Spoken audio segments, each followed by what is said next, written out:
Lu Ruobing gazed at Talia, gently patting her shoulder in a gesture of comfort. Do not worry, it has been buried quite deeply. What? Talia swayed, panic overtaking her as she plopped down onto the ground. Har will not die was once a pet of the A clan, possessing the genes of immortality. Upon uttering these words, the eyes of all present widened in astonishment. Even Du Fei was momentarily taken aback. That dog hailed from the A clan? According to memory, the A clan was a mysterious tribe within the temporal and spatial galaxy, referred to by various factions as the Immortal Clan. This was a distinct lineage, with every member bearing the surname A. Perhaps due to a shared sense of kinship, their only trusted friends were the elves of the Eternal Clan. Members of the A clan could also be termed as the Immortal Folk, for their unique genetics rendered them desirable targets in the eyes of powerful forces. In their tribe, there existed a tree known as the Tree of Time, which bore a fruit called the Time Fruit, also referred to as the Fruit of Immortality. Consuming this fruit granted the tribe members an extensive lifespan, and when combined with the crimson spring water, it fortified their genes to an extraordinary degree, allowing for cellular regeneration. Of course, those endowed with such potent genes included even the pets raised by their clan. Is that truly possible? Talia, are you speaking the truth? Does that dog possess immortal genes? It cannot die. How utterly incredible. Lu Ruobing, Xiaoying, Xiaolan, Songjia, and Ding Xiang all expressed their astonishment in unison.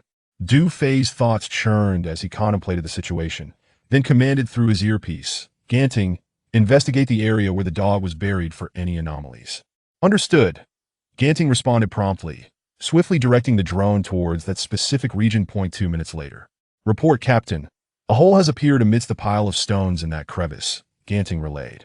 Lu Ruobing and the others exchanged glances, their faces once again reflecting surprise that IT has emerged. Du Fei exhaled, acknowledging the remarkable vitality of the A clan's pets. Splendid. I knew Har would not perish. Talia, overhearing Ganting's report through her earpiece, was instantly filled with joy. I believe it shall return. The perimeter of the canyon is teeming with time beasts should we create an opening.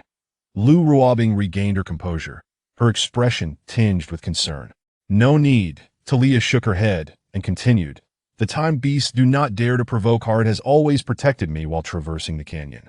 Well then, there is no cause for alarm. Du Fei nodded, turning to Talia. I have a question for you. Captain, please feel free to ask.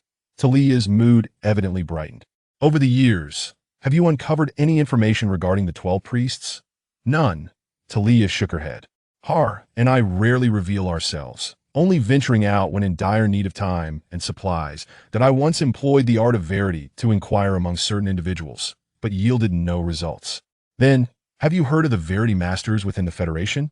Du Fei pressed on. That I have heard of them. Talia nodded. It is said they are a rather enigmatic organization, possessing the art of Verity.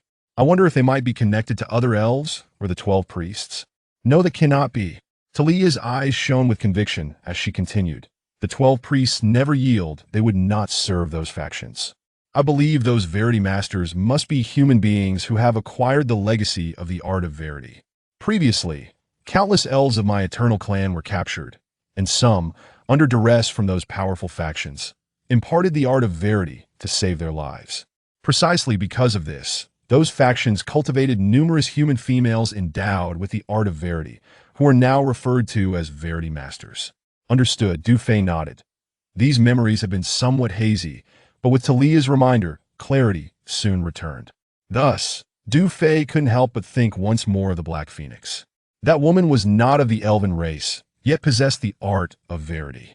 It seemed her origins were quite complex. Since long-term dealings were inevitable, it was imperative to swiftly ascertain her background. Captain, we have located the position of the sacrificial temple, came Yi Ming Fan's voice through the earpiece. This was a task Du Fei had specifically assigned to her. It was known that within every region under the Federation's jurisdiction, there existed a sacrificial temple, an exceedingly mysterious entity. In the 9th District, only the cabinet had the authority to enter. Very few were aware of its existence, let alone its purpose, location, or internal conditions. Had it not been for Mu Qianxuan and Wang Jianqing's perilous situation, Du Fei's attention would not have been drawn to a temple. Describe the situation, Du Fei instructed through the earpiece. The sacrificial temple is situated in the mountainous region between Revitalization City and Radiant City. It appears to be constructed beneath a lake, due to impenetrable defenses, and with only the temple's apex protruding above the water. The drone is unable to glean any specifics of the interior. Yi Mingfan reported, "Got a temple submerged in water?" Du Fei furrowed his brow. Lu Ruobing and the others glanced over, recalling that the captain had previously promised Su Zhong and Chu Jingxiong to ensure Wang Jianqing and Mu Qiangxin's safety. Initially, they were curious, believing the captain would employ some ingenious method to resolve the issue. Yet at this moment, witnessing Du Fei's frown in deep contemplation, they sensed that he too harbored uncertainties. Xiaolan seemed to recall something, turning to Du Fei and saying, "Captain, I believe I heard Sister Phoenix mention that she had once visited the sacrificial temple." Oh! Du Fei was momentarily taken aback. Then his spirits lifted at that moment. Su Ninger and Nai Miao Miao approached briskly, having completed their task of distributing supplies. "Captain, we discovered a large water pool within the canyon which could solve our drinking water issue. However, food supplies are somewhat scarce. There is only enough for the entire team for 2 days." Su Ninger and Nai Miao Miao reported in succession. "Contact the Black Phoenix and request a shipment of food," Du Fei instructed Xiaolan, then added, "Additionally, have her personally escorted, stating that I wish to discuss matters with her in person." "Understood, Captain." Xiaolan nodded and swiftly made her way to the command vehicle. Chapter 220. No pain, no gain. As Xiaolan departed, Du Fei pondered silently. He had not anticipated that the Black Phoenix had actually visited the sacrificial temple, that it appeared that this woman was indeed formidable. Adept in navigating various relationships with remarkable finesse, that Du Fei found himself increasingly intrigued by the Black Phoenix, and could not help but think that during their next encounter, he must delve deeper into her background. Moreover, regarding the safety concerns of Mu Qianxuan and Wang Jianqing, Du Fei had previously devised a plan that he intended to first ascertain the location of the sacrificial temple, and then utilize either the Eagle Falcon drone or modify the Predator drone with a sniper rifle to safeguard the safety of Mu Qianxuan and Wang Jianqing. He even contemplated that, with the high-ranking officials from various departments of the 9th District gathering, if the opportunity arose, he could eliminate the incoming Truth Speaker, the cabinet officials, and some stubborn elements altogether. In doing so, Wang Jianqing and Mu Qianxuan would rise to the highest echelons, effectively controlling the entire 9th District. Most importantly, the Eternal Eye had already enveloped the entire 9th District by connecting to the appropriate surveillance equipment. He could activate monitoring and independent communication functions, setting it to a fixed area mode. Thus, the entire monitoring and communication signals of the 9th District would be completely supplanted by the Eternal Eye. Furthermore, the signals of the 9th District would be isolated from the outside world, rendering it a blind spot in the eyes of the Federation. Henceforth, any communication signals emanating from within the 9th District, or used by all existing legions and organizations, would originate from the Eternal Eye. Consequently, the communication signals and monitoring would be entirely under the control of the Women's Field Corps, at that point. Should any faction dare to act against the Women's Field Corps, they could swiftly sever the opposing communication signals, leaving them incapacitated and subject to precise strikes. Of course, connecting to the Eternal Eye signals required a complete set of sophisticated equipment. Fortunately, the monitoring department's entire suite of surveillance and communication devices was readily available, albeit the monitoring function was temporarily incapacitated. Thus, all equipment from the monitoring department was precisely what Du Fei sought. Once he eliminated the cabinet officials and some adversarial elements, the Eternal Eye could seamlessly integrate with the monitoring department's entire apparatus. Additionally, with nearly a ton of Nirvana meteorite aboard the battleship, he could manufacture a multitude of vibranium gear and ammunition. With 116 milliliters of elemental control available, he was on the brink of producing over 100 active vibranium smart battlesuits. This meant that the Women's Field Corps would not only see a significant enhancement in combat capabilities, but also gain over 100 invincible female warriors equipped with intelligent battlesuits. When the Federation launched a massive offensive, the Women's Field Corps would be more than capable of standing their ground. All of this had been meticulously planned by Du Fei. However, an unforeseen complication arose. He discovered that the sacrificial temple was submerged underwater, rather than the open-air structure he had envisioned. This presented a significant challenge. Although the Eagle Falcon and Predator drones could operate stealthily, they would be unable to detect internal conditions, thus failing to deliver precision strikes. The moment Du Fei learned of the situation, he immediately recognized that the only solution lay in entering the temple itself, that no pain, no gain. To ensure the safety of Mu Qianxuan and Wang Jianqing, the only course of action was for him to embark on a personal expedition, with the protection of the smart battle suit and his enhanced physical capabilities far exceeding those of an ordinary person. Du Fei was confident that no one could thwart him. However, he feared that a reckless intrusion might provoke the cabinet officials into desperate actions, potentially endangering Mu Qianxuan and Wang Jianqing's lives. Therefore, the most prudent approach would be to infiltrate the sacrificial temple discreetly. Since the Black Phoenix had previously visited the site, she could be considered the ideal candidate to assist Du Fei in accessing the sacrificial temple. A few minutes later, Xiaolon managed to contact the Black Phoenix. "Captain, I've informed her. Sister Phoenix has agreed to escort us personally. Aside from food and essential supplies, is there anything else we require?" Xiaolon inquired while holding the communicator at the entrance of the drone command vehicle. At this moment, Su Ninger and Zhao Feifeng exchanged glances and nodded at one another. "Captain, we've discovered that the soil here is exceptionally fertile. Large areas of mountainous terrain within a 5-kilometer radius of the canyon are suitable for cultivating crops. Indeed, if we activate our previous agricultural plan for the camp, we could not only achieve self-sufficiency, but also provide the entire regiment with homegrown fine rice, flour, and fresh vegetables in the future," Su Ninger and Zhao Feifeng remarked. They had been responsible for the agricultural planning plan at the previous camp, which had been halted due to the bombing to AS individuals well-versed in biology and agriculture. These two women had long been eager to implement the Women's Field Corps Agricultural Initiative. "Very well," Du Fei nodded, pausing thoughtfully. "The agricultural plan can be activated. Then it is decided. You can discuss what seeds you need with the Black Phoenix. So she can bring them along with the food and essential supplies tomorrow," he added, glancing around the canyon. "Once you're finished with the arrangements, take me on a tour of the surroundings. Let's conduct a joint field investigation." "Understood, Captain," Su Ninger and Zhao Feifeng exclaimed excitedly, then hurried towards the drone command vehicle. "Captain, the specific deployment locations for the defense system have been preliminarily determined. Would you like to come see?" Lu Ruobing inquired. "Yes, bring the transport vehicle over. Once we confirm the optimal locations, proceed with the installation and debugging," Du Fei replied, nodding at Lu Ruobing that he resolved to finalize the defense system arrangements before nightfall, that he then instructed Ganting and Yi Mingfan through his earpiece to continue closely monitoring the standoff between the Holy War Defense Army and the Reconstruction Military District.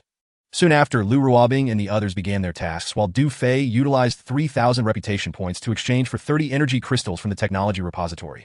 Each laser launcher required only 1 energy crystal to operate continuously for 24 hours over the course of a year. Before long, the vehicles carrying 5 sets of intelligent laser defense systems set off, following Du Fei and the others to the first installation site. Each of the 5 sets of intelligent laser defense systems comprised 15 exposed and 15 concealed launchers. Considering the interception range, they were not positioned within the canyon, but rather deployed in the surrounding perimeter. Conducting on-site inspections, calculating spacing, selecting locations, and then installing and debugging each system required Du Fei's direct involvement. As night fell, after several hours of diligent work, the 5 sets of intelligent laser defense systems were finally deployed. After dinner, Du Fei observed that the female soldiers appeared fatigued, many lining up in front of the recovery vehicles.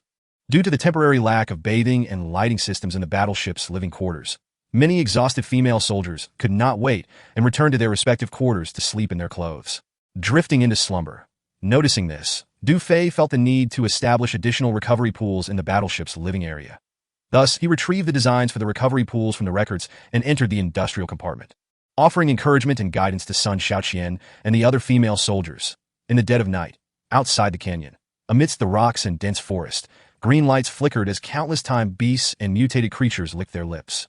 Fixated hungrily on the canyon's edge, numerous female soldiers were stationed there.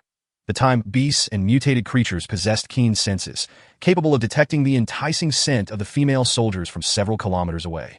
Though the beast horde was immensely tempted and eager to consume the soldiers, they were exceedingly fearful of this sacred ground, none daring to step over the threshold, merely watching with longing that moment.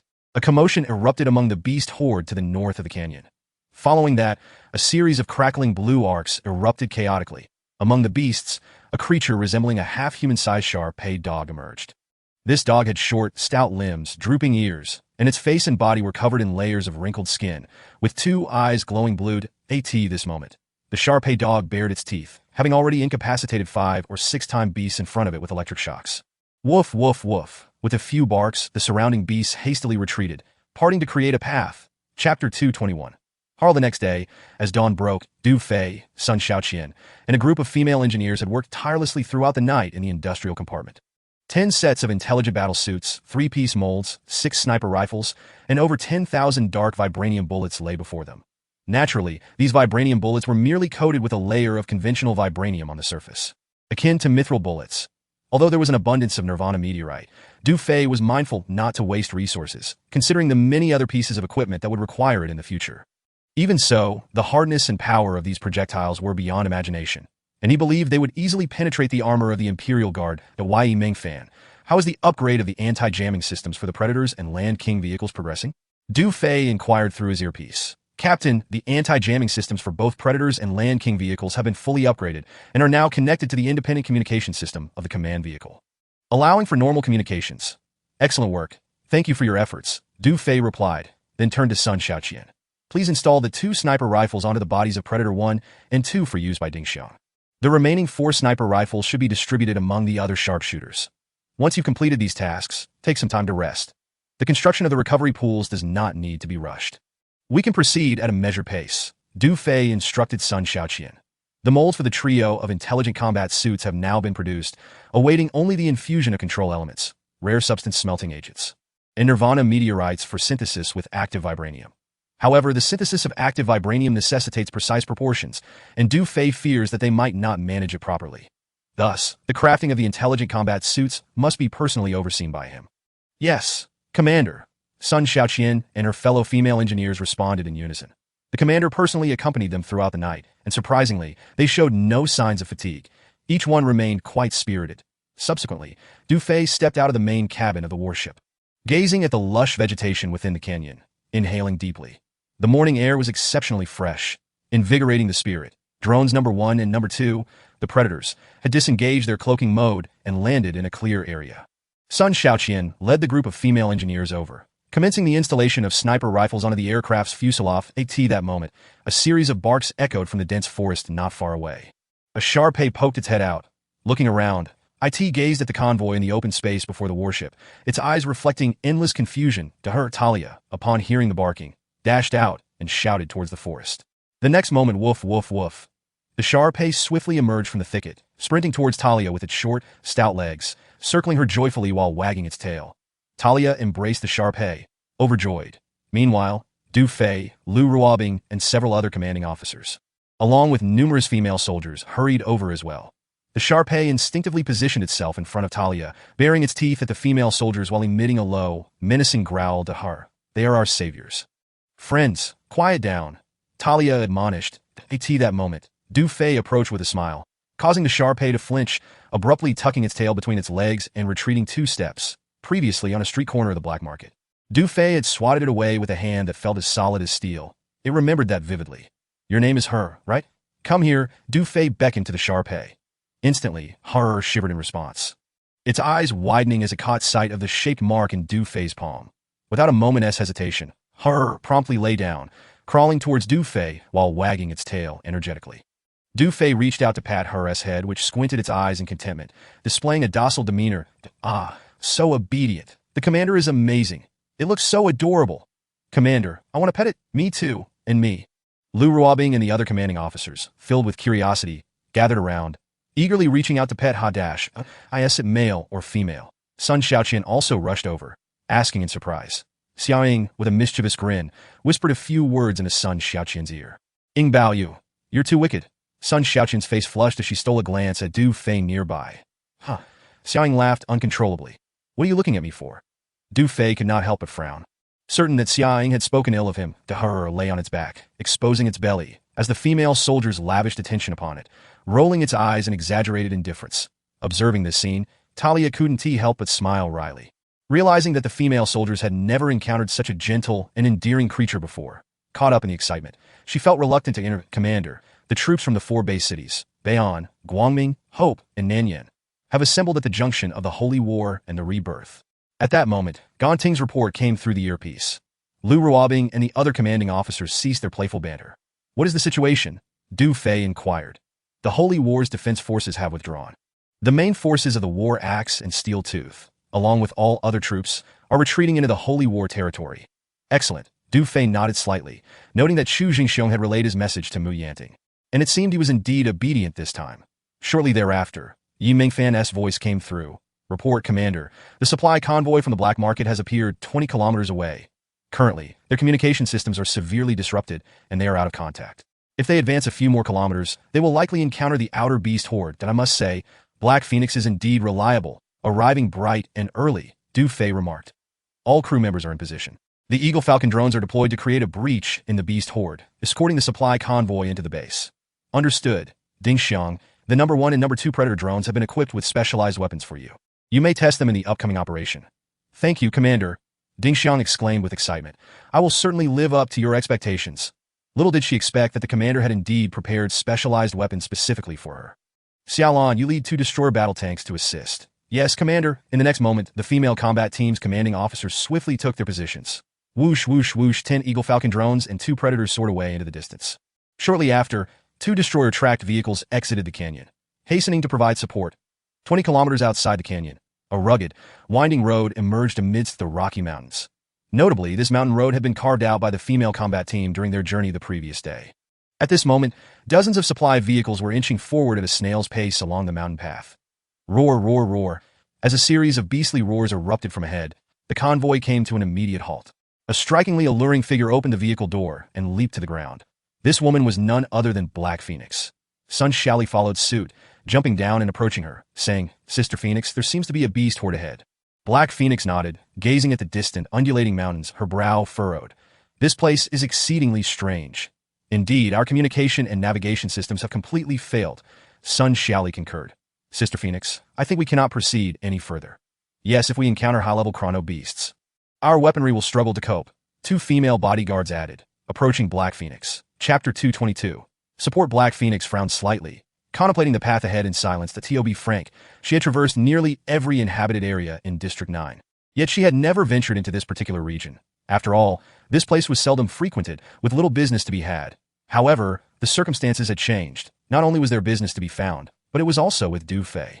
Most importantly, she felt a growing attraction to this man, which she could not fully comprehend. That it was puzzling that Du Fei had chosen to establish a base in such a desolate location. With their navigation and communication systems entirely down, although there was a freshly carved mountain path before them, it still felt like venturing into darkness. Furthermore, there were clearly numerous beasts up ahead. A moment's misstep could lead to everyone meeting a grim fate.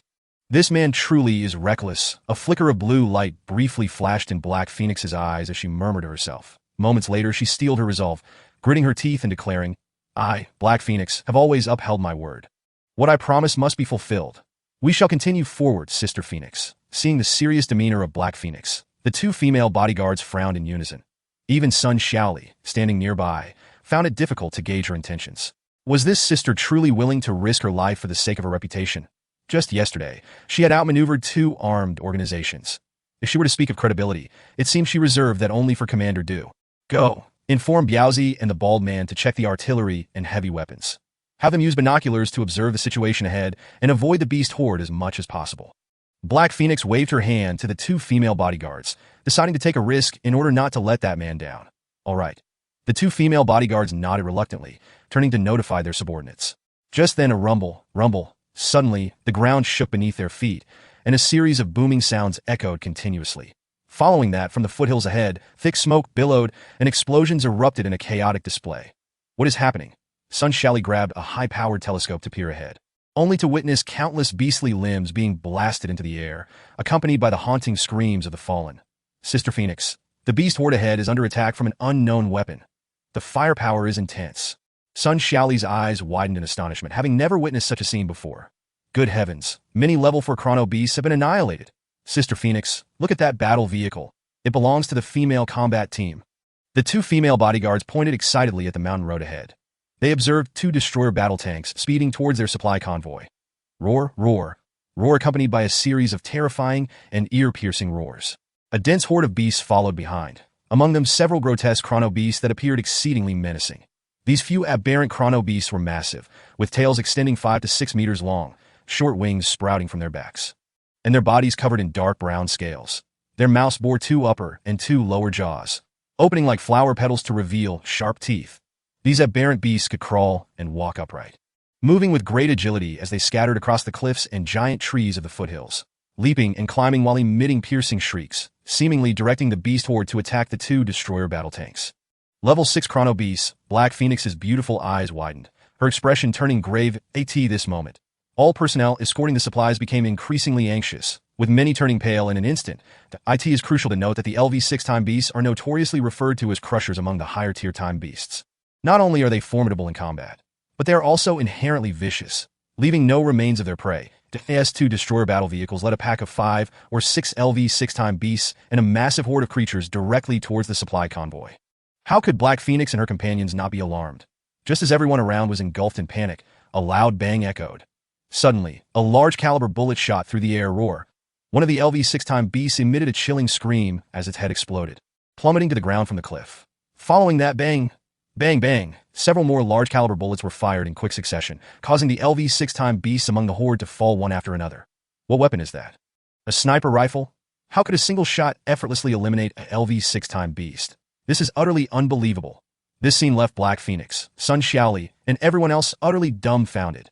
In less than a minute, all 5 or 6 LV six-time beasts were dispatched. And the horde began to panic. Rat-a-tat-tat, flames erupted in the air as the machine guns and cannons of the 2 destroyer battle vehicles unleashed a torrent of fire. Boom, boom, roar. The horde collapsed in chaotic disarray, scattering and abandoning their pursuit as they fled towards the foothills. The weaponry was simply astounding. Black Phoenix once again witnessed the formidable power of the Women's Field Warfare Unit's mysterious weapons, feeling a surge of excitement and secretly marveling at it. Soon, under the astonished gaze of everyone, the 2 destroyer battle vehicles approached. They came to a halt. Xiaolan and Xiao Tong leaped down from the vehicles. Sister Phoenix, you must be startled. The commander sent us to provide assistance. Xiaolan and Xiao Tong hurried over. Thanks to you, I might have lost my life otherwise, Black Phoenix said, her heart still racing with fear. Let alone LV six-time beasts, even LV four-time beasts would be difficult for them to handle. This is not a place for conversation. Come, get in the vehicle. Xiaolan gestured to Black Phoenix, Sun Xiaoli, and the 2 female bodyguards, the convoy. Follow us. After saying this, she led them to one of the destroyer battle vehicles. Upon entering the control room, Black Phoenix, Sun Xiaoli, and the 2 female bodyguards gazed in astonishment at the surrounding screens and equipment. This battle vehicle is immune to interference. Such advanced technology. Before Black Phoenix and the others could fully comprehend, Xiaolan commanded the driver drive. Immediately, the 2 destroyer battle vehicles forged ahead, closely followed by the supply convoy. 10 Eagle Falcon drones and 2 Predators provided aerial escort as they sped towards the canyon. Chapter 223, The Origins of Black Phoenix. Approximately 20 minutes later, the convoy entered the outskirts of the canyon. In the distance, about 3 kilometers away, several tents could be seen. Lu Ruobing, Xia Ying, and Sun Xiaoqian led over 100 female soldiers who were already waiting there. Soon, the convoy arrived at the tents and came to a gradual stop.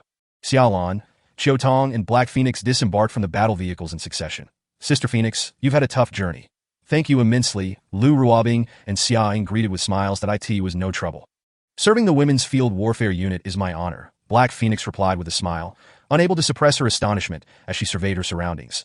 She noticed that the vegetation here was entirely different from that a few kilometers away, and the air felt significantly less polluted. Xiaoli, Sun Xiaoqian called out, sprinting towards the crowd. She had learned from the commander that her sister Sun Xiaoli was now under Black Phoenix's protection and had become a vital part of the black market. Sister, Sun Xiaoli's face lit up with excitement as she ran over. The sisters embraced joyfully. Where are Deputy Commander Lu and Commander Du? Black Phoenix inquired, scanning the area but failing to spot the man. The commander is waiting at the base, Lu Ruobing replied. Base? Black Phoenix asked, slightly puzzled. Yes, it's the new base for my Women's Field Warfare Unit. Lu Ruobing nodded with a smile and continued, the commander instructed that it remains confidential for now. As she spoke, she gestured towards Sun Xiaoli and the 2 female bodyguards, adding, but Sister Phoenix is not an outsider. You and these 3 can accompany us. She then specifically added, let the brothers rest here for the time being. Rest assured, this place is very safe. Upon hearing this, Black Phoenix cast a glance at the nearby tents, beginning to understand that it seemed these tents were designated for her subordinates to rest, seeing due phase arrangements. Black Phoenix had no objections and promptly instructed the 2 female bodyguards to relay the message. The subordinates of the black market handed over the supply vehicles to the female soldiers and entered the tents to rest. Next, a portion remained to stand guard. Lu Ruobing and the others wasted no time. Boom, boom, boom. The remaining female soldiers drove dozens of supply vehicles towards the canyon. In less than 10 minutes, the convoy came to a gradual stop in a clearing, forming a neat line. Everyone disembarked in succession. This moment, Black Phoenix, Sun Xiaoli, and the 2 female bodyguards were utterly stunned by the scene before them. Heavens, the air here is so fresh. Are those flowers? They smell divine. Indeed, it's simply breathtaking. Sun Xiaoli and the 2 female bodyguards inhaled deeply, their faces filled with ecstasy at a pure land. This is truly a pure land. Black Phoenix's voice trembled slightly, as if she were in a dream. Sister Phoenix, look over there. What is that? One of the female bodyguards pointed at a colossal object in the distance, at a battleship, a space battleship. Black Phoenix's eyes widened in disbelief. Indeed, you have a keen eye. At that moment, Du Fei approached, holding a dog, with Talia trailing behind him. Commander Du, hello. Black Phoenix snapped back to reality and greeted Du Fei, but the moment she laid eyes on Talia, she shuddered at an elf. Black Phoenix seemed to realize, as Talia was the raider who appeared in the black market from time to time. However, she had not expected that this elf would appear before her alongside Du Fei. It was well known that some secrets revealed that elves had existed since the inception of this world, always regarded as foes of the Federation. Yet, in the foreign lands and the wild sea regions, elves were revered as deities by the local humans. Now, from Talia's demeanor, it was evident that this beautiful elf seemed quite submissive to Du Fei. Black Phoenix's gaze went blank, her heart filled with shock and confusion, feeling as if she might go mad. Hello, I am Talia. Did I apologize for any previous offenses? Talia said, her eyes shimmering with a blue light as she extended her hand to Black Phoenix. Then no problem. I am Black Phoenix. Black Phoenix stammered, feeling flustered and uneasy as she shook Talia's hand. Despite elves being the enemies of the Federation, in her heart, they were akin to deities. You need not be nervous. The commander is my king, and since you are a friend of the commander, you are also my friend, Talia stated candidly. What? Black Phoenix turned to look at Du Fei, utterly bewildered. How could this be? Talia actually acknowledged this man as her king. In the next moment, they released each other's hands after a few seconds. Talia fixed her gaze on Black Phoenix, smiling. You are considered half an elf. Black Phoenix was momentarily taken aback before gently nodding. She understood that everything about her could not be concealed from Talia's eyes. What? She is half an elf. Lu Ruobing and the others were all stunned. Staring at Black Phoenix with mouths agape, Du Fei, meanwhile, rubbed his nose with an intrigued expression, feeling it was time to uncover the truth behind this woman. Subsequently, he instructed Lu Ruobing and the others to arrange for the soldiers to begin unloading supplies. As the female soldiers busied themselves, Du Fei pointed toward a small grove not far away and said to Black Phoenix, Shall we go there for a private conversation? At that moment, Black Phoenix was still in shock. But upon hearing Du Fei's suggestion, she instinctively nodded. By the grove, Du Fei and Black Phoenix sat across from each other on two clean stones. You must have many questions in your heart. Du Fei said, gazing at her, I hope we can speak candidly and openly. First, I can share some information with you, and I also wish to gain a deeper understanding of you. After his words fell, Black Phoenix pondered for a moment and nodded to end the following discussion. To dispel Black Phoenix's doubts, Du Fei recounted everything he had witnessed in the Great U Mountain Pyramid, his acquisition of the golden emblem from the Elf King, the rescue of Talia along the way, the discovery of the Eternal, and the inheritance of the Elf King's memories, among other matters. Upon hearing this, Black Phoenix's astonishment deepened when she saw the purple, shaped mark on the palm of Du Fei's hand. Had he not caught her, she might have knelt before him. Now tell me about your origins and background. Du Fei said calmly, I was born in the foreign lands. Black Phoenix replied, Foreign lands? Is that so? Were you not a test tube baby? No, then what connection do you have with the Federation's Awakening Organization? Du Fei frowned, pressing further, I have no ties to the Awakening Organization, but my mother is quite familiar with it. Black Phoenix gazed into the distance and continued, over 20 years ago, the Federation trained a group of female humans. They acquired the legacy of the art of incantation from a number of enslaved elves, and they are known as the Incantation Masters. My mother was once one of them, and mother, and some of the Incantation Masters were acutely aware of the Federation's malfeasance, and they longed to extricate themselves from the upper echelon's control. During a specialized training session, my mother sustained grave injuries in the wilderness of Nanyan City and encountered a medic in a moment of dire peril. Despite her severe wounds, my mother insisted on returning to her unit, viewing this predicament as a chance to escape the Federation. Originally, the medic intended to report back, but under my mother's earnest plea, he ultimately consented. He sheltered her in a cave, and through his treatment and meticulous care, my mother miraculously recovered. Later, to avoid implicating the medic, my mother, utilizing her elven abilities, traversed the barren lands alone and fled to a foreign realm. Subsequently, she discovered she was pregnant, and thus I came into being. Chapter 224. The Foreign Realm. At this juncture, the Black Phoenix paused momentarily. These events had been a deeply concealed secret within her heart. For 23 years, this was the first time she had divulged them to another. However, Du Fei's current identity was markedly different from before, representing the Elven King of the matriarchal tribe. But at this moment, the Black Phoenix felt an overwhelming sense of reverence and adoration for Du Fei. Therefore, regardless of the inquiries he posed, she would disclose everything without reservation. That Du Fei inwardly smiled, recognizing the extraordinary nature of the medic. After treating the Black Phoenix's mother, he inadvertently became connected to her lineage. This suggested that not all members of the Spirit Awakening Organization were entirely loyal to the Federation. That Du Fei turned his gaze towards the Black Phoenix. Indeed, she affirmed with a nod, continuing, ordinary people are somewhat excusable, as the majority have been indoctrinated by the Federation from birth, remaining oblivious to the truth of this world even unto death. They serve as the lowest tier of tools for the Federation, existing solely for subsistence in a state of languid survival. The incantation masters of the Spirit Awakening organization, however, are distinctly different. They possess knowledge of the truth and the many intricacies of the Federation. After all, they are flesh and blood beings with thoughts and feelings. Many members may serve the Federation, but their loyalty is merely superficial. Like my mother, they yearn to break free from the Federation's grasp. Nonetheless, there are also some incantation masters who willingly serve as the Federation's lackeys. Content with their status, indulging in hedonism and debauchery, Deng Du-Fei furrowed his brow and turned to the Black Phoenix. You were born in the foreign realm. Tell me about the conditions there. In his understanding. The foreign realm was rife with peril. Dominated by fearsome beasts and treacherous wilderness, it was said that the environment was harsh, with radiation levels dozens of times higher than the inland, rendering it uninhabitable. And it had yet to be reclaimed by the Federation. Previously, he might not have given such a desolate region a second thought, but circumstances had shifted. He suddenly found himself deeply intrigued by the foreign realm. The foreign realm lies at the southernmost edge of the Temporal City, bordering the 8th District, with its central region approximately 20,000 kilometers from our current location in the 9th District. There are two routes to the foreign realm from here, one by land and another by sea. Due to the overwhelming number of high-level temporal winged beasts, air travel is currently unfeasible except for specialized military aircraft from the Federation's upper echelons.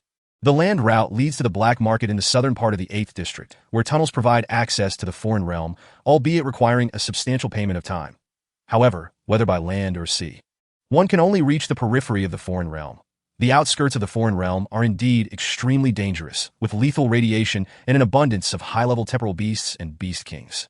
Even the top-tier hunting legions and elite military units dare not venture deep into its heart.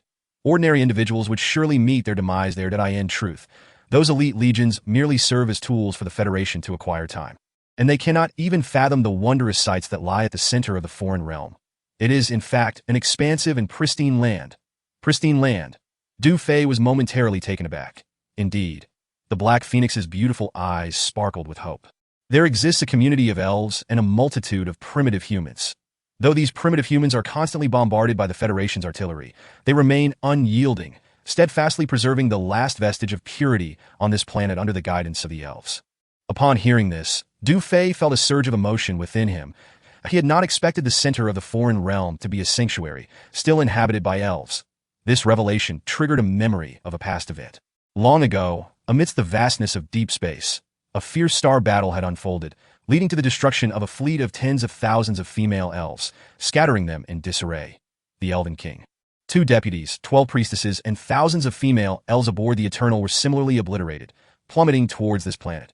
After entering the atmosphere, the elves had ejected from the escape pods, dispersing to various locations, among them the Elven King, 2 deputy commanders, and several female elves landed in a valley within Dew Mountain, where they were subsequently annihilated by the Wallong family. Meanwhile, the 12 priestesses and the remaining female elves' whereabouts remained unknown. Their fate shrouded in mystery. Du-Fei mused. Could it be that the 12 priestesses and the other female elves had descended into the foreign realm? Of course, this was merely a conjecture. Whether the elves residing in the foreign realm were indeed the 12 priestesses remained uncertain for now. Noticing Du-Fei lost in thought, the Black Phoenix sighed softly, shaking her head slightly. For those from the inland, reaching the center of the foreign realm is a task as arduous as climbing to the heavens. For many years, I have dreamed of returning to the foreign realm, yet I have never been able to do so. Why? Du-Fei inquired. His thoughts drifted back to a certain individual. He recalled that Mei had boarded a ship from the Arrow Legion to the foreign realm just a few days prior. If Mei could reach the foreign realm, why could the Black Phoenix not return? Chapter 225. Do you seek to control the 9th District? Upon hearing Du-Fei's question, the Black Phoenix responded. The Federation has sealed off a 2,000-kilometer radius around the outskirts of the foreign realm. Several years ago, I ventured into the black market of the 8th District, using tunnels to access the foreign realm's periphery, only to discover countless radiation sources and an abundance of beast kings and high-level temporal beasts to traverse the Federation's blockade. One would need to be aboard a starship dispatched by the Federation's Elder Council to capture elves and exterminate the indigenous inhabitants of the foreign realm. As a child, I heard my mother speak of a great power that controls our world, asserting that even the rulers of the Federation are mere puppets. This power is terrifying, possessing technology capable of obliterating our planet with ease. If not for this great power's relentless pursuit to capture all elves alive, the foreign realm would have surely been reduced to rubble long ago. At this point, the Black Phoenix's eyes bore a hint of complex emotion. Seemingly tinged with fear regarding this so-called great power, Du Fei's brow furrowed slightly. That it was evident that the great power she referred to was none other than the Wolong family.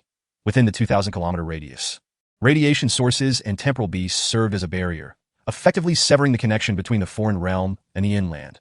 The Wolong family had gone to great lengths to capture living elves. Simultaneously, Du Fei could not help but feel a sense of foreboding. For the Women's Field Corps, the Wolong family represented a truly formidable entity. If opposing the Federation could be likened to weathering a storm, then the Wolong family would be a tempest. The challenges ahead were daunting to contemplate. Since you were born in the foreign realm, how did you end up in the inland? Du Fei asked. When I was 6, the Federation conducted a massive purge in the foreign realm, and my mother and I were separated amidst the chaos. Subsequently, a truth master from a special forces unit took me in and brought me to the inland. That truth master was exceptionally kind to me. She taught me how to awaken my elven abilities and how to wield the art of incantation. It was precisely because of her protection that I managed to forge some connections in various regions of the inland. However, I belong to the shadows, forced to engage in black market dealings. Like my mother, that truth master longed to escape the Federation's clutches, but she too was dispatched to another planet by the great power, never achieving her wish. The Black Phoenix spoke with a somber tone, her words laden with a palpable sense of resentment and helplessness towards the world. So, your mother remains in the foreign realm? Perhaps, though her fate is unknown. The Black Phoenix gazed into the depths of the canyon, shaking her head slightly. Observing the sorrow in her eyes, Du Fei chose not to press further on this topic and shifted to another. I heard from Xiaolon that you have visited the sacrificial temple in the 9th district? I have been there several times, primarily to trade in vegetables and drinking water, the Black Phoenix replied. Trading in vegetables? Du Fei was taken aback. Indeed. The Black Phoenix looked at Du Fei and continued. The sacrificial temple is located in the mountainous region between Revival City and Radiant City, in a very secluded area. That is much like this canyon, a sanctuary in its own right, with expansive lands for cultivating various crops to supply the entire 9th district. I see. Du Fei continued to inquire. I've heard that the temple is built beneath a lake. Precisely. It connects directly to underground caves, housing a vast subterranean sacrificial plaza. The Dark Phoenix nodded and then remarked. Due to the exceedingly tight security, the circumstances surrounding the temple remain largely unknown to the general populace. What must one do to gain entry into the temple's inner sanctum? A special access permit is required. She lifted her gaze to Du Fei and inquired, do you wish to go there? Indeed, it would be best to arrive there tonight. Du Fei replied, succinctly outlining the situations of Wang Jianqing and Mu Qianxuan. He also expressed his intention to eliminate certain high-ranking officials within the cabinet and a faction of stubborn elements. Upon hearing this, the Dark Phoenix furrowed her delicate brows and questioned, you aspire to take control of the 9th district? Yes, Du Fei affirmed with a nod, then looked at her intently. I need you to assist me in entering the temple's interior. That is feasible.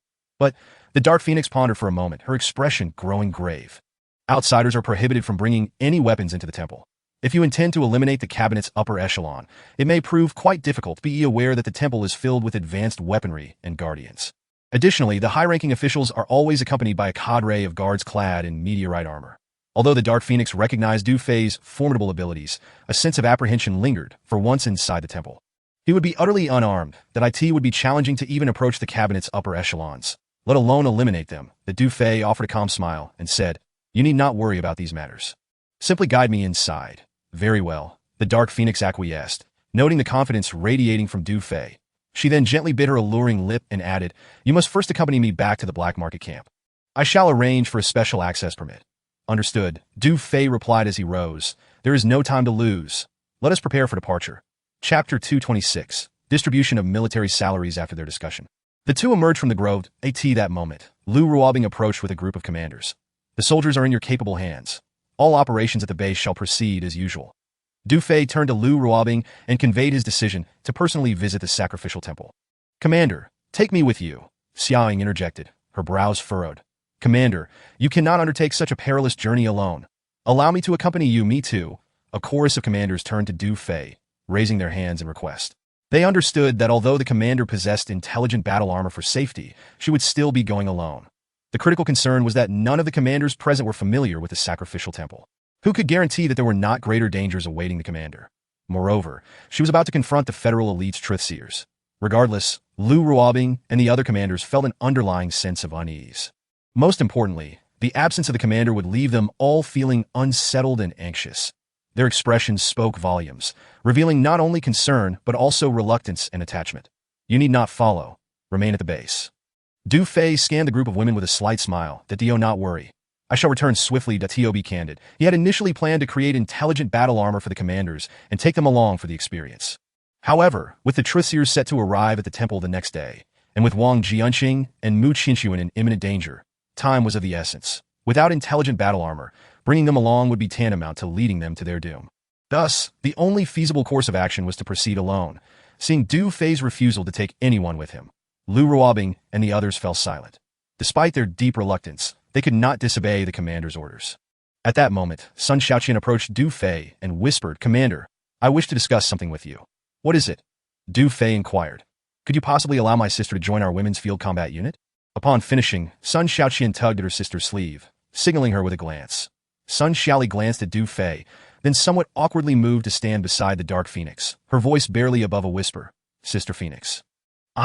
No need for further words. I understand." The Dark Phoenix smiled and replied. "Since you two sisters have been reunited, it is only fitting that you remain together, that if you wish to join the women's field combat unit. I have no objections and will wholeheartedly support you, but the final decision lies with Commander." She then turned her attention to Du Fei.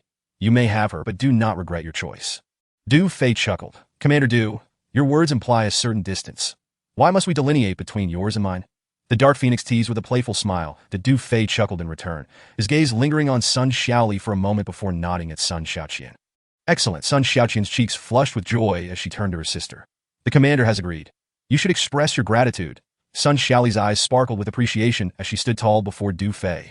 Saluting, "Thank you, Commander." Ding, Intimacy 20. Du Fei felt a surge of delight. With Xia Ying and Xia Lan, and Sun Shaoqian and Sun Xiaoli, he now had 2 pairs of sisterly bonds under his command.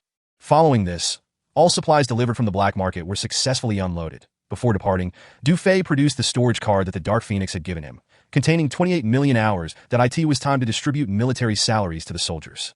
He handed the storage card to Ganting and stated, "This card contains 28 million hours. Combined with the remaining time, each person will receive an initial distribution of 20,000 hours." "What, 20,000 hours for each person? That's quite a sum," Ganting exclaimed, her hands trembling with excitement. Coming back to her senses, she added, "Commander, we really do not need to distribute so much." Before she could finish, Du Fei raised a hand to silence her. "This is an order. We shall not lack for time in the future." "All right, very well," Ganting replied, her brow furrowed and her lips slightly pouting. She believed that they were not yet in a prosperous state. And distributing 20,000 hours to each person felt a bit extravagant. Meanwhile, Xiao Lan, Yi Mingfan, and I Miao Miao, and Ding Xiang were all in a state of elation. They had never received military salaries since joining the previous base organization. Sun Xiaoli was positively beaming, feeling extremely fortunate, to her surprise. She had only been part of the women's field combat unit for less than 3 minutes and was already receiving military pay. "Notify the soldiers. All personnel assemble." Lu Ruobing commanded the various officers. "Yes, Vice Commander." Soon, all soldiers of the women's field combat unit gathered in an open area before the warship, standing in orderly rows with heads held high and spirits soaring. "By the command of the commander, we shall distribute a total of 35 million hours as military salaries to our sisters, each receiving 20,000 hours. Ganting, commence the distribution." Lu Ruobing declared. "Good heavens. Did we hear that correctly? Each person is receiving 20,000 hours. That amounts to more than 2 years' worth of time." As Ganting began transferring the hours to each individual, the excitement among the female soldiers reached a fever pitch. Since turning 18, they had never possessed so much time. "Thank you, Commander," one soldier exclaimed, looking at the additional 20,000 hours on her wrist, unable to contain her joy.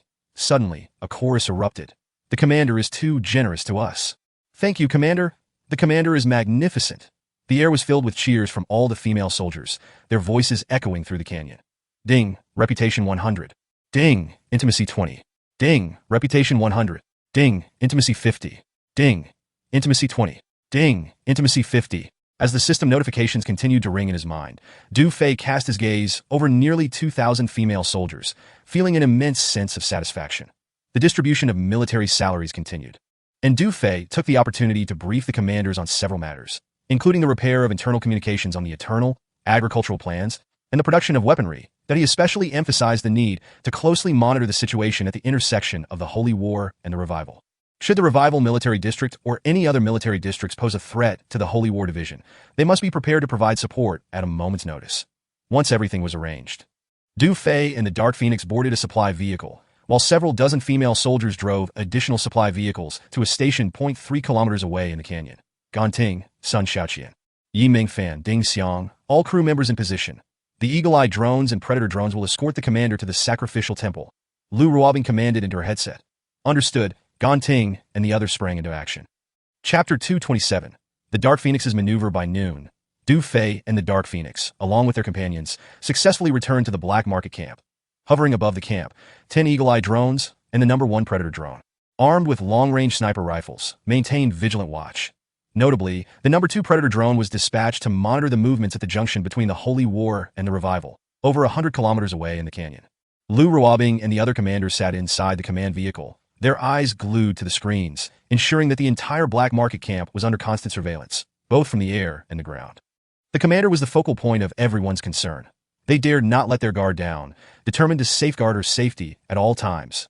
In the Black Market's VIP area, within an ancient house, the Dark Phoenix spoke into the communicator. Uncle Xiang, it would be best to have the access permit ready before we arrive at the entrance to the sacred lake. Thank you. She lowered the device and turned to Du Fei. It has been arranged. Thank you for your efforts, Du Fei replied with a smile. This is nothing to speak of. In the future, could we refrain from such formalities? The Dark Phoenix shifted her posture. Sitting across from Du Fei, her legs slightly crossed, and playfully retorted that in that fleeting moment, she seemed to reclaim the essence of her identity as the queen of the Black Market. However, as she cast her gaze upon Du Fei, the allure in her eyes was accompanied by an unfamiliar hint of reverence. The Du Fei reciprocated her glance, their eyes locking momentarily, causing his heart to flutter ever so slightly. This woman was undeniably stunning. To be candid, every time Du Fei encountered her, he felt a stirring within him. The memory of last night, when his hands slipped beneath her garments, lingered vividly in his mind. The sensation had been nothing short of exquisite. Noticing Du Fei's unwavering gaze, He Fengwang was suddenly reminded of the previous night's events. Her cheeks flushed crimson, and she hastily averted her eyes, directing her attention elsewhere. Was she shy? Du Fei pondered internally, wondering if this woman was inherently devoid of emotional depth, or did those of her kind simply lack the capacity for intimacy. It was a perplexing conundrum that had increasingly troubled him since encountering He Fengwang and Talia. Clearing his throat, he sought to alleviate the palpable tension. How far are we from the Temple of Sacrifice? Du Fei inquired, attempting to shift the focus that we are relatively close to Beihan City. The temple lies between Fuxing City and Guangming City, approximately 600 kilometers away. Such a distance? Du Fei frowned, then remarked, shouldn't we expedite our journey? No need to worry. I know a shortcut, and I assure you we will arrive by nightfall, that it's nearly mealtime. And I haven't had the opportunity to treat you yet. We can dine before setting off. As He Fengwang spoke, she clapped her hands at the entrance point. 2 female bodyguards entered, bearing dishes and food. Soon a lavish spread was laid before them. Sister Phoenix, shall we indulge in some drinks? One of the bodyguards inquired, glancing at the blue bottle on the bar. He Fengwang's cheeks flushed once more as she rolled her eyes at the bodyguard before seeking Du Fei's opinion. We may need to drive, so no alcohol. Du Fei replied that he had tasted that blue liquor before. Although his constitution was robust, he had nearly lost control the previous night, given the excess energy he had these past few days. Indulging in drink could lead to unforeseen complications. Then, let us proceed with our meal without imbibing. He Fengwang nodded, subtly winking at the 2 bodyguards. The bodyguards understood immediately and turned to leave, one of them discreetly snatching the blue bottle from the bar while Du Fei was distracted. Half an hour later, having feasted satisfactorily, the 4 of them rose that an altered off-road vehicle awaited them outside. The 2 bodyguards were already seated in the front. As Du Fei stepped out, he paused for a moment, surprised that he had anticipated that only he and He Fengwang would enter the temple, but now it seemed the 2 bodyguards would accompany them as well. Their presence could prove beneficial. He Fengwang remarked with a mysterious smile. Your identity is that of the heir to Beihan City's wealth. The pass permits 4 individuals. She then turned to one of the bodyguards, inquiring, have those 3 and their mistress been secured? Rest assured, they are blindfolded and confined in the dungeon, came the response. He Fengwang's maneuver was becoming clearer to Du Fei. Soon, they settled into the vehicle, taking their places in the rear as the bodyguard initiated the engine, swiftly departing the Black Market encampment. Meanwhile, in the canyon, the command vehicle was already on the move, with the troops in tow. Lu Ruobing commanded, and a chorus of affirmations followed from Ganting, Sun Xiaoqian, Yi Mingfan, Ding Xiang, and all the female operatives. 10 Falcon drones and 1 Predator drone immediately followed the speeding off-road vehicle, hovering above, ensuring a 5-kilometer radius of protection. Chapter 228. This man truly possesses boundless charm. The quartet traversed a winding mountain road in their vehicle. Although the distance was merely a few hundred kilometers, they had to refuel twice along the way. It must be said that conventional vehicles pale in comparison to Du Fei's modified crystal energy-powered ones. Protected by the 10 drones and the Predator, their journey was largely uneventful. As night fell. Nearing 10 o'clock, they finally reached the border between Fuxing City and Guangming City. Entering a mountainous area, they spotted lights ahead. The silhouettes of camp buildings flickering in the distance. Among the dense forest and rocky terrain, guards armed to the teeth patrolled vigilantly.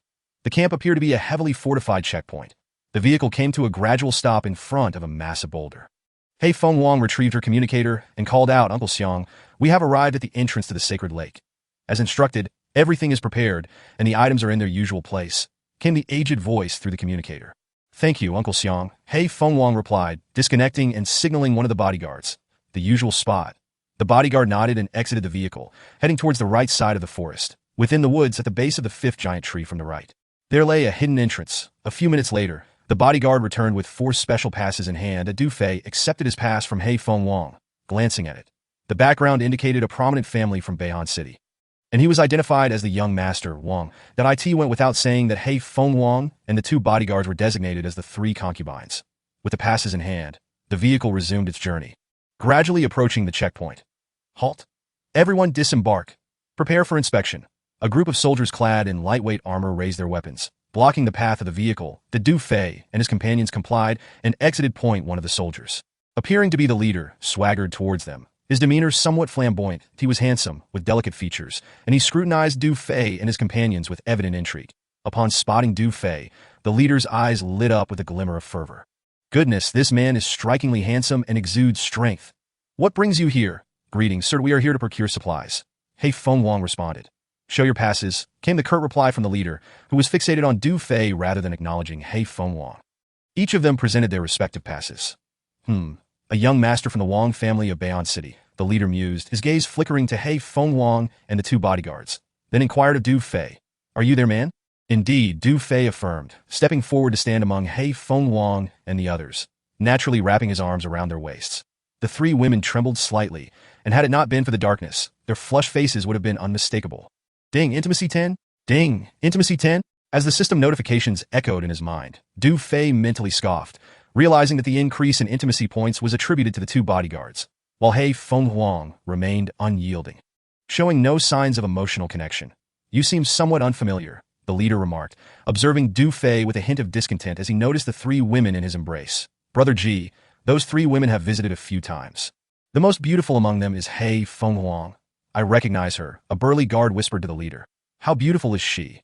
What is this Hei Fengwang, or whatever? Have you forgotten that I despise women? Are you developing an interest?" The leader snapped, glaring at the burly guard. I didn't mean that, Brother Ji. You are the most beautiful," the guard stammered. "That is more like it that you'll accompany me for patrol in the woods later tonight."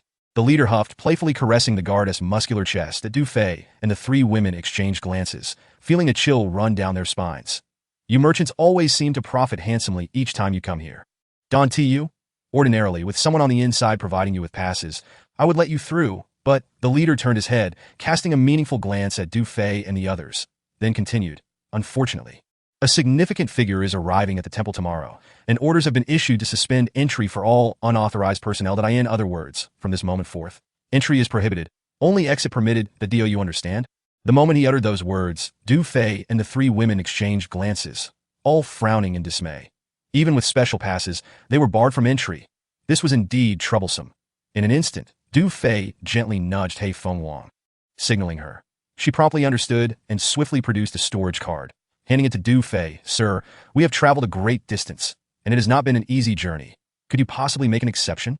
Du Fei approached the leader with a beaming smile, directly placing the storage card into his hand. The leader grasped Du Fei's hand, trembling with excitement, reluctant to let go, upon realizing the card contained a balance of 100,000 hours. His demeanor shifted dramatically. "Well, making an exception is not entirely out of the question. I would be willing to open a back door for you," the leader said, his fingers teasingly probing Du Fei's palm, his eyes glinting with fervor. "A back door? Do you understand?" Ding, intimacy 100. Du Fei's lips twitched involuntarily, nearly retching. Yet he nodded helplessly, acknowledging. Understood. "Very well. Remember your words. I shall await your return." The team leader, a man of integrity, promptly released Du Fei's hand and instructed the guards to allow passage. Far away, in a canyon thousands of miles away, within the command vehicle, Lu Ruobing, Xiaoying, Xiaolan, and other commanders were fixated on the screen, their delicate faces taut with tension. Particularly Ding Xiang, her small face puffed in anger, longed to shoot that team leader. It must be said that it was no small feat for the commander to endure such humiliation in order to save Wang Jianqing and Mu Qianxuan. Soon after, the off-road vehicle passed through the checkpoint and headed directly towards the lake where the temple was located. The team leader gazed at the fading tail lights of the vehicle, his fists clenched in excitement. This hand would remain unwashed. Upon arriving at the entrance of the sacred lake, Du Fei jumped out before the vehicle had even come to a complete stop, crouching by the lake's edge to vigorously wash his hands. He Fengwang and the two female bodyguards watched nearby, unable to suppress their laughter. This man truly exuded an irresistible charm. Chapter 229. The Temple's Regulations, damn it. How did I encounter such a situation, and I have to wait for them to return? Du Fei cursed inwardly for quite a while, standing up with a darkened expression after washing his hands. He Fengwang, smiling, approached him. Du Fei shot her a glance, recalling the team leader, and couldn't help but internally scoff. Surely, even men have their intimacy levels. Could this woman possibly be a stone-cold person? Commander Du, the entrance to the temple is just ahead. He Fengwang pointed to a stone dam not far away. Du Fei focused his gaze and observed that the area around the dam was heavily guarded, with sentries stationed every few steps. At that moment, he felt the radiation in the air had noticeably diminished. Although the night was dark, Du Fei's physique had reached a primary enhancement of 40, granting him exceptional night vision. He could clearly see that the flora surrounding the lake, even in the distance, was lush and thriving, resembling the ecological environment within a 5-kilometer radius of the canyon. After a brief survey of the surroundings, Du Fei's interest in the upcoming sacrificial temple grew even more. The off-road vehicle soon parked in an area resembling a parking lot, and he noticed several well-dressed individuals also disembarking from their vehicles, indicating that the temple was open to internal personnel of the Federation and affluent families. Led by He Fengwang and the two bodyguards, Du Fei walked forward, and the nearby guards paid them no mind, as those who could enter here possessed special passes. Before long, the four of them reached the entrance along the stone dam extending into the lake. The entrance emitted a red glow, resembling a furnace blazing in the lake. Previously, through reconnaissance by the Hawk drone, they had seen the top of the sacrificial temple on the screen. Now, Du Fei surveyed the lake's surface, but found no signs of any structure, causing him to furrow his brow in confusion. This is the outer lake. The entrance leads directly to the distant mountains, and through the limestone cave area, one can reach the inner lake, where the temple is built at the center. He Fengwang quietly explained upon noticing Du Fei's puzzlement. I see. Du Fei nodded slightly, realizing that the area housing the sacrificial temple was indeed quite vast. At that moment, two figures emerged from the guards at the entrance. Clad in black robes from head to toe, their faces were concealed save for their eyes. Though the robes appeared somewhat loose, their petite frames suggested they were women. The unique black robes were adorned with vibrant patterns depicting rivers and lakes, featuring a shaped emblem that resembled a sun, with droplets of water cascading from it. Please present your passes, one of the black-robed women said coldly and indifferently to Du Fei and the others. The four did not hesitate, each presenting their passes. The black-robed woman glanced at the passes, then surveyed Du Fei and his companions. A couple of four? Yes, Du Fei affirmed with a nod. Regardless of whether you have been here before, I must inform you of some regulations. First, upon entering the temple area, no weapons or excess items are permitted.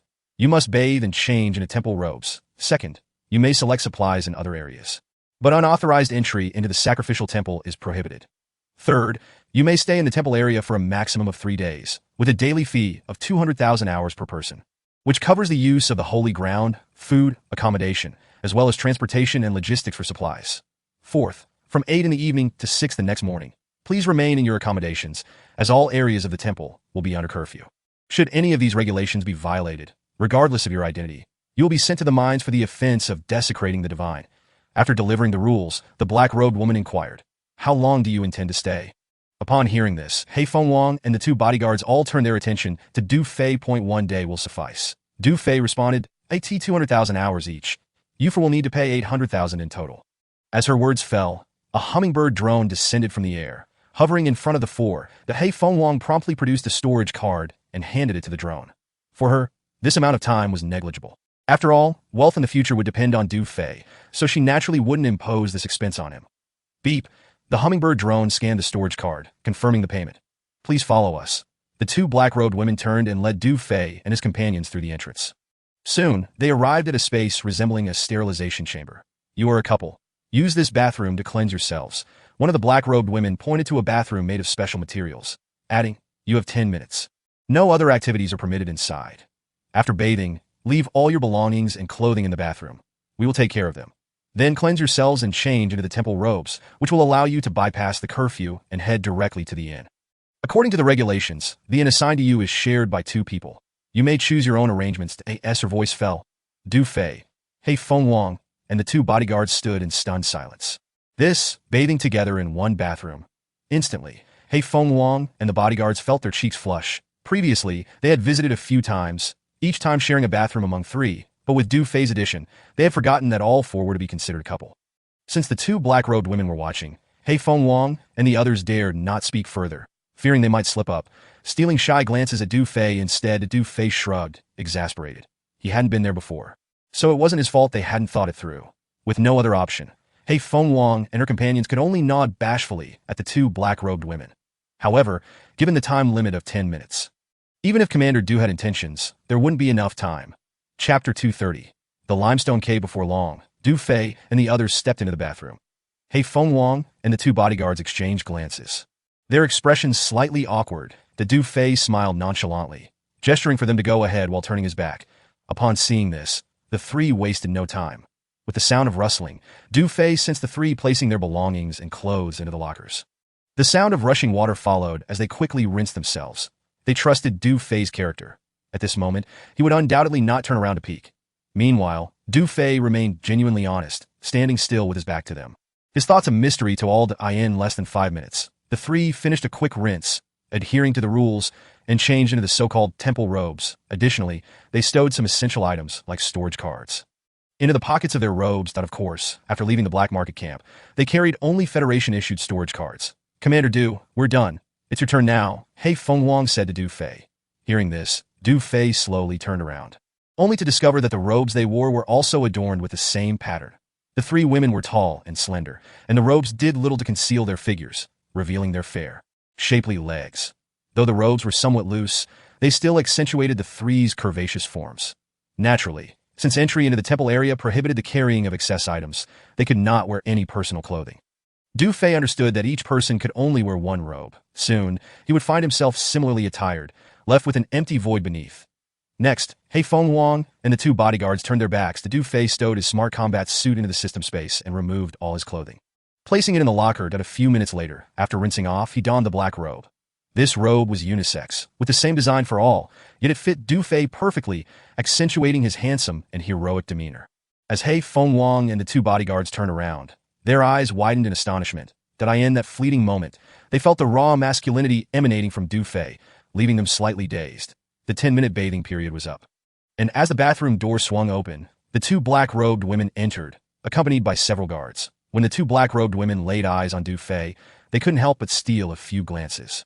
Over the years, they had encountered countless men here, including many young scions from wealthy families.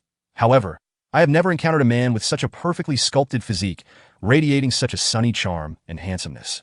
For any woman, he is the epitome of an extraordinary man, evoking an irresistible desire to touch him, even stirring feelings of wanting to embrace him willingly. At this moment, several guards scanned Du Fei and his companions with detection devices, confirming their safety and verifying that they carried no excess items. With the inspection complete, the guards nodded towards the 2 women in black robes.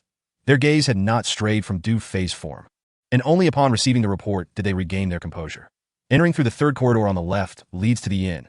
Your rooms are numbered 196 and 197. One of the women in black produced 2 keys resembling identification cards and handed them to Du Fei, adding, "It is currently curfew. You are advised to remain in your rooms until 6 o'clock tomorrow morning." "Thank you," Du Fei replied politely. "My lords, I have a habit of drinking. Could that bottle of Wanyu wine be delivered to room 197? Hei Feng Wang pointed towards a storage cabinet and looked at the 2 women in black. Following her gesture, Du Fei noticed a bottle of blue liquor concealed among the attire of the 2 female bodyguards.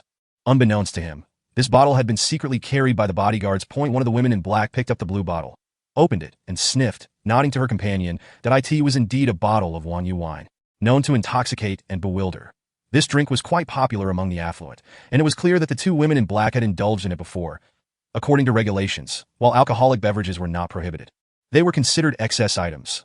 One of the women in black directed a cold gaze towards Hei Feng Wang, stating, I understand the rules, but I kindly ask for your consideration that I appreciate your effort, He Feng Wang said, slipping 2 storage cards, each indicating a balance of 20,000 hours, into the hands of the 2 women. Very well, this shall be a one-time exception. Someone will deliver it shortly, they replied, their tones softening. And though their expressions were hidden, a flicker of light sparkled in their eyes. Thank you, He Feng Wang said, her own eyes betraying a hint of excitement. The Du Fei furrowed his brow, puzzled by He Feng Wang's actions, uncertain whether her fondness for alcohol was genuine or part of a greater scheme. Subsequently, Du Fei and his companions, clad in black robes, entered through the 3rd corridor on the left, led by the 2 guards. The corridor was lengthy, approximately 2 meters high, and wide enough for 3 people to walk side by side, with wall lamps embedded every few meters. As they proceeded, the damp, metallic scent of the corridor made Du Fei acutely aware that they were traversing the depths of a lake. After a journey of several minutes, the corridor gradually inclined upward, and soon they appeared to have reached its end. The height above their heads increased, and they found themselves in a remarkably spacious area. The air was fresh, with bizarrely shaped stalactites surrounding them, and rows of lights flickered gently on the stone walls nearby. This was an enormous cavern, with their accommodations situated just ahead. He Feng Wang leaned closer to Du Fei, whispering. The 2 guards continued forward, and the 4 soon arrived at the lodging area. The Du Fei then realized that the so-called inn was actually a series of rooms carved out within the cavern, and the lights on the stone walls served as room indicators. Shortly after, the 2 guards brought Du Fei and his companions to the doors of rooms 196 and 197. As per regulations, 2 people share a room. You may choose your pairings. It is currently curfew, and we must confirm your check-in. Once inside, you are not permitted to leave your rooms, the guard stated. He Feng Wang exchanged glances with the 2 female bodyguards. It was clear that 2 individuals would share a room. One of them had to stay with Du Fei. Sister Feng Wang, you mentioned wanting room 197. Therefore, we shall take room 196 that you 2 should share, suggested one of the bodyguards. Although the 2 women desired to share a room with Du Fei, they dared not voice such aspirations, merely contemplating in silence. For the 2 bodyguards, this dashing Captain Du was undoubtedly Sister Feng Wang's type. They trailed behind, fantasizing that even sharing a simple meal with him would be delightful. Then, it is settled. I will share with you, He Feng Wang said, her voice trembling slightly as she cast a flushed glance at Du Fei. Very well, Du Fei agreed without hesitation. The next moment, under the watchful eyes of the 2 guards, the doors to both rooms swung open. The 2 bodyguards entered room 196, while Du Fei and He Feng Wang stepped into the adjacent room 197. Here is your wine, one of the guards said as they entered, handing over the blue bottle. The guards then turned to leave, swiftly shutting the door behind them. Chapter 231. Am I hallucinating? As Du Fei stepped into the room, he surveyed the furnishings. It was undeniable that at a cost of 200,000 hours per night, the accommodations far surpassed those of the bases or inns in the city. The room, surrounded by stone walls, featured 2 sconces casting a soft glow, with a complete array of furniture including a table, chairs, bed, and a bathroom. Although the space was not overly large, it contained all necessary amenities. The only oddity was the presence of a single wooden bed for 2 occupants. Fortunately, the bed was sufficiently spacious to comfortably accommodate both. The Du Fei glanced at He Feng Wang's alluring figure, swallowing hard. He then approached the bed, instinctively testing its stability, finding it well-crafted and immovable. Having visited several times before, He Feng Wang was familiar with the layout and settled at the table as Du Fei explored. We haven't eaten since noon. The inn will provide meals shortly, she remarked, opening the bottle of blue liquor and looking at Du Fei with a seductive gaze. Would you care for a drink? Given the cost of 200,000 hours, a dinner was certainly included, even at 10 o'clock in the evening. Very well, Du Fei nodded, moving to sit with her. He mused, regardless of He Feng Wang's intentions for bringing the liquor. The fact that she chose to share a room with him indicated her desire for something more. They both understood the unspoken implications of their situation. Moreover, after a long day of travel, a drink would help ease the fatigue. Though the liquor was somewhat peculiar, Du Fei felt it would not affect him much. Moments later, 2 attendants resembling waitresses knocked and entered, setting the dinner on the table. It was a lavish spread, featuring 2 meat dishes, pork and chicken, accompanied by 2 vegetable sides and a large bucket of fluffy rice. This was indeed a sumptuous meal for 2 as the attendants departed. Du Fei and He Feng Wang began their meal. One was an enchanting beauty with an icy allure, while the other was a strikingly handsome tea. That moment, the warm yellow light from the sconces created a soft ambience, striking a perfect balance between dimness and warmth, rendering the atmosphere quite romantic. Cheers, He Feng Wang elegantly raised her glass, addressing Du Fei. Clink. They lightly tapped their glasses together before downing their drinks in unison. Setting his glass down, Du Fei stared intently at her, as memories of the previous night at the Black Market Club resurfaced in his mind. After several drinks, she had compelled him to reveal his deepest secrets. Yet luckily, he possessed a physique far beyond the ordinary. Noticing Du Fei's expression, He Fengwang instantly recalled the events of last night, particularly the moment he had been less than decorous with his hands. Causing her cheeks to flush at the same time, she secretly admired him even more, recognizing not only his mystery, but also his extraordinary strength. She had witnessed his ability to easily bend a gun barrel, and his remarkable physical prowess was something she had come to appreciate. More significantly, his current status represented the divine essence of the Elven King. According to Elven hierarchies, with her standing, He Fengwang was not even worthy to approach Du Fei. Yet now, they were sharing a meal and soon to share a bed, akin to the privileges afforded to an Elven queen. What an honor this was! If other elves were to learn of this, they would surely envy her. In an instant, He Fengwang felt a rush of exhilaration. Indeed, she had long harbored intentions, which was why she had brought the blue liquor. Last night, I truly apologize. It was unintentional. He Fengwang stammered, her words a bit jumbled. I was merely curious, finding you mysterious. Let's not dwell on that. Du Fei waved his hand dismissively and continued, You have visited here multiple times. Please share your insights on this place. He Fengwang was taken aback, momentarily caught off guard by the abrupt change of topic, but she quickly responded, This area is vast and expansive. The cavern we are in is merely a small section. Within this mountain range lies nearly 10,000 acres of arable land, cultivated for grains and vegetables, alongside numerous livestock farms raising pigs and chickens. This is the temple area established by the Federation in each district. Essentially a hidden sanctuary. The sanctuary spans such a vast area. Du Fei was somewhat astonished, his mind racing that to create such an extensive sanctuary would require an enormous quantity of nirvana meteorites. This implied that the temple area must be rich in these precious stones. The thought thrilled Du Fei. Where is the temple located? To the left, near the inner lake. The Black Phoenix responded and elaborated. In the cavern we find ourselves in, there are two paths leading to the outside. The right path leads to the supply area within the mountains, while the left path is off limits, designated as a forbidden zone that leads to the temple in the inner lake. I see. Du Fei nodded thoughtfully. What are your plans for the rescue operation? The Black Phoenix inquired with a furrowed brow, her curiosity piqued. Despite the man's exceptional abilities, the temple area was heavily guarded, with armed sentinels stationed everywhere. Additionally, there were numerous royal guards, each clad in iron armor and wielding iron weapons. Meanwhile, Du Fei was unarmed, stripped of his loose robes, leaving him entirely defenseless. The Black Phoenix believed that not only would it be challenging to eliminate those high-ranking cabinet officials, but even rescuing Wang Jianqing and Mu Qinxuan would be a Herculean task. Yet Du Fei insisted he had his own methods. Thus, the Black Phoenix found herself perplexed by the man's confidence and wondered what strategies he could possibly employ. You need not worry about that. After dawn, just stay in your room and do not venture out. Noticing the look of confusion on the Black Phoenix's face, Du Fei smiled habitually, offering no further explanation. Very well, the Black Phoenix replied, shaking her head in resignation. Although she was curious, Du Fei's reticence left her with no choice but to refrain from further inquiry. She then raised her wine glass, playfully pouting. You have two choices. Either reveal your plan to me or get me intoxicated. With that, she tilted her exquisite face, casting a bewitching gaze toward Du Fei. Instantly, the atmosphere in the room intensified.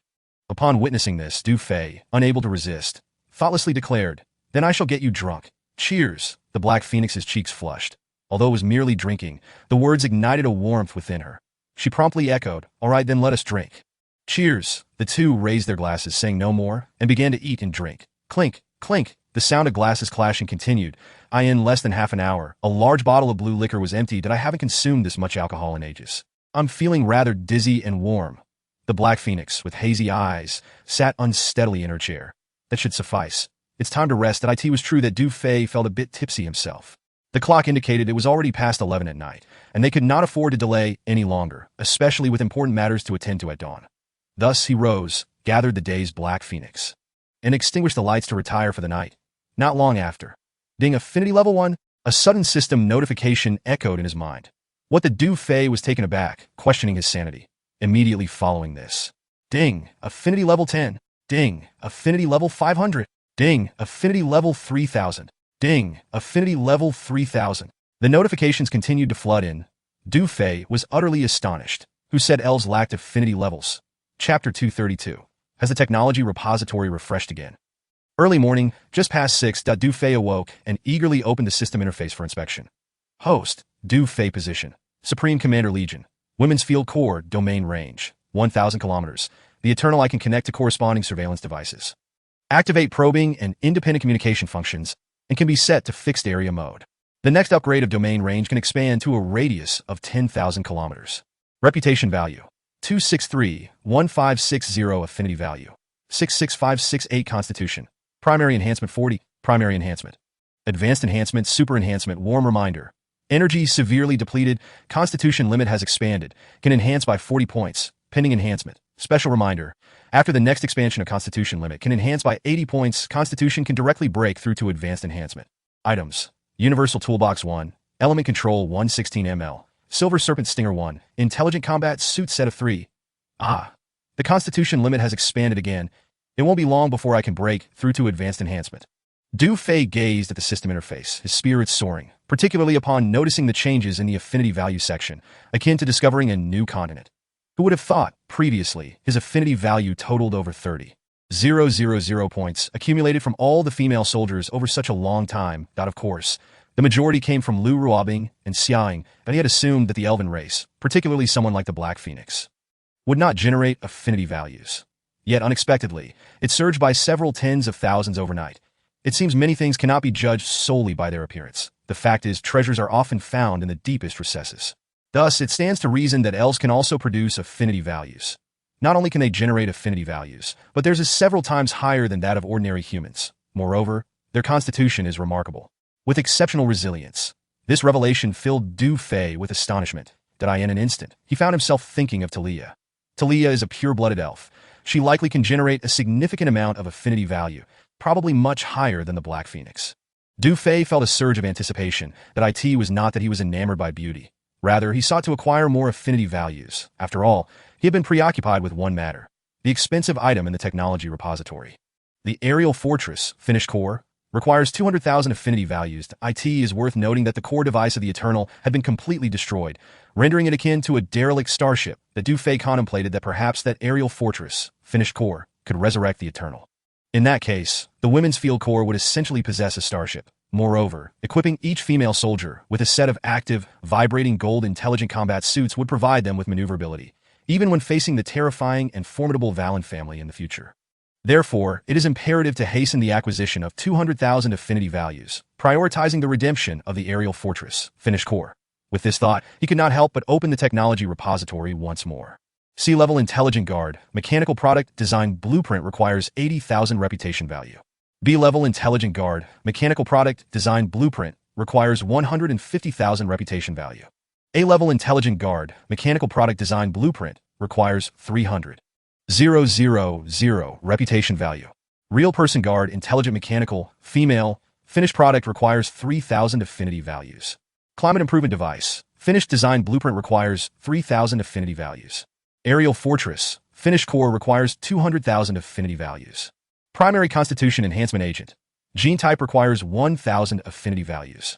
Has the technology repository refreshed again? Du Fei fixated on the primary constitution enhancement agent. Gene type, can it modify the constitution of ordinary individuals? My goodness, this is truly a case of thoughts manifesting. Du Fei had always been concerned about the constitution issues of the female soldiers. Now, seeing this item, how could he not be thrilled? For now, I shall set it aside. Once the temple matters are resolved and I return to base, I will delve into it. Du Fei took a deep breath, contemplating quietly. Just then, a series of knocks echoed from outside. Du Fei snapped back to reality, closed the system interface, donned his robes, and opened the door. Two maidservants entered, bringing breakfast. Goodness, what happened here? Upon entering, the two maidservants were taken aback. The room was a mess, with tables and chairs askew and damaged. Even the wooden bed had collapsed. Did you two have a disagreement? One of the maidservants inquired. It was evident that the couple had quarreled. Du Fei managed a wry smile and nodded in acknowledgement. There was no need to explain this matter. Did I end the temple's inn? Damages incurred would require a tenfold compensation. The other maidservant glanced at the sleeping Black Phoenix on the floor and reminded Du Fei. He waved her off, signaling that he understood. The two maidservants shook their heads in resignation. With the table broken, they had no choice but to place the breakfast on the floor before turning to leave. Du Fei was not hungry. His mind was occupied with pressing matters.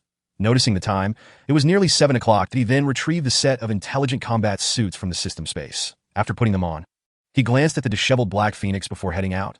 Just as Du Fei departed, the Black Phoenix opened her eyes. In truth, she had already awakened. She had heard the maidservant's conversation clearly. Sitting up, she surveyed the room, filled with overturned furniture and the collapsed bed. Her face flushed with embarrassment. She touched the storage card in her robe pocket, murmuring to herself, I wonder how much I will have to compensate. Chapter 233. This isn't necessarily a bad thing. Exiting room 197, rounding a corner, a vast expanse of light appeared in the right front, accompanied by a gentle breeze that caressed her face, infused with the fresh and invigorating essence of the morning. The breeze carried with it a hint of moist air, tinged with a faint fishy odor, that in the bright area, figures were visible, with many engaging in exercise or meditating in stillness, breathing in the fresh air. A few elegantly poised noble women, clad in flowing black robes, were performing poses reminiscent of yoga, their stances exceedingly alluring. It was clear that the area ahead was one of the exits of the cavern. After all, this was a sanctuary, a rare haven for recuperation, and the nobility or affluent individuals were keen to seize the perfect opportunity for morning exercise. The Du Fei wasted no time and swiftly made his way toward the light ahead. In less than 2 minutes, the surroundings brightened, and the air felt exceptionally refreshing. Indeed, this was an exit. However, as Du Fei approached, he discovered that the so-called exit was perched on the edge of a cliff. To the left and right lay winding tunnels, while below the exit was an expansive body of water, its clarity and transparency remarkable. That Du Fei pondered that perhaps the water source required by the upper echelons of Zone 9 originated from this very lake. In the distance, through the thin veil of water mist, a colossal triangular structure could be faintly discerned emerging from the lake's surface, reminiscent of the apex of a pyramid. Undoubtedly, beneath those waters lay this so-called temple. He then glanced around. Just as the Black Phoenix had stated, this tunnel functioned as a cliffside road, branching off in 2 directions. The path to the left featured ventilation shafts every few hundred meters, extending far into the distance, seemingly leading into the mountain's depths. Beside the ventilation shafts stood signs uniformly directing towards the left, indicating areas for resources, trade, and reproductive protection, among others. Notably, the reproductive protection area primarily offered a protective drug for embryos. This medication provided a degree of safeguarding for embryos and was in high demand. This place was considered a sanctuary where many affluent individuals, upon desiring children, would often bring a partner for an overnight stay. The chances of conception in this pristine environment were significantly higher than outside. Moreover, aside from the mass cultivation of test tube babies using primitive embryonic stem cells, the Federation also encouraged natural reproduction. After all, every human could generate a certain benefit for the Federation, and the more humans that were born, the better it was for them. However, due to rampant radiation outside, even if a child were conceived here, the embryo would likely suffer from radiation exposure upon leaving the sanctuary, leading to reproductive failure. Consequently, experts within the Federation developed this protective medication to mitigate the radiation exposure faced by fertilized eggs, thereby enhancing survival rates, making it suitable for women who had engaged in intimate relations. Whether or not one conceived, taking this protective medication was deemed beneficial and harmless that if one did not wish to have children. There was no need for concern. After all, the environment in this world naturally served as a contraceptive that, of course, this protective medication was available in both the base city and outposts. However, in the subconscious of the upper-class citizens, the protective drugs sold at the temple seemed to be more effective than those available outside. Thus, the reproductive protection area at the temple was quite bustling, with most noble women flocking there to procure the protective drugs. Du Fei's gaze lingered on the sign indicating the reproductive protection area, and he couldn't help but frown slightly as he recalled that during the 6th session last night, the Black Phoenix had seemingly mentioned this aspect. Surely, she wouldn't have been affected. Yet upon reflection, given that the Black Phoenix was half-elf and possessed a physique far superior to that of ordinary individuals, even if she were affected, it wouldn't necessitate her purchasing an embryo protection drug. As his thoughts swirled, Du Fei seized the opportunity while some individuals were distracted and walked a short distance to the right, peering intently that he noticed that the right tunnel lacked any ventilation shafts. With wall lamps embedded every few meters along the ceiling, the slope descending directly to the lake's bottom. Approximately a few hundred meters in, a warning sign stood tall, emblazoned with the words restricted area. Behind the sign appeared a heavy iron door, with 5 or 6 armed guards patrolling back and forth. After a brief observation, Du Fei retrieved a communication earpiece from his system space, activated it, and donned it over his ear. Soon, an independent channel connected, indicating that the Eagle Falcon drone, or Predator 1, was not far from this location. Guanting, Du Fei softly called into the earpiece. Captain, Guanting here. The voice of Guanting came through, filled with excitement. Oh my goodness, finally, we have news from you. We were nearly worried sick all night. Ruobing and Ingbao. The captain has replied. That's wonderful. Came Lu Ruobing's concerned voice, asking earnestly, Captain, are you all right? Xia Ying's voice held a hint of reproach. Captain, had I known, I would have gone with you. It was evident that their voices were somewhat hoarse. Unbeknownst to Du Fei, Since he had entered the entrance of the Divine Lake, Lu Ruobing and Xia Ying had spent the entire night in the command vehicle, hardly closing their eyes. This night, without any news from the captain, felt like it had spanned several centuries for them. "Do not worry, I am fine." Hearing the caring words of the beautiful women brought a touch of warmth to Du Fei's heart as he replied into the earpiece. "Captain, there is new information," Guan Ting stated. "What is it?" Last night, Division Commander Yuan Shiji and Division Commander Duan Qishan, along with other senior commanders from the Bay City military districts, all vacated their posts. They each entered the temple area. Guan Ting reported. Du Fei's brow furrowed slightly upon hearing this. "That's so. The military district commanders from the 6 base cities in Zone 9 have all arrived." "Well, that might not be a bad thing." "What about the Holy War Defense Division?" Du Fei inquired. "General Mu Yanting has also gone to the temple, accompanied by Iron Blood Brigade Commander Chu Jingxiong and A Dongjie, totaling 3 individuals. Chu Jingxiong reported that the senior commanders from each base city military district were summoned to the temple on short notice. Understood that Du Fei mused, sensing that the cabinet's actions this time were rather significant. "Maintain communication and have all crew members on standby." "Yes, Captain," Guan Ting replied promptly. Next, Du Fei took a deep breath and gently pressed a button on his wrist. Buzz, the activation button of the smart combat suit emitted a faint sound. Immediately, the wrist guards, shoulder pads, and knee pads on Du Fei's body, along with 6 energy crystals, simultaneously radiated a layer of blue light, reacting with one another in less than a second. The blue light emitted by the energy crystals intertwined with the active vibrating metal, enveloping Du Fei's entire body from head to toe, forming a glossy black combat suit. His physique had reached a preliminary enhancement of 40, and Du Fei once again felt a tremendous transformation within himself. Strength, reflexes, vision, hearing, perception, and more had all seen a significant boost compared to before. Despite having exhausted considerable energy the previous night, in that instant, Du Fei felt an overwhelming surge of power coursing through him. The active vibrating metal smart combat suit was indeed remarkable.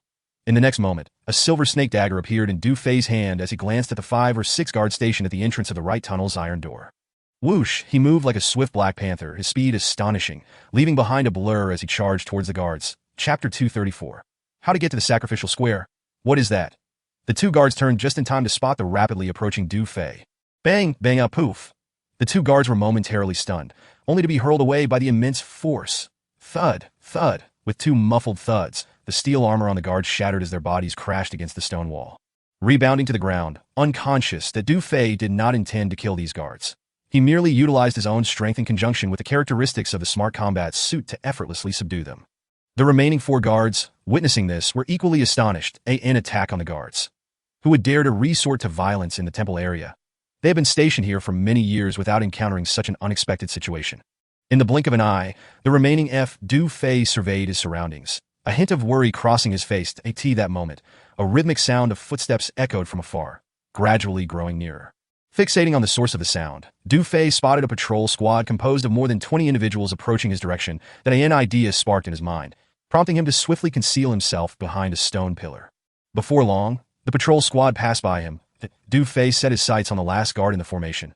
Silently following his lead, as he circled behind the guard, he struck with lightning speed, locking his grip around the guard's throat. The guard, startled, widened his eyes in shock, yet no sound escaped his lips. Du Fei effortlessly dragged him behind a column. "Make no sound, or you shall die." Du Fei's voice was cold, laced with a chilling intent to kill. With that, he raised the silver serpent dagger, demonstrating its lethal capabilities. With a swift thrust, the silver serpent dagger pierced through the guard's finely crafted steel armor, grazing the skin beneath. Then, with a gentle flick, a large piece of the guard's armor fell away. What manner of person is this? What weapon is this? The guard nearly lost control, terror evident in his eyes, nodding repeatedly in silence. Once the patrol squad had moved on, Du Fei fixed his gaze on the guard. "Answer my questions honestly, and perhaps I shall spare your life. I will tell the truth." The guard stammered. "Very well." Du Fei nodded. "Tell me, were Minister of Military Industry Mu Qinshuan and Minister of Supervision Wang Jianqing imprisoned?" Upon hearing the question, the guard appeared bewildered, hastily shaking his head. I don't know truly." Noticing that the guard seemed genuine, Du Fei inquired further, "What about the cabinet members and other high-ranking officials? Where are they located?" I truly do not know their specific whereabouts." The guard replied, shaking his head again. "However, they are scheduled to arrive at the sacrificial square at 8 o'clock. The sacrificial square?" Du Fei frowned. "Yes, today a significant figure from the temple is expected to arrive, and all high-ranking officials will go to welcome him." Checking the time, Du Fei realized it was already 7:30. He continued, "How does one get to the sacrificial square?" Follow the passage beside the half-human, half-beast sculpture. It will lead you directly to the sacrificial square, the guard explained, panic creeping into his eyes. "Please, do not kill me. Spare my life." Before he could finish his plea, Du Fei, sensing that time was of the essence, struck the guard with a swift blow, rendering him unconscious, and hastened down the passage adjacent to the half-human, half-beast sculpture. Chapter 235. The Sacrificial Square. As Du Fei advanced, the path began to rise, seemingly leading towards the heart of the temple. Minutes later, he encountered numerous forks in the path, where not only patrolling guards, but also small clusters of individuals could be seen, all donned in dark robes. They were heading in the same direction. It was evident that their destination was indeed the sacrificial square, eager to greet the oracle sent by the regional authority before 8 o'clock. After observing for a few moments and noticing the guards did not question these individuals, but rather treated them with respect, Du Fei decided to blend in. He concealed his intelligent battle suit and silver serpent dagger, returning to a black robe attire. He then swiftly approached the junctions and mingled with the clusters. Following them towards the sacrificial square point, one could not help but admire the grandiosity of the temple's architecture. Whether it was originally constructed underwater or if the lake had formed later remained a mystery. Regardless, the entire structure occupied an expansive area, with the stones fitting together seamlessly, allowing not a drop of water to seep through. The effort behind the sculpting of the stonework was unfathomable, as evidenced by the intricate carvings and decorations within. As Du Fei continued, he took in his surroundings, marveling at the magnificence of it all. Before long, he found himself in a vast, brightly lit area. Following the throng, he traversed several rows of arched doorways, entering a grand square capable of accommodating thousands. The square was adorned with towering stone columns, each etched with various exotic designs. At its center stood a circular platform over 3 meters high, resembling a clock face. Upon this platform rested a throne made of stone, beside which stood an obsidian scepter.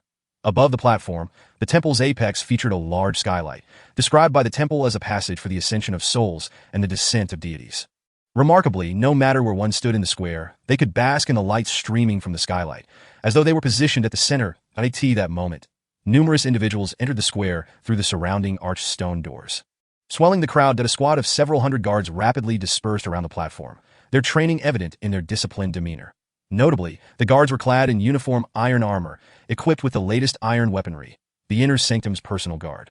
Du Fei's eyes narrowed slightly.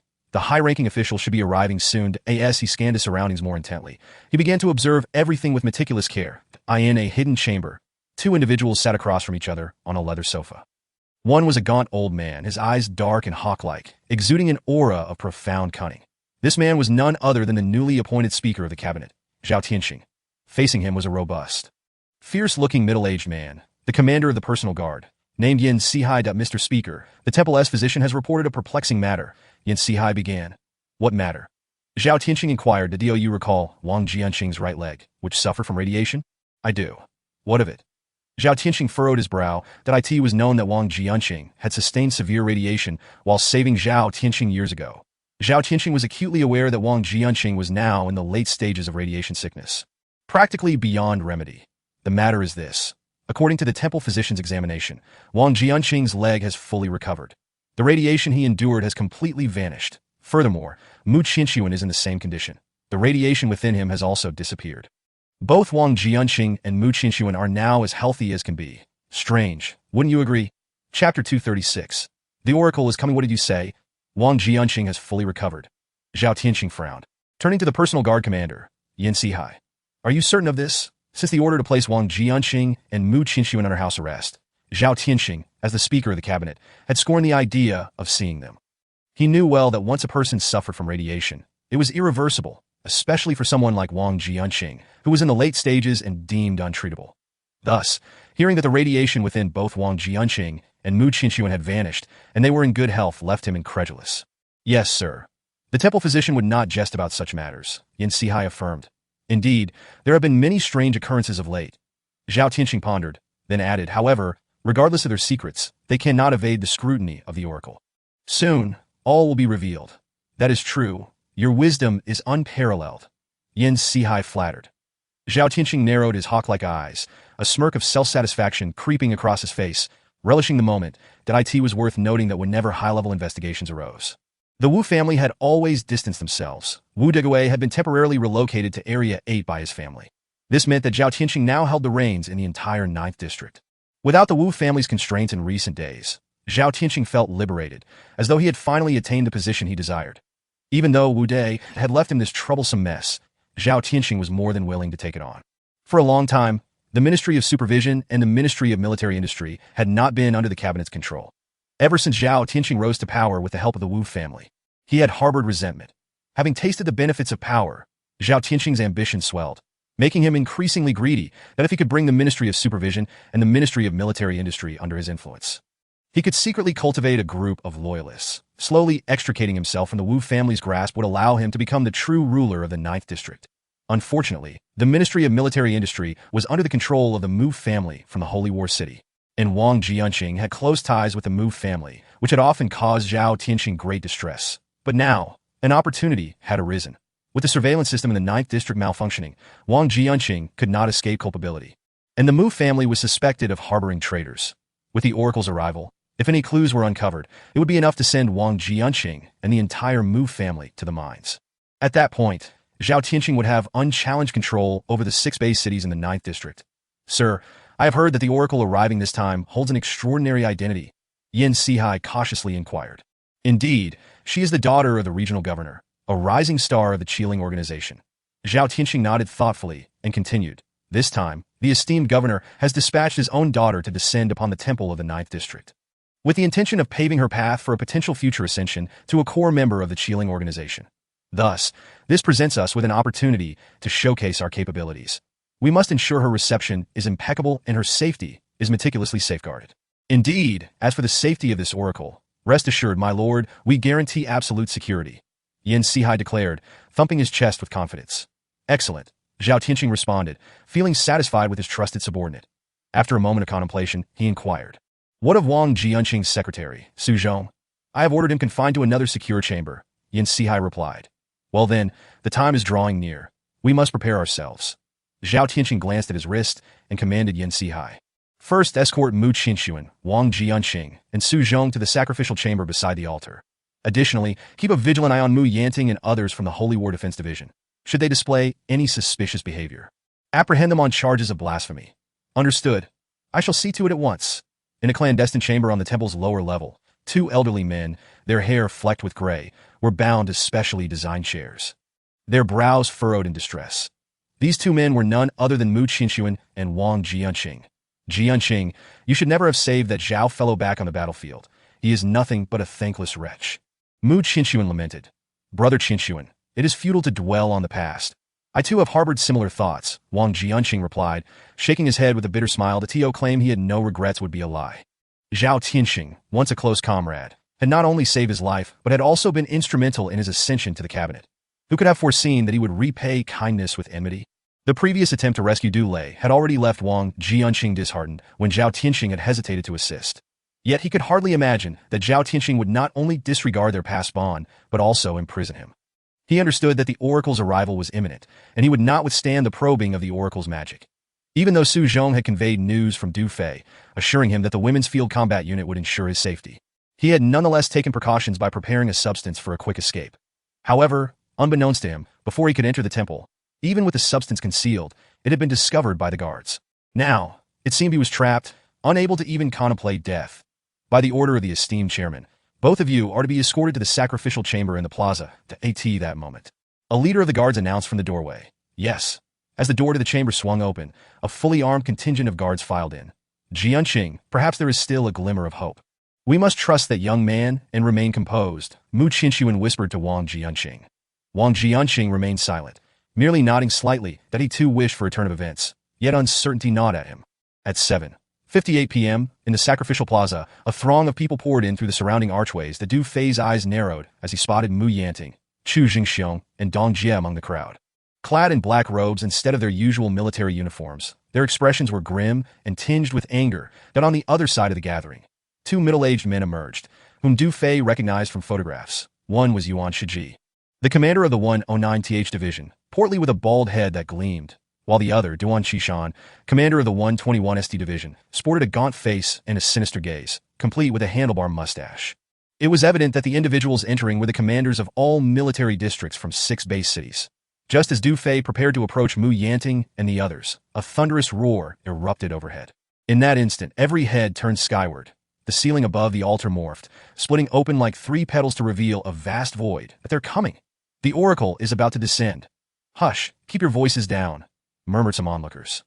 Gazing at the opening above that moment, a report crackled through the earpiece. Captain, a vulture fighter jet has just soared over the waters, heading towards the top of the temple. Understood. That aircraft is likely preparing to enter the temple. Du Fei thought, a thrill of excitement coursing through him. He quickly lowered his voice, commanding, "Order the Predator 1 and all Eagle drones to follow suit. They are to enter." "Yes, Captain." Chapter 237. Vulture fighter jet immediately following his orders. A low hum filled the air. The airflow around the temple's apex trembled, distorting the surrounding atmosphere. Got a Harrier fighter jet, exuding blue flames, gracefully descended. As the plaza's higher-ups gazed up at the opening, a mix of awe and trepidation flickered in their eyes, causing them to instinctively take a few steps back. It has arrived. This is the legendary Vulture fighter jet. Indeed, it is the Vulture fighter jet from the greater region. The nobility aboard the aircraft was well aware that this type of jet did not require a runway and could take off and land at will. Most impressively, the fuselage was crafted from precious meteorite iron, capable of emitting a signal that rendered it immune to attacks from stealth beasts. Yes, truly high-tech. If our Legion could acquire such a fighter jet, we would be invincible. Ha, Commander Lee is dreaming. Not even the top 500 legions possess such a fighter jet. One from a legion ranked 5,000 would never see it in their lifetime. Indeed, to simply witness such an unbeatable aircraft is a stroke of luck. The senior commanders and high-ranking officials from various legions gazed in rapture at the slowly descending fighter jet, their faces alight with wonder and admiration. This Harrier fighter jet was a Vulture fighter jet assigned to the upper echelons of the Federation. It was a legendary aircraft among the many legions beneath the top-tier ones. Utilizing some form of reactive substance's power, it employed jet propulsion, combining thrust with aerodynamics, achieving lift through downward jetting from its engines. The immense lift was sufficient to counterbalance the jet's weight, enabling vertical takeoff and landing without the need for dedicated airports or runways. The aircraft's performance was significantly enhanced, allowing it to take off or land on minimal flat ground or rocky surfaces, offering greater agility and dispersal in combat, launching strikes from various positions. Its takeoff method resembled anti-gravity, and while it could not compare to the Eagle and Predator drones of the Women's Field Combat Unit, it was still advanced and held certain advantages. Notably, the fuselage was constructed from meteorite iron, modified to be exceptionally durable and capable of simulating a signal akin to that of a Beast King. It was well known that meteorite iron was synthesized from Nirvana meteorites and the blood of Beast Kings. Thus, the aircraft's simulated signal would mislead stealth beasts into perceiving it as one of their own, even deterring them from counterattacking should the Vulture fighter jet engage them. At that moment, within the crowd, Mu Yanting, Chu Jingxiong, and Dong Jie scoured the area for Mu Qinxuan and Wang Jianqing while casting disdainful glances at the Vulture fighter jet overhead. Oomph! The 3 of them simultaneously snorted in contempt. What is this Vulture fighter jet compared to the drones of the Women's Field Combat Unit? It pales in comparison, particularly as they listened to the senior commanders of various military districts and high-ranking officials marveling at the Vulture fighter jet. Mu Yanting and his companions wore expressions of scorn, harboring disdain for the crowd around them. The Vulture fighter jet descended toward the altar, just as the opening in the ceiling was about to close. A flurry of activity ensued. The 10 Eagle drones and Predator 1 swiftly surged in, unnoticed by anyone in the plaza. "Captain, Predator 1 and all Eagle drones have successfully entered," came the report through the earpiece. "Excellent," Du Fei replied, narrowing his eyes. He whispered into the earpiece. "The next steps are in your hands." "Rest assured, Captain," Lu Ruobing responded. Chapter 238. Kneel, all crews stand by. It is imperative to safeguard the captain's safety. In a canyon 1,000 miles away, Lu Ruobing sat in the command vehicle, her gaze fixed on the screens as she issued orders. "Understood." Ganting, Yi Mingfan, Ding Xiang, and all female crew members echoed in unison. Soon, the Vulture fighter jet descended, landing gently in the center of the altar. That moment, a ceremonial officer's voice rang out. "The esteemed chairman has arrived." All eyes in the plaza turned towards the arched doorway at the front of the altar.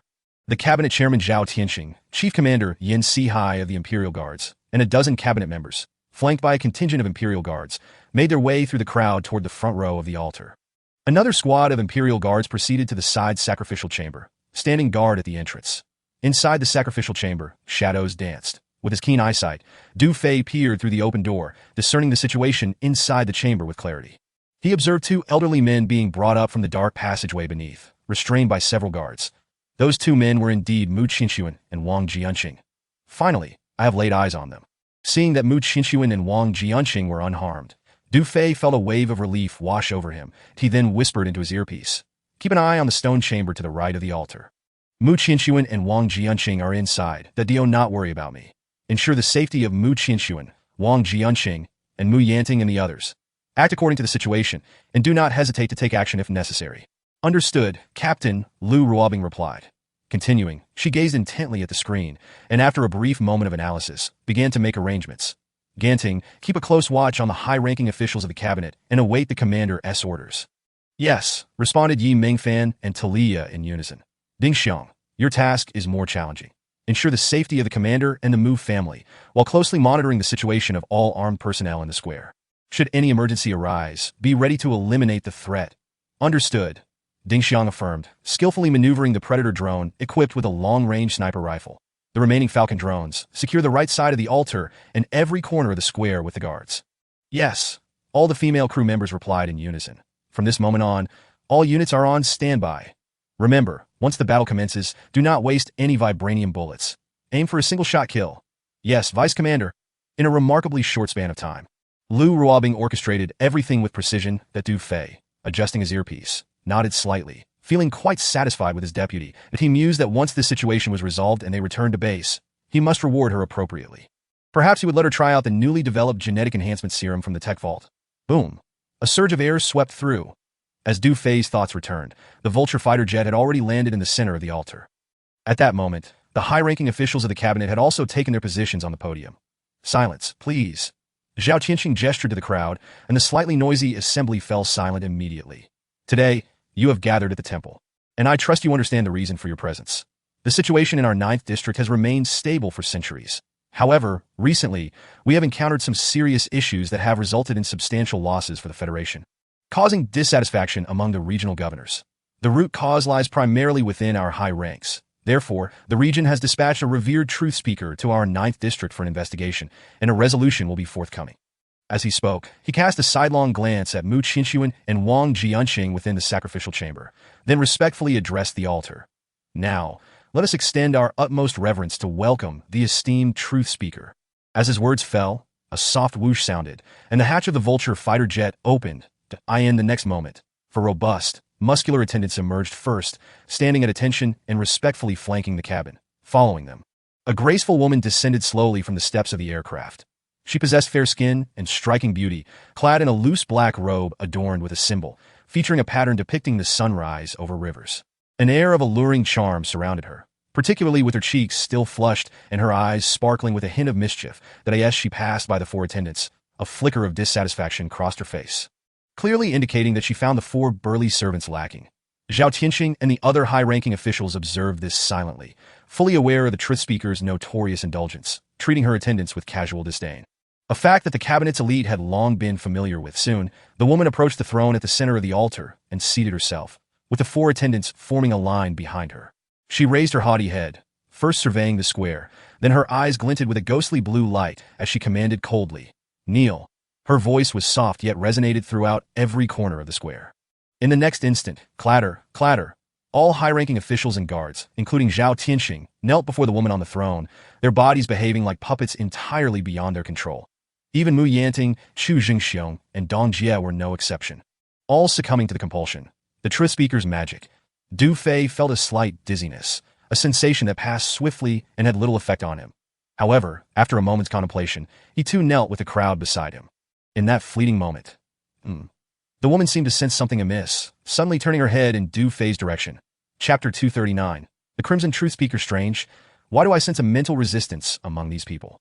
The woman's gaze lingered on Du Fei's position for a moment, her brow furrowing slightly. That Du Fei kept his head down, ignoring her. Meanwhile, far away in a canyon, all the commanders and female crew members were glued to their screens, appearing quite anxious. This situation is rather precarious. Could the commander have been discovered by that woman? Lu Ruobing and Xia Ying exchanged worried glances, whispering to each other. "Vice Commander, Ying Bao, there is no need for concern." Talia reassured them.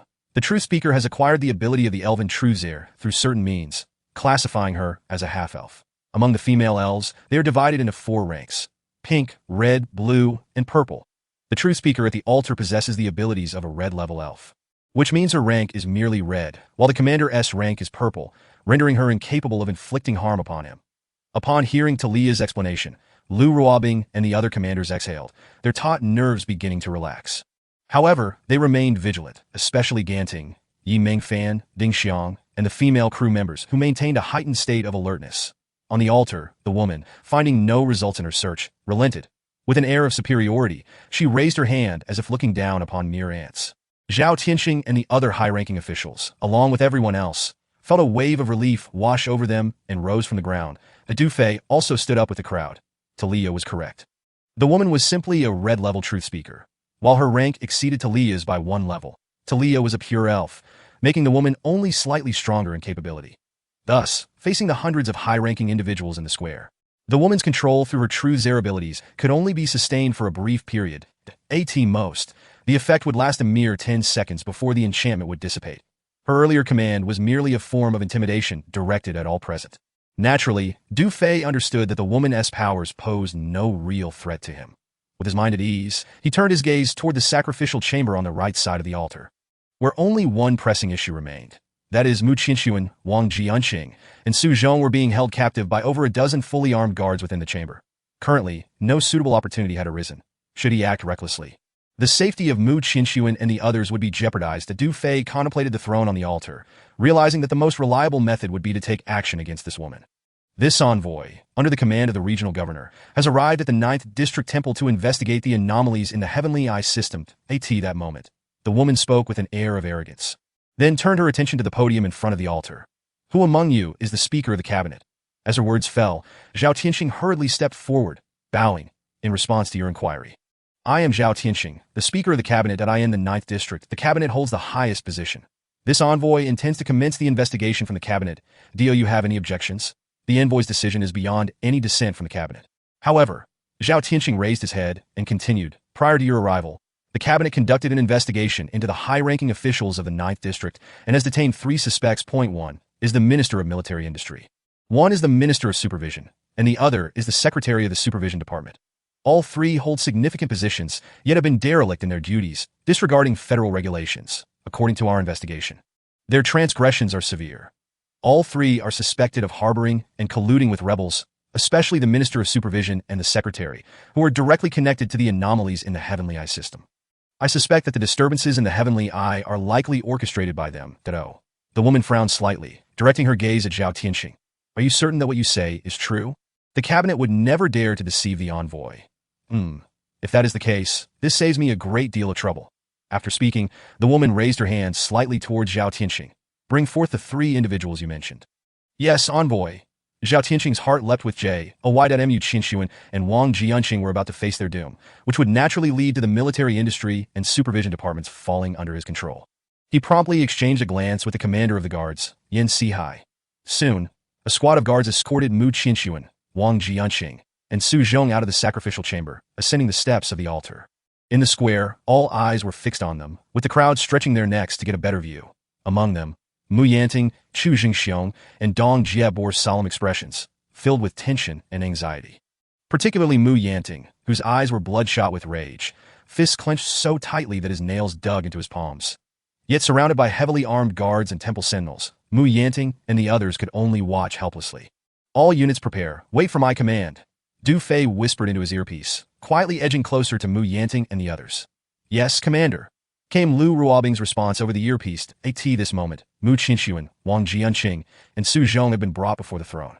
They exchanged glances, both able to read the words etched on each other's faces. That Su Zhong felt a profound sense of despair. Hadn't Commander Du promised to ensure the safety of the 2 ministers? At this hour, why is there still no sign of activity?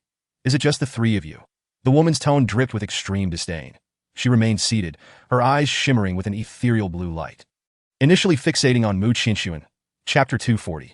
This is the result we desired. Yes, the blue glow flickered in the woman's eyes. In the next moment, Mu Qinshuan appeared dazed, his expression becoming somewhat vacant.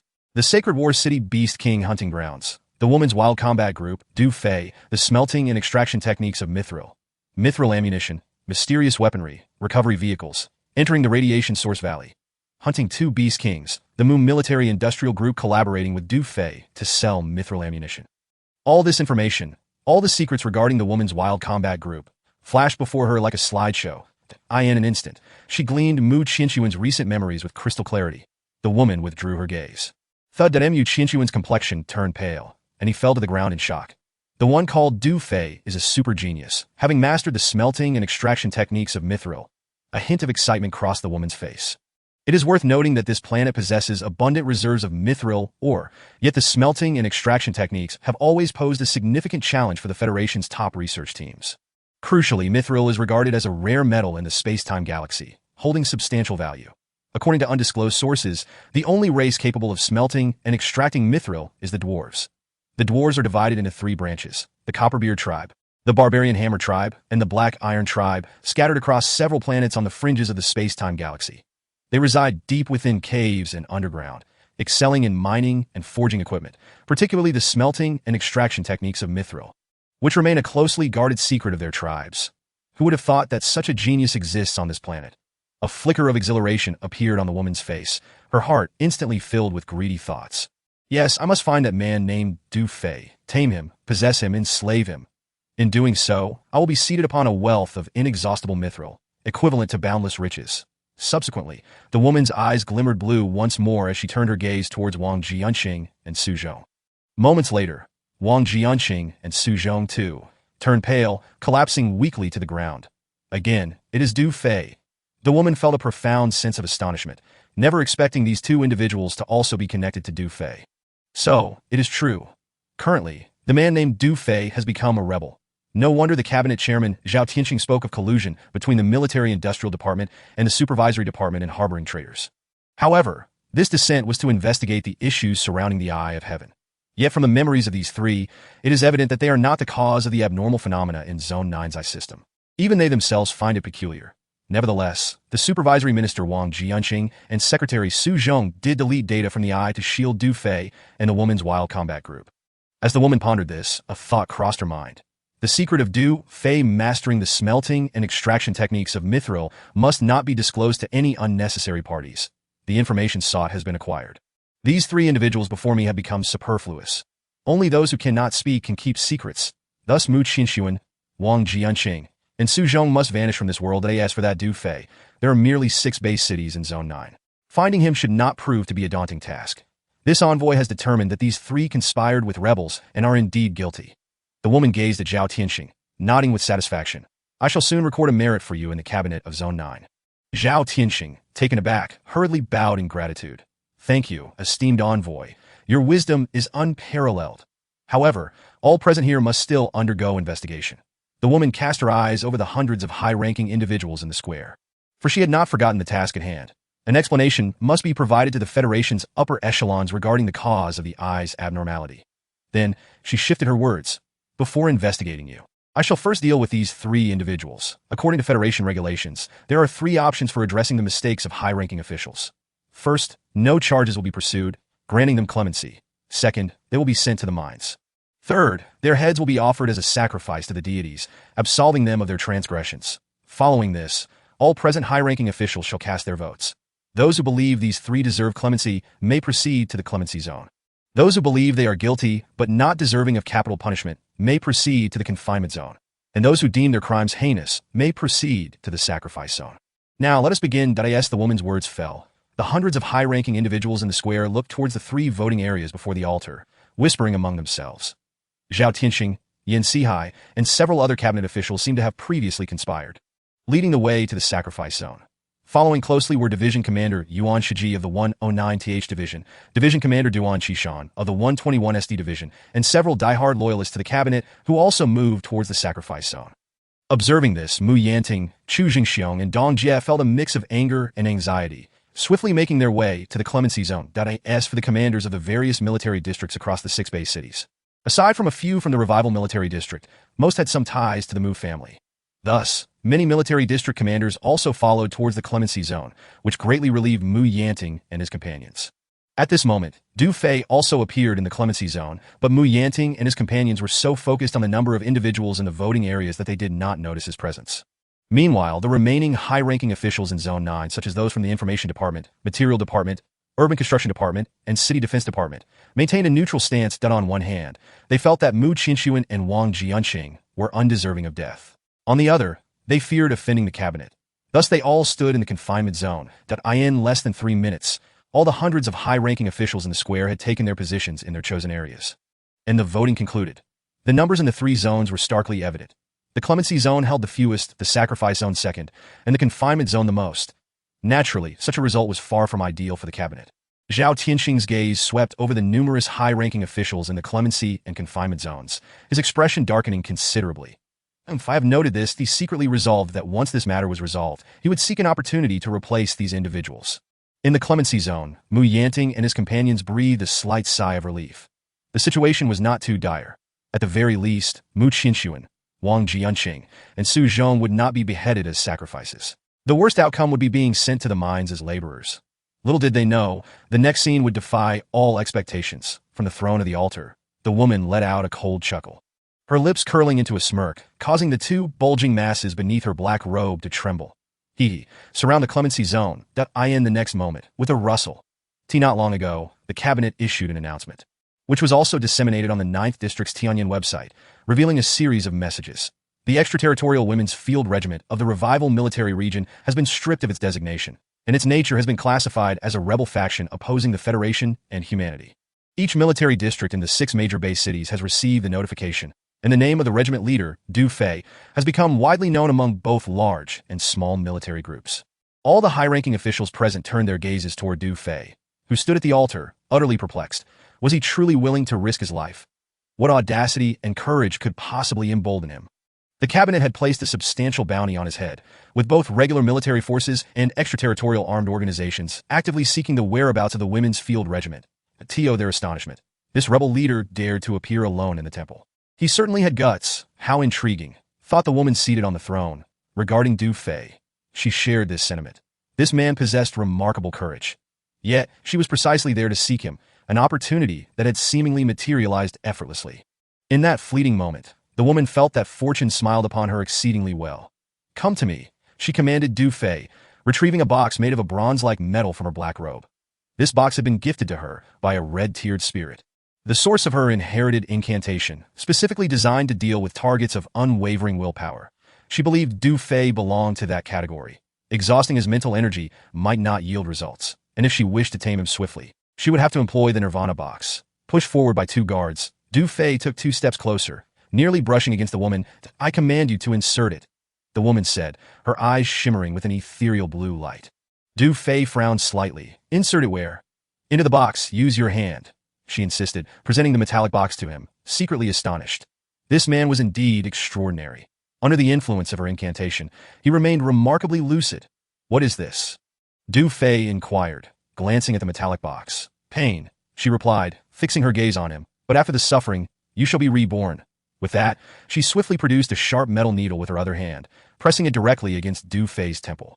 This needle is laced with potent poison. You would do well to cooperate and insert it quickly, she threatened, her face betraying an impatient expression. Kid, don't, before the words could fully escape Mu Qinshuan's lips. A guard struck him down with the butt of his rifle. Wang Jianqing and Su Zhong also attempted to intervene, but were restrained by 2 other guards. The square fell into a profound silence, as all high-ranking officials held their breath, wide-eyed at the unfolding scene. Zhao Tianxing and Yan Sihai exchanged sinister smiles, barely containing their laughter. They had merely intended to eliminate Mu Qinshuan and Wang Jianqing, never anticipating that Du Fei would walk into the trap willingly. The day's events were turning out to be utterly flawless. Mu Yanting, Chu Jingxiong, and Dong Jie were equally on edge, yet they found themselves surrounded by the Imperial Guard, rendered powerless to act. Inside the command vehicle of the canyon, Lu Ruobing and her companions wore grave expressions, tinged with urgency. Although Du Fei appeared calm and collected, maintaining an air of nonchalance, he was currently threatened by a poison needle, and Lu Ruobing and the others could not deny their concern. What is the commander thinking? What are his intentions? They pondered aloud. What if he inserts it? Is there a danger? Gan Ting asked anxiously through her earpiece. It's fine. The Nirvana box cannot harm the commander. I believe he has his own plans, Talia remarked thoughtfully. Before any further commentary could be made, Du Fei's lips curled into a slight smile. Without a moment's hesitation, he extended his hand marked with a purple sigil, palm facing downward, and plunged it into the box. Chapter 242. Do you know the consequences of moving against me? At the very moment Du Fei's hand pierced the metallic box, the woman trembled slightly. Her eyes widened in disbelief, her face betraying shock. Inside the box surged an overwhelmingly vast mental power, as if a king had descended. How is this possible? She gasped, immediately sensing the boundless mental prowess of the Spirit King within him. She had intended to exclaim about the presence of the Spirit King's power within him. Yet before she could finish, a series of cracking sounds erupted as the box began to fracture. With a thunderous explosion, the metallic box shattered into countless fragments, sending debris flying in all directions. That Du Fei's hand radiated a dazzling purple light. Before the woman could react, Du Fei's hand, marked with a purple sigil, shot forth like lightning, seizing her by the throat. Instantly, she trembled violently, her eyes wide with unending terror, her previous arrogance stripped away in an instant. The unfolding events took everyone by surprise. The male attendants, guards, and all present in the square were rendered speechless. Stop! Zhao Tianxing regained his senses and shouted angrily. Someone intervene! Huh. Du Fei replied coldly, disregarding him, continuing to squeeze the woman's throat. Zhao Tianxing felt a chill run down his spine, panic rising within him.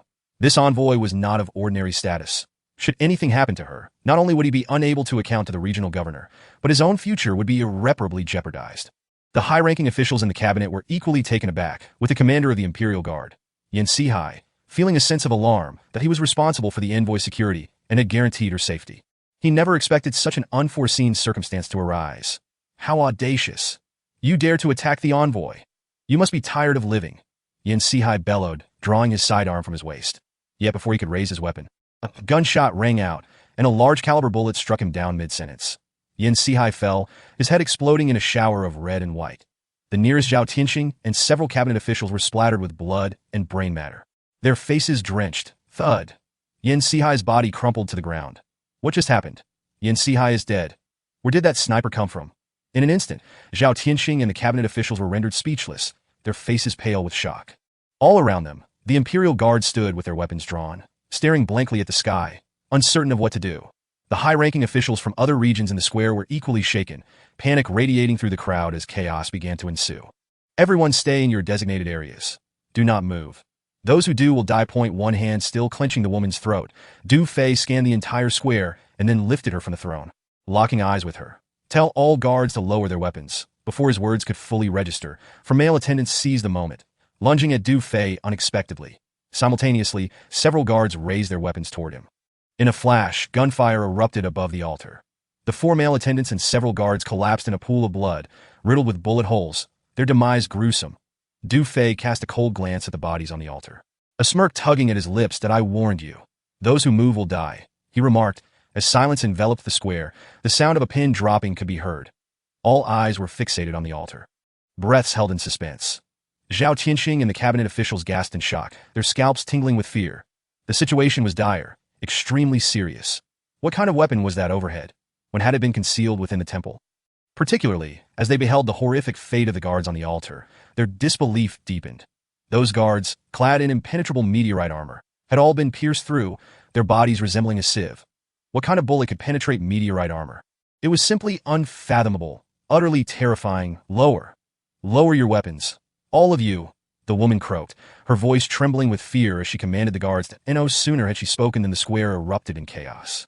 All the Imperial guards and guards, previously brimming with bravado, now regarded their weapons as if they were scalding hot, hastily dropping them to the ground. Not only was it the envoy's command, but the shocking death of Commander Yan Sihai at the hands of an unknown weapon, along with the gruesome demise of the four male attendants and several armored guards, had instilled a profound sense of dread in them.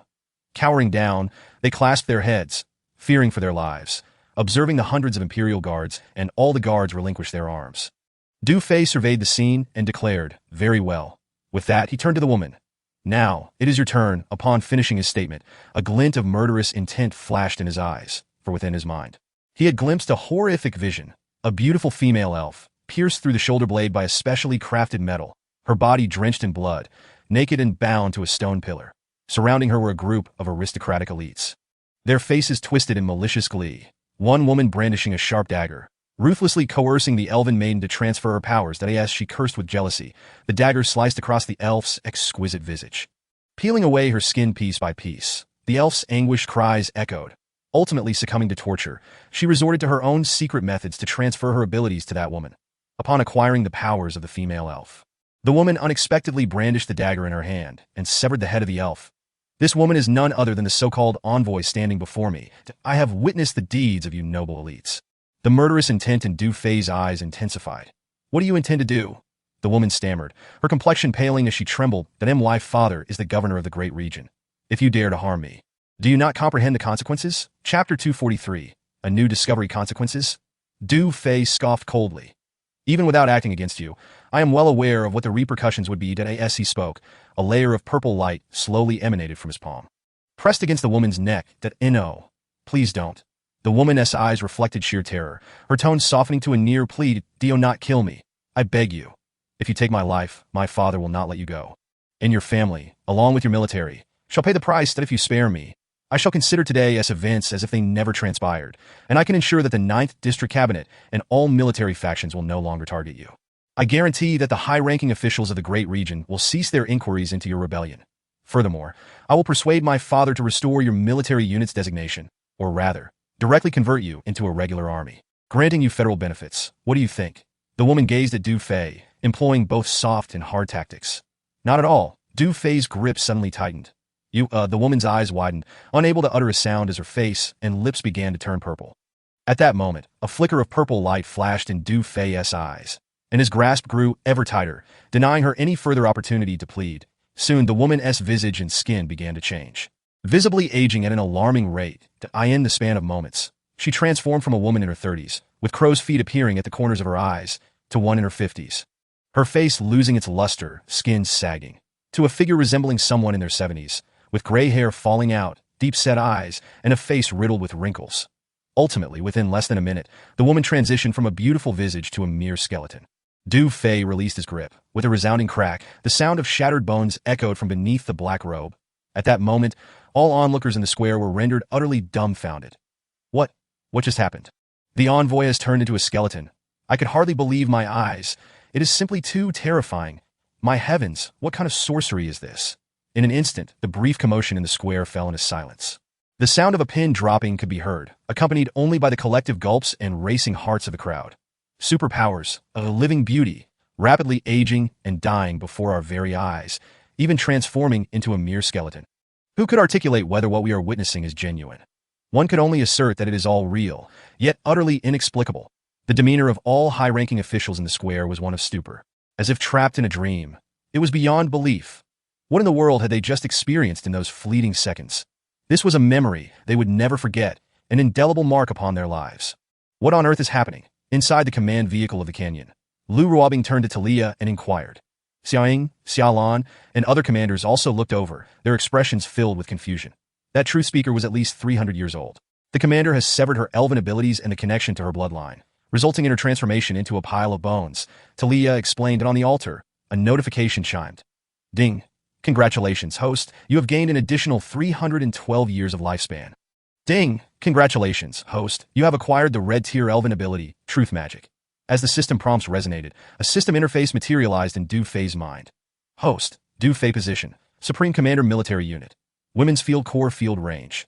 1,000 kilometers. The Eternal Eye can connect to corresponding monitoring devices, activating probing and independent communication functions, and can be set to a fixed area mode. Next upgrade of field range can expand to a radius of 10,000 kilometers. Reputation points, 2. 633,780 affinity points, 66,875 physical fitness.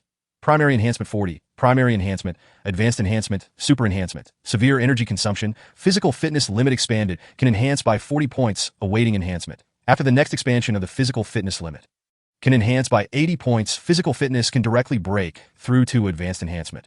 Warm reminder. Given that the host has obtained the memory inheritance of the Elven King, the red tier Elven level is too low, and this ability is incompatible with the host. Special reminder. Red tier Elven ability, Truth Magic, is now sealed within the host's rose gold talisman, capable of being inherited by others. Items. Universal Toolbox X1. Element Control 116 ml, Silver Serpent Spike X1. Ah, this is a new discovery.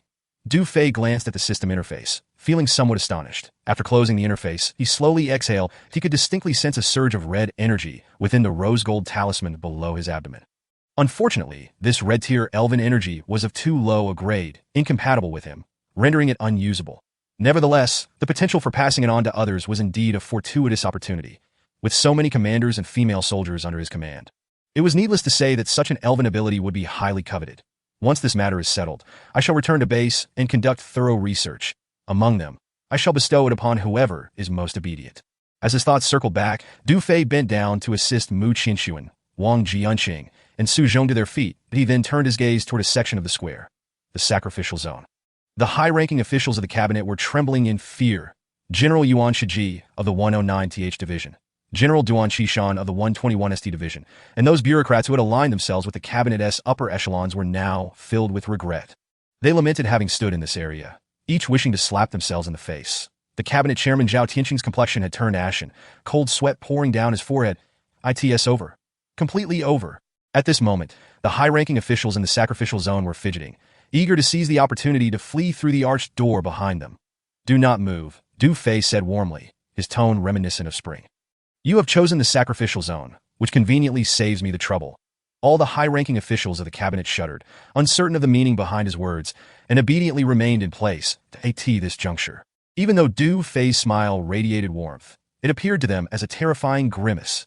Despite the soothing quality of Du Fei's voice, it resonated in their hearts like the chilling descent into a bottomless abyss. They bowed their heads, not daring to utter a sound, nor to meet Du Fei's gaze. For those eyes cold, sharp, ruthless. Chapter 244. We are rebels in that moment. Du Fei stood atop the altar, surveying the high-ranking officials of the cabinet. His gaze exuded an icy, bone-chilling murderous intent, akin to a razor-sharp blade, poised to take their lives at a moment's notice. Within the sacrificial zone, all the high-ranking officials of the cabinet felt a shiver run down their spines. Their legs growing weak, in contrast. Those commanders standing in the pardon zone felt significantly more at ease. The manner in which this rebel leader treated Mu Qinshuan and the others indicated a profound bond between them. The revocation of the Women's Field Corps designation, branding them as rebels, was clearly a directive from the cabinet, and it was evident that Du Fei was targeting all members of the cabinet. Consider this: a special envoy sent from the Great Region, not to mention the daughter of the governor, and Du Fei dared to kill her. How could the officials in the sacrificial zone fare any better? The individuals in the pardon zone swallowed their saliva, silently grateful for their choice of position, relieved that they had not acted impulsively. Meanwhile, those in the neutral zone, comprising numerous officials, felt a mix of anxiety and trepidation. They were unsure how Du Fei would deal with the high-ranking cabinet officials next. Would he also turn his wrath upon those in the neutral zone? The future remained uncertain. All individuals in the neutral zone felt taut with apprehension. Their circumstances only marginally better than those in the sacrificial zone that Mu Yanting, Chu Jingxiong, and Dong Jie displayed expressions of relief, their hearts finally at ease. The old man and Wang Jianqing were safe. It turned out everything was within Du Fei's control, and he had been prepared all along to AS for the method Du Fei employed against the truth speaker, although they were deeply shocked at this moment. They had little time to ponder further. In the crowd within the sacrificial zone, Zhao Tianqing fought to suppress his internal panic, discreetly signaling to his aide while wiping his sweat. The gestures were a coded message, instructing the aide to secretly contact the stationed troops and guards at the entrance of the Divine Lake. Zhao Tianqing understood all too well that if Du Fei could kill a truth speaker, there was nothing he would shy away from. Given the current situation, if he did not seek assistance from the outside, it was likely that he and all the cabinet members would perish here today. However, the aide's face bore the expression of someone who had lost a father, shaking his head at Zhao Tianqing. Then, using gestures, he informed Zhao Tianqing that all communication signals in the temple square had been completely blocked, making it impossible to contact the outside world. Upon receiving this news, Zhao Tianqing's heart sank into despair. What do you intend to do? Zhao Tianqing gritted his teeth, casting a desperate glance at Du Fei. I intend for all of you who support the sacrifice to be sacrificed, Du Fei replied calmly, his tone devoid of emotion. The moment those words escaped his lips, though spoken softly, they reverberated like thunder. The high-ranking officials in the sacrificial zone and other bureaucrats, including General Yuan Shiji of the 109th Division, were thrown into a state of utter panic. In truth, this matter does not pertain to our cabinet. The plan to dismantle the Women's Combat Brigade is solely dictated by the Wu family and the regional authorities, that we are merely executing orders that I implore you to refrain from acting impulsively. You have already slain the envoy sent from above. Should you turn your wrath upon us again, it will only provoke the ire of the Wu family and the regional powers. The consequences of such actions would be dire and ultimately detrimental to you. Zhao Tianqing, disregarding his position as speaker, prioritized his survival and continued, If you cease your actions now, I can assure you, I will concede to any terms you propose. That will not be necessary, Du Fei replied. gently shaking his head, his expression suddenly turning frigid to "We are traitors." With that, he raised his hand and gestured lightly towards the sky, commanding, "Eliminate everyone in the sacrificial zone." "Yes, Commander," came the response. Lu Ruobing and the others showed no hesitation. To them, the commander was their guiding light, and they would follow his orders without question. "Purge them. Leave none alive. Open fire. Open fire." The sound of gunfire erupted through the air as 10 Falcon drones unleashed a barrage upon the sacrificial zone. The Predator drone circled ominously above the square, vigilantly observing the movements of the guards and the surrounding areas. Ah! Ah! Ah! The chilling cries echoed incessantly as Zhao Tianxing and the other high-ranking officials, including the 109th Division Commander Yuan Shiji, the 121st Division Commander Duan Qishan, and the remaining officers, fell into pools of their own blood. In less than a minute, the purge was complete. The sacrificial zone lay in utter disarray, a sight too ghastly to behold. Bodies were strewn haphazardly, blood flowed like a river, and the air was thick with the stench of carnage. Thus, the 9th District Cabinet was no more. As the smoke dissipated from the courtyard, the temple square fell into a profound silence. On the altar, Mu Qinxuan, Wang Jianqing, and Su Zhong wore expressions of shock, their eyes wide as they beheld Du Fei. They had not anticipated that this young man would truly eradicate the entire cabinet in one fell swoop. In the amnesty zone, Mu Yanting, Chu Jingxiong, Dong Jie, and the commanders from the 6 major military districts were left in a state of disbelief. How ruthless! This was indeed beyond comprehension. Each commander present had weathered countless battles and had witnessed unspeakable horrors.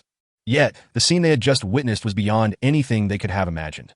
The once arrogant high-ranking officials had been extinguished in the blink of an eye. How could Mu Yanting and the others not be shaken? In the prison zone, officials from the Information Department, Logistics Department, Urban Construction Department, and City Defense Department stared aghast at the mangled corpses in the sacrificial zone, their souls seemingly escaping their bodies, that a few civilian officials even collapsed to the ground, leaving a puddle beneath them. What had we endured? Would this rebel leader also eliminate the prison zone? Chapter 245, a powerful maneuver observing the terrified expressions of the officials in the prison zone. Du Fei knew the situation was effectively under his control, the dust settling. Furthermore, from the onset of the purge in the sacrificial zone until now, all the guards had cowered, clutching their heads, not daring to move.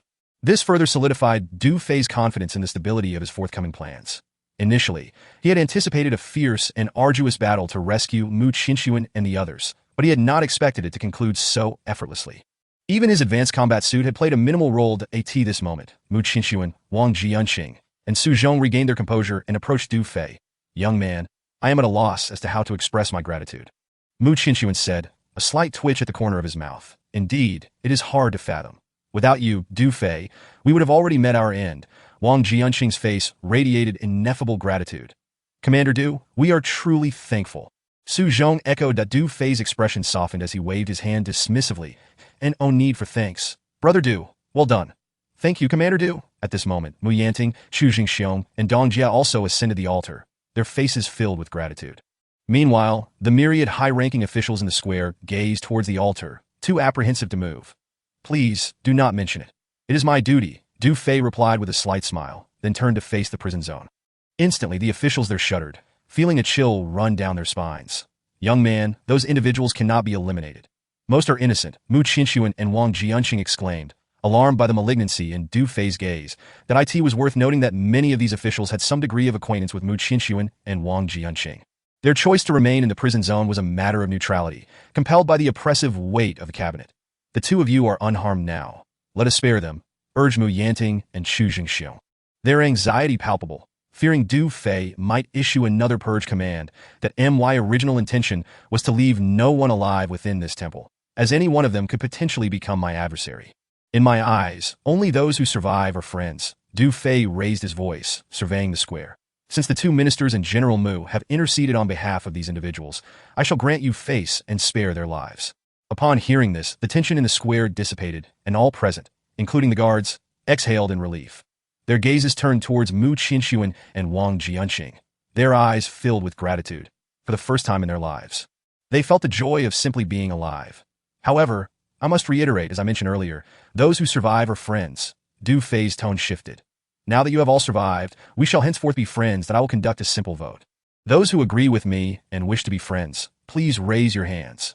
Those who do not wish to be friends, please proceed to the sacrificial zone." That at his words, every official, guard, and soldier in the square raised their hands in unison. Not a single person approached the sacrificial zone. Seeing this, Du Fei couldn't help but smile inwardly. Very well, we shall be friends from this day forth. Du Fei looked at everyone in the square before addressing Mu Qinshuan and Wang Jianqing. These friends are meeting for the first time and may feel unfamiliar with each other. I would appreciate it if the two ministers could make the introductions. With that, he turned to Dong Jie and whispered a few words. Understood, Commander Du. Dong Jie nodded swiftly, departing with purpose. Moments later, he returned from the temple's officiant with a camera slung over his shoulder. Soon after, Du Fei and Mu Qinshuan descended from the altar and approached the prison zone. This is Minister Lu Wanyan from the logistics department, Mu Qinshuan began, pointing to a plump man with a shiny face. Minister Lu, this is the commander of the Women's Combat Brigade, Du Fei. Hello, Minister Lu. Du Fei smiled and extended his hand. Minister Lu Wanyan was momentarily taken aback, never expecting Mu Qinshuan to introduce him first. Seeing Du Fei's hand extended, he hurriedly bent forward, shaking it with a trembling smile. Jiga, good day, Commander Du. This is Minister Huang Jianye from the City Defense Department. Wang Jianqing followed up with introductions. Hello, Minister Huang, Du Fei said, shaking hands with Lu Wanyan before extending his hand to Huang Jianye. Didu, Commander, greetings, Huang Jianye stammered, having been wiping sweat off his brow, hastily cleaning his hand on his black robe while donning a smile. Meanwhile, Dong Jie, camera in hand, recorded the entire event. This is Minister Zhou from the Urban Construction Department. This is Director Zhang from the Temple Logistics Office. This is Advisor Sun from the Guards. This is General Guo from the Southern Flame Military District. And so, Du Fei patiently greeted each official and commander, wearing a beaming smile throughout the exchanges. After half an hour, every official in the prison zone had been introduced. Without pausing, Du Fei turned to the guards and soldiers, ensuring that not even the lowest-ranking private was overlooked. Mu Qinshuan, Wang Jianqing, Mu Yanting, and Chu Zhengxiong watched from the sidelines, secretly marveling. This young man's methods were more ruthless than killing. Inside the command vehicle, Lu Ruobing and the others fixed their gaze on the screen. Initially perplexed, their faces now bore expressions of comprehension. The commander is truly remarkable. What a powerful maneuver. Chapter 246. The scheme nearly 2 hours had passed. At last, Du Fei had acquainted himself with every individual in the temple square. Commander Du, here is the footage storage card. Dong Jie lowered the camera, handing over a thumb-sized card. Thank you for your efforts. Du Fei smiled as he accepted the card, pondering for a moment before adding. Let us take a few group photos. Of course, Dong Jie nodded in understanding. Click, click, click. Next, Du Fei posed for several family photos with the officials, commanders, and guards from various regions.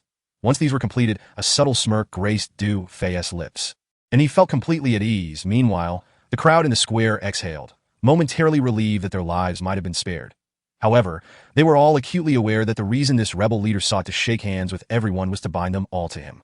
The camera captured every moment, first documenting the remains of the fallen envoys on the altar, the bodies of the 4 male attendants, and the bloody scene of the high-ranking officials in the sacrificial zone. It then recorded the moments as they shook hands with Du Fei, with several beautiful female officials even embracing him.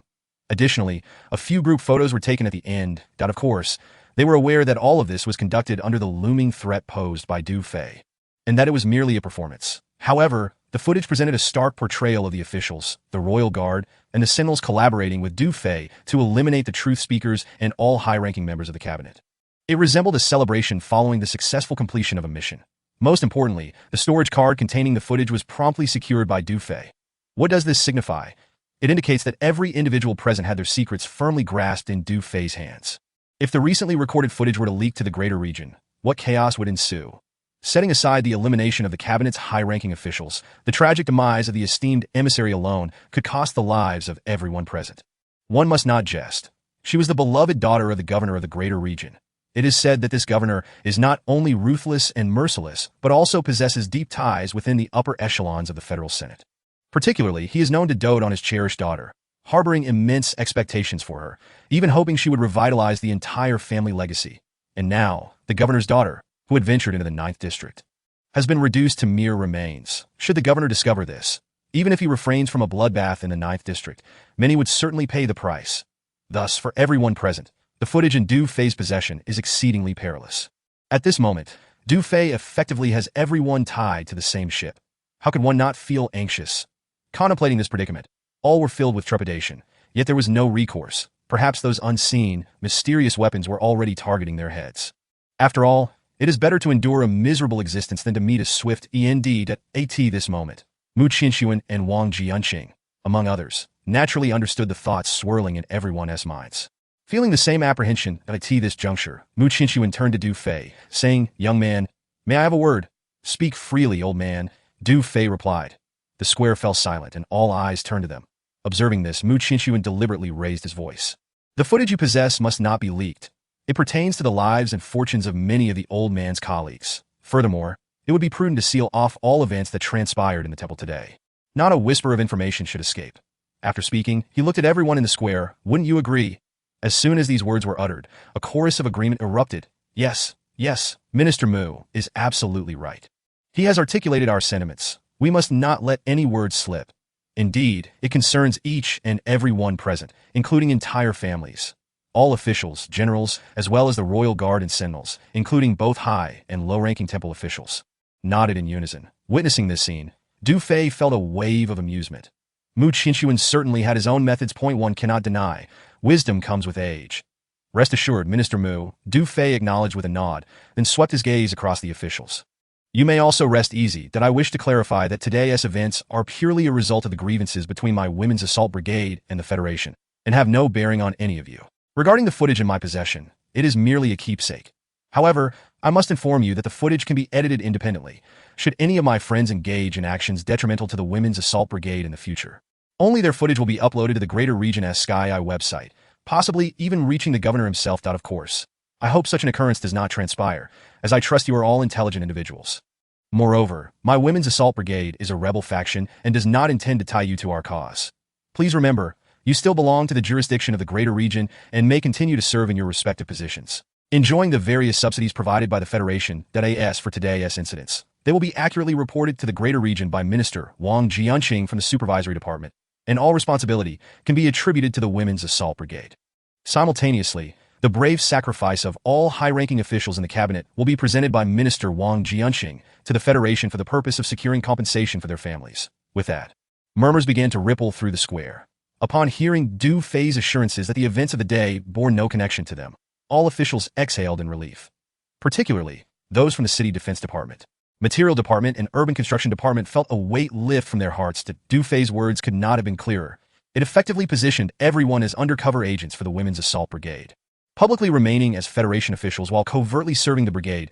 At the same time, all matters were entrusted to Minister Wang Jianqing of the Supervisory Department. However, no one envied Wang Jianqing's full responsibility. Instead, they all silently rejoiced at not being chosen for the task. After all, the emissary sent from above had been killed, and even more so, the governor's daughter. Handling the aftermath of such an incident was no small feat. This was the best outcome possible. To report the events truthfully to the Greater Region. Wang Jianqing looked puzzled, furrowing his brow as he regarded Du Fei. Indeed, Du Fei confirmed with a nod that I find this somewhat inappropriate. Wang Jianqing replied, shaking his head slightly, his expression laced with concern. Reporting the cabinet's elimination to the Greater Region may be inconsequential, but if the murder of the truth speaker is reported, the repercussions will be severe. Given the governor's tyrannical disposition, he would undoubtedly target the 9th District for a significant reshuffling, and at that point, Du Fei frowned in contemplation, acknowledging that Wang Jianqing's concerns were not without merit. In the eyes of the Greater Region, the 9th District was merely one of the hundreds of areas under its jurisdiction.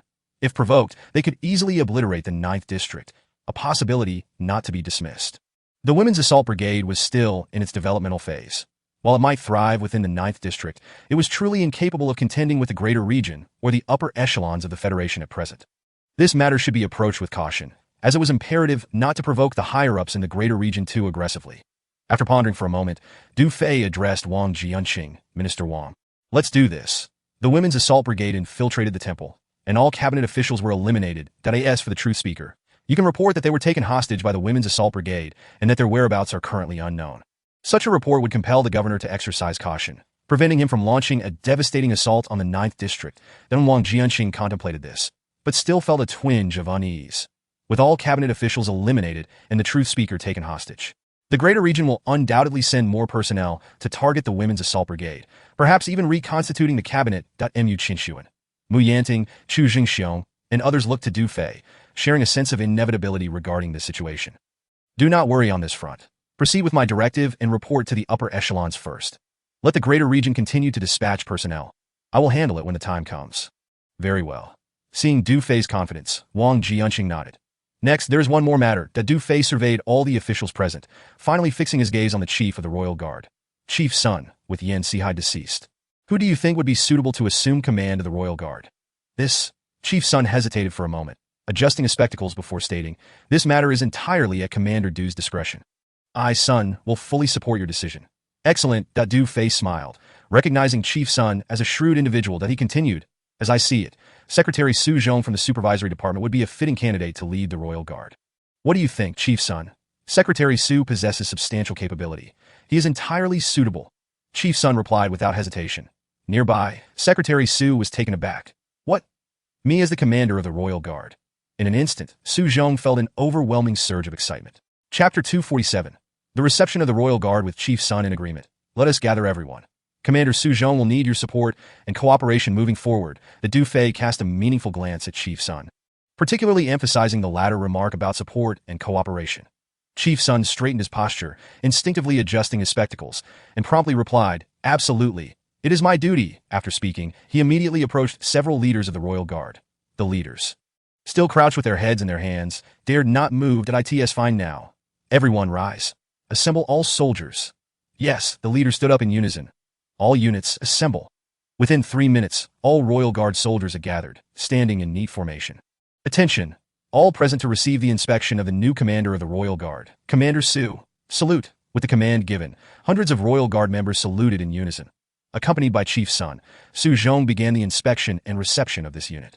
It is important to note that the Royal Guard holds a unique status within the 9th District, being a direct force under the high-ranking officials of the cabinet. Although their numbers are few, their equipment is state-of-the-art, and their combat effectiveness is unparalleled compared to ordinary military forces. Gaining control over the Royal Guard equates to ensuring the safety of the core leadership at this moment. Su Zhong was filled with immense excitement, admiring Du Fei to no end.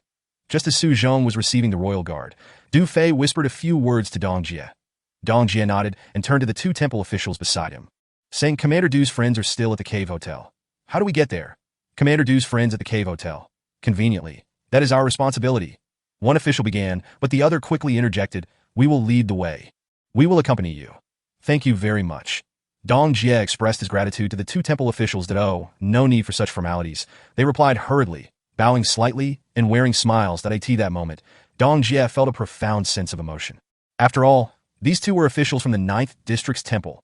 Under normal circumstances, not to mention himself, a mere adjutant of an independent brigade in the Holy War Military District, even General Mu Yanting would hardly warrant their attention. Yet now, these officials were bowing and scraping before him, their demeanor exceedingly flattering. Who would believe it if told? Soon after, the 2 officials, accompanied by several temple guards, led Dong Jie towards the Cave Hotel.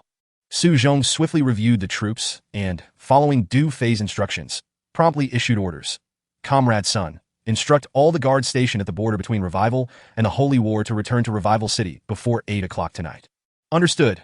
Comrade Sun responded affirmatively. There were still nearly 2,000 guards at the border, collaborating with the 109th and 121st Divisions and the Holy War's garrison. It was essential to recall all the guards. Su Zhong intended to gain complete control over this elite unit. Meanwhile, the 109th and 121st Divisions remained stationed at the border as well. Their commanders, Yuan Shiji and Duan Qishan, primarily followed Wu Dagui's orders. And although he had now perished, most of the commanders below were still affiliated with the Wu family. How to deal with these 2 divisions was beyond Su Zhong's concern, though it depended on Du Fei's subsequent plans. Over here, Du Fei was in discussion with Wang Jianqing, Mu Qinxuan, and several senior officials that a few minutes later You can restore the monitoring systems of the inspection department. Wang Jianqing and Mu Qinxuan exchanged surprised glances. However, upon reflection, it was not so surprising after all. This young man was a prodigious genius. Perhaps he could indeed rectify the anomalies of the Heavenly Eye system. "I can give it a try." Du Fei replied with a smile, discreetly glancing at the Eternal Eye on the system interface. Current domain range, 1,000 kilometers. Eternal Eye, capable of connecting to corresponding monitoring devices, activating probing and independent communication functions, and can be set to fixed area mode. What a trivial matter. All that is needed is to connect the Eternal Eye to the inspection department systems. At that point, the 9th District's Heavenly Eye monitoring system will be entirely replaced by the Eternal Eye. Of course, discussing this would be futile, as they wouldn't comprehend, and Du Fei would never divulge it at the Cave Hotel. Room 197. 2 armed guards stood at the entrance, while 2 maidservants were assessing the damaged furniture inside. "Sister Phoenix, what happened here?" "Yes, what transpired between you and Captain Du?" The 2 female bodyguards frowned, observing the chaotic scene, puzzled by the situation. Most notably, the stone-carved room was soundproof. Even if they shouted at the top of their lungs next door, they would hear nothing and no need to ask further. It is all my fault, the Black Phoenix waved her hand, her face flushed, explaining, I got drunk last night. It has nothing to do with Captain Do. I was the one who caused the mess. She then turned to the two maidservants. Have you finished your assessment? How much do I owe? One of the maidservants, holding a notebook, calculated, according to the temple hotel regulations. For damaged items, the compensation is tenfold. You will need to pay before she could finish. Attention. The two armed guards stood at attention and saluted as two officials and several guards entered, accompanying Dong Jie. Your Excellency, the two maidservants hurriedly bowed to the officials. What is the situation here? The officials frowned at the disarray in the room. Chapter 248. How did you accomplish this? Your Excellency, here's the matter. One maidservant stammered, pointing at the Black Phoenix. This lady and her husband stayed in this room last night, and we discovered this morning that many items were damaged. The bed has cracks. Two wall lamps have been knocked down, a table and a side table each lost a leg, two chairs have broken backs, and the bedding is contaminated in several places. We have finished the assessment. And according to regulations, they owe 760,000 hours. Upon hearing this, the Black Phoenix's face turned even redder. She shot a glare at the maidservant that if compensation is required, I'll pay, but why must you be so detailed? Dong Jie observed this exchange and, sensing something, felt a wave of shock within. Captain Du is truly formidable. These individuals are esteemed guests. There is no need for compensation. All right, you may leave now. The two officials waved dismissively to the maidservants upon learning the situation. Compensate? Nonsense. These are Captain Du's people. Who knows? He might end up owning the entire temple. Hello, I am Dong Jie, the confidential secretary of the Iron Blood Brigade of the Holy War Garrison. Having never met the Black Phoenix before, Dong Jie stepped forward to introduce himself. Captain Du is awaiting you at the temple and specifically sent me to escort you. The Black Phoenix and her two female bodyguards exchanged bewildered glances. No compensation required? Captain Du is at the temple, and he sent someone to escort us. What is going on? Initially, the three of them had been worried about Du Fei, but hearing Dong Jie's words left them somewhat dazed a few minutes later. With the assistance of her two bodyguards, the Black Phoenix arrived at the temple square. Inside the command vehicle of the canyon, Lu Ruobing and other commanders were fixated on the screen. Look, isn't that Sister Phoenix? Xiaolan exclaimed, Oh, it seems Sister Phoenix is having trouble walking indeed. What could be the reason? She isn't injured, is she? Chiao Tong, and I'm Miao Miao, Yi Mengfan, and others chimed in. Lu Ruobing and Xiaoying frowned. Puzzled, why was the Black Phoenix walking in such a manner? What had transpired? In the square, the Black Phoenix gritted her teeth and approached Du Fei, immediately sensing the strange atmosphere from the reverential expressions on the faces of the officials around him. When she saw many guards clearing the bodies of the high-ranking officials from the sacrificial area, the Black Phoenix and her two bodyguards were left speechless in shock. Have you completed your plan? She whispered to Du Fei. What do you think? Du Fei responded with a slight smile. The Black Phoenix's expression was dazed. Heavens, how did you accomplish this? It's a long story. First, take a look at that aircraft. Du Fei pointed to the fighter jet on the altar and continued, Are you familiar with this thing?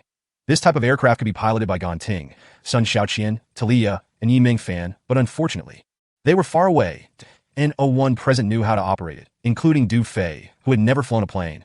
This is a first-generation Vulture fighter jet. I'm well acquainted with it. The Black Phoenix squinted her eyes and stated, Can you fly it? Du Fei inquired that it should be no problem. The Black Phoenix was quite familiar with the first-generation Vulture fighter jet that in the foreign realm. Such aircraft were abundant, and she had seen them since childhood. Moreover, the truth-speaking master who adopted her equipped her with such a plane and had taught her how to operate and pilot it. That is excellent. Du Fei felt a surge of joy.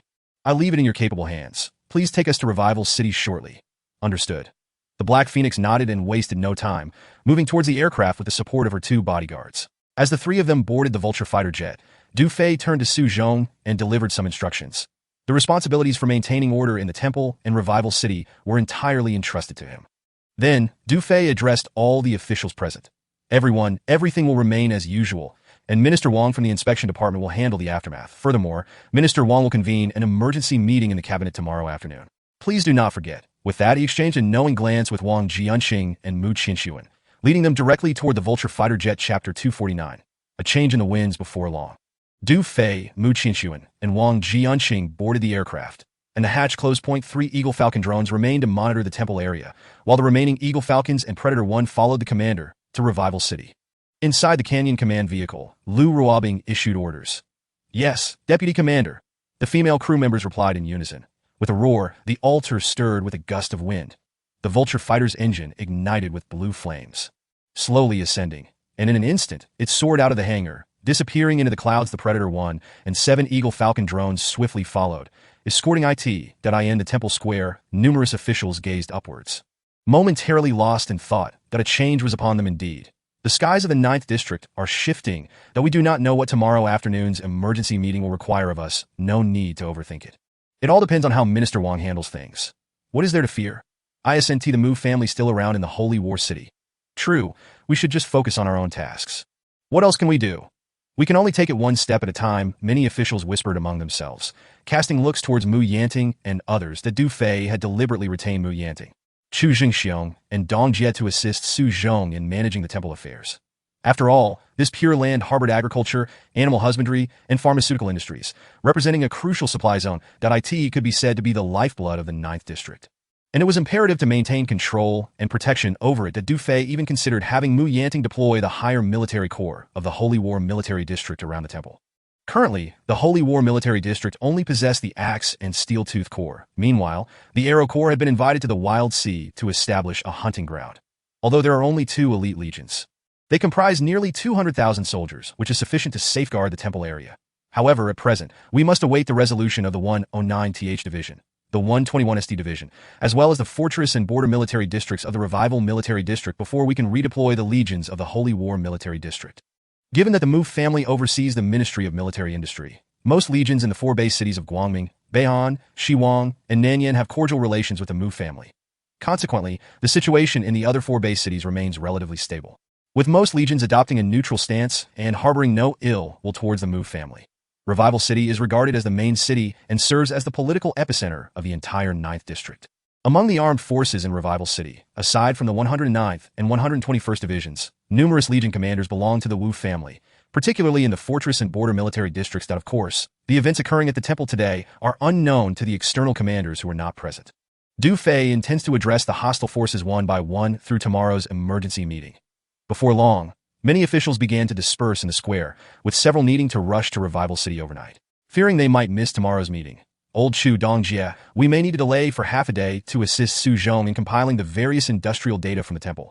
Additionally, keep a close watch on those temple officials and select a few reliable ones to collaborate with Du Fei on his forthcoming plans. Mu Yanting recounted the tasks assigned to Du Fei before his departure. Understood. Chu Jingxiong and Dong Jie nodded. From this moment forth, they sensed that the 9th District was on the verge of transformation.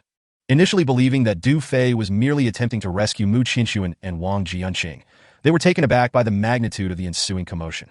Through the assassination of the true speech master and the purging of all high-ranking officials in the cabinet, along with Du Fei's series of allocations, it was evident that he aimed to seize control over the entire 9th District's rhythm. Now, the Mu family, Wang Jianqing, and numerous officials and generals from the 6 base cities had been inadvertently entangled in this web. It is worth noting that from the Qingchuan ruins battle to the Daishan hunting grounds, Chu Jingxiong and Dong Jie held Du Fei in the highest regard. Now, they realized that Du Fei's audacious actions were not mere impulsiveness, but rather a well-considered strategy. With his confident and composed demeanor, he appeared to be fully prepared. Coupled with the Mu family's constant exclusion, sanctions, and suppression, they had long grown weary of the various acts under the federal dictatorship. Thus, Chu Jingxiong and Dong Jie felt exhilarated rather than fearful of Du Fei's actions. Although they understood that this path was fraught with peril and offered no return, they felt no regret within their hearts. Inside the Vulture fighter jet, Du Fei surveyed the various configurations of the interior that Mu Qinxuan and Wang Jianqing were also observing their surroundings, their eyes filled with curiosity. Despite their high-ranking status, this was their first experience aboard such a mode of transport. For safety reasons, they typically traveled by car, as only the highest echelons were qualified to board aircraft capable of evading attacks from stealth-winged beasts.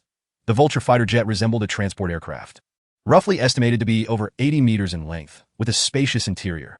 The front of the aircraft housed the radar and cockpit, while the middle contained a rest compartment and a pressure-sealed storage chamber. The equipment was advanced, featuring comprehensive communication and navigation systems that could simulate special wavebands to evade airborne stealth-winged beasts, enabling flight under complex meteorological conditions by day and night. However, the weaponry was not particularly formidable, equipped only with large-caliber machine guns and miniature missiles sufficient for self-defense. Overall, this fighter jet's combat capability was relatively weak, comparable to that of a transport aircraft that Du Fei considered it a means of transportation within the upper echelons of the Federation. Merely a transport vehicle, the ample space was indeed convenient for transporting military personnel, weaponry, and other military supplies that in Du Fei's view. This aircraft was a valuable asset, requiring only a few modifications to serve the future needs of the Women's Field Corps. Just as he was contemplating this, Black Phoenix piloted the Vulture fighter jet through the clouds, beginning its gradual descent. Below, the outline of Revival City became increasingly distinct. Beep, beep, beep. Revival City laser defense authentication in progress. Authentication successful. Landing permitted. Where to land? Black Phoenix inquired. First, to the supervisory department, Du Fei replied. Understood. The Vulture fighter jet headed directly towards the supervisory department. That Du Fei felt a surge of excitement as the Eternal Eye was about to connect with the monitoring equipment of the supervisory department. Chapter 250. Connecting to the supervisory department's equipment, the Vulture fighter jet began its descent. In a clearing of the supervisory department, a dense crowd had gathered. There were both men and women. All officials and staff of the supervisory department, numbering around 300 to 400, that they were surrounded by a squad of fully armed Imperial guards, each one in a state of panic since Wang Jianqing's imprisonment. Just prior to the imminent arrival of the true speech master at the temple, the cabinet had ordered that all personnel of the supervisory department undergo scrutiny. At this moment, the atmosphere in the supervisory department was rife with anxiety. As no one knew what fate awaited them next, suddenly, the crowd fell silent. All commotion ceased as everyone looked up to the sky. As the air currents shifted, the Vulture fighter jet gradually descended onto the clearing. With a hiss, the hatch opened. Du Fei, Mu Qinxuan, and Wang Jianqing stepped down from the aircraft. Notably, due to the lack of time to change their attire, they still wore the temple robes. Meanwhile, Black Phoenix and the two female bodyguards remained inside the aircraft. Their silhouettes faintly visible through the open hatch, leading to the misconception that they were envoys sent from the greater region. That is a fighter jet from the greater region. Look, it's the minister. Indeed, the minister has returned. I recognize the other one. It's Minister Mu Qinxuan from the Ministry of Military Industry. How strange. Weren't they under investigation by the true speech master for misconduct? Yes, how come they appear seemingly unscathed? At that moment, whispers filled the air among the gathered officials. Just moments ago, the cabinet had reported that Minister of Supervision Wang Jianqing and Minister of Military Industry Mu Qinxuan had been detained.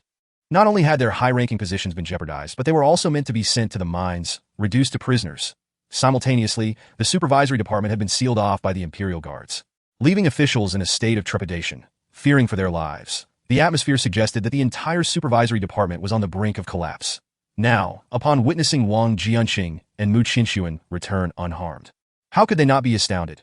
The Imperial Guards stationed around the supervisory department were equally bewildered, gazing at the approaching trio of Wang Jianqing, Mu Qinxuan, and Du Fei in a daze.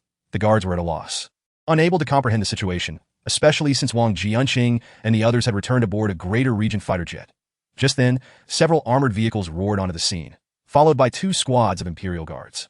Before the armored vehicles had even come to a complete stop, two commanding officers leapt from the vehicles. Salute.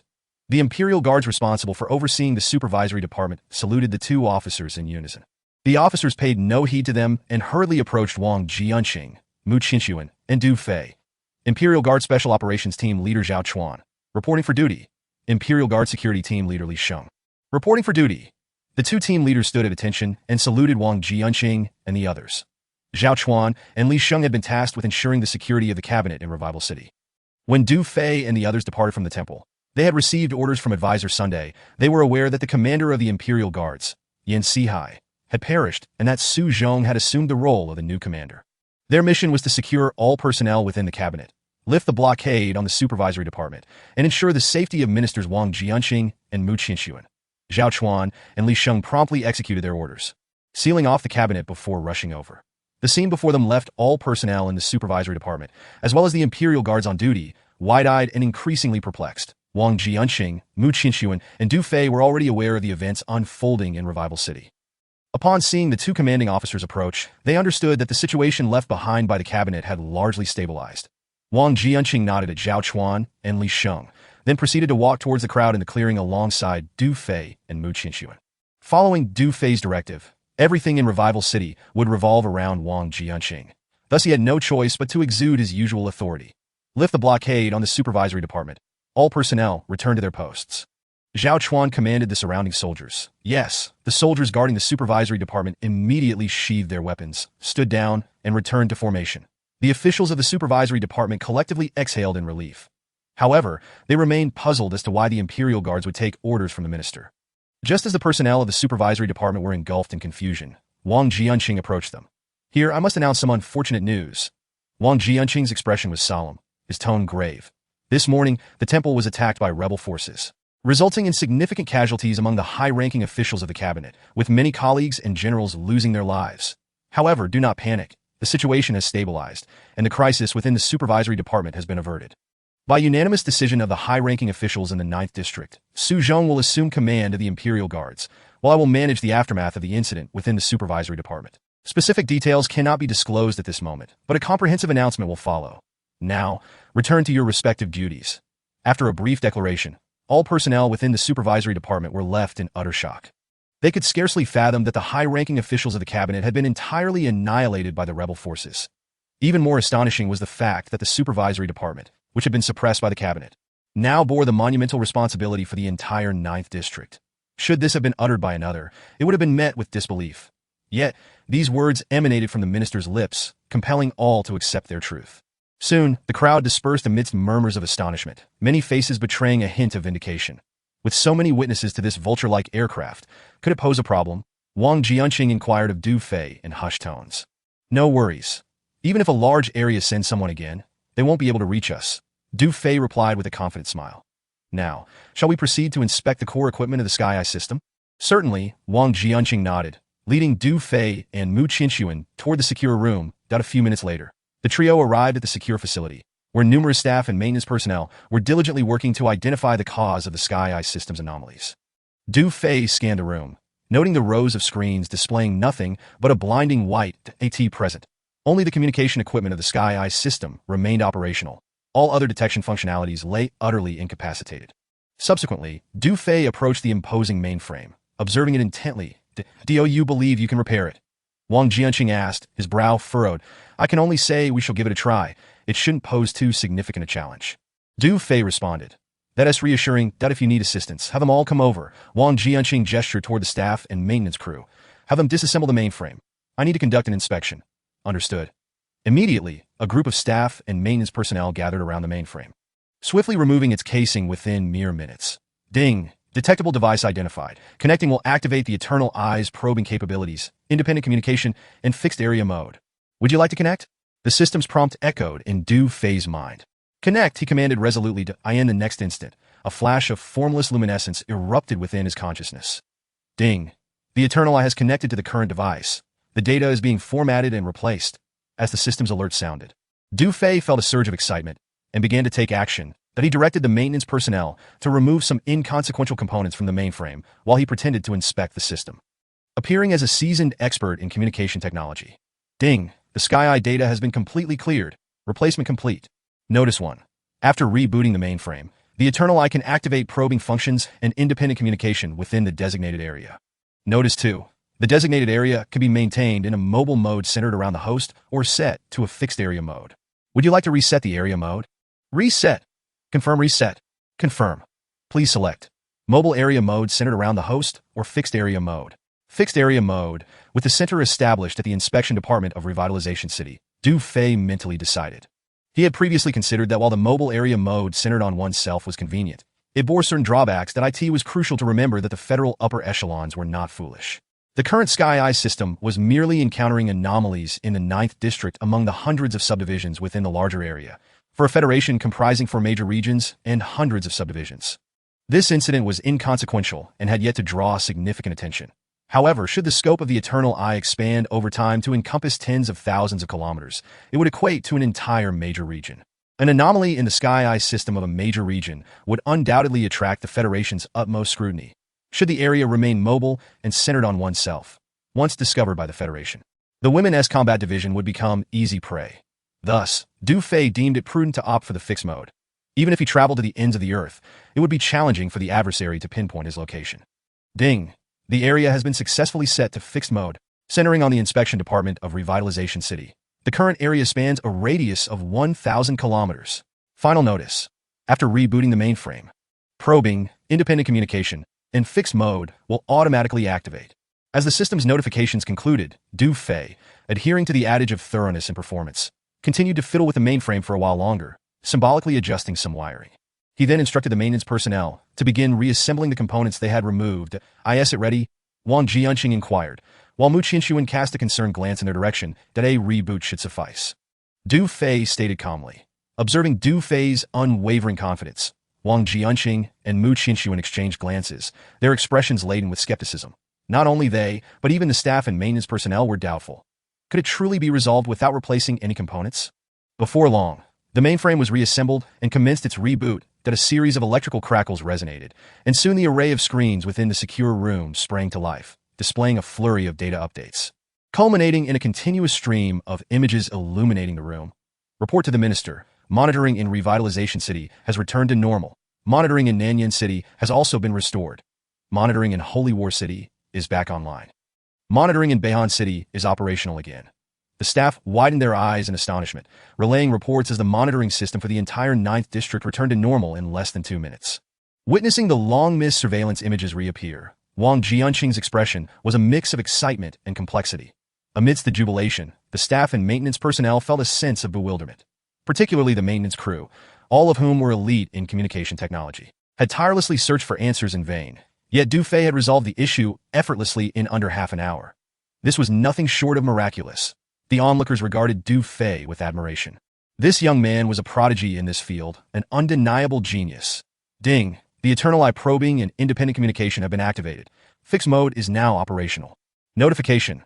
Attributes are localized networks, limited to the designated area. External devices entering the designated area or devices present within it will automatically connect. Advantage. Against hostile forces, the host can selectively sever enemy communications using the initial access code, incapacitating their network. The system's notifications resounded. Within a second, the entire communication network of the 9th District, encompassing functional departments, industries, mining operations, and various military apparatus, flickered simultaneously. To Du Fei's heart leaped with joy.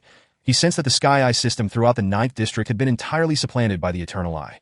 At that moment, Wang Jianqing and the others reveled in their triumph. The system's previous malfunctions had rendered the inspection department nearly incapacitated. Now, it felt as though the blind had regained their sight. How could they not be exhilarated?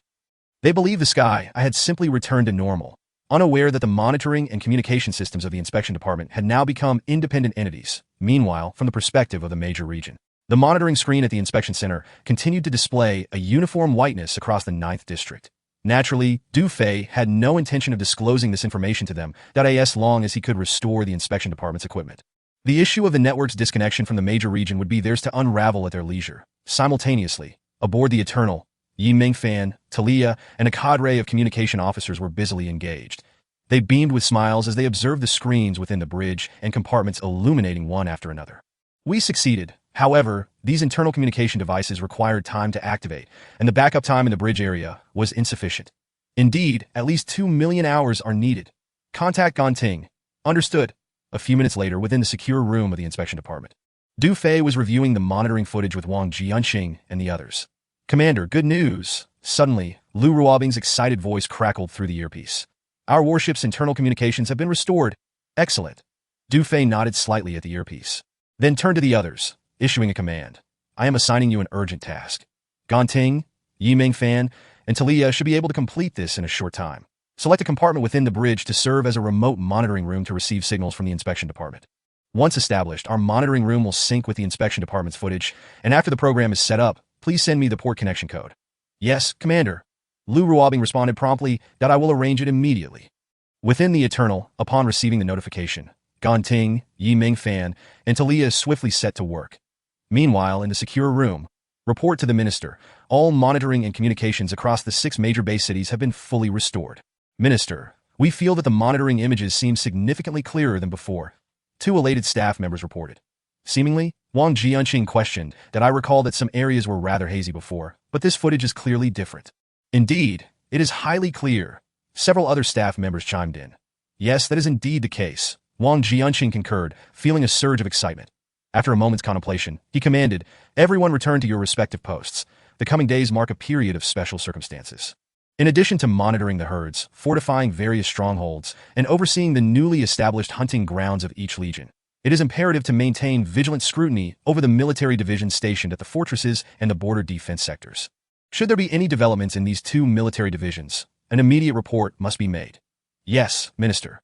The Assembly of Secretaries responded in unison. A few minutes later, Wang Jianqing led Du Fei and Mu Qinshuan into the office, and the 3 took their seats. Within the room, it could be said that they were all allies. Mu Qinshuan turned to Du Fei and inquired, Young man, what are your plans for the next step? Wang Jianqing echoed. Indeed, you must consider this carefully. To be frank, since returning from the temple, both men had felt a growing sense of unease as they settled into silence. The Federation was an exceedingly formidable behemoth. Even with Du Fei's control over the 9th District, he could not shake the Federation in the slightest. Presently, even with the combined military forces and armed capabilities of the entire 9th District, along with the enigmatic weaponry of the Women's Assault Corps, they could scarcely contend with a larger region. After all, the larger region governed over hundreds of smaller sectors, not to mention the Wu family. Should that particular governor issue a purge order against the 9th District, one could only imagine the devastation that would ensue. Given the circumstances, I invite you to share your thoughts. That Du Fei did not respond. Instead, he regarded them with calmness. That Mu Qinxuan and Wang Jianqing exchanged glances, involuntarily revealing a wry smile. This young man was remarkably composed. Perhaps this was the essence of a fearless newcomer. You have already stated that the situation has reached a critical point, leaving us with almost no avenues for retreat. What further thoughts can there be? Mu Qinxuan maintained his rueful expression and continued, as for us two old bones, we are not without resilience. The Mu family is no coward. And if it comes to it, we will risk everything. However, the terror and methods of the Federation are beyond your imagination. The crux of the matter is that this situation involves too many people. You must be fully aware and plan meticulously. Brother Qinxuan is correct. Henceforth, everything hinges on you, Du Fei. Wang Jianqing regarded Du Fei, his tone growing grave. One misstep could lead to total loss. A moment's carelessness may transform the entire 9th District into a hellish landscape. As soon as he spoke, several figures appeared at the doorway. It was Mu Yanting, Chu Zhengxiong, Su Zhong, Dong Jie, and even the secretary of the Military Industry Department. Qianlong, upon entering the office, they all turned their attention to Du Fei. You all heard the previous discussion, did you not? Mu Qinxuan asked, and Mu Yanting and the others nodded in affirmation. Indeed, they had all heard. That Du Fei rose to greet them and paused thoughtfully, that he understood the concerns expressed by the two elders. The notion of one thought leading to hell and another to paradise was not lost on him. However, whether the 9th District would become hell or heaven would ultimately depend on their actions. At this juncture, the strategy is simple. Delay. The longer we can prolong the situation, the more advantageous it will be for us. That Du Fei turned his gaze toward Mu Qinxuan and the others. Continuing, first we must stabilize the governor of the larger region. As long as he does not receive news of his daughter's demise, the 9th District will not face a large-scale purge. In short, we must shift all adverse factors onto the traitors. During this period, in addition to monitoring the movements of neighboring districts and the larger region, we must also guard against the direct lineage of the Wu family. Furthermore, the Mu Military Industry Group may have to endure some hardship. I need to implement defensive measures to avert potential crises. As for the larger region, sending envoys or legions to the 9th District again, you need not worry. I shall handle all matters related to that. With his words, the expressions of concern on Mu Qinxuan and the others' faces began to dissipate somewhat, for Du Fei's tone exuded confidence, suggesting he was quite assured. Although they still felt uncertain, their state of mind had improved considerably. For now, we will heed this young man's counsel and take the risk. Young man, the Mu Military Industry Group will fully cooperate. You need not worry about that, Mu Qinxuan declared. Indeed, Du Fei nodded, then addressed Wang Jianqing. Minister Wang, for tomorrow afternoon's emergency meeting, we will conduct a comprehensive review of the commanders in the Fortress Military Division and the Border Defense Division.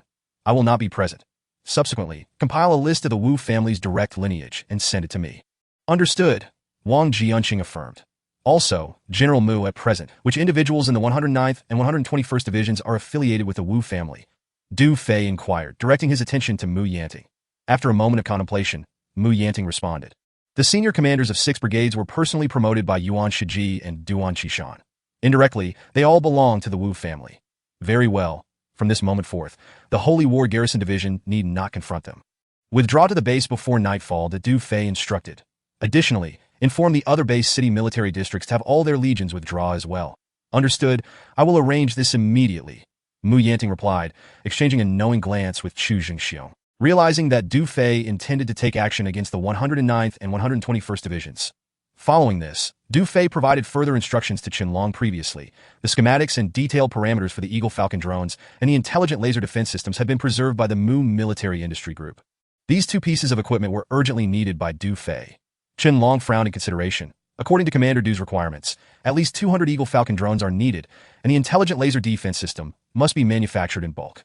This may incur significant costs. Before he could finish, Wang Jianqing interjected, the cost should not pose a problem. After tomorrow afternoon's emergency meeting, I will seek funding from various departments. Mu Qinxuan added. Moreover, our secret silver ammunition is about to enter production. We can also request an advance payment from the major military districts.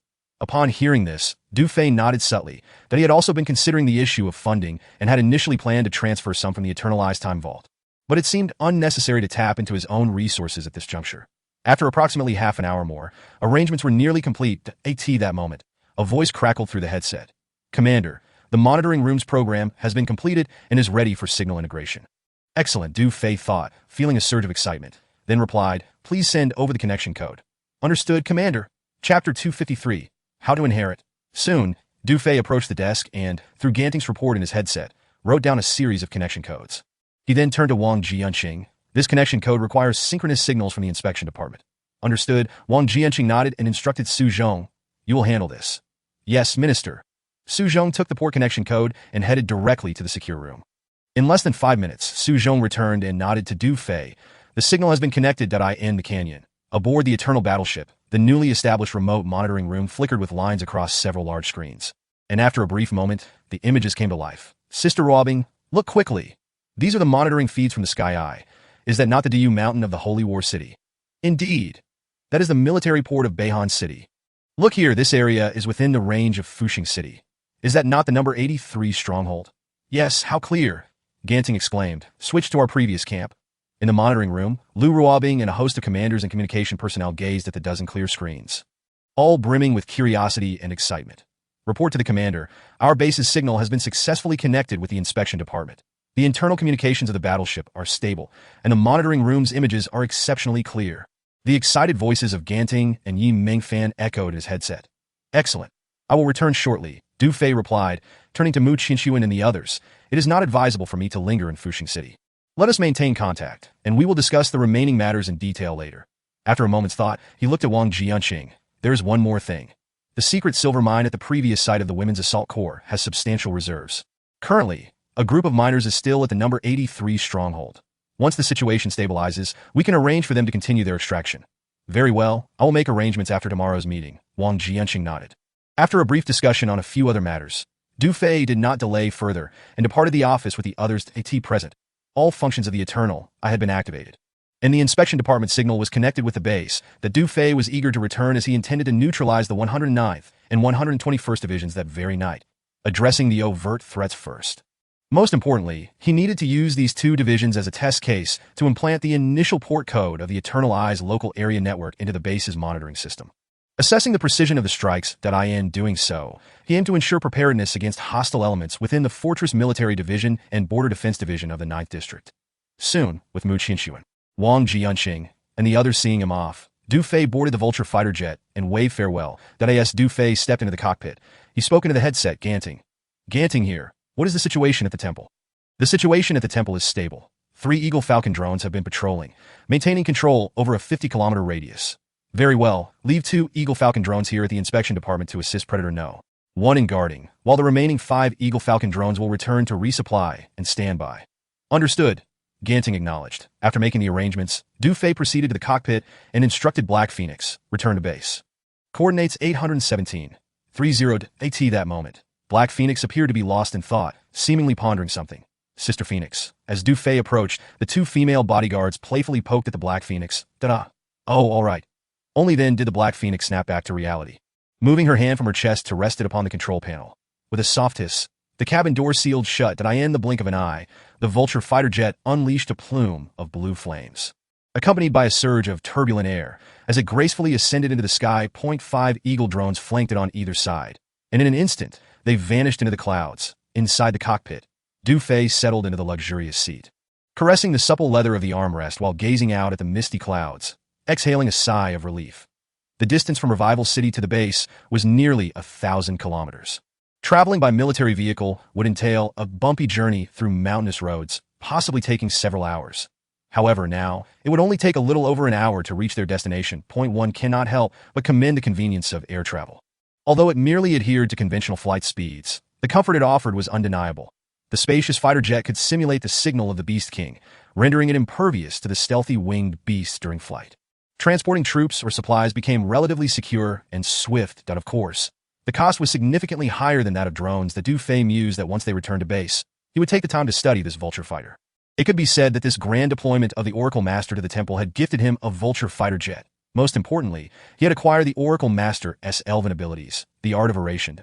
Though this elven ability was merely of the red tier, which Du Fei found unutilizable, it was still a valuable asset. Pondering this, he could not help but sense the vibrant red energy residing in his abdomen. Such a thing was indeed promising. He resolved to pass this red energy down to the most exceptional female soldier upon their return. Thus, he would gain a subordinate half-elf endowed with the art of oration. However, after a brief moment, Du Fei furrowed his brows, feeling a tinge of worry that in the memories of the elven king within him. He recalled that to bestow elven abilities upon another, one must employ a personal secret method. Yet, Du Fei had only inherited the memories of the elven king, without possessing any secret methods of his own. This raised a pressing question. How could he transfer this red energy to the female soldier? There seemed to be no method of transfer at all, that oh well. He would take his time to explore the matter further upon returning. Du Fei shook his head internally, confident that a solution would eventually present itself. Chapter 254, Water Beasts. Du Fei's thoughts shifted. Unintentionally, he lifted his gaze to the Black Phoenix. After all, their intimacy had surged last night, leading him to regard this woman with newfound appreciation. Du Fei raised an eyebrow in surprise. He perceived some changes in the Black Phoenix's complexion. Her vitality was evident. Her cheeks were flushed, and her skin glowed with a delicate radiance. Particularly, her figure appeared even more toned and perfect than before. She resembled a vividly blooming flower, seemingly rejuvenated by 2 or 3 years. Was it merely an illusion? This woman was already strikingly beautiful. Perhaps his prior observations had been insufficiently thorough, Du Fei pondered. Nevertheless, he could discern that throughout the journey, the Black Phoenix had remained silent and appeared somewhat distracted while piloting the fighter jet. This was uncharacteristic of her, even considering the events of the previous night. He had always found himself in a passive role at this moment. Her demeanor was rather unusual. Is something troubling you? Du Fei inquired, glancing at the Black Phoenix. No, nothing at all, she replied, shaking her head slightly, though a look of shock and confusion crossed her features. Observing this, Du Fei ceased his questioning and glanced at the time on his wrist. They would arrive at the base in approximately half an hour. So he reclined in his seat, closing his eyes to rest. In a canyon, a large pool of water shimmered invitingly. Lu Ruobing and a group of commanders, along with many female soldiers, gathered around it. They stared at the water, their eyes filled with tension and a hint of curiosity. There were several pools within the canyon, but this one was the largest, measuring several hundred meters in both length and width, providing ample drinking and living water for the female combat unit. Following the commander's previously established parameters, Sun Xiaoqian and a team of engineers had worked overnight to produce a batch of water purifiers. Just a short while ago, while a few female engineers were installing the water pipes, they discovered some unknown creatures swimming in the water.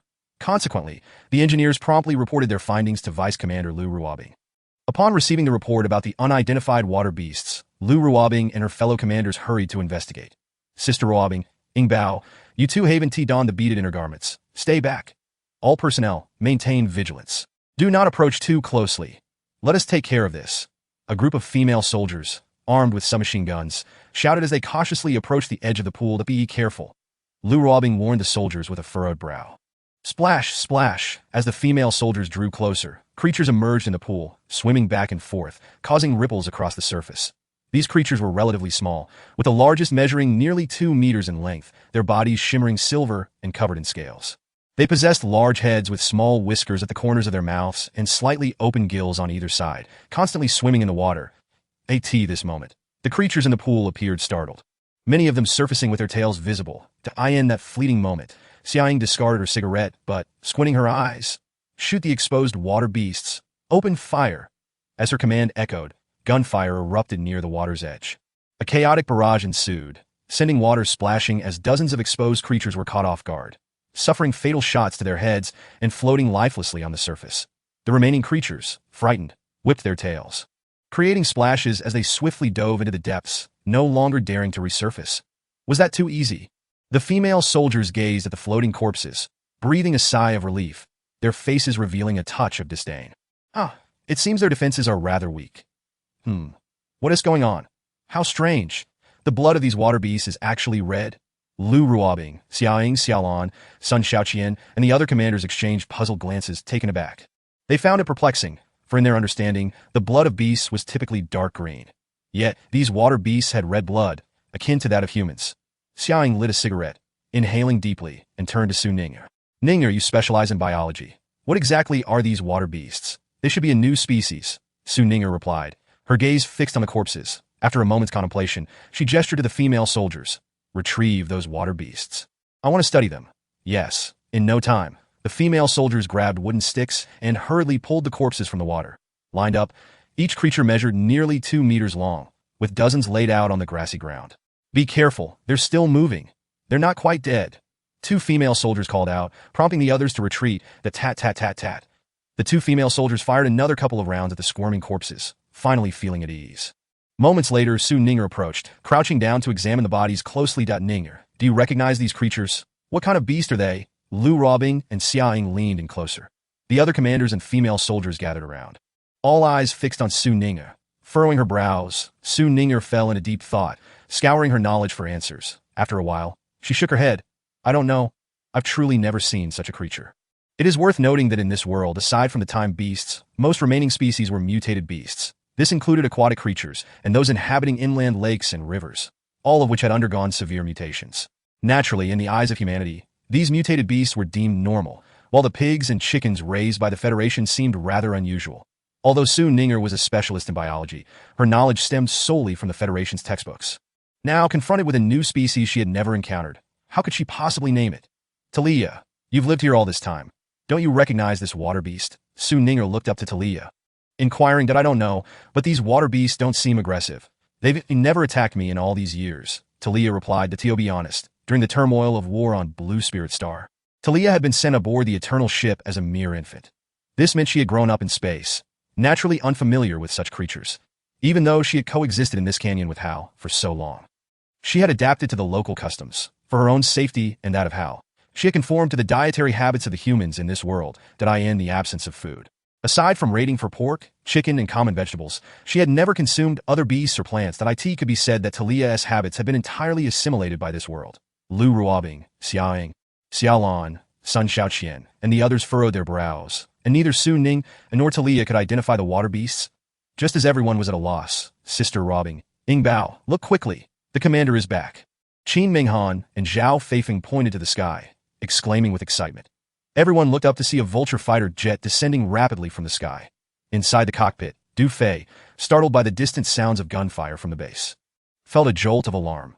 Even the Black Phoenix and the 2 female bodyguards tensed up, hastening the vulture's descent. That moment, Du Fei had just finished a call with Ganting. Upon hearing reports of beasts emerging from the water, he finally relaxed. With a soft hiss, the vulture fighter jet landed on a clear patch within the canyon. The hatch opened. Du Fei, accompanied by the members of Black Phoenix, leaped down and hurried towards the large water pool. Commander, over here, called out Lu Ruobing and Xiaoying, who were the first to wave at him. Upon approaching, Du Fei glanced at the corpses hidden in the grass and couldn't help but feel delighted. Wow. Fish, Chapter 255. The distinction between genius and ordinary people. As Du Fei's words faded, Su Ninger lifted her head. Her eyes widened in disbelief. Commander, what? What did you just say? The other commanders and female soldiers also turned their gazes towards him, astonished that the commander recognized such aquatic creatures. Fish, the Du Fei remarked, observing the large fish riddled with bullet holes, feeling somewhat speechless. This creature is called fish. It is quite delectable and suitable for consumption. With that, he proceeded towards the edge of the water pool, intending to assess the situation there. Fish? Wait. What did we just hear? This creature is edible. Is that true? If the commander says it's edible, it must be. Hooray, we can eat it. Fantastic. The commander mentioned it's delicious. I wonder what it tastes like. Aside from pork and chicken, I've never had any other kind of meat. Instantly, the commanders and female soldiers flocked around the large fish, their faces lighting up with excitement. In the crowd, Black Phoenix gazed at the fish, a hint of surprise crossing her delicate features. She recalled eating fish during her childhood. She remembered this creature, which was plentiful in the rivers and lakes of foreign lands, and was indeed quite delicious. Du Fei arrived at the water's edge, watching the fish swim in the water, his eyes reflecting a glimmer of joy that a few days prior, due to the urgency of their situation, he had merely taken a cursory look around the canyon and had overlooked these water pools. Observing the size and girth of the fish, it was evident that they were quite large and had been thriving for many years. Perhaps they were on the verge of becoming extraordinary. Who would have thought that he would be able to enjoy fish in the future? What a blessing. Thinking about Talia and that dog, who had lived here for so long, he wondered if they had ever caught fish to eat. Right, he remembered there were wild boars in this canyon as well. These were all edible. They say a sharp mind leads to sustenance. Yet Talia, with such delicacies at her disposal, was foolishly risking her life to scavenge instead. He couldn't help but wonder how she had managed all these years. Du Fei silently critiqued her. Then couldn't he resist glancing at Talia. That moment, Talia, with the dog in tow, was conversing with Black Phoenix by a small grove, engaged in a mysterious discussion. After all, they were the same kind. And Du Fei chose not to pry further, instead walking towards the female soldiers. "Commander, you are truly remarkable, a paragon of knowledge and wisdom." Su Ninger approached him, her face brimming with admiration. "Ditto, I wouldn't say that I'm particularly talented or erudite." Du Fei humbly smiled, then concocted a tale. "This place is a sanctuary, and the temple is likewise a sacred ground. I learned about such creatures from the high-ranking officials of the temple. This girl seemed to have a professional fixation. Without an explanation, she might lose sleep over it for days. That I in truth. Despite the temple's vast waters, there were hardly any fish or shrimp. The root of the issue lay with the Valen family, who considered themselves superior. The Valen family was not focused on the welfare of the populace. Their aim was solely to manipulate time. The test tube babies cultivated from primordial stem cells were merely tools in their eyes. Expendable and inconsequential. That I in a small region like District 9. Aside from time beasts and mutated creatures, the only domesticated animals allowed were pigs and chickens. No new species could be acknowledged in the consciousness of the people.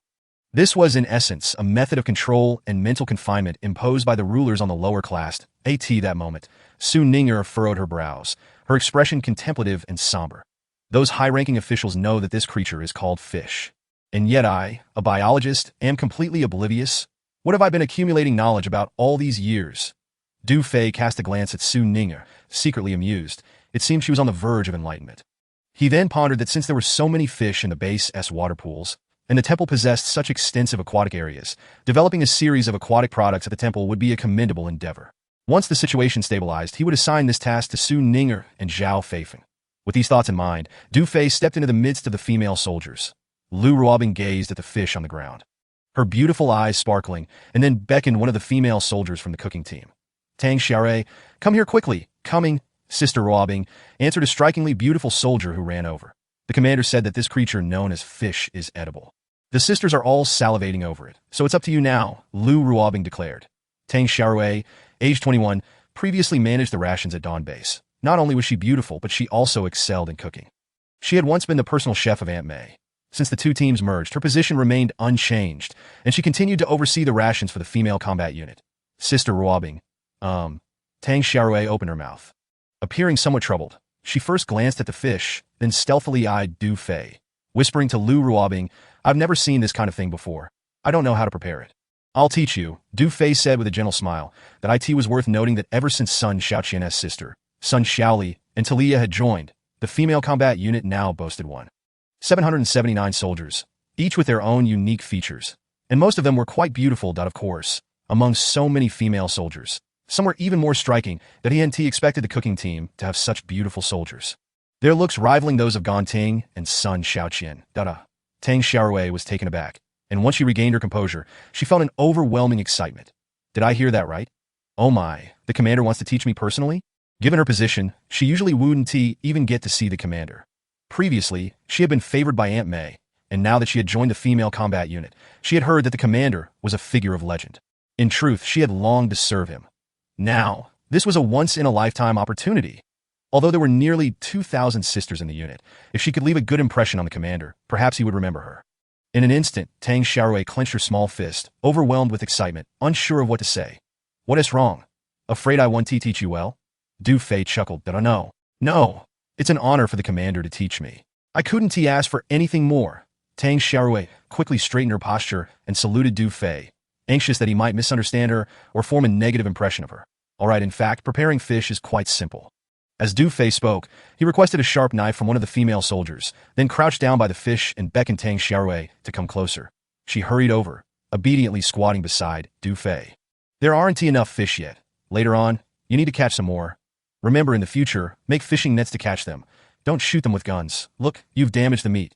Luckily, these aren't made of mithril bullets. Otherwise, we wouldn't be able to eat them. We have a battle tonight. After it ends, you'll be responsible for turning these fish into fish soup for the soldiers' supper." "Understood, Commander. I promise to complete the task."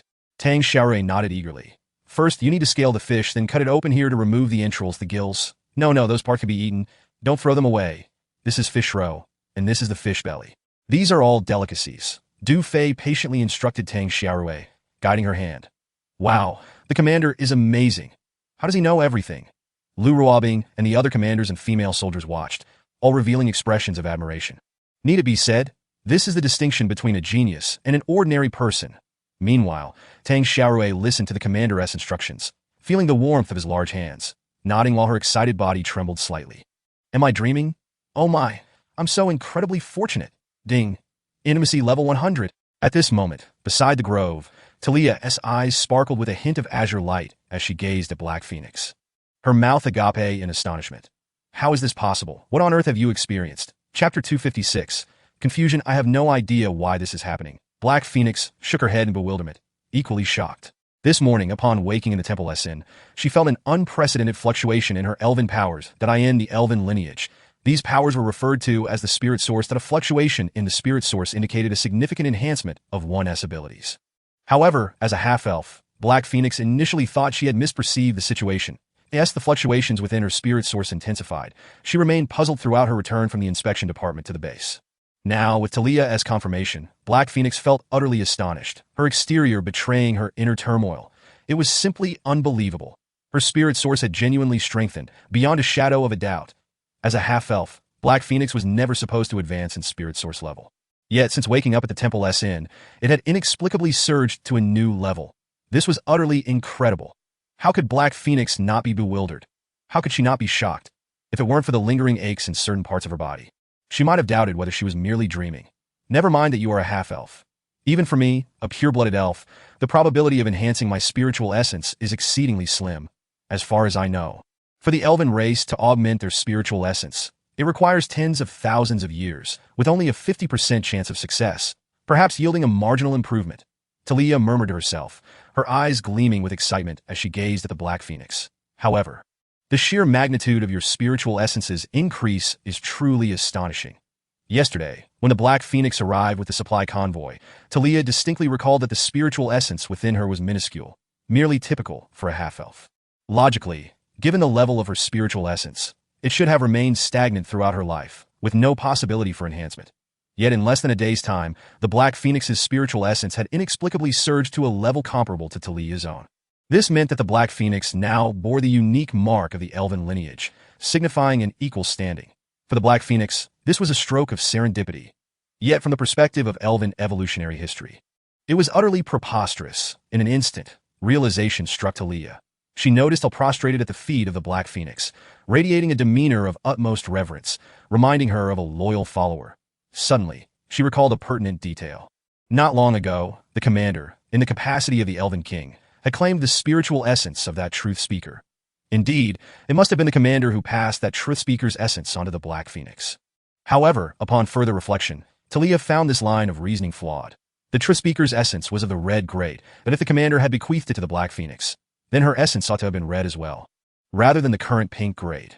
Talia pondered. Though perplexed, she felt the need to inquire directly with the Black Phoenix to uncover the truth. Thus, she quietly asked, "Did the commander bestow the essence of that truth speaker upon you?"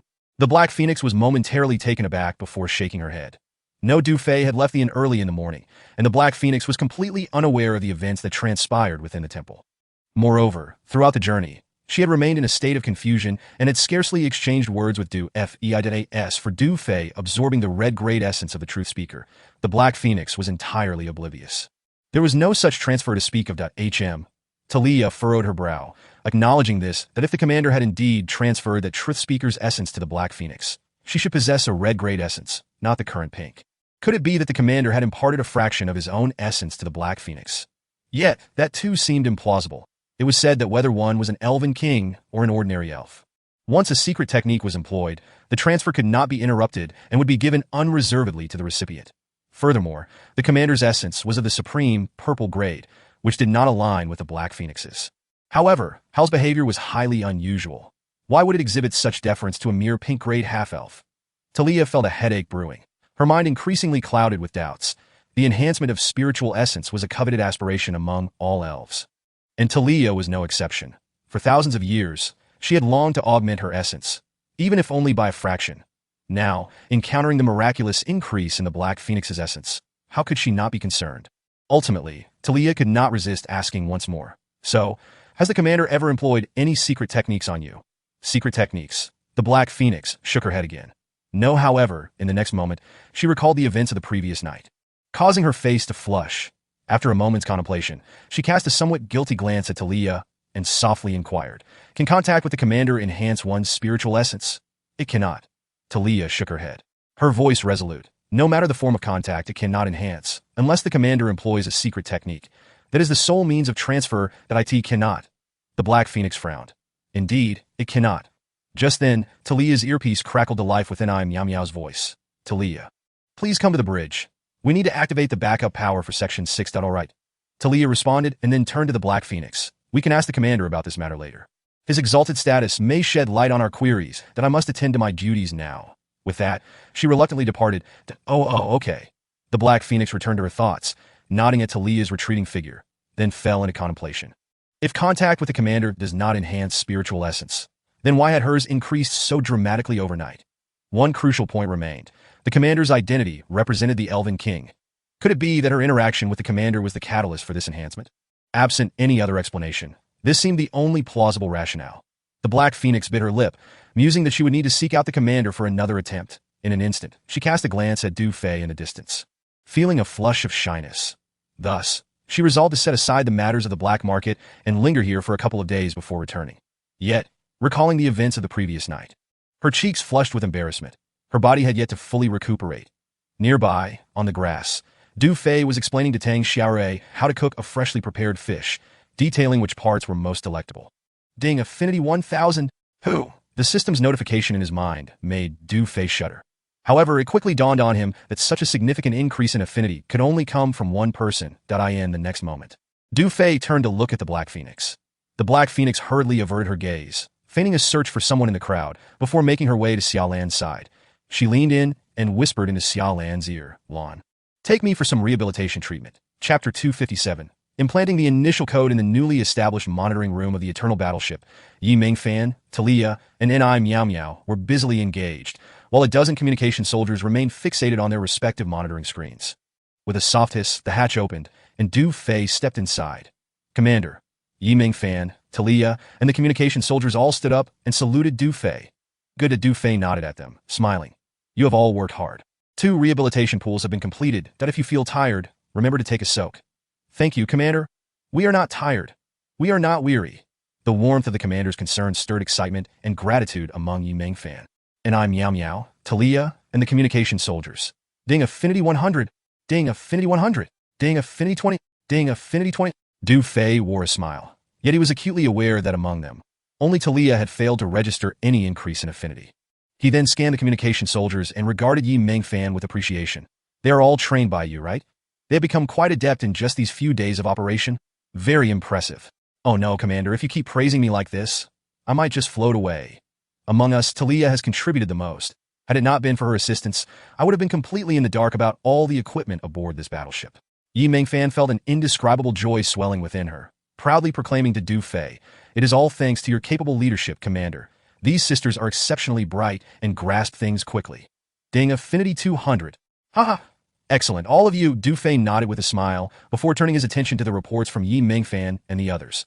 The signal from the Eternal Battleship's monitoring room was synchronized with that of the Reconstruction City's inspection department, ensuring comprehensive surveillance of the entire 9th District. Though the monitoring room had only 12 screens, it was indeed a compact powerhouse. Essential facilities of the 6 major base cities, military zones, and known radiation sources were all clearly marked on the screens. It could be said that any location could be observed with a mere switch, even the smallest areas being distinctly visible. Currently, the monitoring room was staffed with 24 communication soldiers, with 12 on the day shift and 12 on the night shift. Each pair responsible for a base city, providing round-the-clock monitoring. This included overseeing various strongholds, major military corps, newly established hunting grounds, radiation sources, and the dynamics of the time beasts, among other specifics, as per the commander's instructions. Everything was now ready. The Holy War Defense Army's divisions had returned to their posts, and the major military corps had begun to withdraw from the border between Reconstruction and Holy War. At present, only the 109th and 121st Divisions remained in a state of readiness, just as the commander had anticipated, showing no signs of retreat. Regarding tonight's battle, they were now merely awaiting the connection of the initial code. Yi Mingfan concluded her report. "Very well, I shall input the initial code myself." With that, Du Fei seated himself before the main console in the monitoring room. At that moment, within the canyon, a group of logistical female soldiers sat on stones. cheerfully crafting fishing nets. Song Jia and Sun Xiaoli led the engineers in a flurry of activity, installing water purification pipes, all brimming with enthusiasm. The commander has declared that there will be fish for dinner tonight. Even Lu Ruobing and the other commanders were eagerly anticipating the feast, curious to taste the fish.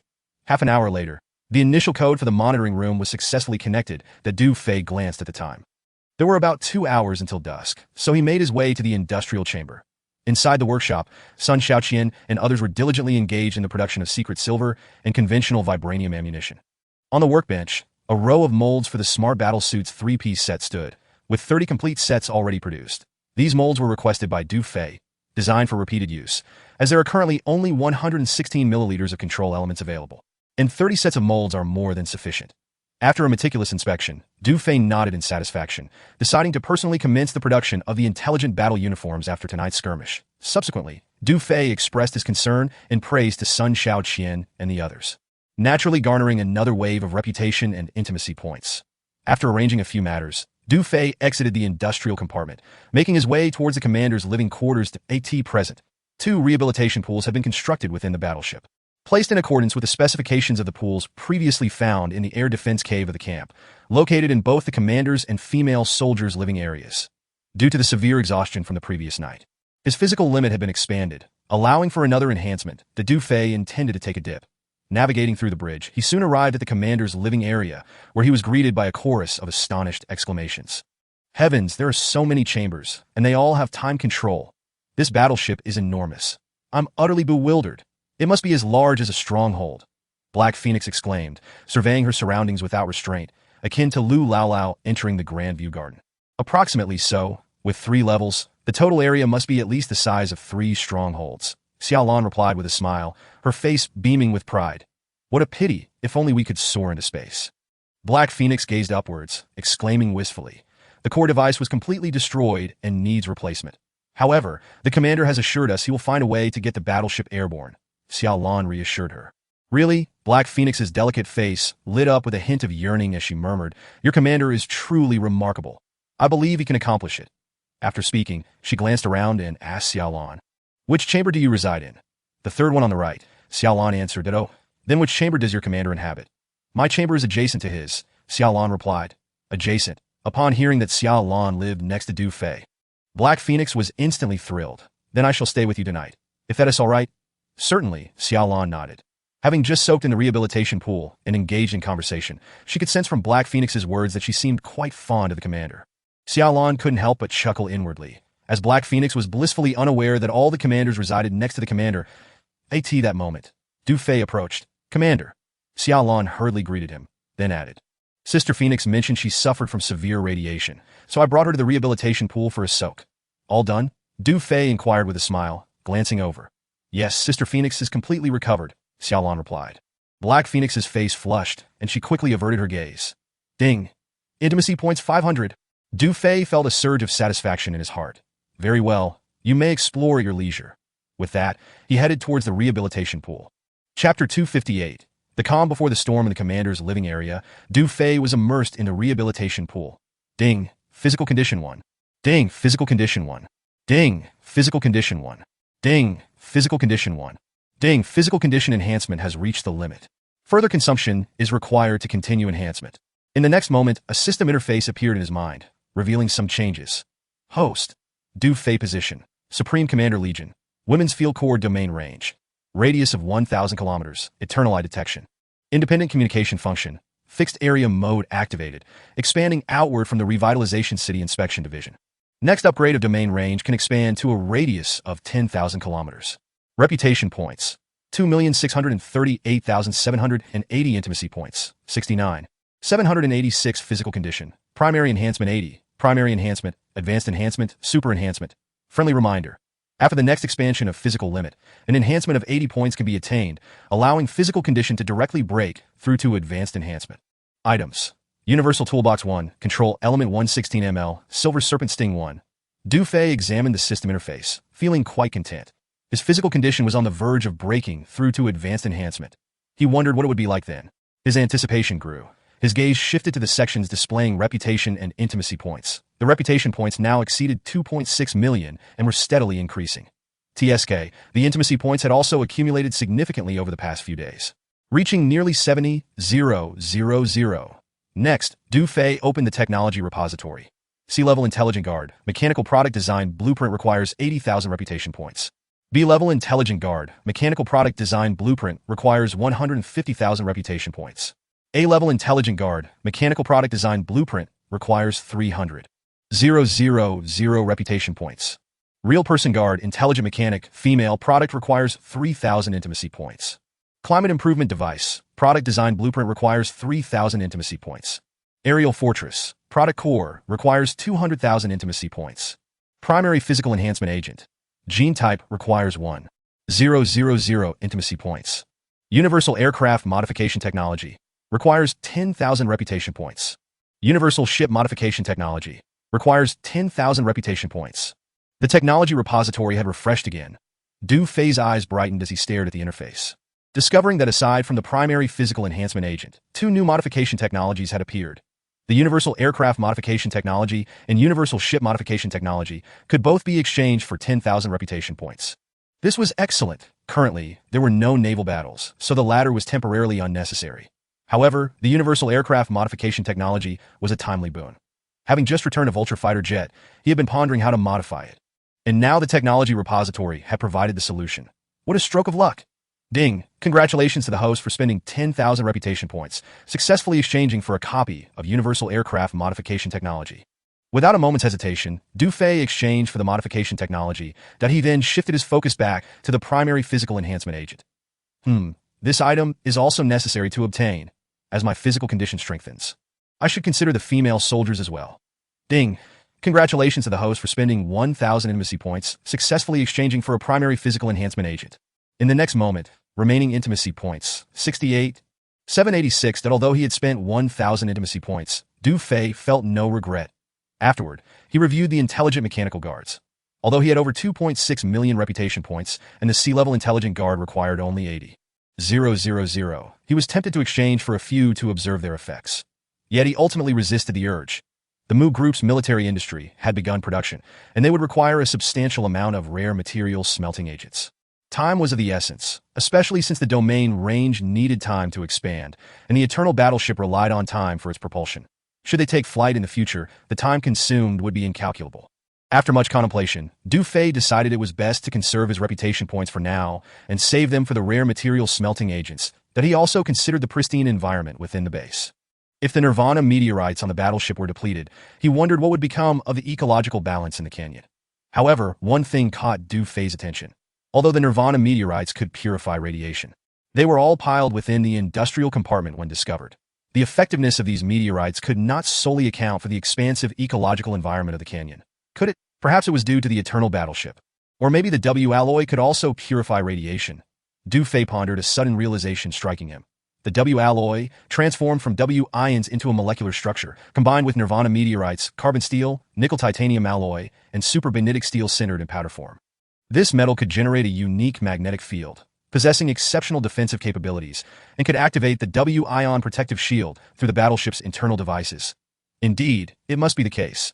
The W alloy contains Nirvana meteorites. The ecological environment of this canyon should have been formed due to the Eternal Battleship. With this thought, Du Fei felt an urgency to repair the battleship as soon as possible. Although the core of the aerial fortress in the technology repository was quite expensive and he was unsure of its ultimate effectiveness, it was worth a try. Thus, he resolved to accumulate intimacy points diligently, ensuring he would reach 200,000 to first exchange for the aerial fortress core device. As for the future flight of the battleship, he need not worry about the ecological environment of the base being affected.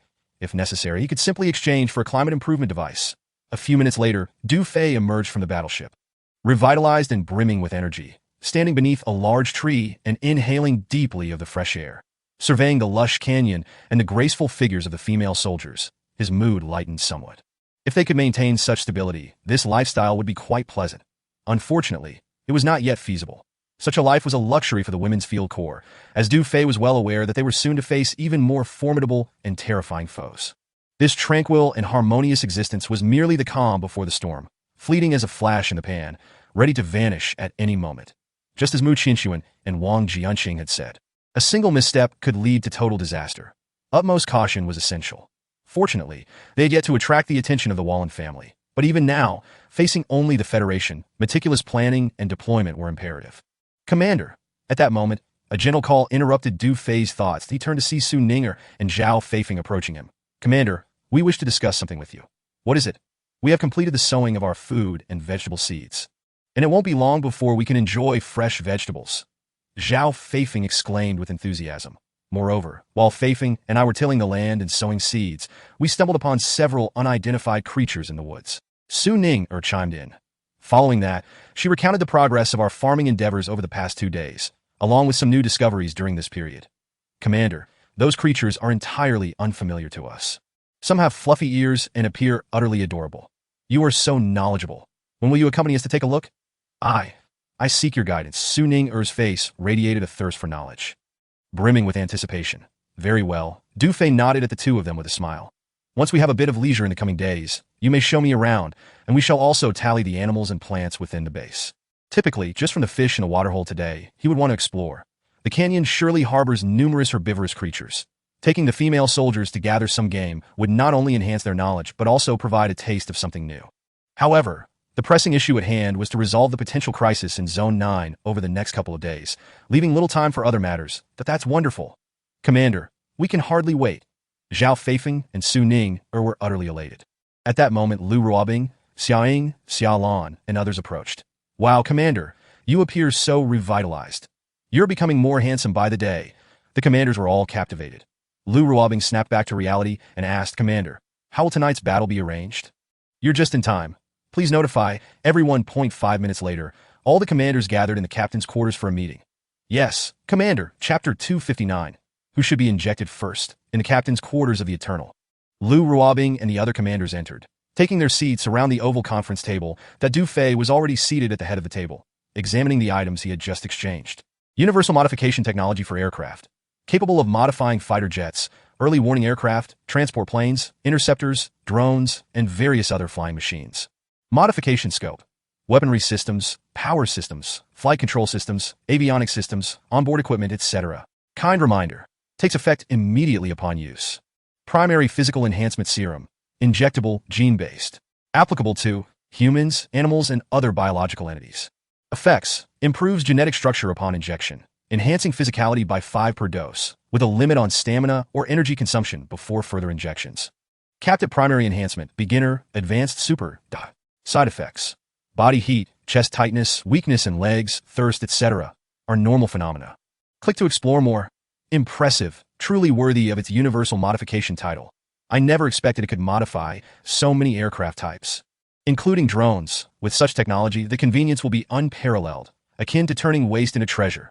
The primary physical enhancement serum not only strengthens humans, but also animals and various life forms. Its applicability is remarkably broad. It can achieve a maximum of primary enhancement. Currently, I am at 80 of primary enhancement. Even if the female soldiers can reach 1/3 of my strength, that would be commendable. I've just exchanged one. Let us conduct an experiment to observe the effects. At that moment, the 14 commanders had taken their seats and were sitting upright. Du Fei raised his head, scanning the room, pondering who should receive the injection first. In an instant, his thoughts shifted, and he decided to commence the meeting. Ahem, everyone has performed admirably these past few days. Your hard work is appreciated. Du Fei smiled, lightly tapping his fingers on the conference table as he transitioned into the main agenda. Today's meeting content has already been communicated by Sun Xiaoli. Therefore, let us commence with the Vice Commander summarizing the progress of the base's construction. That as he finished speaking, Lu Ruobing stood up. Currently, the base is under construction, and it is evident that the sisters are dedicating their utmost efforts. She cast a gentle glance at Du Fei before continuing. Of course, the good lives the sisters are enjoying are all thanks to the Commander's tireless contributions, which are apparent to all. Haha, let us not dwell on that. Du Fei chuckled, waving his hand at her, then turned his gaze towards the assembled commanders, stating, this life is not yet deemed good, that as long as we unite and channel our efforts toward a common goal, the future will be even brighter. Upon hearing this, all the commanders' eyes sparkled, each feeling a surge of excitement and encouragement. Currently, the sisters were largely self-sufficient, enjoying fine rice and flour, each with thousands of hours' worth of supplies. In the commander's eyes, this life was not yet satisfactory. If he claimed the future would be better, just how much better could it possibly become? Upon hearing the commander's words, not only Xia Ying and the others, but Lu Ruobing also felt exhilarated, as if envisioning a splendid future. She steadied her emotions and continued her summary report. I have compiled data indicating that the base S defense system has been fully deployed and is operating normally. Weaponry has also seen a significant upgrade, resulting in a substantial enhancement of our Women S Combat Brigade's overall combat capability. Additionally, our farming initiatives are beginning to bear fruit, and living facilities are gradually improving. Overall, everything is progressing positively. However, the sisters are all versatile soldiers, and while everyone collaborates on tasks, the division of labor lacks clarity. Upon concluding her summary, Lu Ruobing looked at Du Fei. Excellent, that Du Fei nodded at her, signaling her to take her seat, then remarked, regarding the lack of clear division of labor, this is also something I wanted to address. Previously, I refrained from mentioning it, but our Women S Combat Brigade now consists of nearly 2,000 members, which warrants a proper assignment of your duties. Henceforth, I declare that the base will be divided into 6 departments: Command, Operations, Intelligence, Military Industry, Engineering, and Logistics. The heads of each department are appointed as follows. Du Fei's voice rose. All commanders straighten their backs, standing tall. Chapter 260. Division of Labor, appointments Lu Ruobing and Xiaoying are appointed as vice commanders, overseeing all operations within the Women S Combat Brigade. Xiaolan is appointed as the head of the Operations Department, responsible for the 4 Special Operations Battalions. Qin Minghan, Xiutong, Ding Xiang, and Ni Miao Miao are appointed as battalion leaders of the Special Operations Battalion within the Operations Department. Ganting and Yi Mingfan are appointed as heads of the Intelligence Department, with Ganting overseeing drones and Yi Mingfan managing network surveillance. Sun Xiaoqian is appointed as the head of the Military Industry Department, responsible for the production and maintenance of weaponry. Talia and Song Jia are appointed as heads of the Engineering Department, responsible for warship repairs and infrastructure projects. Su Ning and Zhao Feifeng are appointed as heads of the Logistics Department, responsible for combat supplies, procurement, farming, and more, with the positions of the 14 commanders assigned. Du Fei scanned the room. Do you have any objections? None. All the commanders replied in unison. Very well. Then it is settled. Du Fei nodded, contemplating for a moment before addressing Lu Ruobing and Xiaoying. The command department is in need of a confidential secretary. I believe Sun Xiaoli is quite astute. I concur. Whatever the commander decides is fine. Lu Ruobing and Xiaoying nodded without hesitation. All right, please notify her subsequently, allowing her to move into the commander's living quarters. Du Fei instructed. Upon hearing this, Sun Xiaoqian was overwhelmed with excitement, never expecting her sister would gain the commander's favor that a secretary in the command department. This position would grant her frequent access to the commander's quarters, essentially making her a favored individual at his side. A coveted role indeed. Sun Xiaoqian couldn't help but marvel at her sister's good fortune, even feeling a tinge of envy as her older sister. She discreetly cast a glance at the 14 doors of the captain's quarters, one of which belonged to her, and, lost in thought, felt her cheeks flush involuntarily. Commander, I have a request that— Oh, what request? Du Fei turned his gaze to Sun Xiaoqian. Earlier, you mentioned allowing Xiaoli to move into the commander's living quarters, but since each commander has a separate quarters, to avoid disrupting the work of other sisters, I believe it is better for us sisters to reside together. That is acceptable. That Du Fei nodded, then addressed all the commanders. Your quarters were previously designated for the 2 vice-captains of the Eternal and the 12 priestesses. Each quarters contains 1 large and 2 small couches. The elven priestesses are accompanied by 2 personal guards. The large couch is for the priestesses' rest, while the 2 smaller ones are for the guards. After explaining, Du Fei continued. Now, as you are all commanders of the Eternal, each of you may select 2 outstanding female soldiers to reside with you, as there are ample couches to avoid waste. This authority is entrusted to you. You may choose freely. Upon hearing this, Lu Ruobing and Xiaoying exchanged glances, their eyes sparkling with delight. A wonderful opportunity indeed. The commander has always advocated for unity, diligence, and a lively atmosphere. Having sisters together would create a more vibrant environment. Not only could they exchange combat experiences and insights, but it would also alleviate the loneliness of living in such spacious quarters alone. Oh my goodness, this is fantastic. Shui Xian and Xiaomi Tao have long desired to live with me. Indeed, just yesterday, Xiao Rou and Ling Er came to my quarters. They were envious beyond measure and reluctant to leave. Who says otherwise? My situation is similar. The sisters are practically wearing me down. The commander is truly wonderful. Once again, the thoughtful consideration of the commander shines through. In an instant, all the commanders, including Lu Ruobing and Xiaoying, were utterly elated, their spirits soaring. Who among us does not cherish the companionship of dear friends or close confidants? Just imagine, once the meeting concludes and this news is disseminated, those little vixens will surely go wild. Now, before we delve into the battle strategy for tonight, allow me to share one more piece of information. Du Fei pressed his hand down to quell the excitement. The assembly of commanders fell silent. Behold, this is a newly developed injection I've created, Du Fei announced, producing the preliminary physical enhancement serum, an injection? Is it for human use? Su Ninger, sensitive to such matters, could not help but inquire. Indeed, Du Fei replied with a smile, as Su Ninger frowned slightly. Don't we already have the recovery pool? She believed that injections were primarily for radiation resistance or pain alleviation. However, since the establishment of the recovery pool in the Women's Field Combat Brigade, the medics had largely been rendered obsolete. What purpose could an injection serve?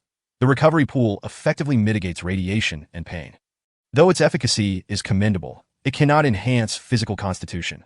This injection, however, is a physical enhancement serum that can elevate the physical capabilities of ordinary individuals, Du Fei elucidated. What? This injection can enhance the constitution of an ordinary person? Su Ning's eyes widened, her skepticism evident. The other commanders present were equally astonished, their mouths agape. Commander, to what extent can this injection enhance an ordinary person's constitution? Su Ninger feigned disinterest, yet her concern led her to ask. What? Are there any side effects? There are no side effects per se, though some adverse reactions may occur post-injection. Du Fei glanced at Su Ninger and continued.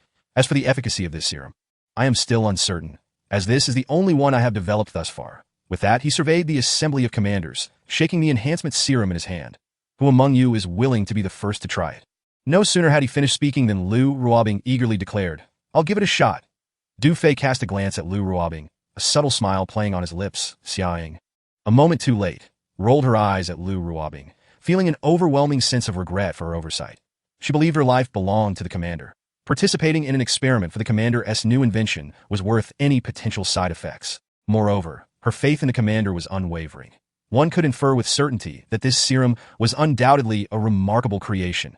In truth, the other commanders, including Su Ninger, were also keen to try it. They simply did not anticipate that Sister Ruobing would seize the opportunity first, leaving them in a state of envy. Nonetheless, after a brief pause, Su Ninger could no longer contain herself and addressed Lu Ruobing. Sister Ruobing, I specialize in this field. I believe it would be prudent for me to test it, as I can assist the commander in analyzing. Not listening.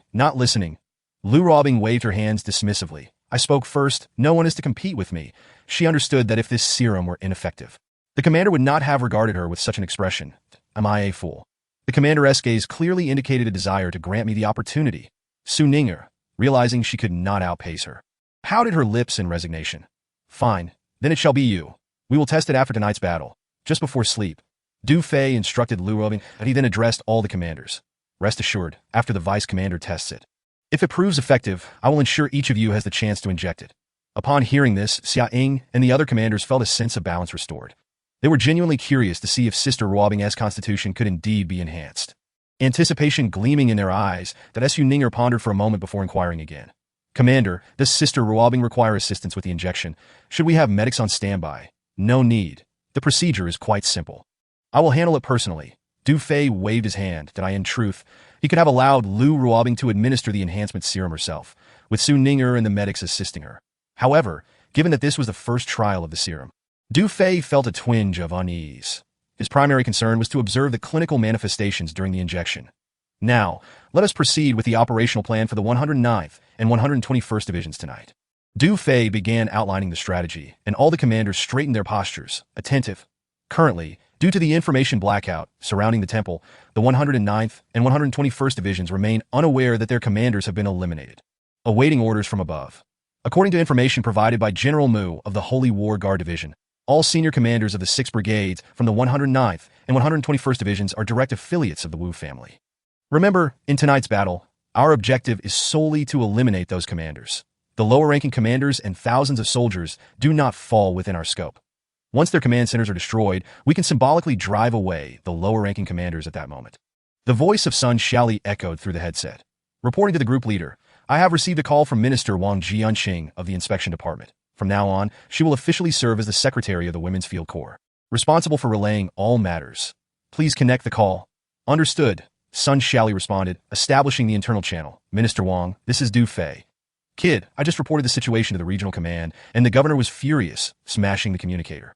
I estimate that many high-ranking officials in the region are now shaken. You should be prepared and plan accordingly. I am currently making plans, so there is no need for concern, Du Fei replied. Furthermore, Minister Mu asked me to inform you that the secret silver ammunition of the Mu Military Industry Group will officially commence production tomorrow, as for the 200 Eagle-Eye drones and a large quantity of intelligent laser defense systems you mentioned. They will also begin production simultaneously. You need not worry about funding. As of now, the Mu Military Industry Group has received nearly 300 million in advance payments. Du Fei felt a surge of joy and nodded. Please convey my gratitude to old Master Mu. This is a positive development and a good sign, indicating that the Mu family still holds considerable influence among the major corps in Zone 9. What? 200 Eagle Eye drones? And a large batch of intelligent laser defense systems? The group leader is gearing up for a significant operation. Lu Ruobing, Xiao Ying, and Xiaolan listened intently through their headsets, exchanging excited glances. Haha, you little rascal, now we're all in this together, sharing the same pot of rice. What else there to think? Wang Jianqing replied with a wry smile, then continued, additionally, I'd like to discuss another matter with you. Feel free to speak, Du Fei invited. Not long ago, Minister Mu and I listened to Su Zhong's report. Although those officials in the temple are already under control, most of them have become complacent due to years of privilege that we discussed that the temple lacks a behind-the-scenes manager. Have you considered this role? Du Fei furrowed his brow, pondering for a moment. Who do you think would be suitable? In fact, he already had a candidate in mind, but wanted to hear their opinion first. Following Chen Long's suggestion, he recommended He Fengwang as the behind-the-scenes manager. Wang Jianqing spoke in a somewhat ambiguous tone. We believe that girl has a close relationship with you, making her quite suitable. Chapter 262. The eve of battle, as Wang Jianqing finished speaking. Du Fei cleared his throat and said, if you think it's appropriate, then proceed with your decision. That a light cough escaped his lips. Could it be that this old fellow has discerned something? All right, after the meeting tomorrow afternoon, I will send you the list of the Wu family's direct line. After Wang Jianqing finished speaking, the communication was cut off. That Du Fei smacked his lips and glanced over at the three commanders beside him. Lu Ruobing and Xiao Lan seemed indifferent, but he could sense a hint of mischievous glee from Xia Ying's smile. In the canyon, He Fengwang and her two female bodyguards breathed in the fresh air, admiring the surrounding flora and occasionally expressing their admiration. At that moment, Sun Xiaoli approached them. Sister Feng, Secretary Chen Long from the Military Industry Department, has something to discuss with you. After speaking, she handed the communicator to her. Uncle Chen. He Fengwang was momentarily taken aback before accepting the communicator. What? You want me to manage the temple? All right, I understand. Uncle Chen, don't worry. I'm quite adept with supplies. A look of excitement crossed her face as she nodded repeatedly. After a moment, she frowned. Must it be done now? Yes, we cannot delay Group Leader Du's plans. The temple is waiting for you, so it's best to arrive tonight. Then, fine, I will notify Group Leader Du. Good, hurry. The communication was severed. He Fengwang felt a surge of excitement within her. She hadn't anticipated that the inspection department and the military industry department would choose her to be the behind-the-scenes manager of the temple. She was well aware of the temple's foundation and resources. This meant what? It meant she would soon possess immense wealth. However, amidst her exhilaration, an inexplicable sense of loss washed over her. She had initially planned to stay here for a few days, but Uncle Chen insisted she leave immediately due to the urgent situation. Sigh, who knows when she would see that man again? At that moment, Du Fei exited the warship and noticed He Fengwang in a daze. So he walked over. He Fengwang turned her head and saw him, saying, Group Leader Du, there is something I want to discuss regarding the temple. No need to say anything. Minister Wang has already informed me. Du Fei smiled slightly and continued, currently, we are short-staffed and the officials in the temple are inactive, so we need you to assist in management for a while. That I understand. It must have been your arrangement. Right. He Fengwang's beautiful eyes twinkled. It has nothing to do with me. Du Fei replied with a light smile, that I don't believe that. He Fengwang smirked, but inside, she felt elated, convinced that this man had arranged this beautiful opportunity for her. Then, she deliberately glanced around, feigning reluctance as she said, I had planned to stay here for a couple of days, but I didn't expect to leave so soon. Well, it might not be long before I have to visit the temple again. Du Fei remarked that he then shared some of his plans with her, including the vast waters and abundant resources of the temple, and his intention to initiate a series of aquaculture projects there. He planned to personally inspect the situation once it stabilized a bit. Really? He Fengwang's charming face brightened with a smile, her mood lifting as she playfully exclaimed, Leave the temple to me. I guarantee you won't be disappointed. Ding, Affinity 500. Du Fei felt a surge of delight. Due to the imminent battle and the need to produce a portion of the intelligent battle suits overnight, he could not spend much time with this beautiful woman. Otherwise, he wouldn't mind He Fengwang staying at the base for a few more days. Sun Xiaoli arranged for soldiers and vehicles to escort her throughout the journey. Du Fei waved at Sun Xiaoli. He could have used the Vulture aircraft to send He Fengwang and the others to the temple, but he felt it inappropriate. The aircraft was about to undergo modifications, and publicly, it had already been hijacked by rebels. It was best not to use it for now. Understood. Sun Xiaoli replied, promptly making arrangements. During this time, Du Fei expended 500,000 reputation points, exchanging them for 500,000 storage cards in one go. Soon, 2 destroyer tanks arrived. The storage cards were loaded onto the vehicles, and He Fengwang, and her companions did not delay, departing the base under the protection of a squad of female soldiers. The Du Fei watched them disappear into the canyon before turning to enter the warship. Before long, he arrived at the industrial compartment. That Du Fei set aside all distractions and began preparing to manufacture the intelligent battlesuits. The at present, Sun Xiaoqian and the female engineers had already produced 30 sets of molds for shoulder pads, wrist guards, and knee pads. What remained were the reaction devices, traction devices, activation devices, and so on for the intelligent battlesuits. Notably, according to the inventory, Sun Xiaoqian had gathered all the necessary materials, saving Du Fei a considerable amount of time. He merely needed to assemble and manufacture them. However, these tasks were extremely intricate and detailed, especially the various core components, which played a vital role. The success of the intelligent battle suit's activation hinged on this manufacturing process, which could not afford any mistakes. Therefore, Du Fei personally took on these tasks. Spreading out the blueprints, he selected the minute modules, components, and chips. Then, with the precision instruments and machinery activated, Du Fei began his work. He immersed himself fully, assembling and producing the various core components of the intelligent battlesuit. Having previously crafted a set, he found it easy to navigate the process again. That in no time, the core components of an entire suit were completed. Huff! Du Fei exhaled. Next, it's time to install them into the molds. At this moment, Sun Xiaoqian and several key engineering soldiers quietly observed, their brows furrowed. This is too difficult. If it were them, even following the blueprints and parameters, it might take 3 hours to complete these components. Yet the group leader had accomplished everything in less than half an hour. Truly a genius. Without pausing, Du Fei began installing the various devices into the molds of the 3 components. The devices had to be embedded within the components, necessitating prior installation so that they could merge with the injected reactive vibranium. After about 10 minutes, the installation of the devices was complete. Next came the synthesis of vibranium. First, regular vibranium had to be synthesized, requiring 1 milliliter of control element and 1 kilogram of nirvana meteorite, or, once the regular vibranium was synthesized, adding 1,000 milliliters of rare substance smelting agent would transform it into the reactive vibranium needed for the intelligent battlesuits. Sun Xiaoqian handed over a piece of already cut nirvana meteorite weighing 1 kilogram. That it was worth noting that the nirvana meteorite left by the Eternal was quite large, but fortunately, the tools for cutting such stones in the industrial compartment remained intact. Making things convenient, Du Fei took a deep breath, placing the piece of nirvana meteorite into the container and adding 1 milliliter of control element. The next moment, under the influence of the control element, the air around the container rippled. The nirvana meteorite twisted slowly like a donut, then began to melt. This type of meteorite would not produce any waste. Upon adding the control element, it merely transformed into another form. A whole piece of gleaming black metal that shimmered under the light. This was regular vibranium. Next, Du Fei extracted 2 bottles of rare substance smelting agent and poured them over the regular vibranium.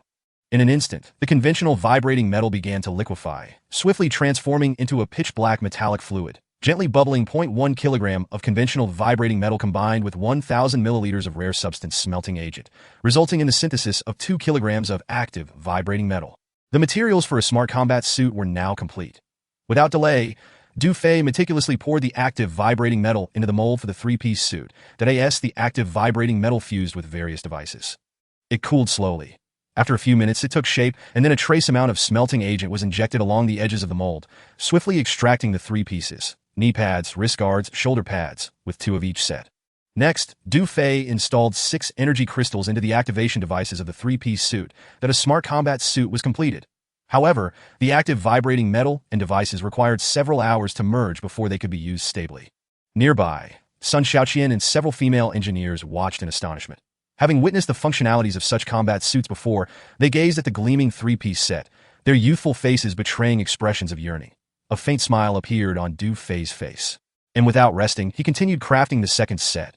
At this moment, in the monitoring room of the Eternal, Yi Mingfan and 12 female communication soldiers were fixated on the images displayed on the screen. Beneath the night sky, at the intersection of Revival and Holy War, 2 regular army corps were stationed. Hovering above their positions were nearly 100 drones, while tanks, armored vehicles, artillery, and infantry were scattered among the rugged terrain and dense jungles. With tents densely packed, the formidable formation boasted tens of thousands of troops, comprising the 109th and 121st Divisions under Wu Dage. Report. The command centers of the 3 brigades of the 109th Division have been located. Report. The command centers of the 3 brigades of the 121st Division have been located. Good. Yi Mingfan's face lit up with excitement as she promptly commanded, mark the precise locations and transmit them to Ganting. Yes. In the drone command vehicle within the control room, a crew member reported, report. The coordinates of the 6 brigades of the 109th and 121st Divisions have been received. Good. Ganting glanced at her wrist and continued. All units on standby. Drones 1, 2, and 3 will be responsible for destroying the command centers of the 3 brigades of the 109th Division. Drones 4, 5, and Predator 2 will target the command centers of the 3 brigades of the 121st Division.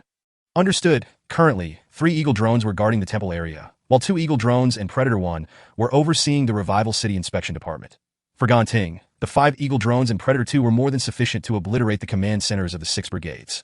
With a swift motion, Predator 2 and the 5 Eagle drones flew towards their assigned coordinates. Soon, a drone hovered above the command centers of the 109th and 121st Divisions at 7:57 p.m. Within the main command vehicle, Lu Ruobing, Xiaoying, and Xiaolan occupied the command positions, issuing orders. Yi Mingfan, initiate the paralysis of all their communications and networks. Yes, Yi Mingfan, having previously adjusted the signal sources connecting the 109th and 121st Divisions using the Eternal Eyes initial code. Deftly severed the connections. In the next moment, with a swift action, the communications devices and electronic control instruments of the 6 brigades, along with their subordinate regiments and battalions, fell into disarray. In an instant. Nearly 100 drones, once soaring in the sky, descended like headless flies. What is happening? Why is the network down? Report, a black screen has appeared, and the drones are uncontrollable. The network cannot be connected. Report, the communication channels have suddenly closed. Report, various electronic instruments and weapon launch systems have failed. In the footage, the personnel of the 109th and 121st Divisions were in chaos, with many key officers and communication soldiers in panic, rushing to report. Soon, numerous figures gathered at the command centers of the 6 brigades, as high-ranking commanders convened to discuss. Lu Ruobing, Xiaoying, and Xiaolan exchanged glances of joy, exclaiming, "Incredible! Who would have thought the newly established monitoring room would be so effective? Now is the time. Launch the attack," Xiaolan commanded. Yes, Ganting responded. Attack. With a flurry of actions, Predator 2 and the 5 Eagle drones unleashed a barrage of micromissiles towards their targets. Boom, boom, boom, caught completely off guard. The command centers of the 6 brigades of the 109th and 121st Divisions were engulfed in a storm of artillery fire. But that was not the end. Following closely, the sound of gunfire erupted as Predator 2 and the 5 Eagle drones unleashed a torrent of cannon shells from their barrels. Boom, boom. The command centers of the 109th and 121st Divisions were consumed by the flames of war, with a radius of several hundred meters completely covered in destruction, amidst the fire and smoke. Predator 2 and the 5 Eagle drones swiftly eliminated any remaining threats, ensuring not a single high-ranking officer survived. Deploy the bombers. Yes, with a rush, 10 bomb-laden drones soared into the sky, racing towards the positions of the 109th and 121st Divisions. This is bad. The command center is under attack. It's over. The division commander, the staff, and the aides are likely all ready. The lower-level commanders and tens of thousands of soldiers of the 109th and 121st Divisions gazed in horror at the artillery fire engulfing the mountains. Dense forests and rocky shelters, chaos erupted among the tens of thousands of soldiers. The 10 bombers descended upon them under the cover of night. Bombs rained down from the sky like a torrential downpour. Boom, boom, boom. Explosions erupted everywhere, scattering rocks, soil, and trees in every direction. The deafening sounds of explosions resonated throughout the positions of the 6 brigades of the 109th and 121st Divisions, lighting up the night sky. In the distant foothills, a deep, guttural roar echoed, as many beasts sensed the scent of blood wafting from the command center, gathering in a frenzy. It's the traitors. We're under attack by the traitors. All communication devices are down. We can't call for help. Commander, the beast horde is charging in. Retreat. Retreat, Captain. What should we do? What else can we do? We must retreat, brothers. Saving our lives is paramount. Scatter and withdraw to the garrisons of the major military districts. In an instant, the 6 brigades of the 109th and 121st Divisions found themselves in utter disarray. Thud, thud, thud. Whoosh, whoosh. After clearing the command centers of the 6 brigades, Predator 2 and the 5 Eagle drones coordinated with the 10 bombers to commence bombardment on the positions. Of course, the bombardments targeted inconsequential areas, aiming to instill panic among the soldiers, effectively dispersing and demoralizing them. Boom, boom. Under the relentless barrage of artillery fire, combined with the encroaching beast horde, the tens of thousands of soldiers from the 109th and 121st Divisions abandoned their posts and scattered in all directions. Half an hour later, report to the Deputy Regimental Commander. The command centers of the 6 brigades of the 109th and 121st Divisions have been completely destroyed.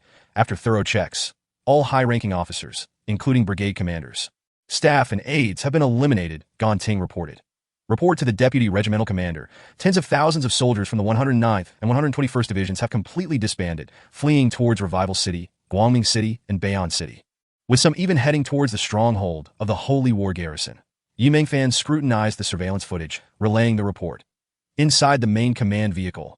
Well done. Xiaolan clenched her fist, having witnessed the tremendous power of the monitoring room's network attack, as well as the striking capabilities of the stealth drones. All right, cease the pursuit. Let the soldiers be captured by the major military districts. Lu Ruobing declared. Mission accomplished. Return to base. All sisters, let us head to the cafeteria for fish soup. Xiaoying squinted, savoring a puff of smoke, issuing the command. Yes, the crew of female soldiers responded in unison, brimming with excitement. In the industrial bay, Du Fei tossed aside his wireless headset, fully engrossed in crafting the smart combat suits. Sun Xiaoli entered, and upon noticing her, Sun Xiaoqian and the others gestured for silence, indicating not to disturb. After a while, Du Fei straightened his back, exhaling deeply, having completed 5 sets. Commander, good news. At that moment, Sun Xiaoli approached Du Fei, whispering, the battle has concluded. All high-ranking officers of the 109th and 121st Divisions have been eliminated, and tens of thousands of soldiers have completely scattered. Excellent, understood. Du Fei smiled, having anticipated this outcome, but he then waved his hand. You all don't need to stay here. Go eat. Commander, what about you? Sun Xiaoli inquired. Don't worry about me. I still have a bit more to do. With that, he resumed his focused crafting. That he knew that Qin Minghan and Xiu Tong were about to lead a portion of the armored infantry away from the base to conduct guerrilla warfare in Area 9. These sisters had been nurtured under Du Fei's guidance. Although they had not engaged in deep conversations, he cared for them deeply. This time, they were exposed to the enemy's sight, engaging in combat. He was determined to minimize their casualties. Thus, he aimed to produce as many intelligent battle suits as possible before the departure of Qin Minghan and the other female soldiers. Observing the arduous efforts of their commander, Sun Xiaoqian, Sun Xiaoli, and several female engineers felt both admiration and concern. They yearned to accompany the commander. Yet, with her firm instruction, they reluctantly departed.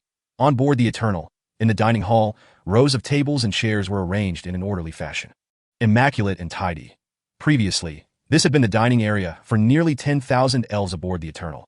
Hence its spaciousness. To this moment, the air was filled with a tantalizing aroma of fish and meat, enough to make one's mouth water.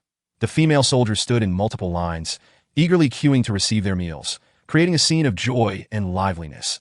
Many of the soldiers at the back craned their necks to glance at those already indulging in their meals, unable to suppress their salivation. The fish soup is delightful. The fish is so tender, truly delicious. It's fresher and tastier than pork and chicken. This is the most scrumptious thing I have ever eaten. Indeed, I relish it immensely. So do I. The female soldiers cradled their bowls, slurping the rich fish soup, their faces radiating happiness and joy. Splendid, an absolute delicacy. The soup is delectable, and the meat is exquisite. Who would have thought it could be this good? Indeed, were it not for the commander, how could we savor such delightful flavors? Lu Ruobing and the other commanders exclaimed, licking their lips and thoroughly enjoying their meal. Wow, these fish have grown for many years.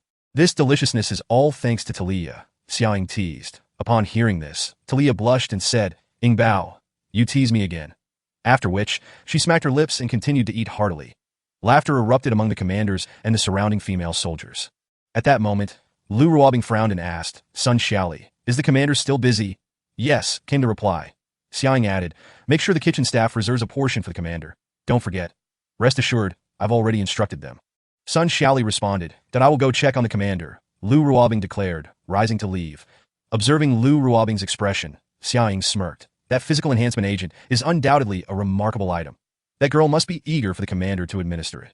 Tang Xiaorui, why aren't you eating in the dining hall? Upon stepping out of the dining hall, Lu Ruobing spotted a familiar figure. It was Tang Xiaorui from the kitchen staff, carefully carrying a large bowl emanating steam as she walked forward. Tang Xiaorui turned her head and upon seeing Lu Ruobing, promptly said, Vice Commander, this is a bowl of shark fin and fish belly. I wanted to deliver it to the commander. You've worked hard all day. Hurry back and eat, Lu Ruobing said with concern, stepping forward to take the large bowl. Let me handle this. Tang Xiaorui opened her mouth. All right then. She then turned back toward the dining hall, pouting in exasperation. Inside the industrial compartment, Du Fei had just completed crafting another intelligent battlesuit and was preparing to continue his work when he suddenly caught a whiff of fish soup. Turning around, he saw Lu Ruobing entering with steaming fish soup. Commander, take a moment to rest. This is the shark fin and fish belly that Tang Xiaorui saved for you. She intended to bring it to you herself. But seeing her busy all day, I brought it instead. That it's incredibly delicious. You must try while it's hot, Lu Ruobing said, picking up a piece of shark fin and attempting to feed it to Du Fei. Delicious. Oh, As it neared the brink of falling, Du Fei had no choice but to open his mouth quickly. Is it good? It's very tasty, Du Fei nodded while chewing. Here, have another piece. Hey, I can manage myself. Du Fei chuckled, accepting the bowl and utensils. Commander, how long do you plan to be busy? Lu Ruobing inquired. Perhaps for a little while longer. Is there something you need? Have you forgotten? Aren't you supposed to administer that? Oh, the physical enhancement agent? Du Fei smacked his forehead, realizing he had indeed forgotten amidst his busyness. Sun Xiaoqian and the others have nearly mastered it. I want to observe them complete a set. It should take about half an hour. All right, Lu Ruobing nodded, her face flushing slightly. Then, I'll go take a shower first. With that, she turned and hurried away.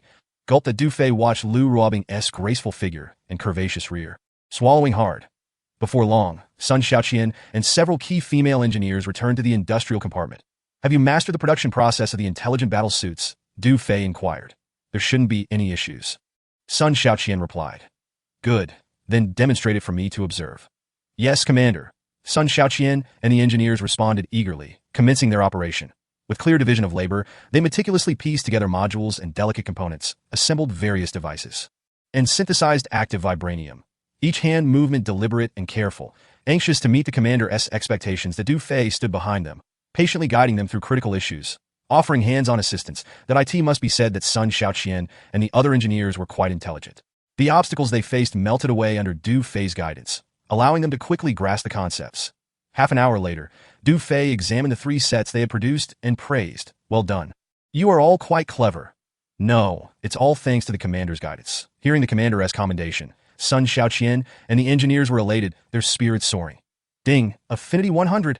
Ding, affinity 50. Ding, affinity 50. In his mind, the system's notification sounds rang in succession. That Du Fei felt quite pleased and remarked to them, continue at this standard. We will need at least 10 more sets. Tonight, you will have to work hard. It seems you won't be done until dawn. That it's no trouble. Commander, rest assured, we will complete the task. Sun Xiaoqian and the engineers stood tall, brimming with confidence. Du Fei nodded in satisfaction, then exited the industrial compartment, heading toward the captain's quarters. Upon returning to the captain's quarters, Du Fei took a refreshing shower. Feeling his spirits lift, he settled into the spacious sofa in the lounge area, falling into contemplation, a habit he had long cultivated. Now, with the 109th and 121st Divisions crumbling, although this was merely a trifling fraction of the Wu family's power, it had nonetheless weakened their influence in the 9th District. The next step was to await news from Wang Jianqing. Only after the list of the Wu family's direct descendants was compiled would the female field regiment's battle for survival truly begin. That Du Fei understood that the Wu family had deep roots within the Federation. Their connections intricate, while the ruling families in the larger regions held even more profound backgrounds. As the saying goes, after defeating the minor, the major comes. After defeating the major, the elder arrives. This would be a protracted struggle, where every step must be meticulously calculated. In the vice-captain's quarters, Lu Ruobing had long since completed her cleansing ritual and had even spent some time in the aromatherapy room. At this moment, clad in soft, thin nightwear, she anxiously awaited in her quarters. What is taking so long? It's been over an hour already. The commander wouldn't have forgotten, would he? Just as she was inwardly lamenting, a faint sound signaled the opening of the innermost cabin door. The Du Fei sat in the lounge area of the captain's quarters, beckoning her over. Instantly, the clouds of worry dissipated from Lu Ruobing's brow, and she instinctively padded over barefoot. Have you been waiting long? Du Fei asked with a smile. Not at all. I'm not anxious, Lu Ruobing replied sheepishly. It's getting late. Come, let's begin the injection. Should I stand or lie down for the injection? Lu Ruobing inquired. Standing is fine, but the solution may spill. It's better to lie down, Du Fei said, glancing at the spacious sofa. All right, Lu Ruobing nodded, approaching the sofa, her cheeks tinged with red. Just lie down on it, Du Fei said, producing the primary physical enhancement agent, which came with a convenient injector. According to the system's instructions, the injection could be administered in 2 areas, the arm or the buttocks, given the closeness of their relationship. Du Fei naturally would not choose the arm. In mere seconds, the injection was complete. There may be some mild side effects, but they are normal, Du Fei said, sitting beside her to observe her clinical reactions. Ding, affinity 100. Ding, affinity 200. Ding, affinity 500. Meanwhile, over 10,000 kilometers away, in one of the 4 major regions, the Time-Space City, the 9th District's Revival City was deep in the night, while the larger region's Time-Space City basked in the warm sunlight. Already past 9 in the morning. In the oversight department of the larger region, several colossal screens displayed 86 autonomous regions, encompassing around 500 base cities. One of the screens, however, flickered with static, appearing quite glaring. At this moment, numerous experts and technicians were busily searching for the cause. Several high-ranking officials stared anxiously at the screen filled with static, their hearts racing. They had just received news that a rebellion had erupted in the 9th District. With the entire cabinet falling victim to the rebels' gunfire, the demise of the cabinet was not the main concern. The crucial matter was that the governor's daughter, Yi Hanxiao, had been abducted by the rebels. Who would have thought that the rebels in the 9th District would be so audacious? Ah, the impoverished mountains and treacherous waters breed cunning folk, which reveals the incompetence of the 9th District cabinet truly. Their demise is of little consequence.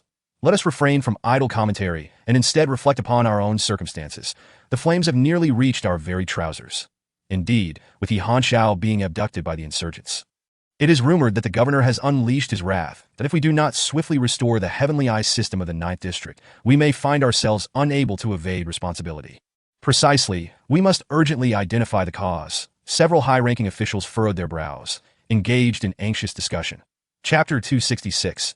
The efficacy of the physical enhancement agent, just as the high-ranking officials were consumed with unease. A report was heard. The governor has arrived. A guard announced from outside. Upon hearing this, the officials exchanged glances, their expressions shifting dramatically. The next moment, the sound of footsteps echoed as a squad clad in meteoric iron armor burst in. Standing resolutely on either side, 5 figures appeared at the entrance. Gliding forward, at the forefront stood a middle-aged man, donned in a black uniform crafted from a unique material, his visage somewhat rigid and austere. With a glimmer of enigma and gloom in his eyes, the aura emanating from him was both sinister and fierce, yet composed, evoking a sensation akin to descending into the depths of hell. For despite his appearance suggesting he was merely in his 30s, his true age exceeded 5 centuries. This middle-aged man was none other than the governor of the great region. Yi Long flanking Yi Long were 4 women, each cloaked in black robes, their eyes flickering with an eerie blue luminescence. That we have come to pay our respects to the governor and the 4 special envoys. The officials of the inspection department hurriedly bowed. Their heads lowered in trepidation. The do not stand on ceremony. Yi Long raised a hand, a faint smile gracing his lips. The officials straightened their postures, hardly daring to breathe, feeling a cold sweat trickle down their spines. To them, the smile on the governor's face was nothing short of terrifying. Is this the 9th District? One of the black-robed women inquired coldly, her gaze fixated on the screen displaying flickering snowflakes. In response to the envoy's inquiry, "It is the 9th District," a trembling official replied. "Describe the situation," the black-robed woman commanded, her eyes radiating a ghostly blue as she fixed her gaze on the official. Yes, the official wiped his forehead and began to report. Not long ago, the Heavenly Eye system of the 9th District suffered an unknown interference attack. Our inspection department commenced an investigation immediately. We deployed 60 top-tier experts and over 500 technical elites. Tirelessly searching and analyzing, we aim to restore the system in the shortest possible time. However, aside from the intact communication system, we remain at a loss regarding the monitoring system. Experts have concluded that the issue does not lie with us, but rather originates from the 9th District. That I assure you, every word I speak is the truth, and I implore the governor and the envoys to discern wisely. The official reported, trembling with fear. The ghostly blue in the eyes of the black-robed woman gradually faded as she nodded at Yi Long. Yi Long remained silent, his expression as inscrutable as a stagnant pond. My lord, according to the reports from the 9th District, the insurgents have only abducted the young lady, though her truth spell is of the red grade. Her foundation is somewhat unstable. The fact that the insurgents were capable of her abduction suggests that there are also individuals with abilities among them, likely defectors from the Awakening organization. I believe the young lady will not come to harm. Their audacity in abducting her is likely an attempt to negotiate with you or the Yi family, the black-robed woman analyzed. Indeed, Yi Long grunted softly, his tone unassuming. It seems we must send someone back to the 9th District. My lord, I am willing to go, the black-robed woman stated. Excellent. Yi Long uttered with a slight smile, turning his gaze to the screen of flickering snowflakes before addressing the high-ranking officials. Within 10 days. I want to see footage from the 9th District. I trust none of you wish to be sacrificed. Do you? With that, he turned, and a squad of personal guards cleared the way as he departed. The officials of the Great Region's Inspection Department felt their legs weaken, collapsing onto the ground. As dawn broke, a glimmer of light pierced the canyon. The Dufei opened his eyes to find the space beside him empty. Lu Ruobing had seemingly left the captain's quarters without him noticing. Where could she be? She managed to move. Dufei was taken aback, but soon came to terms with it, surmising that the physical enhancement agent had begun to take effect. He sat up and opened the system interface. Host, Dufei position, Supreme Commander Legion, Women's Assault Brigade, domain range, radius of 1,000 kilometers, Eternal Eye Reconnaissance, independent communication function, fixed area mode activated. Expanding outward from the inspection department of Revival City. Next domain range upgrade can expand to a radius of 10,000 kilometers. Reputation value, 2,153,760 affinity value, 76,396 physical condition, primary enhancement 80, primary enhancement. Advanced enhancement, super enhancement, warm reminder. Physical limit expansion has not yet been obtained. After the next physical limit expansion, enhancement can be increased by 80 points, allowing physical condition to directly break through to advanced enhancement. Items. Universal Toolbox 1. Silver Snake Dagger 1. As Du Fei reviewed the system interface, a frown creased his brow. The physical limit had not been expanded. It remained in its previous state. Indeed, after reaching 80 in primary enhancement, obtaining further expansion seemed increasingly arduous. He shifted his gaze to the reputation and affinity values. His reputation value had previously been over 2.6 million, but after exchanging for aircraft modification technology and 500,000 storage cards yesterday, it had now dwindled to just over 2.1 million. However, the affinity value had seen a substantial increase. After exchanging for the primary physical enhancement agent yesterday, he had over 68,000 remaining. And with the additional bits and pieces acquired, it had now surged to over 76,000. In other words, the affinity value had risen nearly 5,000 overnight. Not bad, indeed an improvement. After closing the interface, Du Fei exhaled slowly, preparing to rise. He distinctly sensed that the red energy within the rose gold talisman beneath his abdomen had vanished. What happened? Where did the red-grade spiritual source of that truth master go? Du Fei focused again, confirming that it was indeed absent. Vanished without a trace. That he furrowed his brow, perplexed and unable to comprehend. Within the canyon, after teaching combat techniques, Xia Ying and the other commanders and female soldiers gradually dispersed. At that moment, Lu Ruobing emerged from the rehabilitation vehicle. Sister Ruobing, isn't there a rehabilitation pool in our living area? Indeed, why did you go to the rehabilitation vehicle instead? Xia Lan, Gan Ting, and Su Ninger inquired. Well, I practiced a bit during the morning and felt a bit unwell, so I just soaked for a while in the rehabilitation vehicle. Lu Ruobing replied, adjusting her clothing. In truth, she had awakened before dawn, intending to use the rehabilitation pool in the living area for treatment. However, she found that Sun Xiaoqian and several engineering female soldiers had already occupied it. Helpless, Lu Ruobing had no choice but to retreat to the rehabilitation vehicle, as she could not allow them to see the embarrassing marks on her body.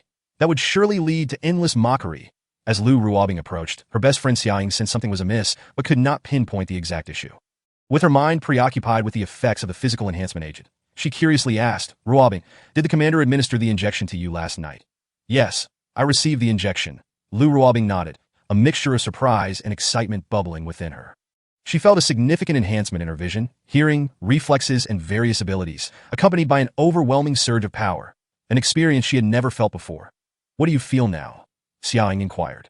Upon hearing this, Xia Lan, Gan Ting, Su Ninger, and the other commanders and female soldiers all gathered around. That I truly feel that my physical condition has been enhanced.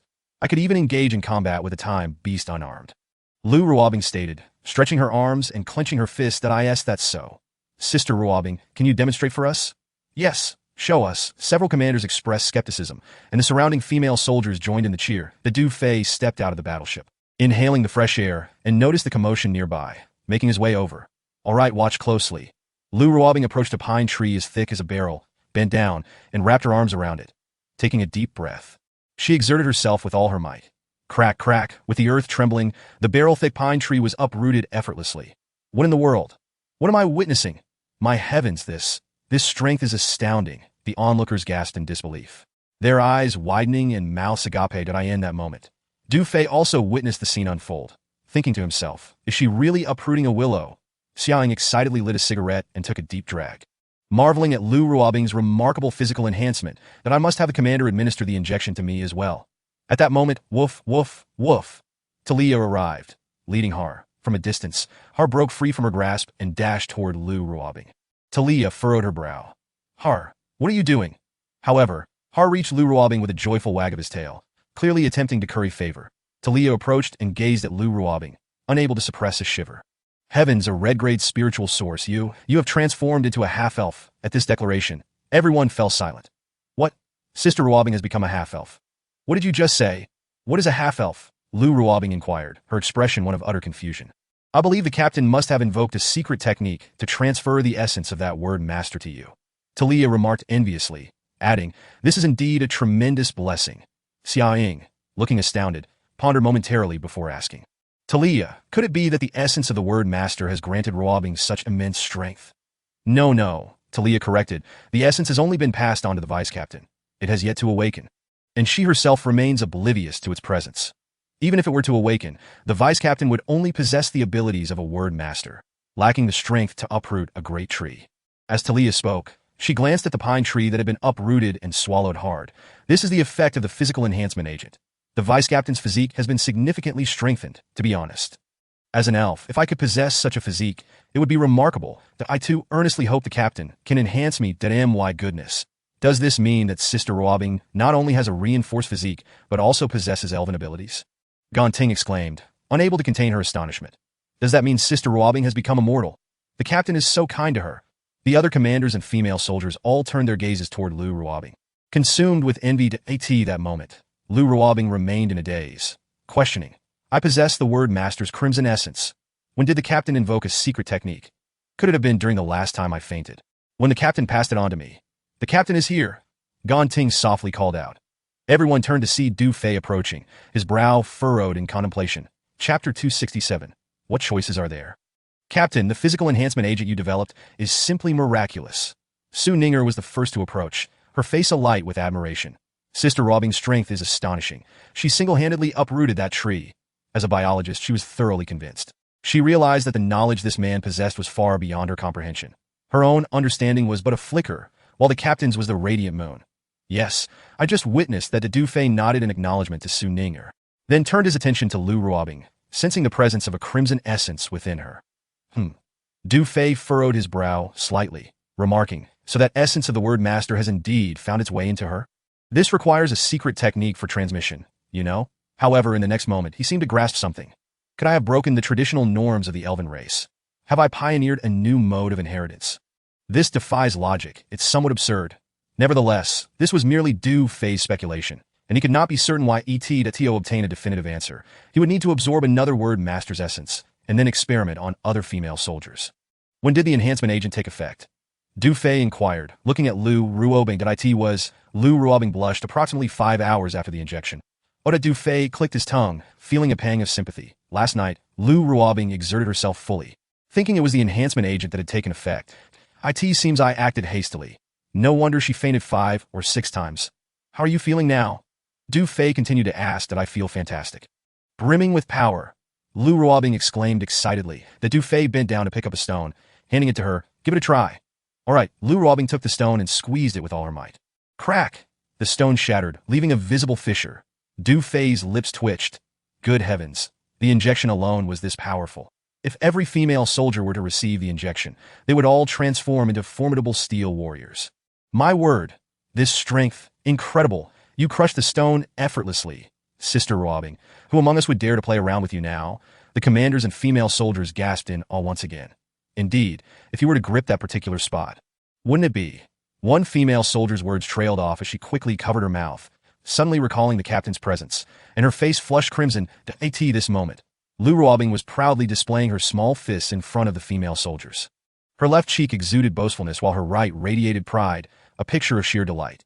The commanders could only stare in envy, their teeth gnashing in jealousy.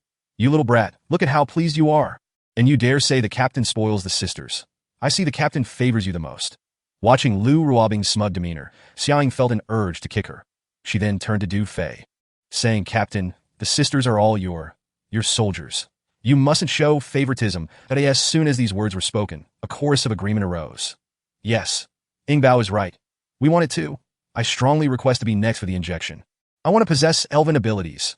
Precisely, I want to wield the art of words. In an instant, all the commanders and female soldiers crowded around Du Fei, overwhelming him with their fervor. That moment, Sun Xiaoqian and the engineering female soldiers rushed over, and upon understanding the situation, they too joined the throng. What a bunch of eager little hooves. Look at how excited you all are. Xiaoying shielded Du Fei and addressed them. Are you all foolish? What is there to choose? Of course, we should have both the physical enhancement agent and elven abilities. After speaking, she tilted her exquisite face toward Du Fei, revealing an enchanting dimple. I should be next, right? I wanted all that Du Fei could only smile wryly, motioning for the female soldiers to calm down. Everyone, please don't rush. There will be enough for all of you. The enhancement agent will continue to be developed. As I have stated, everyone will have the opportunity for injection. As for elven abilities, those must be obtained from the Federational Word Masters, and that will take time. He then looked at Xiaoying. If we encounter another word master, the next inheritance will go to you. He then scanned the other commanders and female soldiers. Next in line will be Xiaolan, then Ganting, Sun Xiaoqian, Su Ning, Zhao Feifeng. In that order, it is said that the federational word masters are numerous. As long as they dare to come to Zone 9, the elven abilities will be yours. With those words, cheers erupted. This is wonderful. I truly hope the Federation sends more word masters our way. Indeed. I can hardly wait. Just thinking about it excites me. The captain is magnificent. Long live the captain. In an instant, the atmosphere surged with enthusiasm, and joyous cheers filled the air. Ding, affinity 100. Ding, affinity 100. Ding, affinity 50. Ding, affinity 100. Ding, affinity 50. In Du Fei's mind, the system notifications rang out incessantly, and his heart soared with delight. The only downside was that while Talia was also excited, she had not gained a single point of affinity. Xiaoying inhaled deeply, her excitement causing her body to tremble slightly. I am next. She grabbed Mingfan's arm. Mingfan, you must keep a close watch. Upon hearing this, Xiaolan, Ganting, Su Ninger, and others all gathered around. Sister Mingfan, Yingbao is right. From now on, we must monitor the borders closely. Keep an eye out for word masters. Yes, this concerns our sister's opportunities for inheritance, including yours. The sisters implored. Of course. As soon as a word master dares to enter Zone 9, they certainly won't escape. Yi Mengfan's excitement had not yet waned as she clenched her small fist, declaring, Chapter 268. I just love seeing the captain's confidence at this moment. Talia's chest heaved with emotion as she gazed at all the female soldiers, her heart surging with pride. She felt the presence of kinship, as if she could already see the elven race rising to prominence. The captain is truly magnificent. Talia murmured to herself, her heart brimming with gratitude and admiration for Du Fei. Just then, a voice called out. Talia. Lost in her joy, Talia snapped back to reality, seeing the captain beckoning her, and hurried over. The vice-captain's elven abilities have yet to awaken. You will need to guide her moving forward, Du Fei instructed. Leave it to me, it shouldn't take more than 10 days, Talia replied confidently, standing tall. Thank you, Talia, Lu Ruobing said, taking her hand. There's no need for formalities. If thanks are to be given, it should be to the captain for granting me another kin. Talia replied, her face alight with genuine gratitude. Rest assured, your kin will grow in number. Du Fei patted Talia's shoulder, reflecting on how he now represented the elven royal lineage and had found a method of inheritance. How could he allow the elven race to fade away? All right, everyone, return to your tasks. Du Fei instructed the commanders and female soldiers before waving to Sun Xiaoqian and the engineering female soldiers. Come with me. He then strode toward the vulture warplane. Talia watched Du Fei's retreating figure, her thoughts unspoken. Last night, she had tossed and turned in bed, nearly sleepless, consumed by thoughts of the soaring essence of the Black Phoenix. The enhancement of the essence was something every elf yearned for. In the female elven lineage, the essence was directly tied to one's rank, identity, and status. Who among the elves would not crave the enhancement of their essence? Regarding the sudden surge of the Black Phoenix's spiritual essence, Talia initially intended to inquire with the commander. However, the commander had been occupied from last night until now. Once the commander is free, she plans to seize the opportunity to ask. Talia mused to herself. Following a brief commotion, the canyon returned to its lively scene. Each commander returned to their respective posts, while the female soldiers were invigorated and thoroughly engaged in their tasks.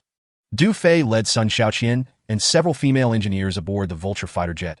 Entering the cockpit, he utilized the universal modification technology for aircraft.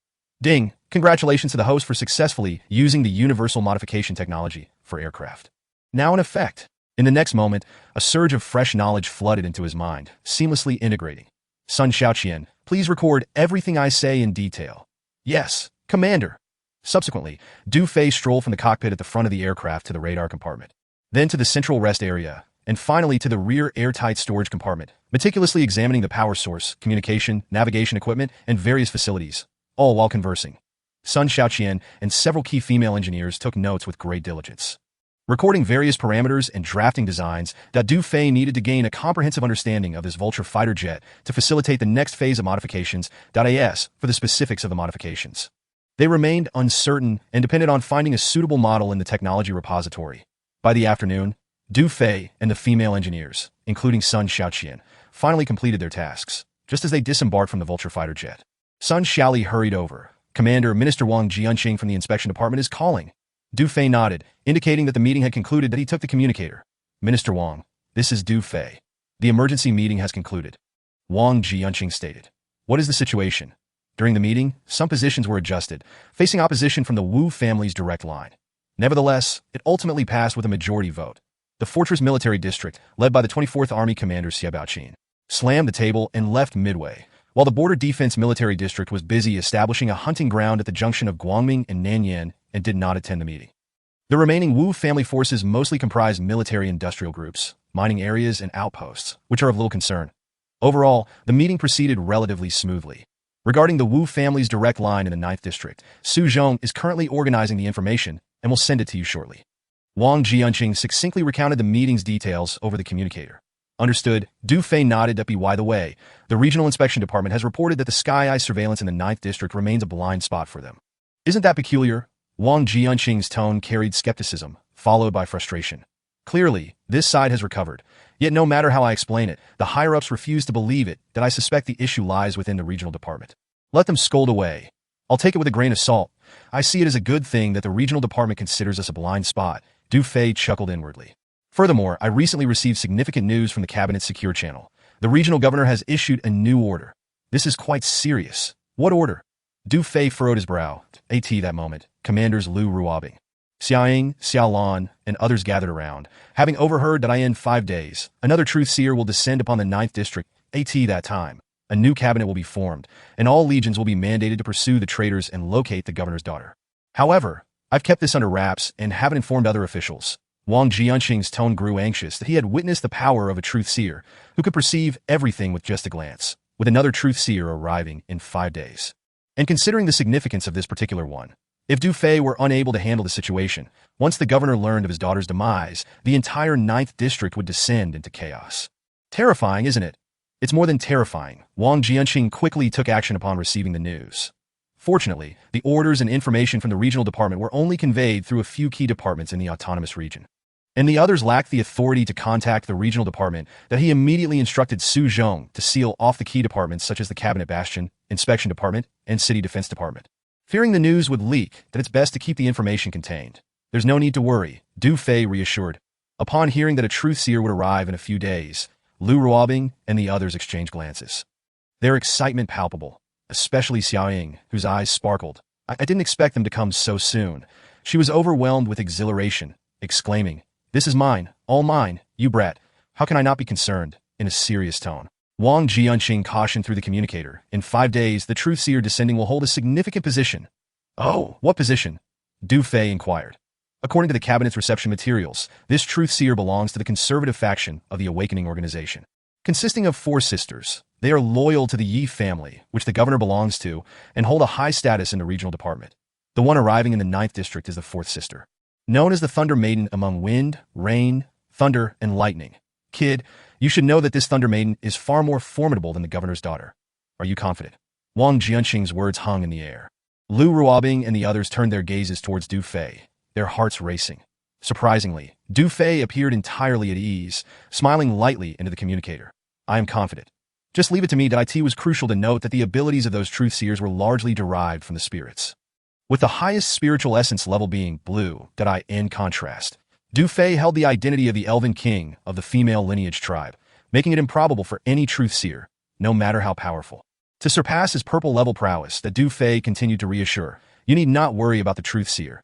Just ensure that the officials on your end are well managed. Additionally, please inform Old Master Mu that the first batch of defense systems should be sent to the temple, and I will make a visit. Very well. I trust you with this, you old bone. Wang Jianqing's tone noticeably relaxed. The communication ended. Lu Ruobing and the others sighed in relief, clearly reassured by the commander's confidence. I love seeing the commander so self-assured. Xiaoying whispered excitedly, my elven powers are secured. If not for the presence of so many people, she would have loved to rush over and give the commander a passionate kiss. Chapter 269.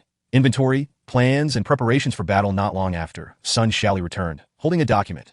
Commander, here is the inventory sent from the inspection department. That Du Fei took the inventory and began to review it.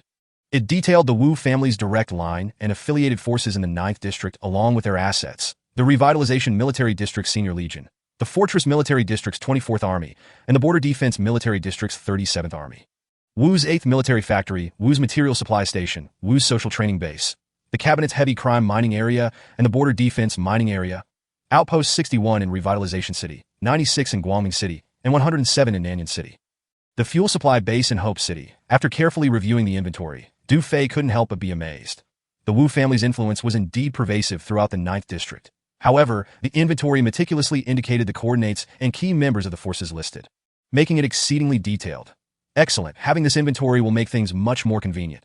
After finishing, Du Fei handed the inventory to Sun Xiaoli. Please deliver this to Yi Mengfan, and we must closely monitor the military groups and forces listed here. Also, inform Sun Xiaoqian to come to the captain's quarters. Yes. Sun Xiaoli promptly responded and swiftly headed towards the monitoring room. Just as Du Fei returned to the captain's quarters, Sun Xiaoqian's voice rang out from outside. Report. Come in. Commander, is there a new task? Sun Xiaoqian entered. Sort of, Du Fei replied, taking out a blueprint from the desk and gently tapping on it. Produce this weapon using conventional vibration gold, and then mass-produce it with secret silver. With all secret silver weapons to include sheaths. Sun Xiaoqian approached, bending down to take a look. Silver snake stab? When Du Fei inadvertently glanced up, he felt a pang in his heart. Given the improvements in living conditions for the female combat regiment, why was this girl still so frugal? Was she unwilling to spend on a piece of fabric? Cough. Yes, it's the silver snake stab. Du Fei couldn't help but swallow hard at that moment, noticing that the commander was not focused on the blueprint. Sun Xiaoqian seemed to realize something. Her face flushed with embarrassment, and she awkwardly considered covering her face but felt it would be too deliberate. Yet, she feared leaving a bad impression on the commander due to her unrefined habits. Luckily, Du Fei merely cast a glance before crossing his legs and taking a sip of water. Sun Xiaoqian hastily stood up straight. Shouldn't the vibration gold silver snake stab have a sheath? The one made of vibration gold should be called the golden snake stab. It doesn't require a sheath. That Du Fei swallowed another sip of water, explaining. The golden snake stab was reserved for his personal use. And with the system's spatial capabilities, it naturally would not need a sheath. Now that the intelligent combat suits had been produced in considerable numbers, they required matching cold weapons. After some recent use of the silver snake stab, Du Fei found it quite satisfactory. Initially, he intended to equip each commander with a golden snake stab crafted from vibration gold, but he considered another factor. Previously, in the black market, Chiotong was robbed by Talia, which served as a cautionary tale that if the intelligent combat suits fell into enemy hands, it would not matter much, as the energy crystal's lifespan was only a year. After that, if not replaced, they would become obsolete. The golden serpent spear, however, presents a different scenario. Should it fall into the hands of the enemy, it would pose a significant threat to the women's field combat corps. Moreover, there are numerous applications for vibranium. Devoting all of it to the creation of such cold weapons would be an impractical endeavor. It is essential to recognize that the smart battle suits equipped with silver serpent spears are already formidable in their own right. Qin Menghan and her team are set to depart the base tonight. Ensure that the commanders are outfitted with the smart battle suits and silver serpent spears first. The remaining soldiers should be supplied with mithril bead-like undershirts. Ample mithril ammunition, along with a portion of vibranium bullets. Additionally, the destroyer tanks, armored vehicles, container ammunition trucks, and transport vehicles must undergo a thorough inspection to guarantee that all are coated with mithril, with critical components receiving a layer of conventional vibranium. Du Fei instructed Sun Xiaoqian. Understood. Commander, Sun Xiaoqian replied, standing tall. Shall I get to work? Yes, Du Fei nodded, casting her another glance. Do not be overly frugal in your personal life, da-da. Thank you for your concern, Commander. Sun Xiaoqian's cheeks flushed crimson, and in a fluster, she turned away, covering her face as she hurried off. Goodness, how embarrassing. The commander must have seen something just now. Dang Affinity 200. Watching Sun Xiaoqian's delicate figure retreat, Du Fei felt a surge of amusement within. Indeed, regarding the ranking of the legacy of elven abilities, I must position her higher. Soon, he refocused his thoughts, contemplating the forthcoming plans that in 5 days, the Federation's Truth Masters will enter Zone 9, during which the temple's defense systems must be deployed. Followed by the 6 major base cities. Particularly, the boundaries of Zone 9 require meticulous defense preparations that Du Fei pondered as he picked up his pen, jotting down a few preliminary plans. To the south lies the South Barbarian City, bordering the wilderness adjacent to Zone 8. The Since Revival City is situated slightly south within Zone 9. The realm of the Eternal has effectively enveloped vast stretches of the wilderness, including some desolate territories belonging to Zone 8. Thus, the expansive southern region will prove invaluable in the future. The smart laser defense system can be deployed around Nanyan City. To the west lies Holy War City, surrounded by a vast ocean. Facing Zone 7 across the waters, where the defense system should follow the coastline. To the north and east are North Cold City, Hope City, and Bright City, bordering Zones 6 and 5. The terrain is predominantly mountainous, with peaks and dense forests, necessitating the defense system to be established at the foothills. However, such a large-scale deployment of defense systems will require the collaboration of the Mu Group and numerous officials. This way, even if a great war were to erupt in the future, at the very least, we would not fear aerial threats unless the Valen family disregards their interests and seeks to annihilate this planet. Nonetheless, a mere small district experiencing turmoil would hardly provoke the Valen family into action. Therefore, during this period, the primary objectives are to distract and delay the Federation while rapidly enhancing the strength of the Women's Field Combat Corps, ensuring that our trump cards remain concealed. Secondly, we must expedite the repairs on the Eternal-class battleship. It won't be long before the domain expands once more, covering tens of thousands of kilometers, which will inevitably attract the attention of the Valen family. Within the time-space galaxy, the Valen family has colonized thousands of planets, possessing an innumerable fleet of starships. Facing them would require more than conventional weaponry. Hence, the repair of the Eternal-class battleship is of paramount importance. Nothing else matters. The core of the airborne fortress is the most crucial. The core must be exchanged as soon as possible, providing us with leverage against the Valen family. Otherwise, should the Valen family choose to act with malice, the nearly 2,000 women in the combat corps, along with their fathers, sisters, and all of humanity on this planet, would be lost. With this analysis complete, Du Fei's expression turned grave, his pen piercing through the paper in his grasp. At this moment, he felt the weight of responsibility pressing heavily upon him, prompting him to open the system interface for a glance. Affinity 91386 My interactions with the female soldiers today have invigorated them, resulting in a significant increase. However, such occurrences should be infrequent. Overexposure could desensitize them, ultimately diminishing the effectiveness of future affinity gains. Therefore, the only current method to acquire high affinity remains singular.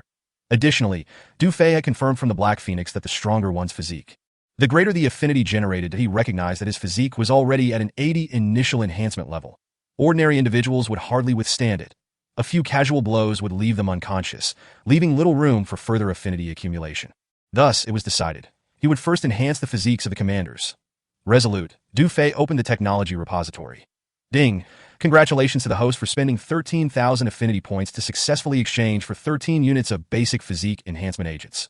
In the next moment, his remaining affinities stood at 77,386, with 13 basic physique enhancement agents appearing in the system space, with a total of 14 commanders, and since Lu Ruobing had already undergone enhancement, Du Fei exchanged for 13 units, naturally including Talia among them. Consequently, the core of the airborne fortress should soon be available for exchange. Right. To save all of humanity, I shall descend into hell if no one else will.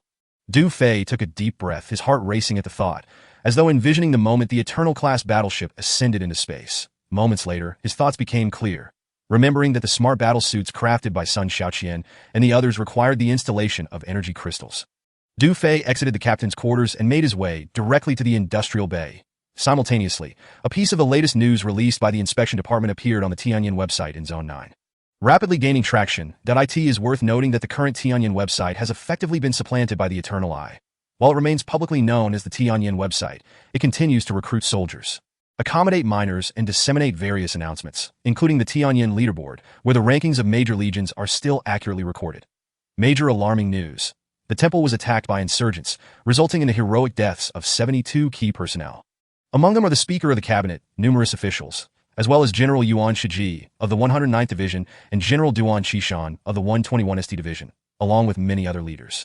Last night, at the border of revival and holy war, the command centers of the 109th and 121st Divisions were once again assaulted by insurgents.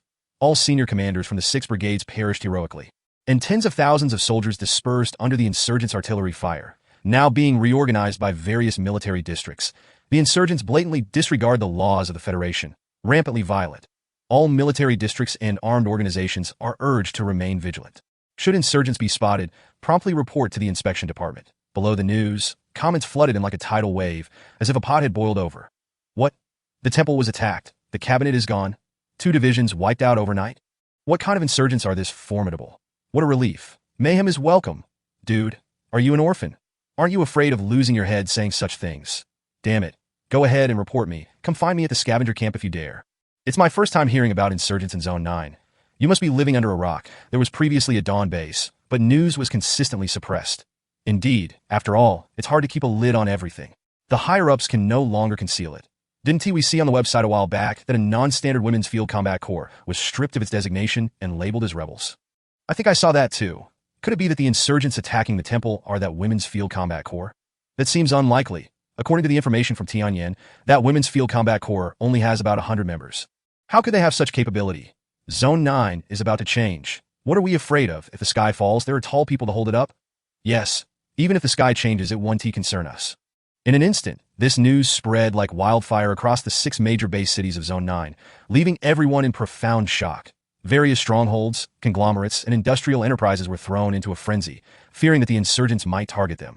Hastily contacting the MU military-industrial group to procure high-end weaponry for self-defense and preparedness that it's no joke. If those insurgents dared to annihilate the cabinet, what wouldn't they dare do? In no time. The communication channels of the MU military-industrial group became congested, with dozens of operators scrambling in disarray, lamenting their plight. However, numerous legions and armed organizations saw this as an opportunity, hoping to encounter the insurgents and then report to the inspection department for a hefty profit. Meanwhile, besides the fortress military districts and border defense military districts, the senior commanders from the other military districts, upon seeing this news, exchanged knowing glances. Even if they were to pursue the insurgents later, they would do so under the Federation's subsidies and allocations, engaging the insurgents for days on end without any casualties. The news continued to escalate in Holy War City, at the General's Mansion of the Defense Military District. Sister Wanqing, Sister Kurson, come quickly, Du Xiaoye exclaimed, holding a tablet, pointing at the news on the Tianyan website. Is this about my brother? Insurgents? It must be Du Fei. Oh my god, he killed so many cabinet officials. I'm so worried about him. Mu Wanqing and Chu Kurson stared wide-eyed in shock, unable to comprehend. Dad, Uncle Du, you both must take a look, that Mu Wanqing said, her face filled with concern. That Mu Yanting and Du Lei exchanged glances, their expressions displaying a bitter smile. They were already aware of the news that Du Fei had chosen this path, and worrying was futile. That Du Lei shook his head, sigh. It's worrisome. This kid's actions are becoming increasingly audacious. Mu Yanting remarked, indeed, the Women's Assault Corps consists of fewer than 2,000 members. That if he were given a division, he would dare to attack the Time City, the Revival City, the Fortress Military District. Suddenly, a senior commander, his face darkened, slammed a tablet onto the table. This commander, portly and broad-shouldered, with a bald head and a face full of flab, glared with fierce eyes. He was none other than the commander of the 24th Army in the Fortress Military District. Xie Baoqin, arrogant, truly too arrogant. Xie Baoqin paced back and forth, his facial flab twitching. Report, came the voice of his aide from outside the door. Come in. The aide entered and reported, Commander, the matter you instructed has been investigated. Last night, our garrison accommodated a total of 1,300 personnel. Which unit? It was one regiment from the 3rd Brigade of the 109th Division, led by their commander who defected to us. Yuan Shiji's subordinates? Xie Baoqin frowned and waved his hand at the aide. Bring that commander back to the army headquarters and inquire about last night's situation. Yes, Commander? Chapter 270. Wu's uncle and nephew shortly thereafter. The aide returned and informed Xie Baoqin, Commander, the situation of the 109th and 121st Divisions is similar to that of our strengthened 45th Division previously. They too were attacked by unidentified weaponry, with the command centers of 6 brigades being destroyed simultaneously. Xie Baoqin frowned. Previously, the 45th Division had gone to eliminate the Women's Assault Corps camp and encountered a mysterious attack at Honggu Dam, resulting in the destruction of the division commander's command vehicle. Later, they were ambushed again at the Blackwater River, ultimately being delayed for 2 days and nights by the Temporal Beast. Afterward, several brigade commanders from the 45th Division reported their situation, but Xie Baoqin was skeptical, suspecting they were concealing military information. The circumstances of the 109th and 121st Divisions last night mirrored those of the 45th Division. Could it have been that Women's Assault Corps? Xie Baoqin pondered, rubbing his bald head. If that's the case, then the previous inexplicable disappearance of the 57th Regiment is also related to the Women's Assault Corps. The once infamous Butcher Regiment, the 57th, had also gone to eliminate the Women's Assault Corps camp, only to vanish without a trace, neither living nor dead. Commander, your insight is brilliant, that I understand now, the aide bowed. However, the temple is heavily guarded, and with the elite Imperial Guards protecting it, I doubt they possess the capability to attack the temple. Furthermore, the truth speakers with special abilities have all been captured. Xie Baoqin shook his head. Even the Dawn base lacks such strength. How formidable could a mere Women's Assault Corps be? Reports indicated that various departments and numerous officials and commanders who had gone to the temple initially were unaware of the specific identity of the rebels, and investigations were still ongoing. This matter has an air of the sinister. After a moment's contemplation, Xie Baoqin instructed the aide, use a secure channel to contact young Master Wu. Yes, in the 8th District. Within a lavish estate, 2 individuals sat upon a leather sofa, an elderly man and a pale, effeminate middle-aged man. The middle-aged man was Wu Dagai, while the elderly man was his uncle, Wu Qianming, the Speaker of the 8th District Cabinet. At this moment, they awaited Zhao Tianxing's response. The truth speakers had descended upon the 9th District Temple for 3 days now, and results were expected, due to the independent networks and communications between autonomous regions. They were not connected online, and only communications could be rerouted. Thus, the latest news released by the 9th District Inspection Department had yet to reach them. Just then, a muscular man approached Wu Dugui with a communicator. Sir, the commander of the 24th Army, Xia Baoqin, requests a conversation. Xia Baoqin? Wu Dugui took the communicator, somewhat perplexed. Moments later, what? The temple has been attacked. The truth speakers have been captured by the rebels. Zhao Tianxing and all cabinet members are dead. Yuan Shiji Duan Qishan and the commander of the Imperial Guards, Yin Sihai, are also dead. Both Wu Dugui and his uncle Wu Qinming jumped up, their faces trembling in shock. Indeed, young master. The 9th District Cabinet has been dissolved. A vote among various departments has resulted in the Inspection Department assuming control. Additionally, last night, the command centers of the 109th and 121st Divisions were also destroyed, with all senior commanders meeting the same fate. Xia Baoqin's voice came through the communicator. Based on my analysis, this series of events appears to be related to the Women's Assault Corps. However, I believe they lack the capability. Understood. You 24th Army remain on standby until I give further instructions. The communication was severed. Wu Dugui's expression darkened like the bottom of a pot. He had never expected such a significant upheaval in the 9th District just days after his departure that a thought crossed his mind. Previously, according to Commander Yin Sihai's report, when intercepting the Women's Assault Corps between Revival and Beihan, they had suffered an attack from mysterious weaponry. An elite special operations unit clad in meteorite armor had been completely wiped out, with 2,000 Imperial Guards and 2 brigades from the 109th suffering severe losses. Ultimately, the remnants of the Women's Assault Corps managed to break through into a no-man's land. Yin Sihai had concluded that it was not a matter of our army's incompetence, but rather the enemy's cunning. This cunning. It is evidently due to their possession of mysterious weaponry. The Women's Assault Corps. Undoubtedly, it must be those remnants of the Women's Assault Corps. Chapter 271. The eve of departure. With this thought, a surge of resentment welled up within Wu Dugui, his teeth grinding audibly. Wu Qinming, enraged, slammed the table. Rampant. Truly too rampant. He then turned to Wu Dui, speaking in a deep voice. Why do I feel that all the dead are from our Wu family? The Women's Assault Corps, the very unit that you and Zhao Tianxing stripped of its designation and condemned as rebels? Wu Dugui explained in a hushed tone. They cannot be called a corps. They are merely a group of 100 or so remnants. To be honest, he still felt a degree of apprehension towards his uncle that 100 or so members, a mere 100, dares to attack the temple, to even annihilate the entire cabinet and defeat 2 divisions in a single night. These are not trivial matters, but the main concern is that even the truth speakers have been captured. Do you understand the identity of that truth speaker? She is the daughter of the Chancellor. Well, congratulations. Our Wu family's influence in the 9th District has been completely undermined by you. The more Wu Qinming spoke, the more agitated he became, glancing at the muscular man nearby. Then turning a disapproving gaze towards Wu Dugui. A piece of rotten mud cannot be molded. Wu Dugui and the muscular man lowered their heads, not daring to speak. However, soon after, Wu Qinming suppressed his rising anger. Sighed, what a calamity! On the surface, this nephew is my brother's son, but in truth, only my sister-in-law and I are aware of the reality. Even if he is a piece of rotten mud, he is still my own flesh and blood. Tell me, what mysterious weapon does that corps possess? Wu Qinming's expression softened, and a glimmer of fondness returned to his eyes as he looked at Wu Dugui. Tell me everything you know. Uncle, I am not very clear on what mysterious weapons the Women's Assault Corps possesses, but I can assure you that those remnants are not particularly formidable. Noticing Wu Qinming's tone had softened, Wu Dugui raised his head and continued. Initially, the 109th and 121st Divisions were ordered by the cabinet to apprehend Du Lei and the Women's Assault Corps in the Holy War Defense Military District. But they returned empty-handed. The leader of the Women's Assault Corps has certain connections to the Mu family. Needless to say, they are naturally under the protection of the Holy War Defense Military District. Not long ago, in the Beast King hunting grounds of the Holy War City, the Mu family's military industry group had announced that they had developed secret silver ammunition and mysterious weaponry. The Women's Assault Corps has been so rampant, and their backing cannot be separated from the support of the Mu family, that I suspect that the so-called mysterious weapons they possess must have been provided by the Mu family's military industry group.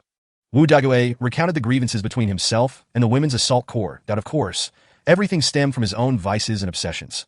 Wu Qinming was already well aware of the matter between him and Du Lei. No one could have anticipated that what began as a petty rivalry over jealousy would escalate into such a significant uproar. That if that's the case, the Women's Assault Corps is hardly a threat. It is the Mu family orchestrating things behind the scenes? How audacious of them. After Wu Qinming finished speaking, he furrowed his brow and pondered for a moment, feeling that something was amiss. Even if the Mu family were bold, they would not dare to annihilate the cabinet, let alone capture the Chancellor's daughter. Had they grown tired of living? Let's not jump to conclusions too soon. I will contact the larger region to investigate the situation further. Wu Qinming looked at Wu Dugui and continued. The most crucial thing now is to hunt down the rebels and minimize the risks. That we must ascertain the whereabouts of the Chancellor's daughter and rescue her at all costs. As long as the Chancellor's daughter remains unharmed, the 9th District will still be under our Wu family's control. You should stay in the 8th District for now. Once the situation in the 9th District is resolved, you can return to AS for the Mu family. They won't be able to make much noise for long. I will arrange for someone to deal with them. All right, uncle. With your assurance, I feel at ease. Wu Dagui nodded. Looking at the muscular man, contact Xia Baoqin for me. Yes, sir. The muscular man hurriedly retrieved the communicator as night fell at the Women's Assault Corps Canyon base on the open ground in front of the warships. Nearly 2,000 female soldiers stood in orderly rows, heads held high. Gazing ahead, in front of the female soldiers lay sets of arm guards, shoulder pads, knee pads, and the shimmering silver snake stabs. The 25 sets of intelligent battle suits have been produced, with each suit equipped with a silver snake stab. Certainly, among them is a silver snake spear that was once wielded by the commander, who has since replaced it with a golden snake spear forged from vibranium. At this moment, all the female soldiers gazed longingly at these treasures, their eyes shimmering with desire. The commanders, including Lu Ruobing, were particularly radiant with excitement, having contemplated the smart combat suits for many days. Now, the moment they had yearned for was finally at hand. How could they not feel exhilarated? Report. The armored infantry is assembled and ready for orders. Report. The Special Forces team is assembled and ready for orders. Qin Minghan and Xiu Tong stepped forward before Du Fei, standing tall and saluting. Very well. Du Fei surveyed the 500 armored infantry and special forces with satisfaction. That emphasized the characteristics of the rebel forces. These female soldiers had shed their new uniforms in favor of the old, tattered military attire. Although their outfits appeared disheveled, each soldier exuded vitality and grace. This time, Qin Minghan and Xiu Tong led the armored infantry, primarily focusing on guerrilla warfare, aimed at disorienting and restraining hostile forces. Thus, to ensure mobility and security, this guerrilla unit comprised 500 warriors along with a special forces team of 10 exceptional female soldiers. They were equipped with 6 destroyer battle vehicles, 1 recovery vehicle, 2 container ammunition vehicles, and 10 crystalline-powered transport vehicles. Additionally, aerial support was provided by Predator and Falcon drones, making this configuration more than sufficient to create chaos in Zone 9. It is noteworthy that this special forces team was personally trained by Xiaoying. Despite having only 10 members, each possessed remarkable agility and extensive combat experience. For the guerrilla unit, Du Fei intended to deploy 12 sets of smart combat suits, 1 for Qin Minghan and Xiu Tong, while the remaining 10 would be allocated to the 10 female soldiers of the Special Forces team. Although the operational plan primarily involved guerrilla tactics, it was inevitable that they would face challenging fortifications in the future. With this vibranium smart combat suit Special Forces team, the battle would be considerably easier, enabling them to provide cover and execute decapitation strikes when necessary. The battle in Zone 9 was about to commence in earnest, and you bear the significant mission of the Women's Field Corps, which will undoubtedly entail numerous perils. Here, I take pride in you all.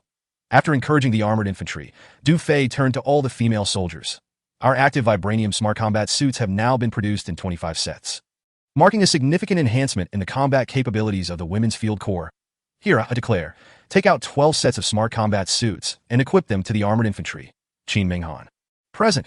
Collect your smart combat suit. Additionally, this silver snake spear which I once wielded is now yours. Yes, Qin Minghan responded, as the engineering female soldiers began to assist her in donning the 3-piece smart combat suit. Upon receiving the silver snake spear, she felt an overwhelming thrill. This was the commander's personal weapon, and now it had been gifted to her. How fortunate she felt. Thank you, Commander. Qin Minghan saluted Du Fei, silently encouraging herself to perform admirably, determined not to disappoint the commander. Ding, Affinity 200. Xiu Tong, present. Special Forces team, step forward. Yes, collect your smart combat suits and silver snake spears. Before long, Qin Minghan, Xiu Tong, and the 10 Special Forces female soldiers had donned their 3-piece smart combat suits and stood in neat formation before the other female soldiers. Ordinarily, the first batch of smart combat suits would be donned by the vice commander. However, Lu Ruobing and Xia Ying held Du Fei in high regard, believing that the commander had made the right decision. At this point, Du Fei spoke. All commanders, each of you take a set.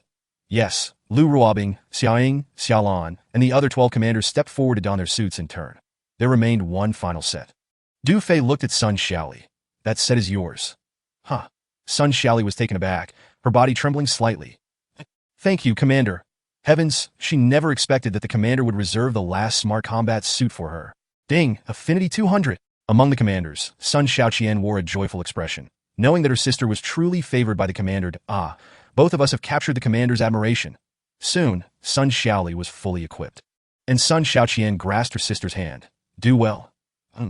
Sun Xiaoli nodded excitedly. Nearby, Xiaoying and Xiaolan exchanged knowing glances, silently affirming that they too must not fall behind. All commanders and the 10 Special Forces female soldiers were now fully equipped. Standing in a line of 20-5 at this moment, their emotions were nothing short of ecstatic. Next, they would begin testing the smart combat suits that Du Fei concluded, waving his hand towards the commanders. The eyes of all female soldiers in the Women's Field Corps were fixed intently upon them. As Du Fei's voice fell, Lu Ruobing and the others simultaneously pressed the activation buttons on their wrists. Buzz! A faint sound resonated in the next second, the 6 energy crystals on the wrist guards. Shoulder pads and knee pads of each individual emitted a layer of blue light. The active vibranium of the 3-piece set immediately reacted with one another. Whoosh! The blue light emitted by the energy crystals entwined like flowing water, intricately weaving together and swiftly enveloping each soldier's body in less than a second. All 25 individuals were clad from head to toe in a sleek, glistening suit of armor. Their helmets resembled protective gear, with their eyes glowing with a bluish hue. Their feet were adorned with combat boots, and their hands were covered with ghostly gloves. The entire ensemble gleamed brilliantly, accentuating the figures of the 25 women. Wow, this is the Vibranium Smart Combat Suit. My goodness, it showcases our figures so well. Stunning. Everyone looks so beautiful, especially Sister Ruobing and Ingbao. They look magnificent. Xiaolan looks great too. Who's the tallest one? It's Talia. The female soldiers gazed in awe at the 25 stunning women clad in smart combat suits, each voicing their admiration, particularly those from the Dawn base, as it was their first encounter with smart combat suits. They were filled with envy. Oh my! At this moment, Du Fei was also taken aback. He swallowed hard, his eyes nearly popping out. Chapter 272. Could the commander be a deity? In an instant, Du Fei regained his composure. After all, he possessed remarkable self-restraint. He quickly dismissed any inappropriate thoughts from his mind and inquired of the assembled commanders. How does it feel? It's absolutely fantastic, Lu Ruobing exclaimed, after my physical enhancement. I felt immensely strong, but now it seems I've gained even more power. Xia Ying swayed her waist, executing a combat maneuver, and remarked, I can feel a significant transformation in my body. I am brimming with strength. Indeed, it's incredible. Not just strength, but also my reflexes, vision, hearing, and perception have all improved dramatically. Exactly. I can hear the sound of water from a distance, chimed in Xiaolan, Su Ninger, and Zhao Feifeng. Sun Shally remarked, Sister, this combat suit is astonishing. I feel as though I'm not wearing anything at all. Sun Xiaoqin blushed. Me too. Wow, I can see so far. Everything is so clear. Ganting looked around in amazement. Under the effect of the blue light from the energy crystals, she perceived the active vibranium before her retina as transparent. Although it was nighttime, everything within her line of sight was vividly visible. Even the flora and fauna deep within the canyon were distinctly discernible. Let me test the offensive capabilities. Chiao Tong bent down, picked up a stone from the ground, and swung her ghostly gloves to strike. Bang! A soft sound echoed as stone fragments flew, the stone shattering into pieces. Wow! Incredible! Wearing this suit, I could probably battle a chrono beast barehanded. Absolutely. You joined late and missed it, but the commander looks so dashing in his combat suit. I witnessed the commander single-handedly take on a horde of chrono beasts at Du Mountain, including both level 5 and level 4 beasts. I've seen it too. The beast's teeth shattered upon biting the commander. They were utterly powerless against him. Indeed, even the Beast King couldn't match the commander. The female soldiers wore expressions of envy, chattering amongst themselves. Next, they would test their speed by running 2 laps to familiarize themselves with the suit's capabilities. That Du Fei smiled, gesturing towards the commanders and special forces, and reminded them, please avoid damaging the flora and fauna. Yes, Lu Ruobing and the special forces female soldiers replied in unison. The next moment. Whoosh, whoosh, whoosh. 25 stunning women dashed forth. Armed with silver snake spears, they leaped into the air, their graceful forms resembling a flock of sleek black leopards. My goodness, they are so fast. My body feels so light. I can jump over 10 meters. I feel like I'm flying. Flipping is effortless. This is exhilarating. In an instant, within the canyon, figures darted among tree branches, between rocks and along cliffs, creating a dazzling spectacle. This speed, it's astonishing. They seem to be flying. I desperately want to wear this smart combat suit. I want to as well. All the female soldiers present displayed expressions of astonishment and growing envy. Minutes later, the commanders and special forces female soldiers had familiarized themselves with the characteristics of the smart combat suits. Whoosh, whoosh, whoosh. The 25 stunning women swiftly returned to their original positions, regrouping and sheathing their silver snake spears while simultaneously reverting the smart combat suits back to their 3-piece configurations. They were remarkably composed, not a breath out of place, each of them brimming with vitality and adorned with immense joy. Particularly striking was Talia, whose heart was not only filled with excitement and elation, but also profound astonishment. Could it truly be that the commander was divine? This intelligent battle suit far surpassed the armor forged by the dwarven race. Such a metallic substance could rival the legendary divine steel within the realms of time and space. She pondered whether it could withstand dark particle cannons and microparticle beams as she gazed at the three-piece suit she wore. Chapter 273. A new beginning indeed. The Du Fei's gaze swept over the figures of 25 stunning women. His satisfaction with the testing results evident. Sun Xiaoqian, expedite the production of the second batch of intelligent battle suits. Du Fei commanded. Yes, Commander. Sun Xiaoqian replied, standing tall. After a moment's thought, she added, we have 116 milliliters of control elements in total, with 91 milliliters remaining. Should we produce them all? Yes, produce them all, Du Fei instructed, then turned to address all the female soldiers. The 25 intelligent battle suits, just distributed, constitute the first batch. The subsequent second batch will consist of 91 suits. These will be allocated to the most outstanding warriors among you. Based on your overall performance, evaluations will be conducted by the two vice commanders and the respective department leaders. Those who excel will earn a place among the recipients of the second batch of intelligent battle suits. The moment his words concluded, a wave of excitement surged through the crowd. Oh my, there are still 91 suits. This means I still have a chance. I must put forth my best effort. I am determined to secure a spot for the second batch of intelligent battle suits. Let us strive for it. All the female soldiers declared with steadfast gazes, rallying each other at that moment. Du Fei's voice rang out once more. Although the second batch consists of only 91 suits, we will soon have a third, fourth, and fifth batch with even more intelligent battle suits to follow. However, this requires a greater quantity of control elements. Currently, our battleship is still undergoing repairs, and the base has only just begun its construction. Once things stabilize, we must continue hunting the Beast Kings. Only by acquiring more control elements can we manufacture additional intelligent battle suits. I am fully aware of the exceptional capabilities possessed by every member of our female field combat unit. And I am confident that, before long, each of you will have the opportunity to possess an intelligent battle suit. That AS's words echoed. Thunderous applause erupted. All the female soldiers were instantly electrified, their hands red from fervent clapping. This is fantastic. Each of us has a chance to don an intelligent battle suit. I was just worried about missing out, considering there are nearly 2,000 sisters. What are you saying? The commander is exceptionally fond of every sister. Isn't that right? Absolutely. The commander has always treated us well. The excitement amongst the female soldiers was palpable as they eagerly anticipated the chance to hunt the Beast Kings. Beep, Affinity 50. Beep, Affinity 50. Beep, Prestige 200. Beep, Prestige 200. Beep, Affinity 50. Beep, Affinity 100. As the system notifications rang out in rapid succession, Du Fei's heart soared with joy that he realized that the intelligent battle suits and the eternal battleship would be the safeguard for himself and the female soldiers in the future. However, a bold thought suddenly struck him. For enhanced security, it would be ideal to coat the entire eternal battleship with a layer of active vibrating gold. Though the battleship was constructed from alloy, Du Fei recalled that it had previously been destroyed by the united fleets of various factions within the time-space galaxy. Particularly, the core mechanism of the battleship had been obliterated by dark particle cannons and microparticle beam attacks. While the alloy provided formidable defense and could activate the alloy ion protective shield, it could not compare to the extraordinary properties of active vibrating gold. Du Fei mused that if the battleship were entirely coated in active vibrating gold, it might withstand the super weapons of the Valen family. With this thought in mind, Du Fei resolved to accelerate the repair progress of the eternal battleship before the battleship was fully restored.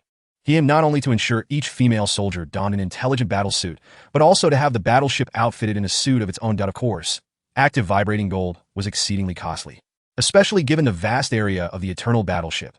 Thus, the urgent need to gather Nirvana meteors and hunt the Beast Kings was now on the agenda.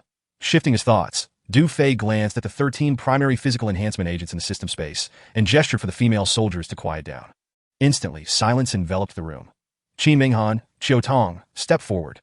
Yes, both Qin Minghan and Qiu Tong advanced 2 steps forward. These are the latest developed physical enhancement agents. Each of you will receive one. Du Fei produced 2 enhancement agents and continued. They will take effect within 5 hours of injection, enhancing your physical capabilities. That he then handed the physical enhancement agents to the 2 commanders. Thank you, Commander. Qin Minghan and Qiu Tong exclaimed, their excitement palpable. The prospect of possessing intelligent battle suits was already overwhelming, and now they were receiving physical enhancement agents. The generosity of the commander left them at a loss for words and gratitude. All right, it's getting late. Du Fei checked the time and turned to Qin Minghan and Qiu Tong. I will personally oversee your actions. Strike swiftly and leave no trace of the insurgents. Subsequent supplies and ammunition will be provided by the black market. Someone will contact you at the appropriate time. Tonight, you must make your way to the heavy crime mine controlled by the Wu family, located 200 kilometers north of Revival City. Ganting will later map out a shortcut for you. This was the first target, as Qin Minghan's father, sister, and Aunt May had all been imprisoned in that very mine. Yes, Commander. Qin Minghan and Xiaotong saluted. Before long, Ganting had completed the route planning to the heavy crime mine. Armored infantry, special operations team, all aboard destination. The western foothills of the heavy crime mine in Revival City. Depart. As the command was given, the sounds of engines roared to life. 6 destroyer vehicles, 2 ammunition container trucks, 1 recovery vehicle, and 10 crystal-powered transport vehicles departed the base in succession. Above the canyon, for Eagle drones provided aerial escort, under the watchful eyes of the commanders and all the female soldiers. The guerrilla team, led by Qin Minghan and Xiaotong, swiftly vanished into the vast night. This would mark a new beginning. Du Fei gazed in the direction of their departure, exhaling deeply. All dismissed. Yes. As the female soldiers dispersed, Lu Ruobing and other commanders gathered around Du Fei, all bearing smiles, reluctant to leave. Unable to contain herself, Xia Ying leaned closer to Du Fei's ear and softly inquired. Commander, are there any more physical enhancement agents available? Du Fei chuckled, surveying the commanders, each of whom was quite perceptive. Yes, there are. Each person will receive one. Currently, there were 11 enhancement agents remaining, and aside from Lu Ruobing, there were 12 individuals present, primarily due to the additional presence of Sun Xiaoli. Given that Sun Xiaoli had already achieved an affinity level of 200, it was only logical to enhance one more individual for an additional gain. Beep! Congratulations, host, for spending 1,000 affinity points to successfully exchange for 1 physical primary enhancement agent.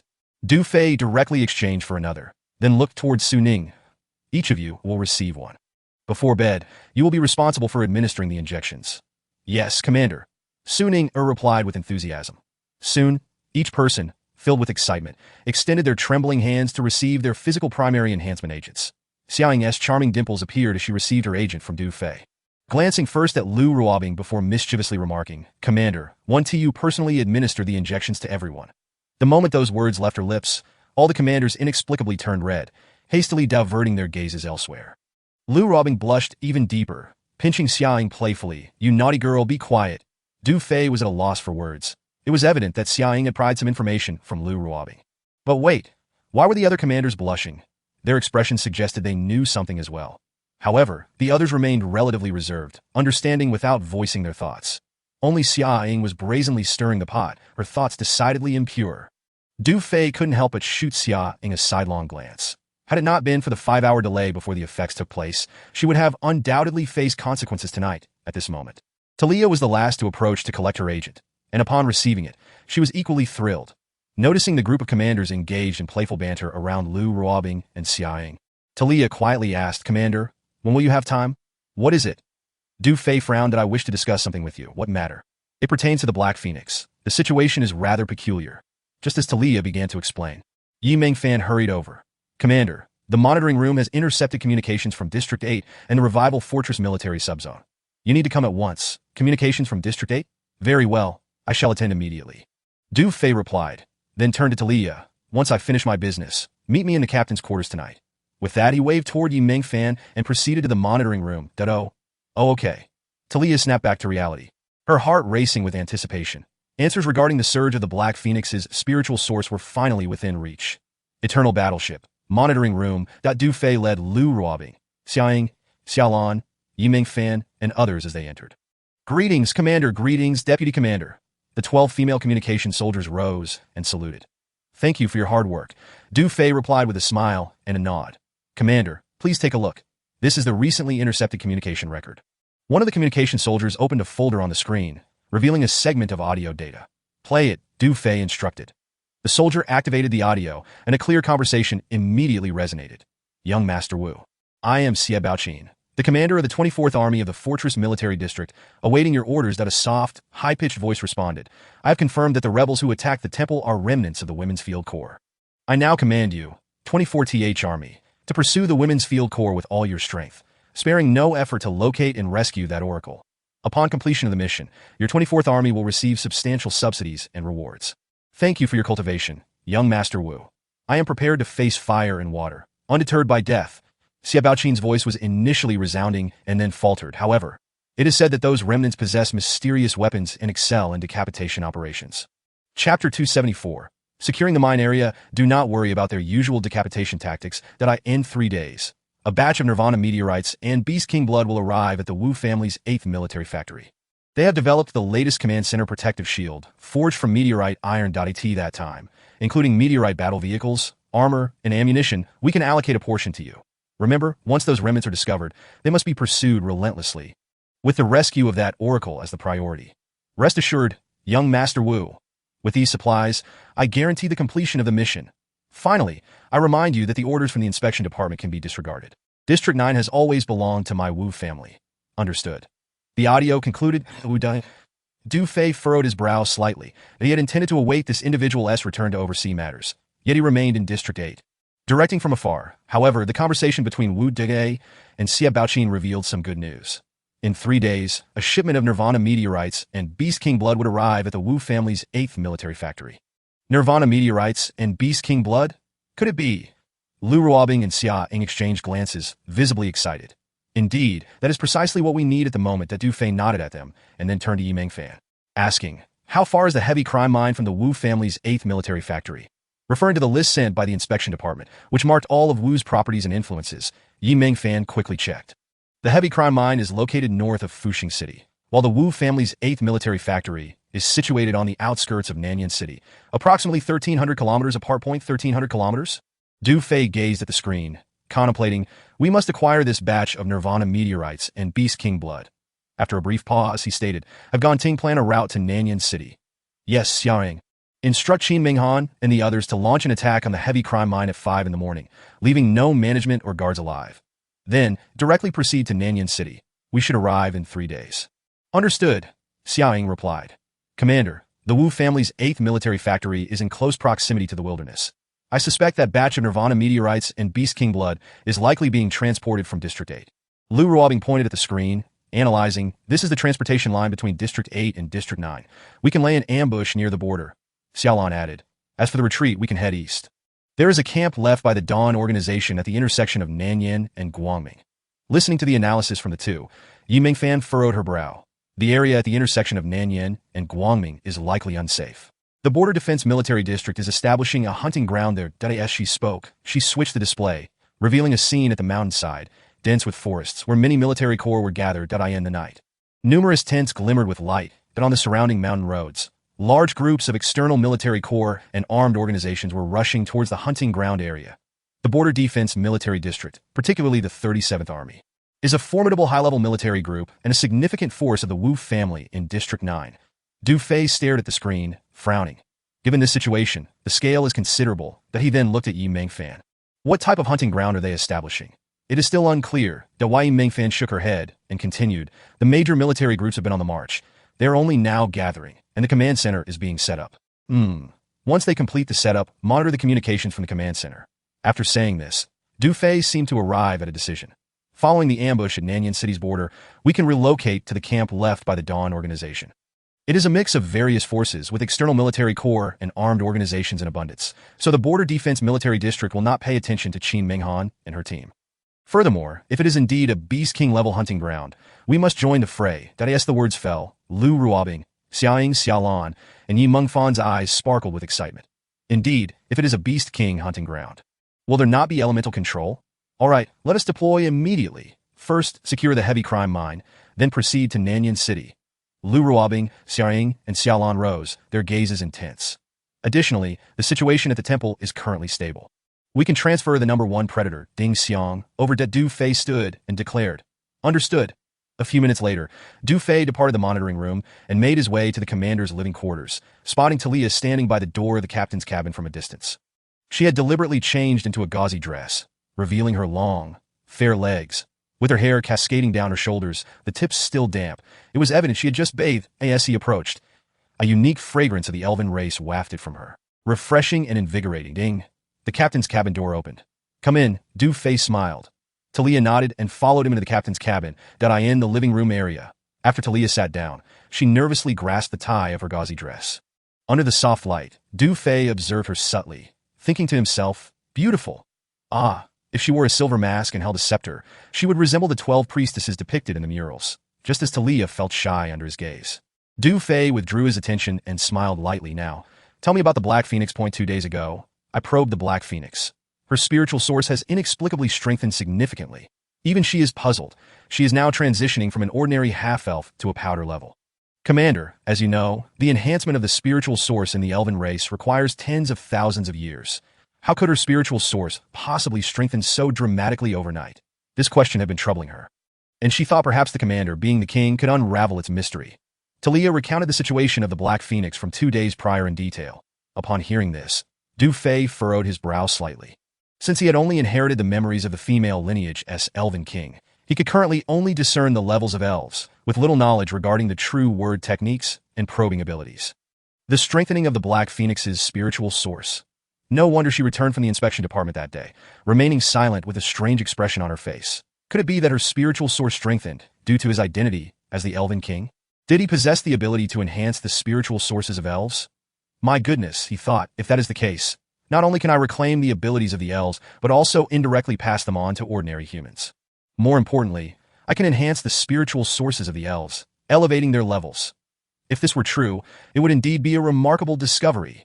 With this thought, Du Fei's expression returned to calm as he looked at Talia and said lightly, "In truth, there is nothing to worry about. The Black Phoenix is now one of ours and should have her level raised." "What?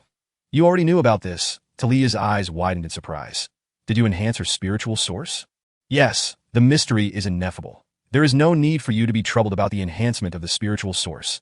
Upon hearing this, Talia was overwhelmed with excitement, her eyes sparkling with intense hope and longing, as she could not help but ask, "Commander, could you enhance my spiritual source as well?" She had not experienced any enhancement for tens of thousands of years, and as an elf, she felt quite dejected, even believing her life was approaching its end. Yet now, hearing that the commander could enhance spiritual sources, she seemed to see a fountain of life. How could she not yearn for it? Seeing Talia's pleading expression, Du Fei felt a pang of compassion and nodded solemnly. "It can be done. Wonderful." Talia's excitement made her body tremble slightly as she stammered, "Thank you. Thank you, Commander." Saying this, she performed the most respectful gesture of her elven race, prostrating before Du Fei that he helped her up. Noticing it was getting late and headed toward the soft couch. "Commander, is this really necessary?" "Yes." "Ding Affinity 1, ding Affinity 10, ding Affinity 500, ding Affinity 3000, ding Affinity 3000, ding Affinity 5000. The notifications from the system echoed continuously in his mind. Du Fei was overjoyed indeed. This is a treasure level. During a night march, Qin Minghan and Xiu Tong led 500 armored infantry to their destination, 200 kilometers north of the city of Revival, amidst the foothills near the heavy crime mining area. Shadows flitted about. According to reconnaissance by the Falcon drone, there are approximately 1,000 guards within the mining area, and we must act swiftly. Ding Xiang, first neutralize the 6 watchtowers surrounding the mining area. "No problem, leave it to me." Machine gunners secure all exits to prevent enemy escape. "Yes, special forces, once the battle commences, infiltrate the mining area to eliminate the management." "Yes, at 5 in the morning." His communications and surveillance within the mining area malfunctioned, and all instruments ceased operation, plunging into darkness. Whoosh, whoosh, whoosh. The hummingbird drone circling overhead began to plummet. What is happening? The management station in the mining area was taken aback. "Report, the network connection has failed," before the words could settle. Bang, a sniper round shot through the air. One guard on a watchtower was instantly decapitated, his body swaying as it fell to the ground. Immediately, bang, bang, bang, several sniper rounds were fired in quick succession. The guards on the remaining watchtowers surrounding the mining area fell one after another. "Clear the guards on the walls." "Yes." Rat-tat-tat. Rat-tat-tat. In midair, for Falcon drones unleashed a torrent of fire upon the guards stationed at the steel walls of the mining area. It's the rebels. The mining area is under attack. Alert! Instantly, all management personnel in the mining area awoke from their slumber, and nearly 1,000 guards began to assemble swiftly. Artillery fire. Whoosh, whoosh, whoosh, whoosh. In the next moment, dozens of artillery shells rained down upon the gathering guards. Boom! Boom! A cacophony of thunderous explosions erupted, scattering debris everywhere. Countless guards, unable to don their armor in time, were blasted away, weapons, armor, and severed limbs raining from the sky. In the prison cave housing the inmates, stones began to tumble down. Another attack on the mining area. It is likely the rebels again. Everyone, stay calm. Do not go outside. Should we seize the chaos to escape? The outside is filled with time beasts. Where could we run? Indeed, it's best to remain here.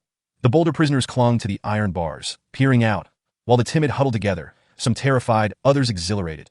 This heavy crime mining area had last been attacked by the Dawn organization. Who would have expected another assault within 2 months? Special Forces prepare charge.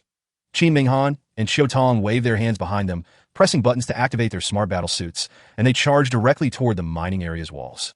10 female Special Forces soldiers also activated their smart suits, following closely behind like a pack of ferocious black panthers. Rat-tat-tat on the walls. 2 concealed bunkers detected their presence, and fire erupted in an instant. What on earth? What kind of armor are they wearing? Good heavens, is this still human? Incredulous. As countless bullets ricocheted off the bodies of the Special Forces soldiers, the machine gunners within the bunkers were utterly dumbfounded. Before the guards in the bunkers could regain their wits, Qin Minghan and Xiu Tong had already charged up to them. The silver snake stabs in their hands plunged in with 2 agonizing cries. Qin Minghan and Xiu Tong darted up and directly scaled the walls. Following closely, swoosh, swoosh, swoosh, swoosh, the 10 female Special Forces soldiers leaped up one after another, swiftly vaulting over the walls. Eliminate the management, the commander ordered. Leave none alive. Yes, in an instant, the management area of the mining site was filled with wails and screams. The Special Forces, wielding their silver snake stabs, operated with decisive efficiency as management personnel fell into pools of blood. The management area is under attack. The officers are all dead. Run fast. Within the mining area, the once fearsome guards had lost all their previous bravado, replaced instead by terror and chaos. They panicked, fleeing towards the exits of the mining area. Open fire! Rat-tat-tat-tat in the foothills. A dozen machine guns unleashed a barrage, mercilessly targeting the fleeing guards. In less than a minute, all the escaping guards had been eliminated. Minutes later, report, the management area has been cleared. Report, the mining area guards have been eliminated. Report, the detention area guards have been eliminated. In the earpiece, the reports from the female Special Forces soldiers came through. Qin Minghan and Xiu Tong exhaled. The battle is over. The mining area is secure. Drones will maintain surveillance, armored infantry will search for supplies, and we will withdraw in 10 minutes. Commence operations. Qin Minghan and Xiu Tong commanded through their earpieces. Yes, sisters, enter the mining area and gather supplies. Move quickly. In the foothills, 10 transport vehicles sped toward the mining area. In the detention area, Qin Minghan, Xiu Tong, and the female Special Forces soldiers arrived at the cave where the prisoners were held. Click, click, click. As the chains fell, the female Special Forces soldiers sequentially unlocked the iron bars. Chapter 275. Quite a lot has happened in recent days that in an instant, the entire cave fell silent, all prisoners trembling, not daring to breathe. You need not be afraid, though we only target the management and guards of the mining area 60 kilometers west of the mining area. There are no time beasts or mutated beasts. Only a few scavenger camps. You are free now. You may choose to stay or leave. After Qin Minghan and Xiu Tong addressed the prisoners, they turned to lead the Special Forces away. Thank you. Thank you for saving us. I never imagined that one day I would be able to leave this place that devours people without a trace. We are eternally grateful. Tears streamed down the prisoners' faces. Overwhelmed with gratitude, an elderly man looked at the figures of Qin Minghan and the others, his lips trembling. Benefactors, may I ask which organization you belong to? The Women's Guerrilla Corps. In the canyon base. The captain's quarters. Ding. Reputation points 100. Ding. Reputation points 200. Ding. Reputation points 100. Ding. Reputation points 200. The system notification echoed in his mind. Where did all these reputation points come from? What is going on? Du Fei opened his eyes. In the next moment, the system interface appeared in his mind, revealing some changes in the data. Host. Du Fei position. Supreme Commander Legion. Women's Guerrilla Corps domain range. 1,000 kilometers reputation points. 251,830 affinity points. 112,576 physique. Primary enhancement 80 friendly reminder. Physique limit has not yet been expanded. Items. Universal Toolbox 1, Golden Snake Stab 1. Holy cow, in just this short while, the reputation points surged by nearly 100. 000, wow. The affinity points increased by nearly 50,000 overnight, surpassing 100,000. Du Fei felt elated, realizing he was not far from redeeming the core of the airborne fortress. The only regret was that the physique limit had not yet been expanded. It seems this is still far from sufficient. Closing the system interface, a few minutes later, having finished washing up, he opened the cabin door and Sun Xiaoli walked in. Report, Commander. The battle has concluded. Sun Xiaoli began her report. Her eyes widening at the chaos in the quarters. The heavy crime mining area has been taken. Du Fei inquired at Yes. Sun Xiaoli regained her composure, standing tall. The guerrilla forces completed the task in under an hour, seizing over 8 million hours worth of supplies and 3 trucks of essential materials, additionally liberating over 1,000 prisoners. Following the Commander-S instructions, they have already moved south towards Yen City, expected to reach the wild border in 2 days. A few minutes ago, Su Zhong dispatched the royal guard to the heavy crime mining area to handle the aftermath. Moreover, the engineers have completed the schematics for the Vulture fighter jet. Sun Xiaoli concluded her report. Excellent, Du Fei nodded, soon understanding that nearly 100,000 reputation points must have been earned from the liberation of over 1,000 prisoners. Who would have thought? This indeed presents a new avenue for gaining reputation points. Have the physique enhancers been administered? Seeing Sun Xiaoli brimming with energy, Du Fei asked. Yes, they have been administered. How do you feel? It feels incredible, as if I have been reborn. Sun Xiaoli replied with excitement. Continuing. All the other commanders have also been injected. They are currently outside smashing rocks. They truly have so much energy with nowhere to direct it. Du Fei chuckled, not delaying, exiting the captain's quarters and heading straight to the industrial section. In the commander's living area, in the recovery pool. This is real. It's too hard to believe. Talia soaked in the recovery pool, her stunning visage displaying astonishment and exhilaration. At this moment, she distinctly felt the enhancement of her spiritual source within her. The commander truly did not deceive me. Talia murmured as if in a dream. Upon recollecting the events of last night, a wave of shyness surged within her heart. The leader had stated that once her injuries healed, she could enhance her spiritual energy at any time and place. After experiencing such a significant boost to her spiritual energy last night, she mused that with a few more enhancements, her rank could potentially rise to the Crimson level. Over time, who knows? She might even attain the Azure level. My goodness, an Azure level sprite. What a profound concept that is. It was something she had never even dared to imagine before. Talia felt as if she had been reborn, her excitement growing with each passing thought. Talia, why are you soaking in the recovery pool? At that moment, Su Ning approached with a bright demeanor. Haven't you injected the physical enhancement serum? I didn't have the chance last night. Talia stammered. Let me assist you with the injection shortly. The commanders have all undergone physical enhancements, and they're brimming with energy. All right, Talia nodded, recalling how the leader had joked about her frail constitution the night before. She wondered what the leader would say after the enhancement. With anticipation glimmering in her eyes, Talia swiftly exited the recovery pool, retrieving the physical enhancement serum. Ninger, please inject it for me now. Okay. Inside the industrial chamber, Du Fei leaned over the workbench, a blueprint spread before him. This was an analytical diagram crafted by Sun Xiaoqian and the engineering female soldiers, based on the various parameters of the Vulture fighter jet. The Vulture's power source was a reactive substance. While it was more advanced than fuel, its endurance was still somewhat lacking, and the energy was not easily obtainable, rendering it impractical that if the power source were to be replaced with energy crystals, then improvements to the engine, circuitry, and piping would be necessary. The Beast King simulation signal had its drawbacks. Although it could deter the stealth-winged beasts, if they encountered a genuine Beast King, it might lead the Beast King to perceive it as an invasion of its territory, rendering it useless. The flight speed needed enhancement, ideally incorporating the stealth and anti-jamming devices from the Falcon drone. The weapon system required a comprehensive overhaul, necessitating missiles, machine guns, cannons, and intelligent defense systems. Finally, the entire fuselage needed to be coated with conventional vibration gold. As Du Fei studied and sketched the framework, he realized that the technology library had yet to refresh. He could only combine the designs and parameters of the Falcon drone, employing the universal modification techniques for fighter jets to revamp the Vulture.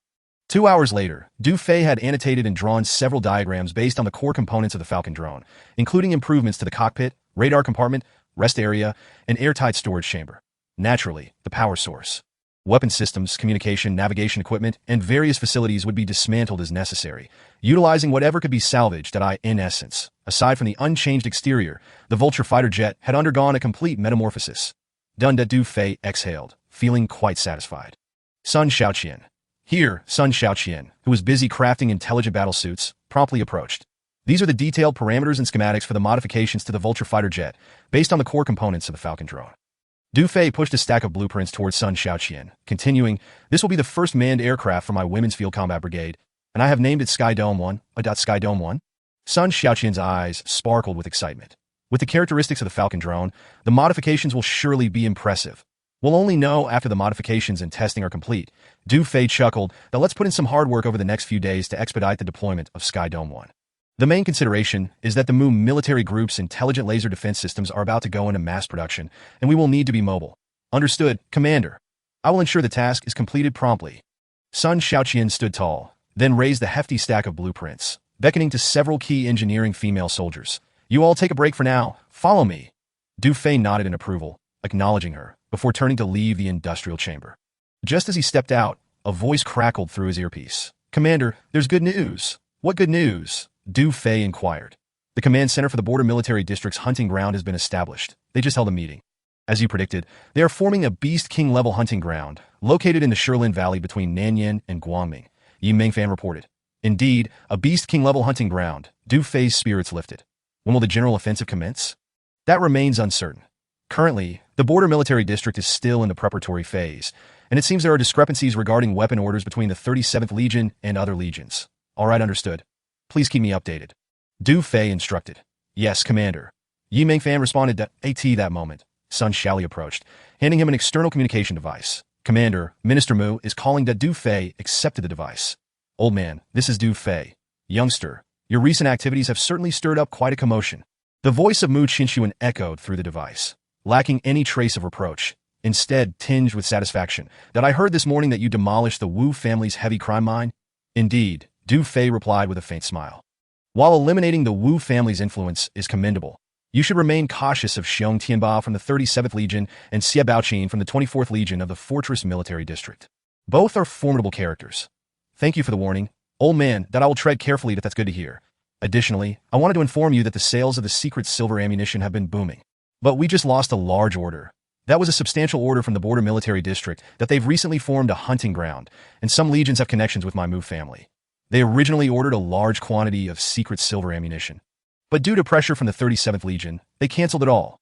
Other legions have indicated that this hunting ground will utilize meteorite ammunition, all supplied by the Wu's 8th Military Factory, with the border military district canceling such a large order.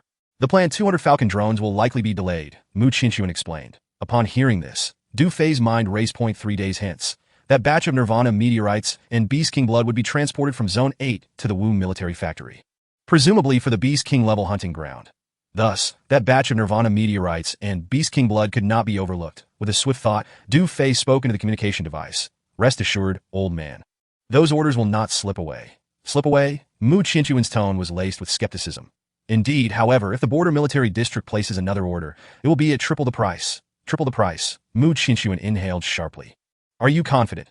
The secret silver ammunition ordered by the border military district is worth over 50 million, that if it truly is at triple the price, that would be a tremendous profit. I am confident. Du Fei affirmed that I understand. You aren't planning to demolish the Wu's 8th military factory, are you? Mu Qinshuan queried. Demolish it. Not at all. That I have my methods, Du Fei chuckled. The Wu's 8th military factory was renowned. Despite being just one factory, its advanced manufacturing equipment could rival the entire Mu military group. Keeping it would be tremendously beneficial, effectively making it an asset of his own. Demolishing it was out of the question. Very well. Since you are confident, I shall await good news. Mu Qinshuan's tone was half-believing as the communication abruptly ended. Just as Du Fei concluded his conversation with Mu Qinshuan, he received a call from Wang Jianqing. Minister Wang, this is Du Fei. This morning's attack on the heavy crime mine has likely alerted the Wu family. The 24th Legion of the Fortress Military District has already begun to take action. They recently posted a high bounty on the Tianyan website targeting the Women's Field Combat Brigade. Many factions and armed organizations in Zone 9 are eager for profit, so be cautious, Wang Jianqing warned over the communicator. The 24th Legion of the Fortress Military District has issued a high bounty. Du Fei furrowed his brow slightly, then replied, Understood. That I will devise a response plan shortly. That's good. Let me share some additional information. Wang Jianqing continued. Currently, various departments are still unaware of the imminent arrival of the Truth Seeker, and the situation in Revival City remains relatively stable. The Supervisory Department has exercised cabinet authority, and yesterday, they made some adjustments to positions. Among them, a new official has been appointed to oversee the 3 strongholds in the southern part of Revival City, including the former camp of the Women's Field Combat Brigade at Stronghold 83. This official is named Chen Xinghe, and he will have full authority over the continuation of mining operations at the former Women's Field Combat Brigade's secret silver mine, with Su Zhong's Imperial Guards assisting him. The plan is to establish a large-scale mine at the former camp of the Women's Field Combat Brigade under the auspices of the Supervisory Department. What do you think? Chapter 276. Preparing for action as Wang Jianqing finished speaking. Du Fei was momentarily taken aback. Chen Xinghe, isn't it the assistant Chun from the clinic? Indeed, he's a trustworthy ally, Wang Jianqing replied with a laugh.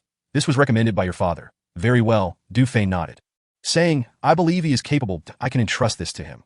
Originally, I had been concerned about the situation of the Mithril mine and the miners under Chen Yuanshan's care. However, with the appointment of Chen Xinghe to the City Defense Department to oversee the establishment of large-scale mines, it seems quite fitting. Moreover, Chen Xinghe is the elder brother of Chen Yuanshan, so his presence alleviates any worries regarding the resettlement of the miners that AS for the Mithril mine. Su Zhong has already briefed Chen Xinghe on the specifics. The mithril extracted henceforth will be exclusively allocated for the Women's Assault Corps. Very well, let us expedite the process. After Du Fei concluded his communication, he felt a sense of relief. This is indeed a fortunate development. Once the Mu family's military-industrial conglomerate delivers 200 Falcon drones to the Women's Assault Corps, a substantial amount of mithril ammunition will be required. Although the Mu family currently possesses 2 mithril mines, their reserves are limited and barely suffice for the needs of the Mu military-industrial group. In contrast, the previous mine operated by the Women's Assault Corps has a vast reserve, which can now be mined on a large scale, alleviating future concerns regarding mithril. There's been quite a bit to manage these days. Du Fei pondered for a moment before addressing Sun Xiaoli. Notify all commanders. We are convening a meeting. Understood. A few minutes later, in the captain's quarters at the oval conference table, Du Fei occupied the head seat. Apart from Qin Minghan and Qiu Tong, all 12 commanders were seated. That moment, they radiated vitality. Their skin fair and rosy, exuding a touch of resilience. Each possessed a unique aura, reminiscent of blossoming flowers. Must be said that the physical enhancement agents are indeed remarkable. Du Fei surveyed the room. He inwardly lamented the path of rebellion against the Federation. It is a road of no return. Failure means death. These young women have unwaveringly followed him. Setting aside their looks, their steadfastness alone compels him to take responsibility for them in the future. If there were no threats to their survival, he would ensure they live in peace. Yet such ideals are often beautiful, while reality remains unforgiving. For both himself and all the young women, living in peace is but a distant luxury. Captain noticing that Du Fei was lost in thought while gazing at the commanders. Xiaoying reached out and playfully touched his leg under the table. Du Fei shuddered slightly. His thoughts interrupted and shot Xiaoying a sideways glance that moment. Xiaoying blushed and mischievously stuck her tongue out at him. During a meeting, the captain actually ahem. Now that everyone is present, we shall commence the meeting. Du Fei cleared his throat and began to analyze the current situation. You are likely aware that in 3 days, a shipment of Nirvana meteorites and Beast King blood will arrive at the Wu family's 8th military factory. Just now, Yi Mingfan reported that the hunting grounds established by the Border Defense Military District belong to the Beast King level. Such high-level hunting grounds are usually reported to the larger area. Upon completion of the mission, aside from subsidies and rewards, one can also gain hunting honors, which determine whether a family or corps can ascend to the upper echelons of the Federation. Therefore, the Wu family attaches great importance to this hunting ground task, sending such significant materials to the 8th military factory to provide the Border Defense Military District with meteoric iron ammunition. Furthermore, the Mu Military-Industrial Group has informed us that the Border Defense Military District originally ordered a large quantity of mithril ammunition, but due to the interference from the 37th Army, which is part of the hunting ground organization, the orders from other corps were cancelled, redirecting substantial prepayments to the Wu family's 8th military factory. This directly affects the delivery date of our 200 Falcon drones. Upon hearing this, the commanders were understandably furious. Lu Ruobing spoke up. Then we must seize that shipment of Nirvana meteorites and Beast King blood. Xiaoying chimed in. Yes, not only will this thwart the Wu family's plans, but we will also acquire the Nirvana meteorites and extract control elements from the Beast King blood. Xiaolon expressed admiration. The captain's strategy is indeed astute. It shows great foresight. Du Fei smiled and continued. We must not only secure these materials, but also capture the Beast King from their hunting ground. What are we waiting for? It must be ours. The other commanders eagerly rubbed their fists together. Calm down, listen to the captain's arrangements. Lu Ruobing's expression turned serious. Immediately, all the commanders quieted down. That we face many issues these days, that Du Fei continued. In approximately 4 days, the Truth Division will arrive in the 9th District. Additionally, I believe you are all aware of the news circulating on the Tianyan website regarding the high bounty issued by the Fortress Military District's 24th Army targeting U.S. At this point, it can be said that every corps or armed organization encountered by Qin Minghan and her team during their march could potentially be an enemy. Given these circumstances, we may need to engage in continuous combat over the next few days. Therefore, I have devised a series of plans, and I will now assign the combat tasks to you. With that, all the commanders straightened their backs, awaiting orders. Lu Ruobing, Xiaoying, Xiaolon. Present. The 3 beautiful women stood up, responding confidently. Over the next few days, you will primarily assist Qin Minghan's team, ensuring their safety during the transfer, as well as formulating a detailed battle plan for the Wild Frontier. Understood, Captain Yi Mingfan. Present. Closely monitor the movements of the Fortress Military District's 24th Army and the transportation routes along the Wild Frontier, while also vigilantly observing any corps or armed organizations encountered by Qin Minghan's team during their transfer. Should any anomalies arise, immediately disrupt their communications and networks. Understood. Ganting, arrange for the crew to provide full protection for Qin Minghan's team. Sun Xiaoqian. From this moment forward, set aside your current tasks and lead an engineering team with me to modify the Vulture fighter jets. We will work tirelessly for 3 days and nights, treating those 3 days as if they were 6, striving to officially deploy Sky Dome number 1 after the Southern Barbarian ambush. Understood, Captain, Sun Xiaoqian responded with enthusiasm. Her spirit invigorated. Talia, continue to collaborate with certain engineers to repair and maintain the equipment on various levels of the warships that Su Ning or Zhao Feifeng, while receiving black market supplies and during agricultural activities. You may lead the cooking team to catch fish and procure game to improve the overall meals for the entire corps. Understood. With the task assignments complete, all the commanders swiftly sprang into action. Returning to their respective posts, Du Fei wasted no time and led Sun Xiaoqian and the engineering female soldiers into the cockpit of the Vulture fighter jet. They dismantled various wires and components. Utilizing what could be salvaged, Ting assigned the task of providing protection to the crew of female soldiers and joined in on modifying the communications equipment. From that moment on, all the female soldiers in the Women's Assault Corps base busied themselves in a tense yet orderly manner. In the command vehicle, Lu Ruobing, Xiaoying, and Xiaolon kept their eyes glued to the screen, monitoring the overall situation in the monitoring room. Yi Mingfan and 12 communication female soldiers closely tracked the movements of the Fortress Military District S-24th Army, as well as the conditions along the southern barbarian border transportation lines. They even dedicated a specific screen to monitor the guerrilla team moving southward, issuing early warnings should any corps or beast herds appear within a 100-mile radius. Thanks to the clear division of labor, the various tasks within the Women's Assault Corps proceeded in an orderly manner. Inside the Vulture fighter jet, Du Fei, along with Sun Xiaoqian and others, worked diligently, imparting knowledge and skills on aircraft modification techniques. However, whenever they encountered complex tasks, he personally took charge. Thus, the night wore on as they toiled tirelessly, and soon a day had swiftly passed. The cockpit and radar cabin of the Vulture fighter jet were dismantled, replaced with the control systems and anti-jamming communication systems of the Falcon drones. The control devices and communication equipment were successfully completed. The next morning, Du Fei exhaled deeply, a smile playing on his lips. Sun Xiaoqian, Ting, and the engineering female soldiers took turns soaking in the recovery pool, each emerging rejuvenated. Captain, you haven't rested at all throughout the night. You should go soak in the recovery pool. Ting said with concern that in no need. Du Fei replied, straightening his back and performing a few stretching exercises. Nonsense, his physical enhancement is at 80 at the beginner level, after working all night on technical tasks. He was far from weary. Moreover, to this day, his physical limits had yet to expand, and he was eager to expend more energy. With a few simple movements, his chest muscles, abs, and sinewy build were on full display before the female soldiers. Handsome, so strong. The captain's physique is truly remarkable. In an instant, Sun Xiaoqian, Ting, and the engineering female soldiers widened their eyes, captivated. Sun Xiaoqian and Ting nearly succumbed to the urge to reach out and touch him. A few even swallowing hard. Ding, affinity 200. Ding, affinity 200. Ding, affinity 100. Ding, affinity 100. The system notifications echoed in Du Fei's mind, but he chuckled, while Sun Xiaoqian and Ting hurriedly diverted their gazes from him. The other female soldiers also turned their eyes elsewhere. All right, let us prepare to modify the weapon systems. Remember, the wiring, ports, and launch devices must be carefully checked. There must be no room for error, the Du Fei declared. Then immersed himself in the work. Understood, Captain. Sun Xiaoqian, Ting, and the engineering female soldiers chorused, getting back to work. By the late hours of the following night, the weapon system modifications were completed. Micro-missiles, machine cannons, and machine guns. How delightfully novel. Next, we must revamp the engine and power systems, ensuring that the 6 energy crystal drive slots are properly aligned. Yes, another day and night have passed. The modifications to the engine and power systems are nearly complete, with only the integration of the control system remaining. Almost there. Only the storage compartment and rest area are left.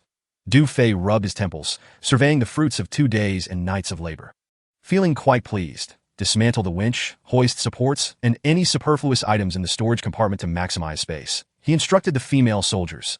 With the advent of physical enhancers, such equipment has become obsolete in the future. The female soldiers, having enhanced their physical capabilities, will move items by hand far quicker than with a hoist. Understood. Sun Xiaoqian, please modify the seating in the rest area to allow for both reclining and sitting. Yes. Sun Xiaoqian nodded, contemplating for a moment before suggesting, I noticed there's extra space at the back. Should we add a bed? Cough. You decide on the design, he replied. All right, Captain. By the afternoon of the 3rd day, Du Fei, Sun Xiaoqian, and the engineering female soldiers were still industriously at work, with the overall modification of the aircraft nearing completion.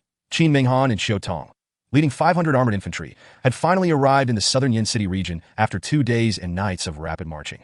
Covering over 1,300 kilometers, mostly through rugged mountain paths, their swift arrival is indeed commendable. Of course, the escort of the aerial Eaglehawk drones and the accompanying recovery vehicles played a crucial role at this moment. They found themselves resting temporarily in a mountainous area. The southern Yen city, situated in a wild expanse, experiences high temperatures. Particularly in the afternoon, the mountain air is stifling. This blasted weather, I didn't expect it to be so hot. Qin Minghan remarked. Indeed, I wish I had worn lighter military attire, Qiu Tong replied, unbuttoning 2 buttons of her jacket and bending down to fan herself. Thankfully, with physical enhancement, they were able to withstand the heat better. Otherwise, they would have found it unbearable. The 10 female Special Forces soldiers, with their smart battle suits deactivated, were also sweltering. However, they understood that the smart suits were a closely guarded secret of the female field combat regiment, and they would never reveal them unless in a mission where no survivors were expected. Hey, don't you feel hot? Qin Minghan turned to the nearby female soldiers and inquired. Not at all. The beaded inner garments are quite cool. 2 of the soldiers responded, oh, that's how it is. Why didn't you say so earlier? Qin Minghan exchanged glances with Qiu Tong and waved to the Special Forces soldiers. Everyone, put on the beaded inner garments. After they spoke, they began to unbutton their jackets. Soon, with the logistics personnel delivering the secret silver beaded inner garments, Qin Minghan, Qiu Tong, and the Special Forces soldiers commenced changing right there. Given the desolation of the mountainside, they had no fear of prying eyes. In the female field combat regiment's canyon base, report to the captain. Qin Minghan and her team have reached the designated area and are on standby. Sun Xiaoli rushed over to report.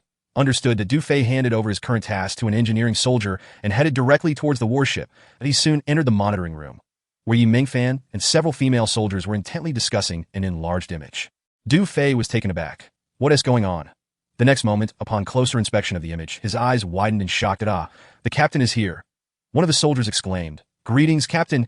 Yi Mingfan swiftly applied a mosaic effect to the image. Du Fei. Chapter 277. Tianqiu number 1. Before long, the image revealed Qin Minghan, Qiu Tong, and the 10 Special Forces soldiers donning the beaded inner garments and putting on their military uniforms. Yi Mingfan quickly restored the image. At that moment, the communication soldier's eyes widened. Report, a legion has appeared at the southern border. Du Fei approached, spotting dozens of armored transport vehicles on the screen. The next moment, soldiers clad in light armor jumped down from the armored vehicles, swiftly dispersing to secure the perimeters, all armed and vigilant. Captain, a convoy has appeared on the border transport line. Yi Mingfan pointed to another screen, reporting. The image depicted a cloud of dust rising as a convoy made its way along the transport line. With a dozen reconnaissance drones circling overhead, 10 armored vehicles in front and back, flanking 3 container transport vehicles, all heading toward the border. They've arrived, quite on schedule, Du Fei remarked, his spirits lifted, and he queried through his earpiece. How are preparations on your end? Report, Captain. Everything is ready. The borderline is merely a mountain road away from the Wu family Army's 8th factory, with the ambush point set at coordinates 972.65.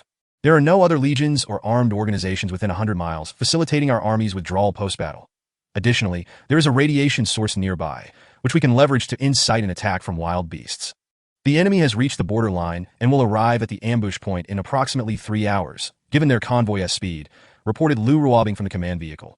Excellent, Du Fei nodded, then instructed, notify Qin Minghan and her team to prepare for action. Yes, in the mountainous area, Qin Minghan received the orders. All personnel, board the vehicles. Ambush point 972.65, depart. With the command issued, the sound of engines roared through the rarely trodden mountains. Qin Minghan and Qiu Tong led 500 armored infantry, escorted by the Eaglehawk drones, toward the ambush point. With 3 hours remaining until combat, they needed to prepare for the ambush in advance. At the canyon base of the female field combat regiment, Du Fei was busily leading Sun Xiaoqian and the engineering female soldiers against the clock. 2 hours swiftly passed in the canyon's open space. The Vulture fighter jet had transformed beyond recognition, replaced by a colossal aircraft plated entirely in conventional vibration gold. Wow, is this our manned aircraft? Xiaoying exclaimed, her eyes sparkling with excitement as she gazed at the brand-new Harrier aircraft. Let us go take a look. Lu Ruobing waved to the commanding officers. The ambush point at the southern border was already set up, so the commanders took the opportunity to come and inspect. Soon, a group of commanders stepped into the cabin. Wow, it's completely transformed. Everything is brand new. There's even a bed. ISNT it. So spacious. I've never slept in midair before. Come on, everyone hasn't had a good sleep. Right? It must be comfortable. Just imagine, waking up to see clouds beside you. How wonderful would that be? The group of commanders' eyes sparkled with delight, raving about the bed as they imagined its comforts. The sofa is so soft. Oh, it even has smart buttons allowing for both sitting and reclining. Let me try. Xiaolan, Ding Xiang, and I Miao Miao, Su Ning, Zhao Feifeng, and others settled into the reclining seats, adjusting their backs as they lay back. The soft, comfortable experience enveloped them in a delightful sensation, akin to pure indulgence that it's hard to believe that in just 3 days, the captain transformed this aircraft inside and out. Xiaolan marveled, caressing the various facilities within the cabin. Lan, are you more impressed now? I've told you before, the captain excels in every aspect, Xiaoying declared proudly. The captain is simply omnipotent, remarkable. Talia observed the various compartments with immense admiration. A regular transport aircraft has been modified to such an advanced level, comparable to a small spaceship from a different galaxy. I used to think it was remarkable that our female field combat regiment could have drones. I never imagined we would possess our own manned aircraft. Lu Ruobing lamented. Indeed, none of us sisters have ever flown before, Gan Ting added, immediately making her way to the cockpit, her face brimming with anticipation. I want to apply to the captain to be the first to test drive. Before she could finish her sentence. All right, granted that Du Fei entered alongside Sun Xiaoqian, smiling as he said, the control and communication systems were installed by you, so you're familiar with everything. Flying is quite simple. It is similar to operating the Predator, with an added error correction feature, so even if you're a bit rusty, it can instantly switch to autopilot mode. After the ambush at the southern border concludes, you'll be the first to test drive, and you can also transport supplies. Really? Gan Ting's eyes widened in excitement, her joy palpable. That is fantastic. Sun Xiaoqian rolled her eyes at her. Look at how pleased you are. The captain originally promised I would be the first to test drive. Haha. That is because the captain dotes on me. Gan Ting laughed, sounding rather smug. Instantly, all the commanders turned to Du Fei, their gazes implying that something had transpired between him and Gan Ting. Cough. Du Fei cleared his throat, glancing at Sun Xiaoqian and then at all the commanders, grinning as he said, everyone is cherished. Everyone is cherished. Upon hearing this, Lu Ruobing, Xia Ying, and Talia's faces flushed. Though the other commanders maintained neutral expressions, each of them felt a delightful warmth in their hearts, as if they had been filled with honey. Ding, affinity 200. Ding, affinity 200. Ding, affinity 200. Ding. The intimacy points increased by 200. Ding. Intimacy points 1,000. The system notification echoed repeatedly in Du Fei's mind that he felt a wave of elation and couldn't help but steal a glance at Talia. He internally marveled at how things had changed. Previously, he had possessed no intimacy points at all. But now, the situation was markedly different. Captain, this aircraft's performance must surely surpass that of the previous Vulture fighter jets. Wouldn't you agree? Lu Ruobing inquired. Observing how comfortable the aircraft had been modified under the captain's guidance, she couldn't help but contemplate its combat capabilities. Upon hearing Lu Ruobing's question, all the commanders present, except for Sun Xiaoqian and Gan Ting, turned their gazes toward Du Fei, as they too were eager to know the answer. After the modifications, this aircraft undoubtedly exhibited far superior performance compared to the earlier Vulture fighter jets. However, its strengths and weaknesses could only be assessed post-testing. That Du Fei smiled gently and replied, "This is our first manned flying vehicle, which I have named Tianqiong No. 1. In essence, it was an upgraded version based on the performance of the Eagle Falcon drone, incorporating cutting-edge technologies in its power systems, weaponry, and communication systems. Currently, Tianqiong No. 1 is capable of carrying various weapons, conducting comprehensive reconnaissance, and operating an artificial intelligence program for integrated control. The primary highlights include not only conventional weaponry, but also stealth, anti-jamming capabilities, and a high-altitude, high-speed strike system.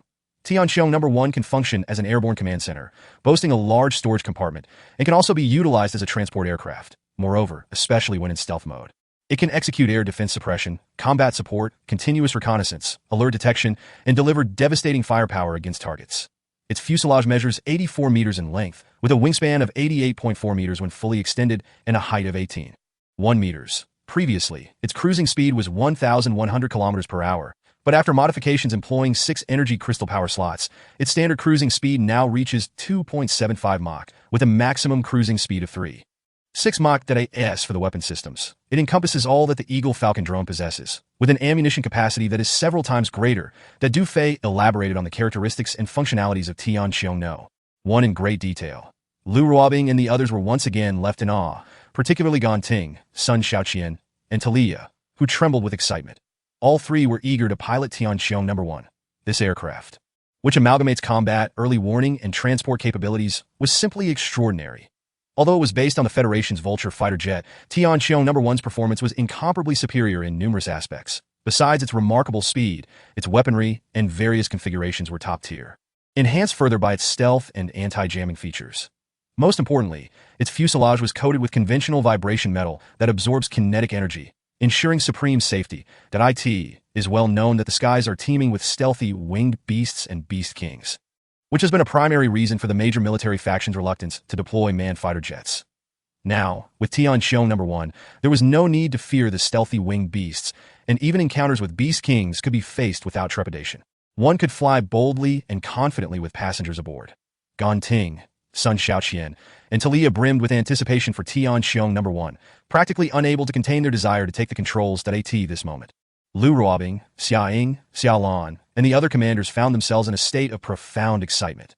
From the moment they entered the cockpit of Tianqiong No. 1 to the conclusion of Du Fei's introduction to its capabilities, they were utterly astonished, although they were unaware of the formidable aircraft possessed by the Federation's upper echelons. In their perception, Tianqiong No. 1 was already capable of outclassing even the top military factions. As the commanders reveled in their immense joy, the voice of Yi Mingfan broke through the airwaves. Report to the captain, the enemy's convoy will arrive at the ambush point in 30 minutes. Understood, Du Fei acknowledged, gesturing to the commanders. Prepare for battle. Yes. Lu Ruobing and the other commanders swiftly dispersed to their respective positions, readying themselves for the impending conflict. Ding, congratulations, host, for spending 600 reputation points to successfully exchange for 6 energy crystals. As the system notification chimed, Du Fei turned towards the power systems compartment. Inside the command vehicle, Lu Ruobing, Xia Ying, and Xiao Lan were fixated on the screen, displaying real-time footage from the surveillance room and the Eagle Falcon drones. The screen revealed a convoy of armored vehicles traversing the rugged, winding mountain road below. It was clear that among the armored convoy, 3 container trucks were present, undoubtedly carrying Nirvana meteorites and Beast King blood. The escorting team appeared to number over 700 individuals, slightly outnumbering Qin Minghan and her crew. Xiaoying scrutinized the convoy before analyzing. Most of them are clad in lightweight alloy armor. However, the mithril bullets could penetrate it. Yet about 200 of them are donning meteorite armor, appearing quite formidable, akin to the elite battalions of the former Imperial Guard. Eliminating these 200 might consume a significant amount of vibration metal bullets. Indeed, Xiao Lan added, with their array of meteorite equipment, the radiation source's time beasts are rendered practically useless. Agreed. Lu Ruobing nodded before issuing commands through her earpiece. Ding Xiang, report. Yes, approximately 200 of the enemy possess meteorite equipment. Switch the sniper bullets to vibration metal and use them sparingly. Understood. Qin Minghan, received. The enemy convoy will reach the ambush point in about 10 minutes. The special forces will focus on neutralizing those with meteorite armor. Aim for a swift resolution. Yes, on the eastern side of Nanyan City, at coordinates 972. 65, Qin Minghan and Xiudong had completed their deployment according to the base command strategy that this moment, Predator no. 1 and 4 Eagle Falcon drones hovered in midair. 500 female soldiers lay in ambush on either side of the mountain road amidst rocks, trees, and overgrown grass, concealed alongside machine gunners and grenade launchers. The entire ambush point took on a pocket-like formation, awaiting the convoy from Wu's 8th military factory to enter. Shortly thereafter, dust rose from the distant mountain road, accompanied by the buzzing of drones overhead. The convoy sped closer. Conceal. All units, stand by. Special forces, prepare. Before long, Wu's 8th military factory's convoy entered the guerrillas' encirclement. Commence the attack, Lu Ruobing commanded. Inside the surveillance room, a communications officer swiftly disabled the convoy's communication and network systems. Buzzing, the several drones guarding the convoy fell from the sky like headless flies. What is happening? The escort commander exclaimed, startled. Report. All drones are out of control. All communications and networks have been severed. The communications officer turned to report. Before the words could fully escape, fire. Qin Minghan ordered. Whoosh, whoosh, whoosh. Dozens of grenades shot forth from the mountains, targeting the convoy on the road. Boom, boom, boom. The rocks shattered, dirt flew, and explosions echoed continuously, toppling several armored vehicles. Under attack. Everyone, disembark, stand guard. In an instant, the convoy halted, and the escort team leapt from the armored vehicles, seeking cover behind them or nearby rocks, swiftly taking defensive positions. Chapter 278. A bountiful harvest. Where did this armed organization come from? They dared to rob even Wu's military factory's escort. It's utterly outrageous. A burly escort commander clad in meteorite armor emerged from an armored vehicle, his face contorted with rage as he bellowed. Elite battalion, find them for me. Before his orders could be completed, bang. A sniper bullet suddenly shot through the air, striking the commander's helmet with unerring precision. Thud, the commander fell without a sound, limbs twitching. Red and white fluid seeping from his meteorite helmet. Goodness, Captain! The 2 nearby communications officers were paralyzed with fear. That I in the forest. Xiudong shouted, open fire. Rat-a-tat-tat, the machine gunners on either side of the mountain road rained fire down upon the escort team. Instantly, the elite battalion clad in meteorite armor identified the ambush on both sides that it's female soldiers. They're the rebels. Charge and eliminate them. The elite battalion shouted in disarray, firing back with meteorite bullets while scattering and charging towards the flanks. At that moment, bang, a meteorite soldier collapsed. Then bang, bang, sniper bullets continued to rain down from above. The meteorite soldiers charging forward fell one after another. There are snipers. Take cover. The meteorite soldiers cried in alarm, halting their advance and seeking shelter. Special forces go. Qin Minghan and 5 female special forces activated their smart battle suits, wielding silver snake daggers, charging from the left flank. Swiftly conclude this. Charge. Chodong and another 5 female special forces similarly activated their smart battle suits, resembling Black Panthers as they dashed toward the meteorite soldiers on the right.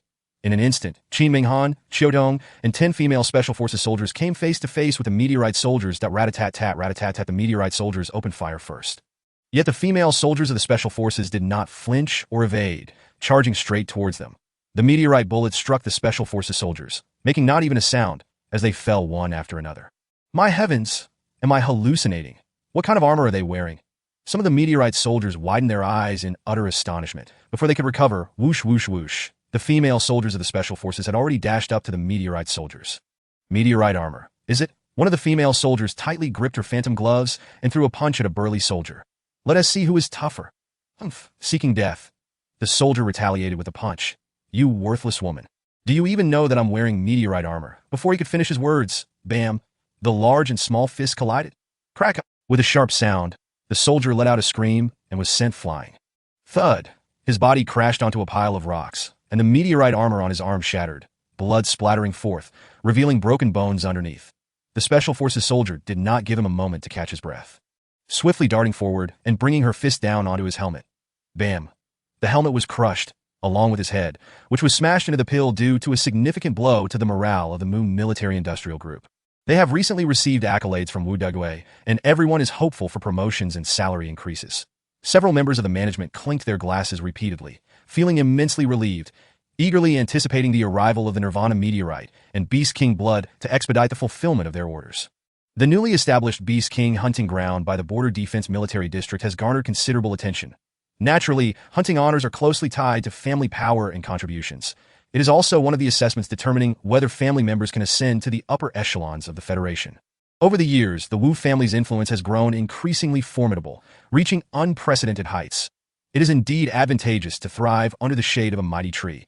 If the Wu family enters the Federation's top tier, my associates will undoubtedly rise alongside them. Ha ha ha. By the way, for this hunting ground established by the Border Defense Military District, all weapons, equipment, and ammunition are exclusively provided by us, so young Master Wu is likely to reap significant profits. The cancellation of a substantial number of orders from the Mu military-industrial group by those legions is truly gratifying.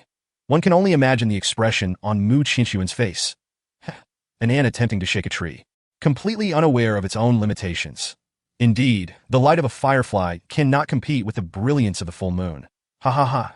As the management exchanged banter, a voice from outside interrupted. Report. A messenger hurriedly entered. Reporting, Director. I have an urgent situation to discuss with you. What situation? One of the directors, holding a wine glass, inquired nonchalantly. Has the convoy returned? No, not at all. The convoy has lost contact. The messenger stammered. What? The director frowned. The convoy has lost contact. Yes, when did they lose contact? They have been out of touch for over 20 minutes. Initially, the communications room suspected they had entered a jamming zone, but they remain unreachable. What about the locator? The director pressed. The locator last indicated the convoy was approximately 200 kilometers from the military factory, positioned at coordinates 972, 65, but it completely vanished from the communications room screen over 20 minutes ago. The messenger replied. Chapter 279. This is a complete disaster.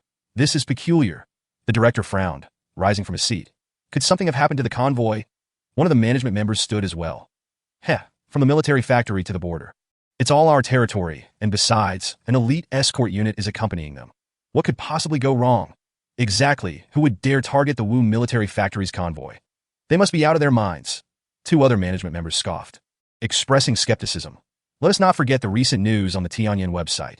The rebels have been particularly rampant. Even the temple has suffered attacks, and the cabinet has been obliterated. Furthermore, just 3 days ago, the notorious crime mine in the Revival City was not spared. Are you suggesting the convoy was attacked by rebels? Surely not. The two locations are too far apart. I find it improbable. Better to be cautious than to regret. The remaining members of the management set down their glasses, analyzing the situation. Regardless, this matter is decidedly suspicious.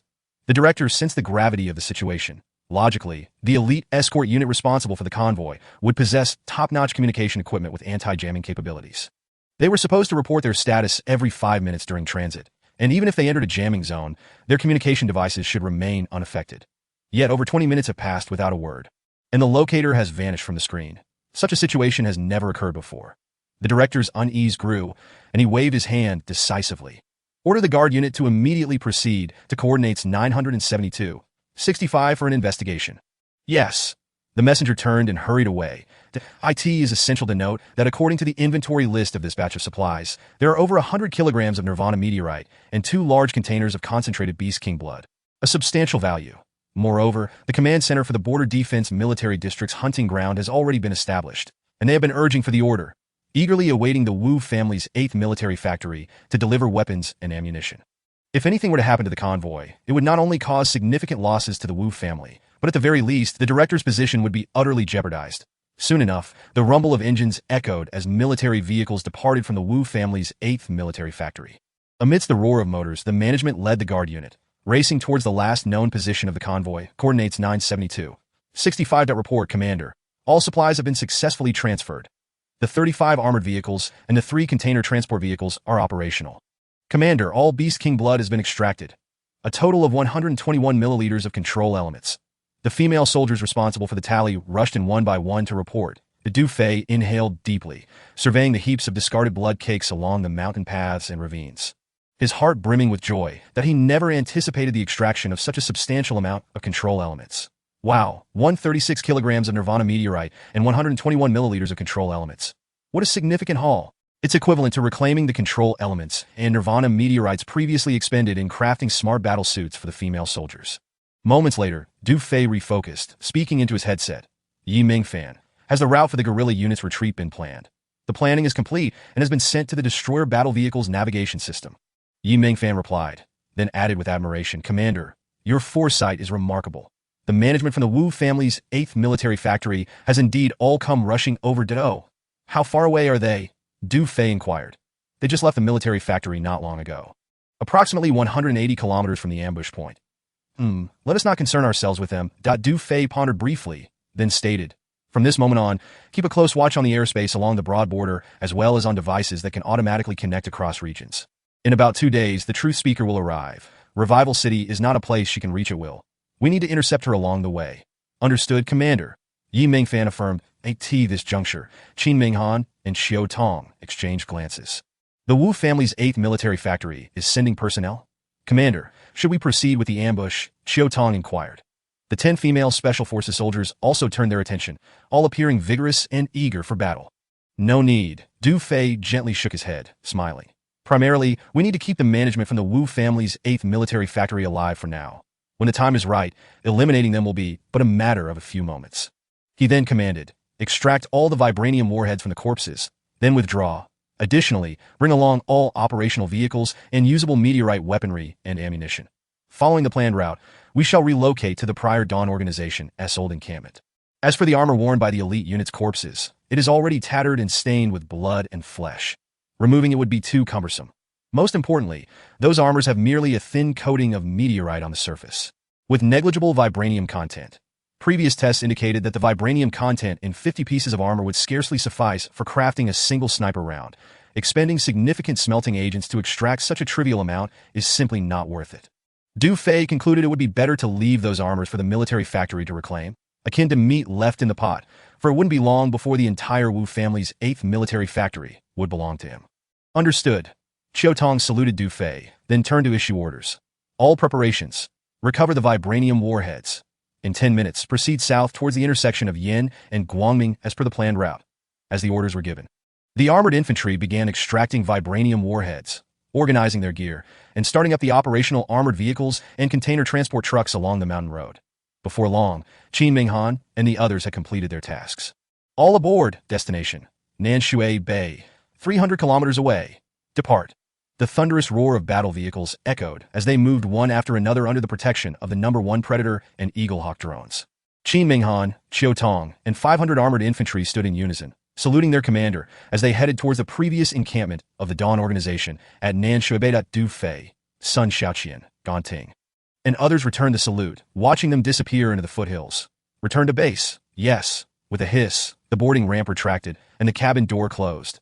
Tianqiong No. 1 slowly ascended, subsequently activating its stealth mode, vanishing from sight. 2 hours later, the management of the Wu family's 8th military factory, accompanied by the guard unit, rushed towards the scene. Stop! All military vehicles came to a halt amidst the swirling dust. Oh my goodness. The convoy has indeed encountered trouble.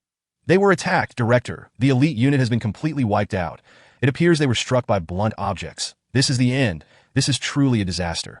The factory director and several management members disembarked the vehicles. Gazing at the grim scene before them, their legs turning to jelly, they beheld a dozen armored vehicles overturned by the roadside, with bloodstains scattered among the bushes, wild grass, and rocks, and corpses strewn everywhere. The elite soldiers, their armor either perforated by bullets or shattered by unknown heavy objects, lay mangled and bloody, resulting in a gruesome sight. How? How could this be possible? The factory director's face turned pale, his body swaying unsteadily as he leaned against a tree, muttering to himself that it was evident that the convoy had been robbed within their own territory. Which armed organization would dare to be so audacious? There exists but a singular possibility. They have encountered the rebels. Beads of sweat appeared upon the factory director's forehead, trickling down his face. Director, what kind of bullet could penetrate the meteorite armor? A member of the management, steadying his nerves, inquired as he gazed at the bullet holes in the soldier's armor, filled with confusion. Upon realizing the gravity of the situation, the director wiped the cold sweat from his brow. Quickly. Retrieve the bullets from their bodies. Understood. Several guards, trembling with trepidation, approached the lifeless forms clad in perforated armor. Before long, they returned, hands stained with blood, to report the circumstances. What? The director stood aghast. Only bullet holes. No bullets. This is exceedingly bizarre. At that moment, a member of the management pointed towards the mountain path and the piles of Beast King blood in the ravines, exclaiming with relief. Director, fortunately, the Beast King blood has not been taken. Supported by 2 guards, the director staggered to the edge of the ravine, regaining a modicum of composure. The Beast King blood is a material strictly controlled by the Federation. Those rebels lack the technology to synthesize it, rendering it useless to them. One of the management members remarked with relief. The director surveyed the surroundings and promptly commanded the guard team. First, load the Beast King blood onto the vehicles. Yes, the guards hurriedly set to work, transporting the scattered blood from the mountain path and ravines onto military trucks. Director, over 100 kilograms of Nirvana meteorite and more than 180 boxes of natural granule secret silver have been stolen. What shall we do now? Several management members encircled him. What else can we do? The director wore the countenance of one bereaved, lamenting. This matter cannot be concealed. Swiftly inform Wu Xiao, in the 8th district. Within a lavish residence of the cabinet chairman Wu Qianming was engaged in a conversation with members of the regional family. Meanwhile, Wu Dede reclined on a leather sofa, appearing rather content. Although 3 days prior, the Revival heavy crime mining area had been attacked, inciting his ire, the substantial order secured by the Wu's 8th military factory had somewhat alleviated his frustrations. The Beast King hunting ground established by the Border Defense Military District not only promised him substantial profits, but also held the potential to significantly elevate his status within the family post-mission. It is worth noting that many of Wu's descendants wield considerable power across various autonomous regions of the Federation, with only Wu De feeling stifled in his ambitions. This predicament stemmed from his peculiar proclivities, which led the family to deem him unworthy of prominence and potential greatness. Consequently, he was cast aside in the 9th district, barred from political pursuits, with even the position of cabinet chairman being granted to the outsider Zhao Tianqi. Without the years of support from his uncle, Wu Qianming, the cabinet chairman of the 8th district, Wu Dede would likely have struggled to survive in the 9th district. Now, although Beast King-level hunting grounds are common in foreign territories and the wasteland, they are relatively rare in the interior.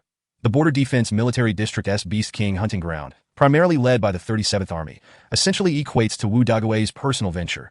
It is his inaugural opportunity to garner honor and contribute to his family. Upon completion of the mission, it would undoubtedly command the respect of family members. Thus, with familial backing, toppling the Move family would be a mere trifle, and most importantly, without the protection of the Move family, Du Lei would inevitably find himself ensnared, ultimately complying with his will. The more Wu Dugaway pondered, the more comfortable he felt. As for the women's field combat team, they were merely a group of remnants clinging to life. Posing little threat that moment, a muscular man approached Wu Dage, holding a communicator, urgency etched upon his face. What is it? Wu Dage, slightly perturbed by the man's panicked expression, felt a wave of distaste. There has been an incident at the military factory. The muscular man stammered. What? Wu Dage furrowed his brows, hastily taking the communicator. After a brief pause, incompetent, useless, a bunch of good-for-nothings. Wu Dage severed the communication, feeling as though the world was spinning. Had it not been for the muscular man steadying him, he might have collapsed. What happened? Wu Qinming approached, inquiring. Uncle, we have suffered a tremendous loss. Wu Due regained his composure and explained. The convoy was ambushed. The elite battalion at the military factory has been annihilated. And the Nirvana meteorite and natural granule secret silver have been stolen. What? Wu Qinming was equally startled, his expression shifting dramatically. That batch of supplies had been procured with immense effort from the regional authorities and was guaranteed under the family name. After all that toil, to have it stolen mere moments after delivery, could it be those rebels again? Wu Qinming's mouth twitched as he questioned. It must be them. Wu Due gritted his teeth, filled with loathing. In the 9th District. Aside from the women's field combat team, no organization would dare to openly confront my Wu family. Did you not claim that the rebels were lacking in strength? Wu Qinming scoffed, his expression darkening as he regarded Wu Dage. First, there was an incident in the cabinet, then the 109th and 121st Divisions, 3 days prior at the heavy crime mining area, and now again with the convoy transporting the Nirvana meteorite and Beast King blood. Fortunately, those 2 trucks of Beast King blood were not taken. They have safely arrived at the military factory. Wu Dago interjected. Did I ask that so?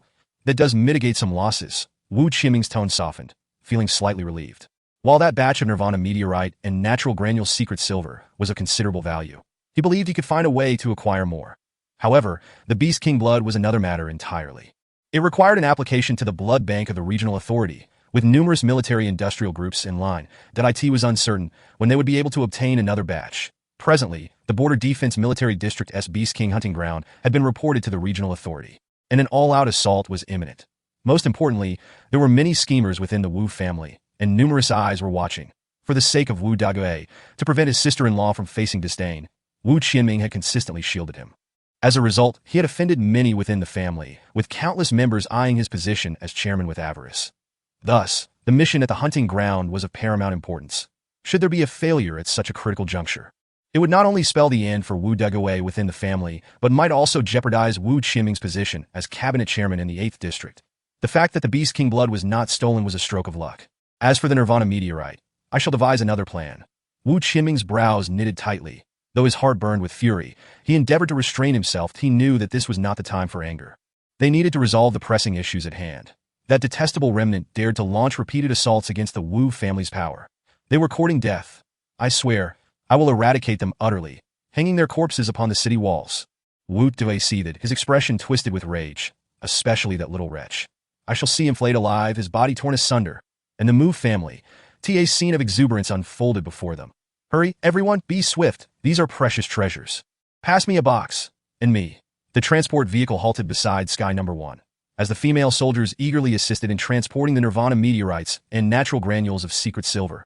Bustling with excitement that I never expected we would acquire so many Nirvana meteorites and elemental control, exclaimed Xiaolan with enthusiasm. And secret silver.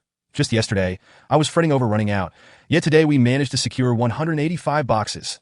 Added Sun Xiao Qian. What a thrill! These valuable items were once beyond our wildest dreams.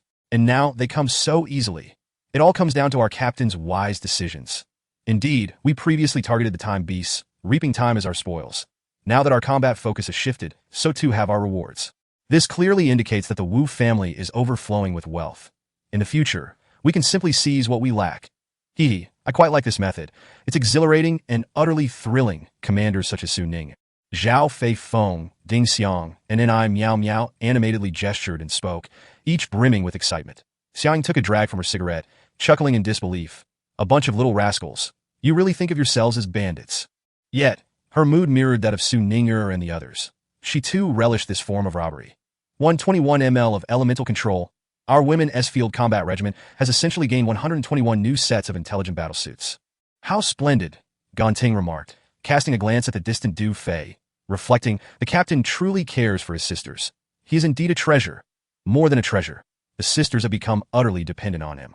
Lu Ruobing also glanced at Du Fei, her gaze filled with satisfaction and admiration. Indeed, the sisters are certainly reliant on the captain, but I believe the ones most dependent are Ruo Bing and Ning Bao. Gan Ting commented, a subtle smile gracing her lips. Little rascal, are you implying something? Exactly, what do you mean? Lu Ruobing and Xiaoying exchanged glances with the others, casting a slightly guilty eye at her. Gan Ting smiled, lowering her voice. The captain treats you two the best. The sisters all see it that if the captain were to choose a partner in the future, it would undoubtedly be one of you two. At this, Lu Ruobing and Xia Ying's faces instantly flushed crimson. This girl, why is she suddenly bringing up such matters? They exchanged a glance, silently overjoyed despite their outward composure. Cough, regarding the captain's future partner selections. I reckon the sisters will all have a chance. Xiaoying cleared her throat, that a chance. Ingbao, what do you mean by that? Gan Ting felt a rush of excitement, swallowing hard that you're still young. There are some experiences you haven't gone through. Xia Ying's expression revealed a hint of trepidation as she patted Gan Ting's shoulder. Upon hearing this, Lu Ruobing's face reddened further. Xia Ying was clearly hinting at something. The implication was unmistakable.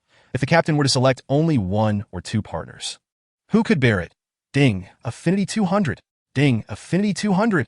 The system notification chimed suddenly in Du Fei's mind, interrupting his contemplation of the next plan, that he happened to glance at Lu Ruobing and Xiaoying. Noticing their flushed cheeks and inwardly mused, they must be thinking of something again. Captain, I have something to report. At that moment, Sun Shaoli approached, reporting, the Moon Military Industries Group has sent word that the first batch of 16 intelligent laser defense systems has been manufactured. As per your instructions, they will be escorted by the Iron Blood Brigade in the coming days to the temple. Additionally, Minister Wang Jianqing has asked us to prepare. The Truth Masters will arrive in the 9th District by tomorrow morning at the latest.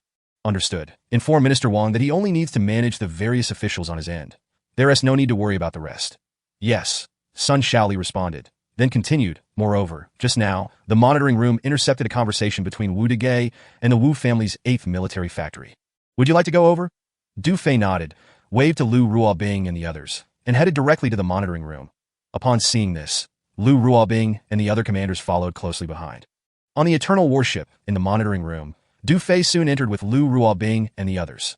Captain, Deputy Captain, Yi Ming Fan and the communications female soldiers saluted the group. Thank you for your hard work. Everyone has performed excellently these past few days. Keep it up. Du Fei commended and encouraged the communication soldiers that ITS no trouble. We will continue to strive hard. We want to let the captain and the sisters down.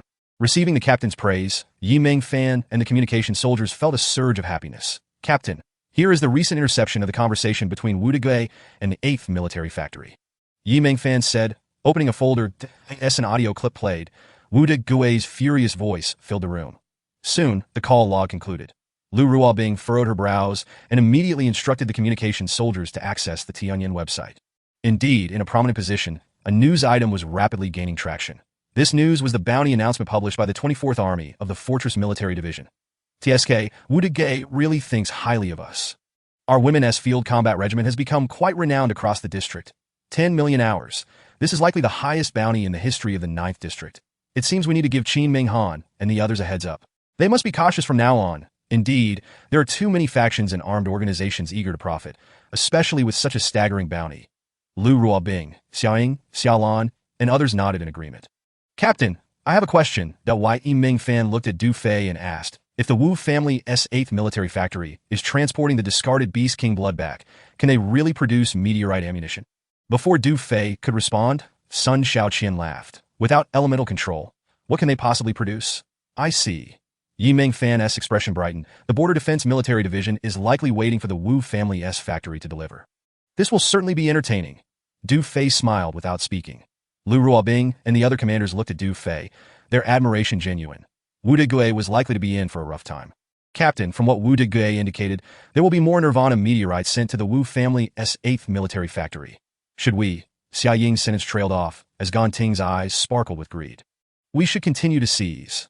Not in a hurry. Plans will follow. Did Du Fei gesture for Gan Ting to hold on, then addressed all the commanders. Tomorrow, the Truth Masters will arrive in the 9th District.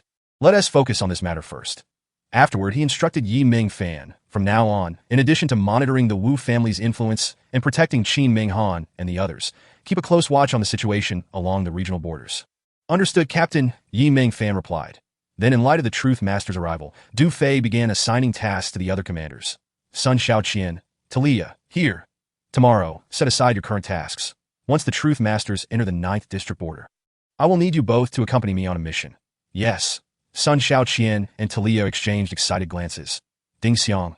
Here, select another excellent sniper from your sisters to familiarize with the No. 2 Predator. If feasible, we will also use the number 2 Predator as a sniper drone. Du Fei looked at Ding Xiang and continued. Tonight, return the number 1 and number 2 Predators to assist Sky number 1 in tomorrow's operations. Yes, Captain. Ding Xiang replied confidently. Du Fei then turned to Lu Ruobing, Xiaoying, and Xiaolan, stating, I have devised a plan regarding the Truth Masters. Let us delve into it in detail tonight in the captain's quarters. All right, Lu Ruobing, Xiaoying, and Xiaolan exchanged excited glances, nodding in agreement, especially Xiaoying, who eagerly lit a cigarette, took a deep drag, and blissfully squinted her eyes. The Truth Masters are arriving tomorrow. The captain promised me this transfer. How delightful. With the tasks arranged, the remaining time was dedicated to contemplating the details. The Du Fei pondered for a moment, then patted Su Ning and Zhao Fei Foam on the shoulders, smiling. Didn't you mention discovering many unknown creatures? Yes, there are plenty in the small woods. Some larger ones are deeper in the canyon. Su Ning and Zhao Fei Foam replied. Let us go show me. Wonderful, Captain. Let us head to the small woods first. In the canyon, the chirping of insects and birds filled the air, and the scent of flowers wafted around. Led by Su Ninger and Zhao Fei Feng along with the female soldiers Du Fei, Lu Ruobing, Xiaoying, and Xiaolan entered a small grove. As they ventured deeper, they indeed discovered numerous new species along the way. Captain, look, those little creatures with fluffy ears, jumping around. They're so adorable. Su Ninger pointed to some nearby tree hollows. Whispering, those little creatures are called rabbits. They are herbivores with little to no offensive capability. Their meat is quite delicious, Du Fei explained, in a way. They're so small and cute. I think we should spare them. Indeed, I find it hard to eat them. Me too, Lu Ruobing, Xiaoying, and Xiaolan remarked as they gazed at the rabbits. The leader remarked that the meat of these rabbits was delectable. Although they were quite eager to taste it, they felt a pang of reluctance that if they were to catch them for consumption, would it not lead to their extinction? I believe we should protect them. Su Ninger and Zhao Feifeng chimed in. There is no need for concern. Their reproductive capabilities are quite robust, and we cannot possibly consume them all. Du Fei chuckled, adding, when we return, we can catch a few to sample. With that, he waved to Lu Ruobing and the others, continuing deeper into the woods. Chapter 281. Following the leader for a feast leader, that little creature is so adorable, with such a large, fluffy tail. That is a squirrel, leader. What are those two piled on top of each other, their bellies bulging? Tree frogs, leader. What are they doing? Du Fei. Oh, what are these eggs? Those are wild chicken eggs. Gather them, all right, Whenever Lu Ruobing and the female soldiers encountered unfamiliar small animals, they curiously surrounded Du Fei to inquire. Su Ninger and Zhao Feifeng each took out a small notebook, sketching and jotting down notes. Soon, the group emerged from the thicket. Ahead lay a patch of dense shrubs and overgrown grass, the vegetation flourishing abundantly at that moment. A cacophony of grunts and howls erupted, causing the surrounding brush and tall grass to tremble. Even the ground quaking slightly, a large group of dark-furred, bristling beasts emerged, each with elongated snouts and tusks, exuding a fierce demeanor. The leader was particularly substantial, towering over them, flanked by 20 or 30 similarly dark companions, swiftly encircling Du Fei and the female soldiers. Leader, what kind of beast is this? It looks ferocious. Lu Ruobing and Xia-Ing observed the menacing creatures around them, feeling a sense of trepidation and curiosity. Crash, crash! The female soldiers promptly raised their weapons. Xiaolan recognized these beasts, recalling that the leader had previously informed her of their name, exclaiming, wild boars. Indeed, they are wild boars. Du Fei's eyes sparkled as he nodded. These creatures are known for their aggressive nature. Their meat is exceptionally firm and delicious. He then turned to the female soldiers beside him. Do not use silver bullets for hunting. Ordinary bullets will suffice. Understood, leader. The female soldiers swiftly switched to regular ammunition. At this moment, the leading wild boar shook its massive head, its bristly black fur standing on end, its powerful limbs poised, sharp tusks glinting ominously. The surrounding 20 or 30 smaller wild boars, robust and intimidating, fixed their gaze on Du Fei and the female soldiers, emitting low, menacing growls. It is worth noting that wild boars possess tough skin and formidable attack power, embodying the essence of relentless tenacity. Even a single small wild boar can be ferocious, let alone a group of such size. Moreover, these wild boars had likely lived many years, with no natural enemies apart from the mutated beasts and time beasts that lurked outside the canyon. At this moment, the wild boars perceived Du Fei and the female soldiers as intruders in their territory, inciting their ire. The leading wild boar disregarded the female soldiers, roaring to its companions, seemingly signaling them to unleash their full fury. Instantly, the surrounding boars were electrified, their eyes shining with ferocity as they began to paw at the ground. The next instant, they charged forth, revealing their menacing fangs and howling ferociously towards the female soldiers. In the canyon, they could rampage freely, reigning supreme. Yet little did they know that in the eyes of the soldiers, they were merely ill-tempered and relatively weak creatures that in terms of size, the mutated beasts and time beasts outside were several times larger than these wild boars. And in terms of attack power, they were vastly inferior. How could the female soldiers possibly fear them? Moreover, the commanders present had all undergone physical enhancements, capable of engaging the time beasts in hand-to-hand combat. Let us hold off on firing. Let us test them out. Lu Ruobing, Xiaoying, and Xiaolan declared to the female soldiers, clenching their fists, that I'll go first. Xiaoying, bold and talented, exclaimed before darting towards the wild boar horde. Lu Ruobing and Xiaolan hesitated for a moment before following suit. Wait for us. Seeing this, Su Ninger and Zhao Feifeng, unwilling to be outdone, rushed after them. Bang bang. With two dull thuds, Xiaoying struck out her fists. And two wild boars emitted grunts before collapsing to the ground. Following that, a series of pain howls erupted from the wild boar group. Bang, bang, crack, crack. Lu Ruobing and several other commanders weaved through the chaos, their figures darting about, fists slicing through the air. With each punch, the sound of cracking bones and anguished cries filled the air. It must be said that having undergone physical enhancements indeed proved advantageous. These wild boars were no match for Lu Ruobing and her companions. In less than 3 minutes, under the relentless onslaught of Lu Ruobing and the others, all 20 to 30 fierce wild boars lay defeated. Their limbs twitching, blood spilling from their mouths. Truly formidable, so powerful.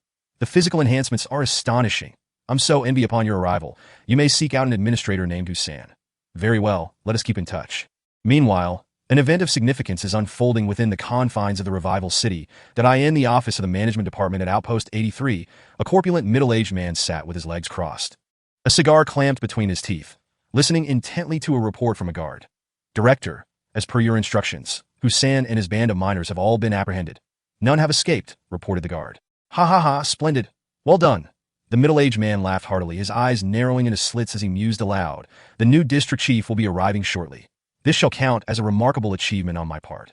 This man, known as Jia Defu, was the director of the management office at Outpost 83. Just then, a woman entered, frowning as she spoke. Darling, why have you captured Hussein? This woman, though no longer young, retained her charm and ranked as the eldest among Jia Defu's 4 concubines. It is worth noting that among the many administrators at the outpost, Hussein was known for his agility of mind and warm demeanor. He often discreetly traded supplies, and whenever he profited, he would purchase small gifts to curry favor with the concubines. Despite Jia Dafu's deficiencies in certain areas, Hussein had occasionally taken liberties with the concubines in private, yet they merely scolded him without taking it to heart, indicating that he maintained a good rapport with them. Thus, upon hearing that Hussein had been inexplicably captured, the eldest concubine felt a sense of curiosity and hurried over to inquire. Darling, I believe Hussein is generally a decent fellow. Surely this is not a matter of great consequence. She pleaded on his behalf that as the saying goes, one should leave a thread for future encounters. She continued. I suspect you have been receiving benefits from him recently. Jia Dafu interjected, cutting her off. That he then presented her with a smart tablet from his desk, stating, Behold this. This is a recent announcement from the Tianyin website. A bounty of 10 million hours for aiding in the extermination of rebels. Such a high reward. The concubine's eyes widened, her face contorted in confusion as she queried, What does this have to do with Hussein? Do take a closer look. Which faction of rebels is being sought by the 24th military district of the fortress? Jia Dafu replied coldly, continuing, I have confirmed that these rebels belong to the former Irregular Women's Combat Unit, located 20 kilometers west of the outpost. They were recently stripped of their designation and have now been classified as rebels by the authorities. Hussein has procured a considerable amount of supplies for them, and those miners were previously engaged in mining for them. The fact that Hussein colluded with the rebels right under my nose is truly alarming. Upon seeing this news, I acted decisively and apprehended them all without delay. Jia Dafu exclaimed, filled with self-satisfaction. Thank goodness for my keen insight. Otherwise, the consequences would have been dire. Hearing this, the eldest concubine's face reflected a flicker of fear, and she ceased her pleas. Who would have thought that Hussein would be so audacious? It was not apparent until now. She mused. Colluding with rebels is no minor offense. You all have benefited from Hussein in the past. Logically, you should all be considered close contacts and be detained for isolation and interrogation. Jia Dafu shot her a glare. What? Is it just because we accepted some of his gifts? Are you planning to arrest us as well? The concubine retorted, a hint of anger in her voice. Given that you were previously unaware, I merely wish to caution you. Return and inform the others, should inquiries arise regarding any contact with Hussein. Do not admit to it, Jia Defu warned sternly that I do not wish my promising future to be jeopardized by you lot. Understood, the concubine replied, her expression devoid of emotion. After a moment's thought, she inquired, do you intend to hand Husan and the miners over to the 24th Military District in hopes of claiming that 10 million hours? How not? The point 10 million hours is not so easily obtained. Did you not notice that the bounty offered by the 24th Military District is for aiding in the extermination of rebels?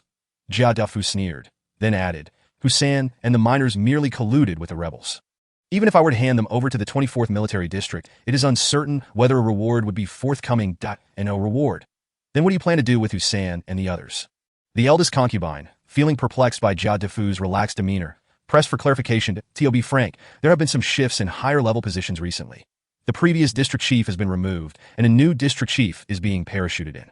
It is said that this new district chief is en route and should arrive at our outpost 83 within the hour. As the saying goes, a new official takes office with 3 fires. Naturally, this new chief will want to achieve notable accomplishments. Just consider. If I were to present Husan and the miners to the district chief, would that not count as a significant achievement? Jia Defu declared, his confidence soaring. For such a merit, I am certain there will be generous rewards from above. Who knows? I might even be promoted, and then you shall all enjoy the fruits of my labor. The eldest concubine sighed inwardly, acknowledging that in truth, this did not greatly stir her emotions. Even if Jia Defu were to receive accolades or a promotion, it bore little relevance to her and the other concubines. Although they lived comfortably under Jia Defu's care, and the outpost was relatively secure, they were all at an age where they desired more. What could Jia Defu possibly offer them? Moreover, he was physically unappealing, with a round face and a corpulent frame. Even if his appearance were acceptable, he was lacking in all areas except for his prominent belly and a hardened heart that in essence, the concubines found their lives exceedingly dull. Chiefly because they derived no enjoyment from Jia Defu. At this moment, Jia Defu squinted, his expression quite animated as he inquired of the guard, have the interrogations commenced? They are currently in progress, the guard responded. Instruct them to employ the electric whip. Should they refuse to confess, strike them until they yield. Before the arrival of the district chief, they must confess. Yes, director. Within the holding chamber of Outpost 83, the sounds of the electric whip echoed ominously, accompanied by agonized screams. Will you confess or not? Refusing. Are we? Then, you lot, step in. The director has ordered to beat them mercilessly. Several bare-chested men, panting heavily, passed the electric whip to others at that moment. Husan and Qin Yuanshan were bound to a pillar, their skin lacerated, blood oozing and dripping from their tattered garments. In a corner, 29 miners watched the 2 men on the pillar, their eyes wide with rage. Each of them was tightly bound. Any movement would result in a brutal beating from the guards. Confess to what? What crime have we committed? Husan gritted his teeth, the veins on his forehead bulging, directing his gaze at 2 of the bare-chested men. Matsi Baldi, I have treated you both well. Is it necessary to be so ruthless? Brother Hu, this is in his eyes. These burly men were merely younger brothers. However, presently bound, they were utterly helpless. Chapter 283. What do you take me, Husan, for? I never expected Brother Hu to be such a tough nut. Do you still wish to escape? Brother Hu, that is but a fool's dream. You may not yet grasp the magnitude of the crime of colluding with the rebels, do you? It seems you are destined to spend your days languishing in the heavy penal mines. The burly men sported mocking smirks as they approached Husan, wielding their thorn whips. Brother Hu, we have brought you trouble. At that moment, Qin Yuanshan regained his composure and spoke up. Brother Qin, what do you mean by that? Husan turned his head. The rebels they speak of refer to the Women's Assault Brigade, Qin Yuanshan explained. What? The Women's Assault Brigade are rebels? Husan was taken aback. Am I not aware of Commander Du's character? I know the circumstances of those female soldiers well. If they are rebels, then the world is filled with rebels. This must be a grave misunderstanding from above. He shook his head vehemently. Impossible. Absolutely impossible. To claim the Women's Assault Brigade are rebels is something I would never believe, even at the cost of my life. It's futile. The higher-ups have already convicted them, Qin Yuanshan replied, shaking his head. Fully aware of the situation at hand. Commander Du has treated me and my brothers well, even considering us as kin. Now that we have fallen to this state, my brothers and I harbor no grievances. Yet it has brought unwarranted disaster upon you. Brother, who did I propose that we take on this charge ourselves? They merely seek to curry favor with the higher-ups, as long as someone accepts the blame. It suffices that we will testify that this matter has nothing to do with you. You are one of ours, and I believe they will show leniency. Before Qin Yuanshan could finish, Husan glared. Brother Chun, what do you take me, Husan, for? I am but a solitary individual, while you are 30 strong. If anyone is to bear the blame, it shall be me. Moreover, Commander Du entrusted me with the care of you all. While I may not be a paragon of virtue, I do possess a sense of loyalty, As he spoke, he raised his chin and addressed the approaching burly men. Matsi Baldi, let me ask you, is it imperative that someone must bear the charge of colluding with the rebels? Indeed, it is a direct order from the director, Baldi replied. Very well, I shall accept the charge of colluding with the rebels. But this matter has nothing to do with these miners. They are merely unfortunate souls toiling for survival. Hu-san softened his tone. I am willing to confess, to shoulder all the blame. I hope you gentlemen will remember our past camaraderie and spare these miners, letting them go, if you would be so kind. As his words fell, Matsi, Baldi, and the other burly men exchanged glances, a sly grin creeping across their faces. Just then, a guard entered, approaching the group and whispering. The director has informed us that the new district chief has arrived outside the outpost and requests that you expedite the interrogation. Good, good, rest assured, director. We have made progress on our end. The burly men nodded eagerly. That is reassuring. The guard turned to leave. Matsi stepped forward, his smile devoid of warmth. Brother Hu, you are aware we lack the authority to release these miners. Only the director can do so. Since you are willing to accept the blame, that simplifies matters that we have discussed it and can absolve these miners of guilt, which would expedite their freedom. As he spoke. Matsi produced a pre-prepared confession document and presented it to Hu-san. Go ahead, write it down, and just sign your name. Brother Hu, do not. Qin Yuanshan attempted to intervene, but before he could finish, a whip cracked down. Qin Yuanshan cried out in agony as the whip tore through flesh. Stop, Hu-san shouted angrily at the burly man, then turned to Matsi. You must keep your word. Do not further torment them. I will write it. Fear not, Brother Hu. I, Matsi, am a man of my word. Matsi grinned deceitfully, exchanging glances with his companions. As the ropes were loosened, Hu-san gritted his teeth and began to write.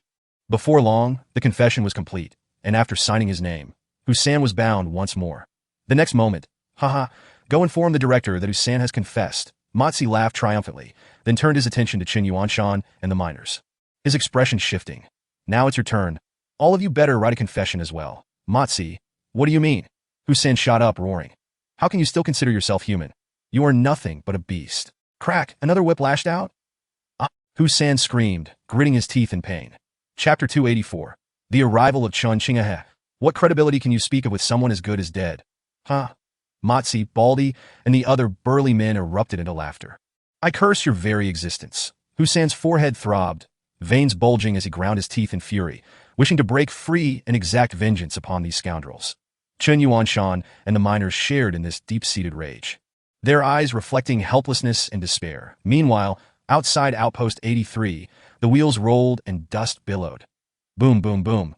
In the forefront were a fleet of iron-armored vehicles, followed by several transport trucks laden with iron-armored soldiers. Hastening towards Outpost 83 AT this moment, seated in the central armored command vehicle, were two middle-aged men. One was in his 30s, with a resolute demeanor that exuded a sense of composure and efficiency.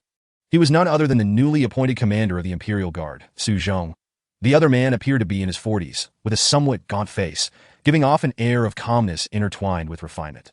This man was none other than Chen Qinghe, the assistant from Du Lei's private clinic. Brother Chen, right ahead is Outpost 83. That's Su Zhong pointed forward, continuing. Commander Du specifically instructed that your brother and the miners are still within the outpost, currently being looked after by an administrator named Hu-san. Thank you, Commander Su. I apologize for the trouble. Chen Qinghe expressed gratefully. Brother Chen, what trouble are you talking about? Su Zhong responded with slight displeasure. Frowning. We are family. Do not speak of such formalities again, lest I find it difficult to face Commander Du. All right, no formalities, no formalities. Chen Qinghe nodded repeatedly, his heart a tumult of emotions. Who would have thought?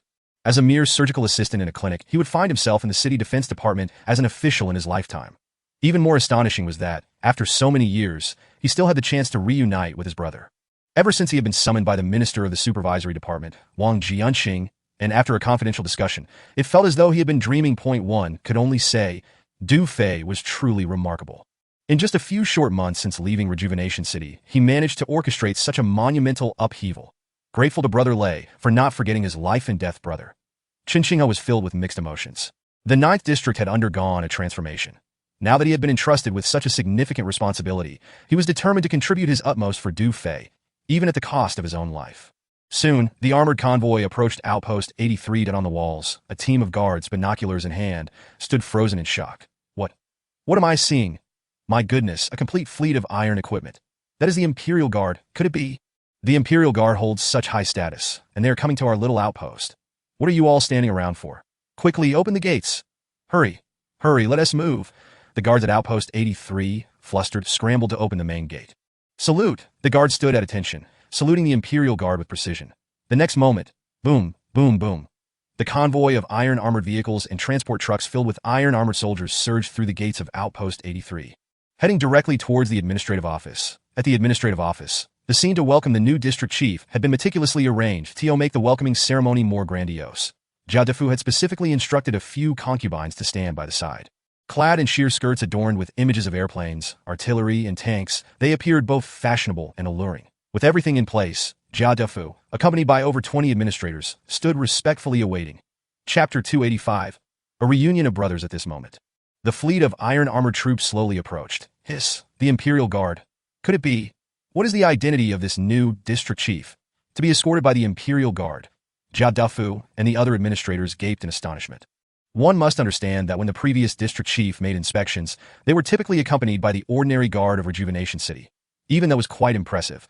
Yet this new district chief was escorted by a contingent of several hundred Imperial Guards. Such a level of honor was akin to that of high-ranking cabinet officials making inspections. Soon, the armored vehicles came to a halt in front of the administrative office. Hundreds of Imperial Guard soldiers clad in iron armor leaped from the transport vehicles and formed up in formation. First, the Imperial Guard's chief consultant's son and 2 aides disembarked from the leading armored vehicle. Then, as the door of the central command vehicle opened, Su Zhong and Qinchinga stepped down as well. Salute! At the command, all soldiers saluted in unison. In an instant, Jia Defu and the group of administrators were utterly astonished that my heavens, is that not Advisor Sun from the Imperial Guard? Such a prominent figure has arrived? As they stood in shock, Jia Defu and the others hurriedly jogged over to greet him. Advisor Sun had served in the Imperial Guard for many years and was a well-known figure in the 9th District. Recognized by officials of all ranks, accompanied by Commander Su and 2 aides, Qinchinga arrived at the welcoming ceremony. I am Jia Defu, the director of the management office at Outpost 83, that we welcome all esteemed officials to conduct their inspection. Jia Defu respectfully bowed to the group, and the 20 or so administrators behind him followed suit. Apart from Advisor Sun, both Su and Qinchinga had just assumed their posts, as had the 2 aides. Hence Jia Defu did not know them, nor was he aware of which among them was the newly appointed district chief. However, he and the other administrators believed that the mere fact that Advisor Sun personally accompanied this new district chief indicated that the latter's background was undoubtedly formidable. So, you are the director of this outpost? Advisor Sun inquired, directing his gaze towards Jia Defu. Why, yes. Jia Defu stammered in response. Excellent, allow me to introduce you. Advisor Sun adjusted his glasses, extending his hand respectfully towards Su and Qinchinga, saying, This is Commander Su, the Supreme Commander of the Imperial Guard, and this is the newly appointed District Chief of the Southern Rejuvenation District. District Chief Qinchinga continued. Today, Commander Su and I are accompanying District Chief Chun for an inspection and to attend to some matters. Upon hearing this, Jia Defu and all the administrators present were rendered speechless, their legs turning to jelly. My heavens. They had initially thought Advisor Sun was the most significant figure among them, but little did they expect that one of them was the Supreme Commander of the Imperial Guard. Moreover, Advisor Sun and Commander Su had specifically come to accompany this district chief for an inspection. This clearly indicated how formidable this new district chief must be. At that moment, Qinchinga surveyed the administrators and asked Jia Defu, Are they all the administrators of the outpost? Yes, District Chief, Jia Defu replied cautiously. All the administrators bowed and nodded in unison. Which one of you is Husan? Qinchinga inquired, scanning the room. This. Everyone was taken aback that Husan. Wasn't he recently apprehended by the director? Why would the district chief suddenly inquire about Husan? Jia Defu was also momentarily stunned, then seemed to grasp the situation. It must be that Husan had colluded with the rebels, alarming the higher-ups. The reason the district chief was so eager to inquire about this individual upon arrival was evidently to make a decisive move as a new official. With this thought, Jia Defu felt a surge of excitement, relieved that he had the foresight to obtain Husan's confession in advance for the district chief. What did this signify? It meant a great achievement.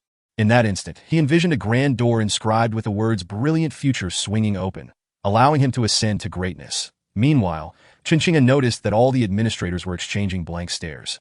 With no one responding, and he grew somewhat puzzled, frowning, he asked again, What? Is there no one named Husan?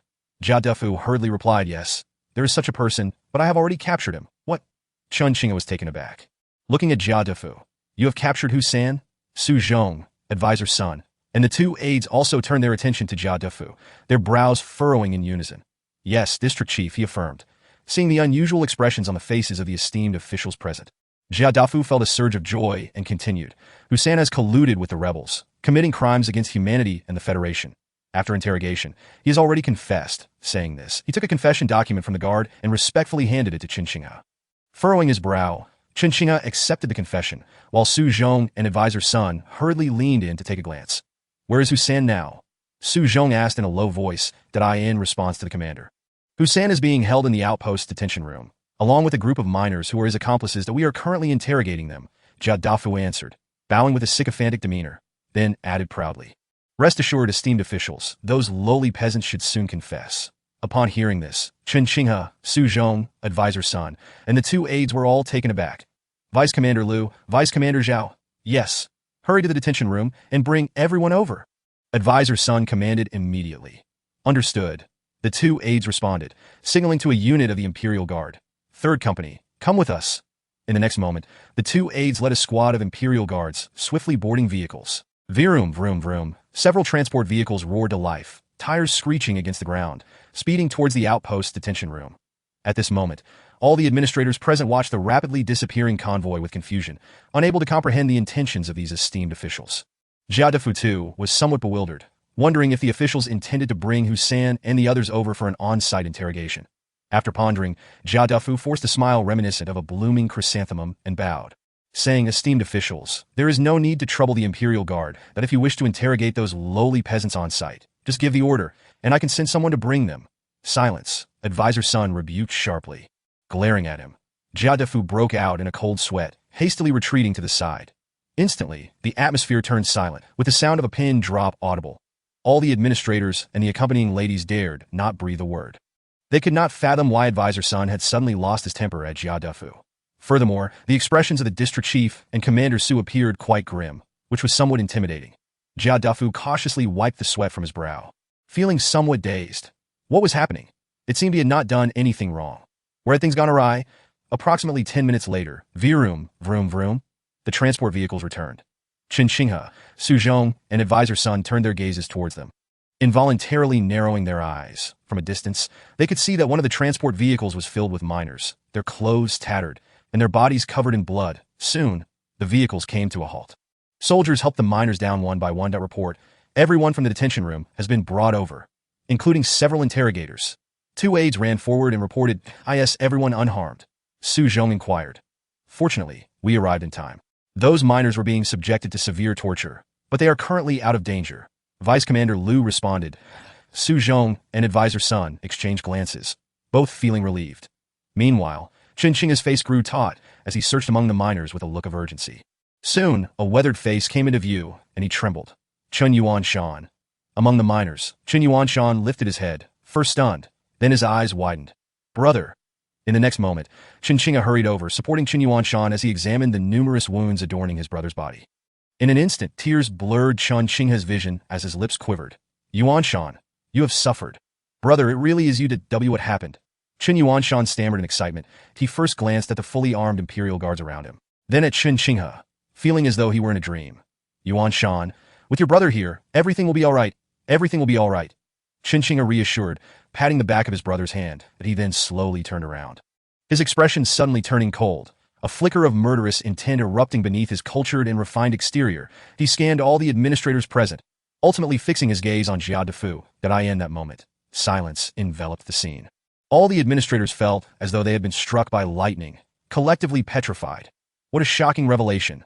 This new district chief was actually the brother of that miner. Now, that miner was in a horrific state, covered in wounds.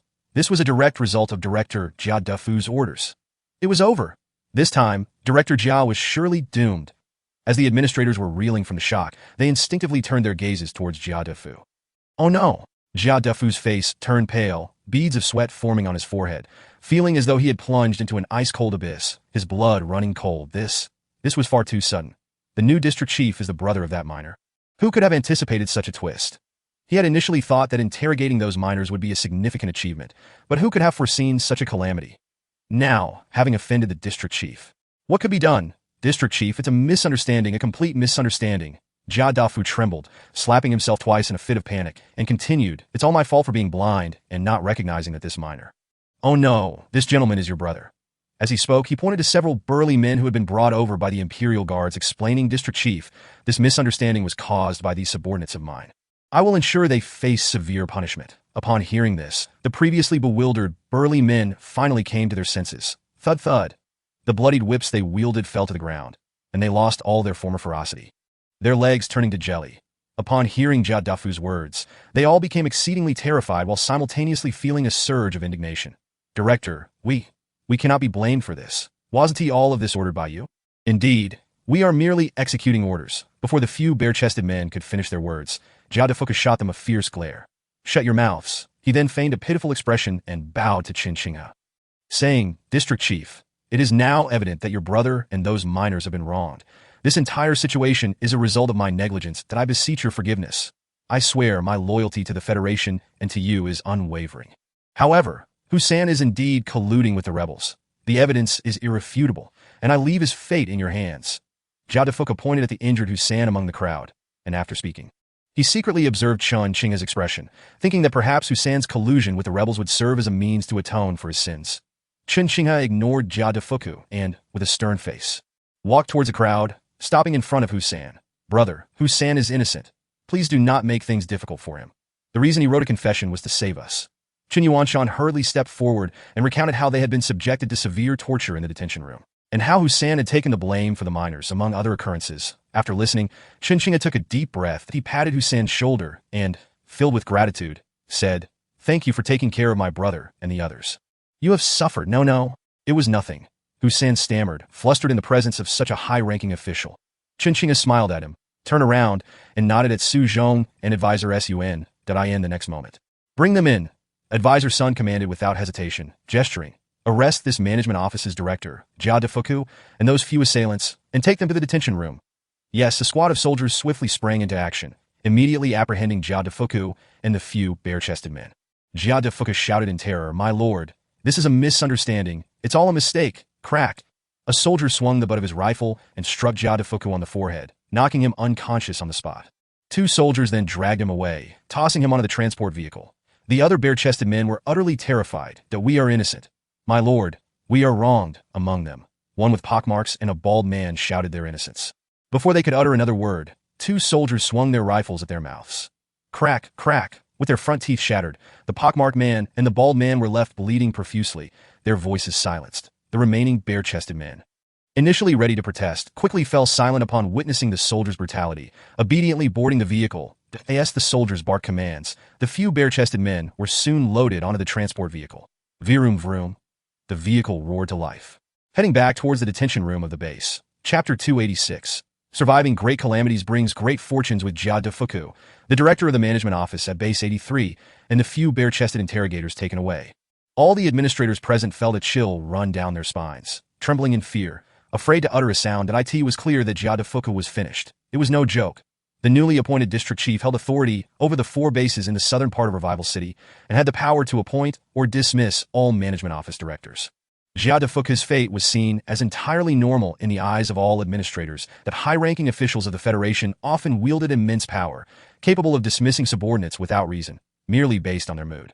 Furthermore, considering that Jia Defu had so brutally beaten the new district chief's brother and falsely accused him of colluding with rebels, even if that brother had truly been guilty of such collusion, could this new district chief not suppress the matter? Jia Defu had effectively dug his own grave. How could he expect a favorable outcome? The administrators remained motionless, each silently praying, May the gods bless us. If I emerge unscathed from this, I will never err again. If I can retain my position, I will surely perform well in the future. If I am captured, may the gods protect my 3 wives and 2 daughters from any repercussions. They hoped that the punishment meted out to Jia Defu and the bare-chested men would quell the new district chief's wrath, allowing them to remain safe and secure in their roles. Otherwise, if they were expelled from the base, it would be a dire situation, with nowhere to turn for survival. At that moment, the concubines of Jia Defu were in a state of shock. The eldest concubine's face had turned pale, while the other 3 were trembling, completely paralyzed by fear. Brother Chun, how shall we handle Jia Defu and the others? Su Zhong gazed at the departing transport vehicle, turning to Qin Qinghe. Qin Qinghe exhaled slowly and whispered, I believe we should consult with Commander Du regarding this matter. Understood. Su Zhong nodded, then walked towards the armored command vehicle, picking up the communicator. This is Su Zhong, calling Commander Du. Soon the channel connected. Commander Du. We have arrived at Base 83. A situation has arisen here. What is it? Du Fei's voice came through the communicator. Su Zhong recounted the unexpected events involving Husan and Qin Yuanshan. How are their injuries? Du Fei inquired. Nothing serious, just superficial wounds. They should recover with some rest, Su Zhong replied, then asked, how should we deal with Jia Defuku, the director of the management office at Base 83? You may handle it as you see fit. Du Fei responded after a moment of contemplation, adding, Chen Yuanshan is quite knowledgeable about mining operations. Once the mine begins construction, let him be responsible for recruiting miners and overseeing the extraction of secret silver. As for Hu San, he appears to be quite loyal. Perhaps you could arrange a position for him. You may manage these matters as you deem appropriate. Understood. The communication was cut off. Su Zhong stepped down from the armored command vehicle. What did Commander Du say? Chen Xinghe and Advisor Sun approached and inquired. He has granted us full authority to decide. Su Zhong relayed the conversation to both men. Chen Xinghe and Advisor Sun nodded in agreement. The three then briefly discussed their course of action. After their deliberation, Chen Xinghe ascended the platform before the gathered administrators, who all stood at attention, silent as the grave. As your district chief, I am known for my clear-cut rewards and punishments. There is no need for you to be anxious. Today, you have all witnessed the events that transpired. Director Jia Defuku, in his pursuit of personal gain, resorted to deceit and fabricated accusations through severe torture. His actions are grave, and his conduct is inexcusable. Therefore, I have decided to relieve Jia Defuku of his duties as the director of the management office at Base 83, confiscate all his personal assets, and proceed with further actions. Next, I would like to announce an appointment. Chen Xinghe's gaze swept across the administrators, finally resting on Hu San. Upon thorough investigation, Hu San, an administrator of Base 83, exhibits practicality, diligence, remarkable capability, and outstanding performance. I hereby appoint Hu San as the director of the management office at Base 83, effective immediately. As the words fell, a soft murmur rippled through the crowd. Did we hear correctly? Hu San has been appointed as the director? How unexpected. Hu San has turned misfortune into fortune. What incredible luck. This is truly a leap to greatness. All the administrators looked at Hu San with a mix of surprise, envy, and complex expressions. Meanwhile, Hu San stood completely stunned. What? I have been appointed as the director. Is this a dream? Coming to his senses, Hu San was overwhelmed with excitement, repeatedly thanking Chen Xinghe. Thank you. Thank you. District Chief. Su Zhong approached and patted his shoulder, smiling. Congratulations. Director, who flustered by receiving congratulations from such a high-ranking official. Hu San stammered. Commander, you honor me. I dare not. Dare not. You will be in charge of Base 83 from now on. Do your best, Chen Xinghe stated. Rest assured, District Chief, I will not disappoint your expectations. Hu San vowed on the spot to AT that moment. Deputy Liu approached, saluting Su Zhong. Commander, the accommodation has been arranged. Su Zhong glanced at the sky and then instructed Deputy Liu to arrange for Chen Yuanshan and all the miners to rest at the hotel, also requesting medical personnel to tend to their injuries. Are you all right? Is your injury serious? Chen Xinghe turned to Hu San and asked that it's nothing, just a few superficial wounds. Hu San replied, feeling both honored and bewildered. Very well. You will handle the remaining matters and familiarize yourself with your duties. Our inspection here primarily aims to prepare for the establishment of an open-pit mine near Base 83 to prepare for tonight. And tomorrow take us to inspect the mine located 20 kilometers to the west. After Chen Xinghe finished speaking, he boarded the vehicle with Su Zhong and Advisor Sun, heading towards the hotel. As the convoy of the Imperial Guard departed, Hu San quietly pondered, the mine 20 kilometers to the west. Isn't that the site of the former Women's Combat Brigade camp? I wonder how Commander Du and those female soldiers are faring now. Hu San sighed, having learned of the Women's Combat Brigade being labeled as rebels. He could only bury his connection with them in his heart, but he believed that the new district chief's silence regarding his assistance to the Women's Combat Brigade might stem from Chen Yuanshan and the miners having also served them. After all, this new district chief is Chen Yuanshan's elder brother. How could he allow his brother to bear such a stigma? And as for himself, by sheer coincidence, he had benefited from Chen Yuanshan's influence. Hu San secretly rejoiced. Surviving a great calamity surely foretold future blessings. Chapter 287. The Meeting. After coming to a realization, Hu San turned his gaze towards the administrators, since he had assumed the position of director. And the district chief had mentioned that he should familiarize himself with his duties. It was time to abolish the unreasonable rules set by Jia Defu. Furthermore, it was an opportune moment to rectify some undesirable phenomena. Everyone, please come in for a meeting. Hu San instructed the administrators before making his way to the office. However, after taking a few steps, he swayed slightly. Director Hu, the favored concubine, was quick to react, hastily stepping forward to support Hu San. The other three concubines quickly realized what was happening, their eyes lighting up as if they had glimpsed a new hope. Director Hu, be careful. Yes, you are injured. Allow us to assist you inside. The concubines displayed an expression of deep concern, each offering their support. Oh, I can manage on my own.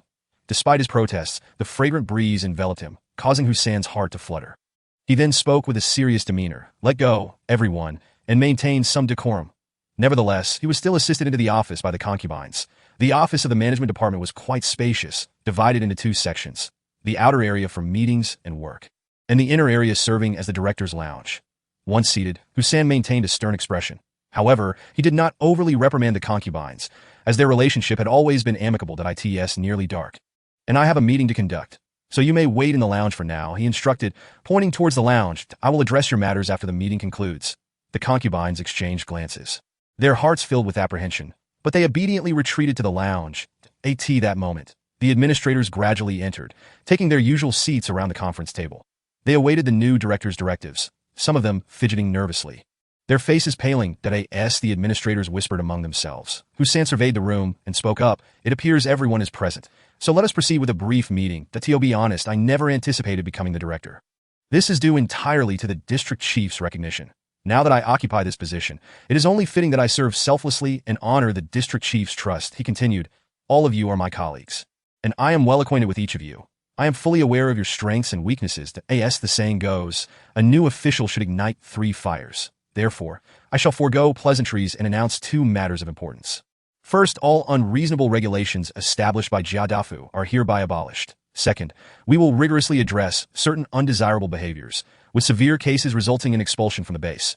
Hussein's words sent beads of sweat trickling down the foreheads of several administrators, their eyes betraying a flicker of fear. For the specifics regarding which matters or individuals are involved, I will disclose that information once I have compiled it. He scanned the room once more, his gaze landing on one particular administrator, Lao Qian. Upon hearing his name mentioned, Lao Qian trembled uncontrollably, collapsing in fear. Director who, I was forced to serve as Jia Defu's steward during your discussions with the concubines. Oh no, I swear I never informed Jia Defu. Lao Qian's voice quavered. I regret serving as a steward. I had no choice. Regardless, I was wrong, and I beg you not to expel my family from the base. I will leave. I'll go. Lao Qian, with tears in his eyes, removed his uniform and dejectedly headed for the exit. It was no surprise. He had witnessed Hussein's inappropriate interactions with the concubines while serving Jia Dafu. Despite turning a blind eye, there were times he could not stand idly by and had intervened. Yet he had never reported Hussein to Jia Dafu that he feared that Hussein would harbor resentment. After all, as the saying goes, those who play with scorpions will get stung. At that moment, the administrators felt a tightening in their chests, shocked that Hussein would target Lao Qian first. They quickly realized Lao Qian's cunning. By voluntarily leaving the base, he might save his family's lives. However, as they contemplated their own predicaments, anxiety enveloped them. Just then, a sudden sound echoed. Smack. Lao Qian's arm was seized by Hussein. Director who? Lao Qian's face turned even paler. His voice trembling, I accept my punishment and will leave the base. Please, for the sake of my 80-year-old mother and my 2 daughters, do not expel them. I implore you. Where do you think you're going? Who said anything about expelling your entire family? Hussein furrowed his brow and continued, I mentioned your name to appoint you as my assistant to compile some data. With that, he tossed the uniform back at him, saying, hurry up and put this on data. Lao Qian was taken aback before quickly realizing the implication that he fumbled in the innermost pocket of his pants and produced a storage card, thrusting it into Hussein's hands. Director who, this is 20,000 hours that Jia Dafu has given me over the years. I have been saving it and did not dare to touch it. Now I present it to you. What is the meaning of this? Hussein's expression darkened. Director who, this is merely a token of my appreciation, Lao Qian replied, sensing he had secured his position and that his family would not face repercussions. His heart swelled with emotion. Previously, when I served Jia Defu, my attitude towards you was less than respectful, and I regret having hurt your feelings. This 20,000 hours is my attempt to atone for that and to mend our superior-subordinate relationship. Director who, you must accept it. Otherwise, I will leave the base and let myself perish at the hands of the time beast. As he spoke, Lao Qian made a stride toward the exit once more. Come back, Hussein exclaimed angrily. How can you act this way? Director, this shows that Lao Qian possesses high awareness. We should learn from him, said one of the grain administrators, hastily pulling out a storage card. I remembered that I miscalculated some bonuses previously and deducted 3,000 hours from you. I am now compensating you with 10,000 hours. Seeing this, the vegetable administrator quickly chimed in with a smile. Director, I sincerely apologize. I should not have made you pay during our social event. Here is another 10,000 hours. The water supply administrator slapped himself across the face, stating, Director, I should not have intentionally turned off the water while you were bathing. Here are 5,000 hours as compensation. Please accept it. Soon, storage cards were being thrust into Hussein's hands one after another. Furrowing his brow and wearing an unhappy expression, he exclaimed, "What do you take me for?" "Director, please don't be angry. We have all been in the wrong. These are merely compensations. If you do not accept, we want to be able to eat or sleep in peace. Please grant us a chance to redeem ourselves." "Yes, we implore you to accept." The administrators spoke with palpable fear, their voices trembling as they pleaded that if the director refused, it could spell disaster for them, jeopardizing not only their positions but also their family's very existence. "Fine, but this is the last time." Hussein relented, reluctantly accepting the storage cards that a wave of relief washed over the administrators. As they collectively exhaled in relief, the meeting continued. Chapter 288. The arrival half an hour later. The meeting concluded. Fortunately, Hussein had only established a few new regulations and proposed some reforms regarding the base, without targeting any of the administrators. They were greatly relieved, and as the meeting was adjourned, they rose and exited the office like birds released from their cage. To be why this time. Night had already fallen. Hussein glanced at the lounge, contemplated briefly, and then picked up the communicator. "Did I ask this the hotel? Let me reach out to District Chief Chen." After a moment, a voice came through. "This is Chen Xinghe. How may I assist you?" "District Chief, I would like to inquire how to handle Jia Dafu's relatives." Hussein asked cautiously. "Jia Dafu will receive his due punishment. If his family members have committed no serious offenses, they may be dealt with leniently or exempted from punishment." Chen Xinghe's voice responded. "Do not forget that you are now the director of the management department. Decisions regarding Jia Dafu's family, whether to expel, exile, or retain them, are entirely at your discretion." With that, Hussein replied, "Understood. Thank you for your trust." "District Chief, I comprehend." He nodded repeatedly as the call ended. Taking a deep breath, Hussein felt a surge of excitement. The so-called relatives of Jia Dafu were merely these few concubines. Now, the district chief had entrusted them to him for handling. How should he proceed? As Hussein pondered this, several concubines cautiously peeked out from the lounge. Upon seeing that only Hussein remained in the office, they stepped out one by one since the communicators within the base were primarily intercom-style amplifiers. The concubines had heard every word of Hussein's conversation with the district chief. Ever since Jia Dafu was taken away, the concubines had been engulfed in a state of trepidation. Anyone could surmise that as Jia Dafu's relatives, their fate would likely be no better. Should they be fortunate, they would merely face expulsion from the stronghold. Should fortune frown upon them, they would be condemned to a lifetime of servitude in a labor camp. Just moments ago, upon overhearing the conversation between Hussein and the district chief, several concubines came to a realization.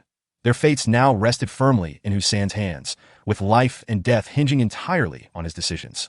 Although they could not ascertain how Hussein would choose to deal with them, a flicker of hope ignited within their hearts, for the bonds they shared still lingered. Despite Hussein's previous dishonesty towards them, his failures were merely a fade to mislead others, especially in broad daylight.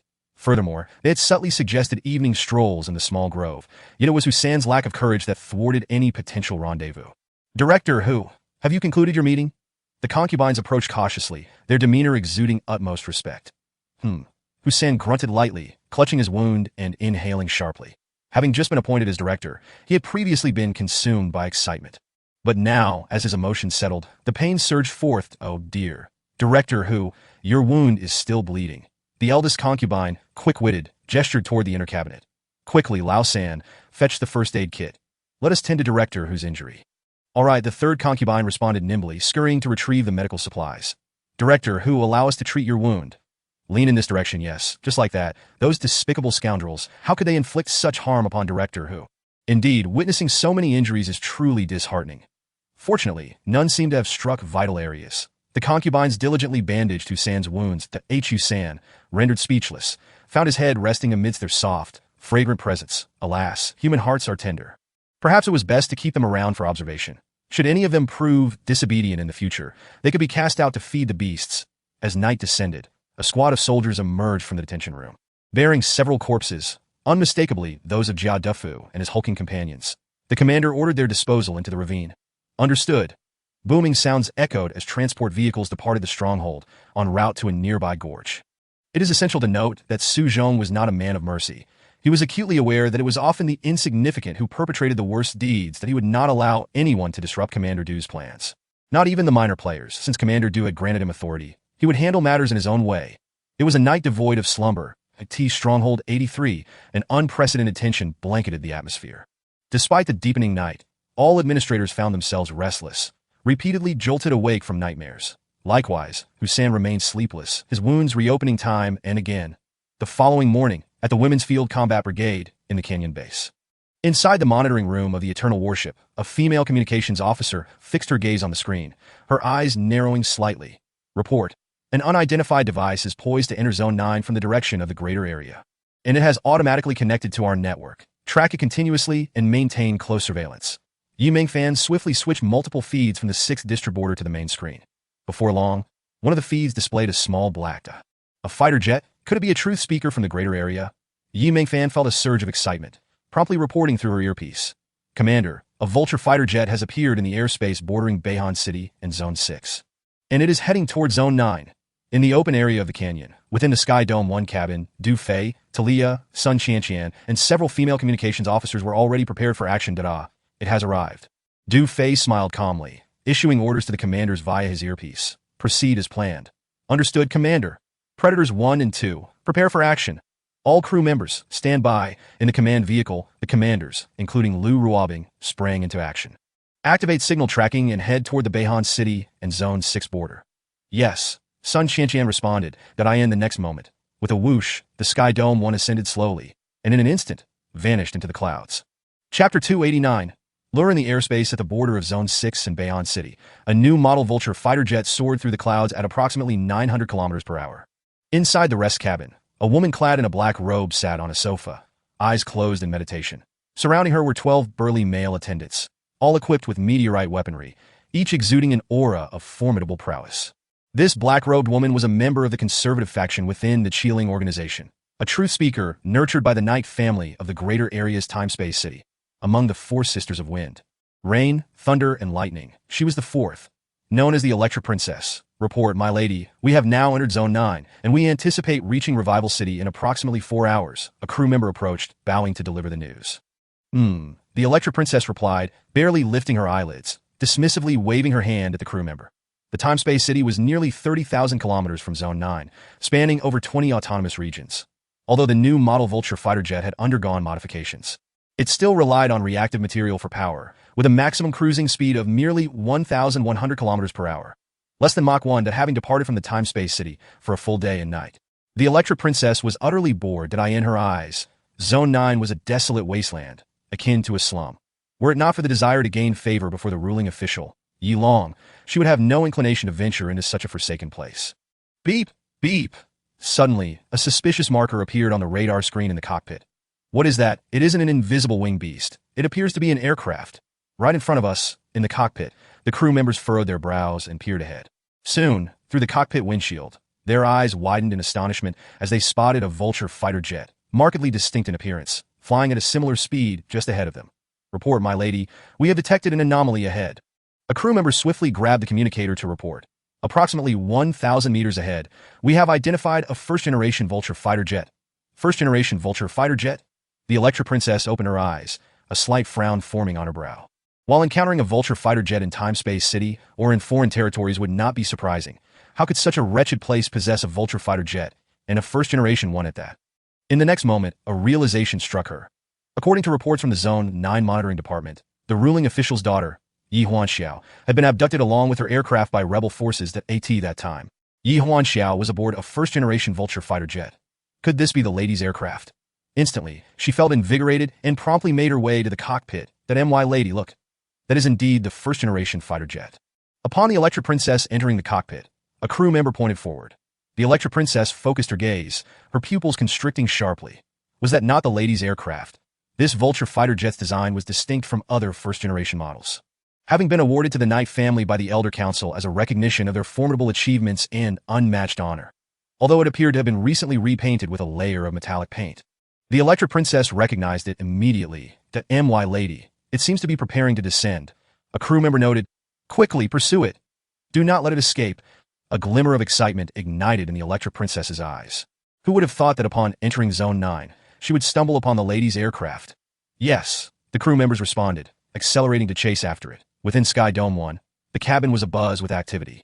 Commander, just as you predicted, that Vulture fighter jet is in pursuit, Sun Qianqian exclaimed while fixated on the control screen. Slow down and guide it to the designated location. Du Fei replied with a gentle smile.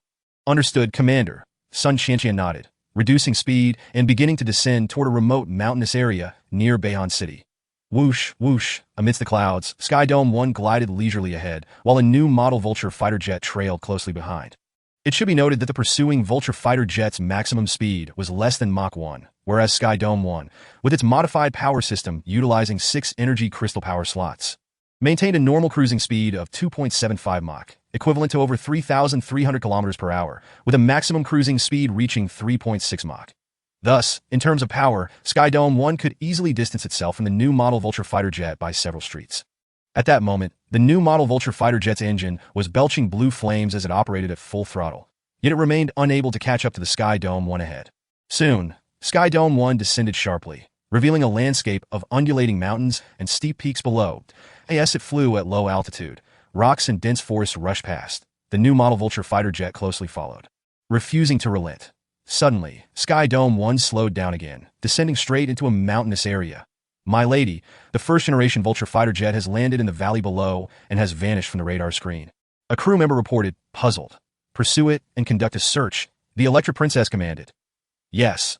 The new model Vulture fighter jet circled above the mountains before descending to AT that moment. A series of rapid gunfire erupted from the dense forest below. The Electric Maiden and her 12 fully armed attendants immediately became alert, peering through the cockpit windows to gaze below. Instantly, their eyes widened in astonishment. There, beside a cave, stood 5 or 6 female soldiers, wielding rudimentary weapons, fiercely shooting at a horde of level 1 and level 2 time beasts. Roar, roar, roar. The beasts howled, leaping and bounding forward with alarming speed. The female soldiers, while firing their weapons, began to retreat towards the cave. Their panic unmistakable.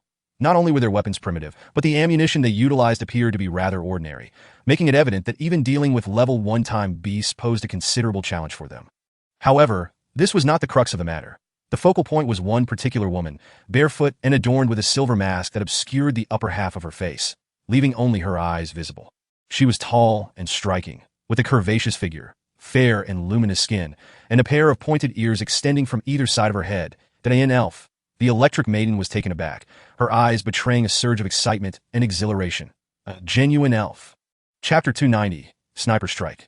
Quickly capture this on video and send it to the governor along with the previous footage from the aircraft. The Electric Maiden commanded swiftly. Yes, my lady, as the Vulture aircraft descended rapidly towards the foot of the mountain. The Electric Maiden's heart raced with anticipation. Her gaze was fixed on the dense forest below, her fingers nearly tearing through the beast's skin covering the seat's backrest. That it was well known that elves held immense value for the Federation's top families. Each family had developed a comprehensive and exceedingly brutal system of punishment specifically for elves. Through various torturous methods, even the strongest-willed elf could be made to submit, compelled to use their secret arts to yield their essence and abilities. Once family members obtained the powers of an elf, their strength and status would increase dramatically. For instance, the Knight family, to which the Electric Maiden and her 3 sisters belonged, had fought in foreign lands and the wastelands for millennia, capturing numerous elves. However, as the elves became increasingly elusive in foreign territories, the Knight family had not managed to capture any in recent years. To her astonishment, she had encountered a genuine elf in such a desolate place. Although this particular elf was of a lower tier, it represented a significant discovery. The Electric Maiden suspected that other high-tier elves might still be hidden within Zone 9, that this would further validate her earlier conjecture. Knight Huanxiao, the governor's daughter, was a novice red-tier truth speaker, and the rebels' ability to abduct her indicated the presence of superpowered individuals among them. Initially, the Electric Maiden speculated that they were defectors from the Awakening organization. Now, she was convinced that it was not defectors who had kidnapped Knight Huanxiao, but rather the elves. Simultaneously, she was more certain than ever that Knight Huanxiao was still alive. After all, as the governor's daughter, she would be a crucial bargaining chip for the elves. Therefore, capturing that low-tier elf would be a tremendous achievement. However, first and foremost, this momentous news had to be reported to the governor.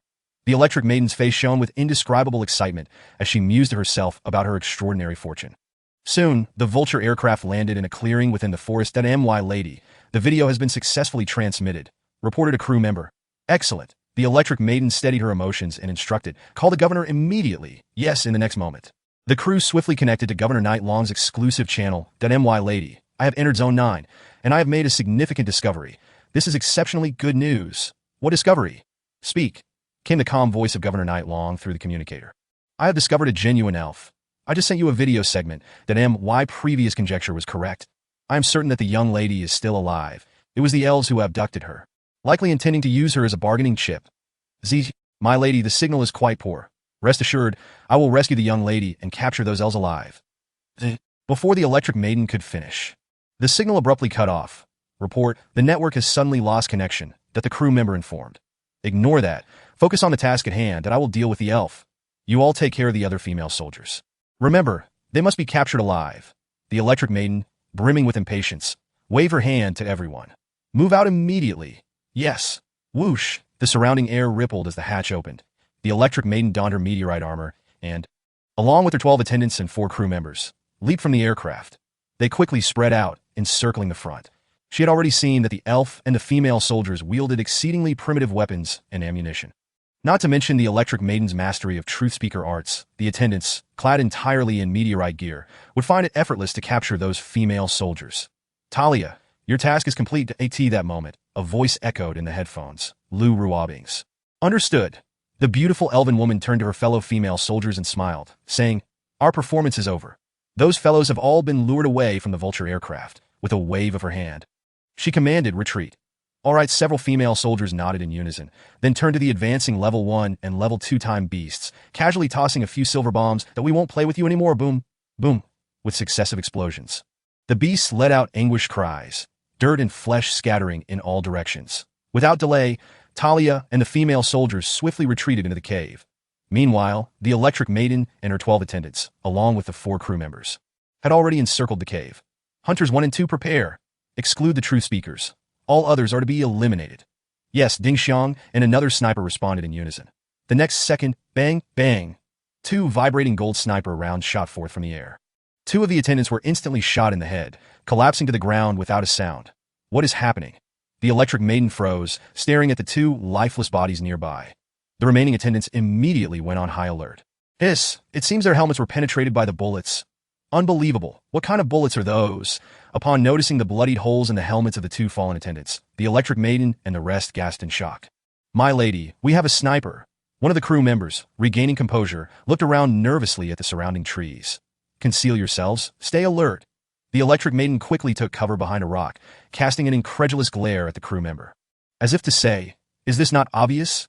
The other attendants acted swiftly and decisively, using trees and rocks as cover to conceal themselves. At that moment, the Electric Maiden, gazing at the blood-spewing bullet holes on the helmets below, felt a lingering shock within her. How is this possible?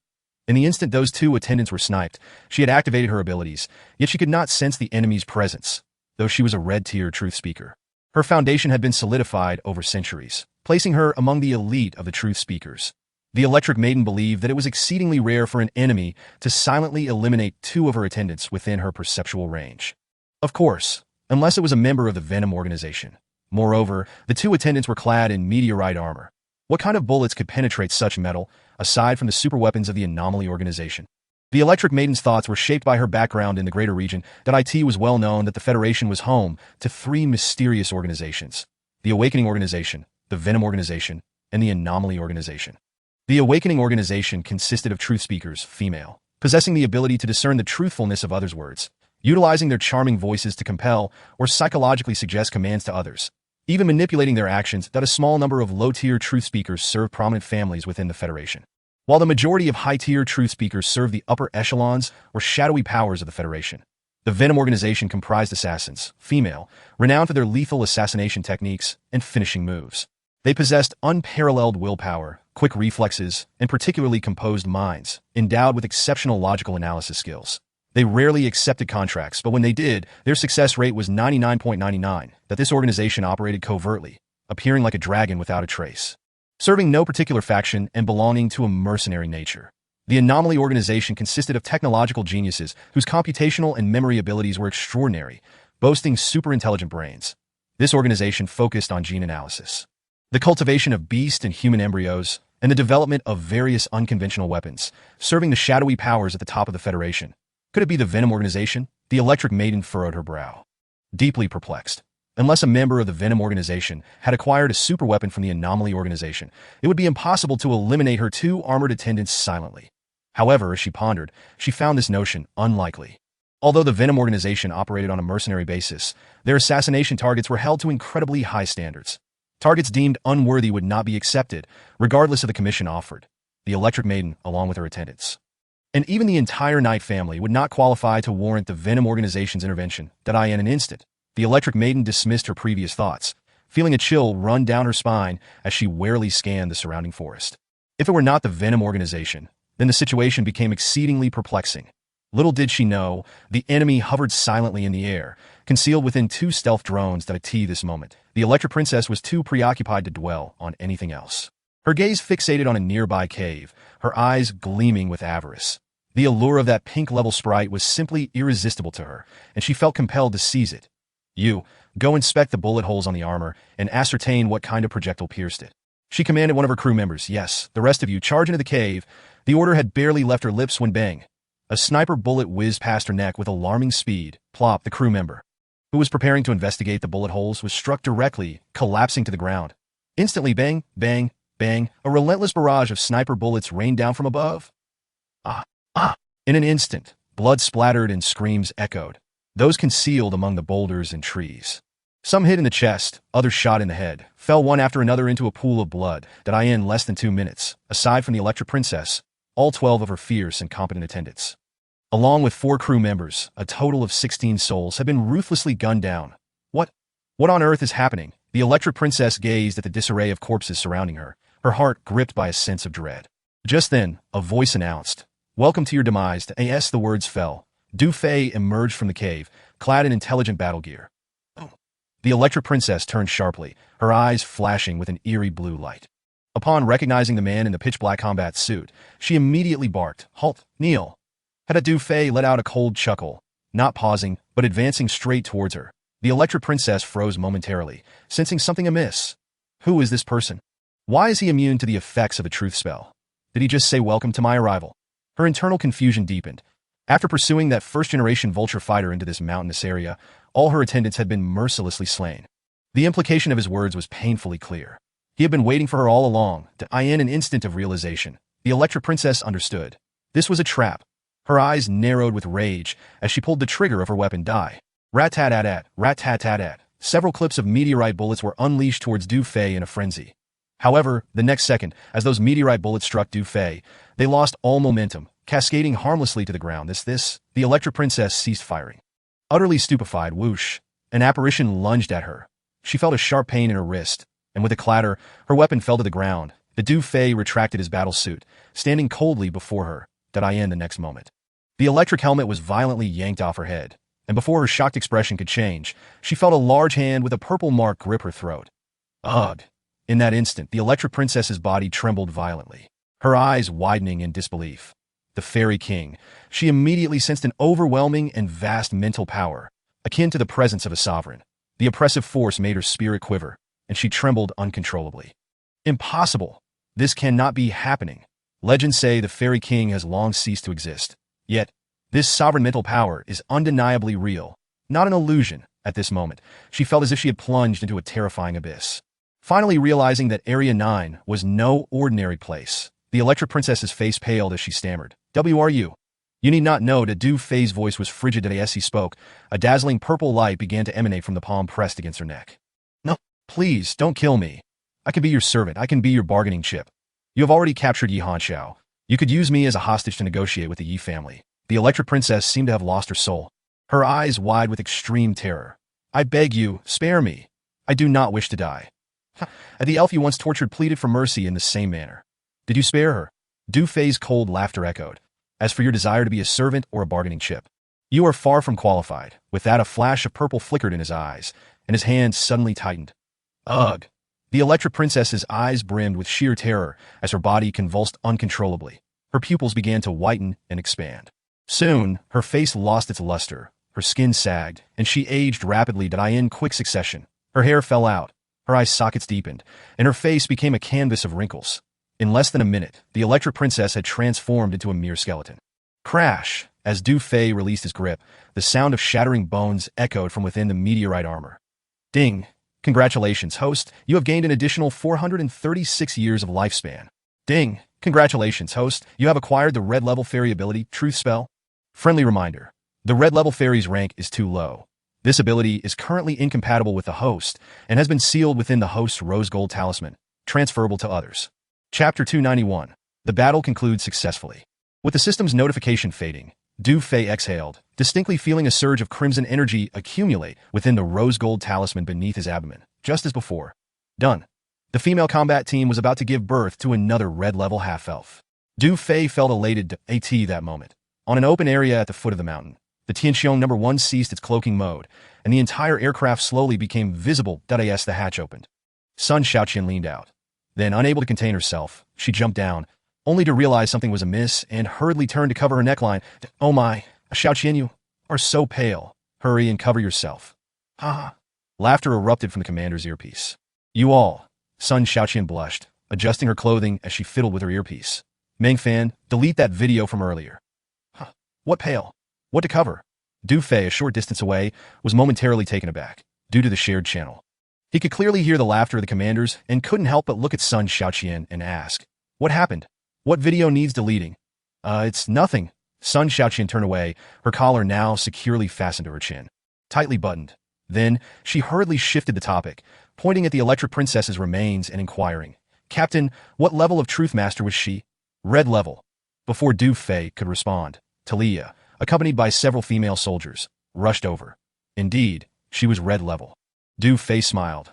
However, her abilities far surpassed those of the previous Truth Master from the temple. That's wonderful. So we've gained another ability user. Sun Xiaoqian's face lit up with excitement, though she lamented that it wasn't her turn yet. She eagerly anticipated possessing abilities of her own, becoming a half-elf. Indeed, another source of red-level energy. Talia felt genuine in the past. As a pink-level energy user, she would have been envious to the point of sleeplessness. However, now that she knew the captain could enhance their energy levels, she no longer envied even the red-level energy. The captain had mentioned that he could enhance their energy whenever, wherever. All she needed to do was cling to him whenever there was time. And her energy would surely rise. Achieving red or blue levels was only a matter of time. As she pondered, Talia couldn't help but steal a glance at Du Fei, her cheeks suddenly flushing. Her injuries had already healed. Should she take a moment to report to the captain? Ding! Affinity 1000. Du Fei turned to look at Talia, wondering what was on her mind, that he then pointed at the new vulture fighter not far away. Addressing her, that vulture fighter is yours to pilot. You will be in charge of it. Yes, Captain. Talia shook off her wandering thoughts and stood tall. Then, Du Fei turned to the female soldiers, waving his hand. Begin to clean the battlefield.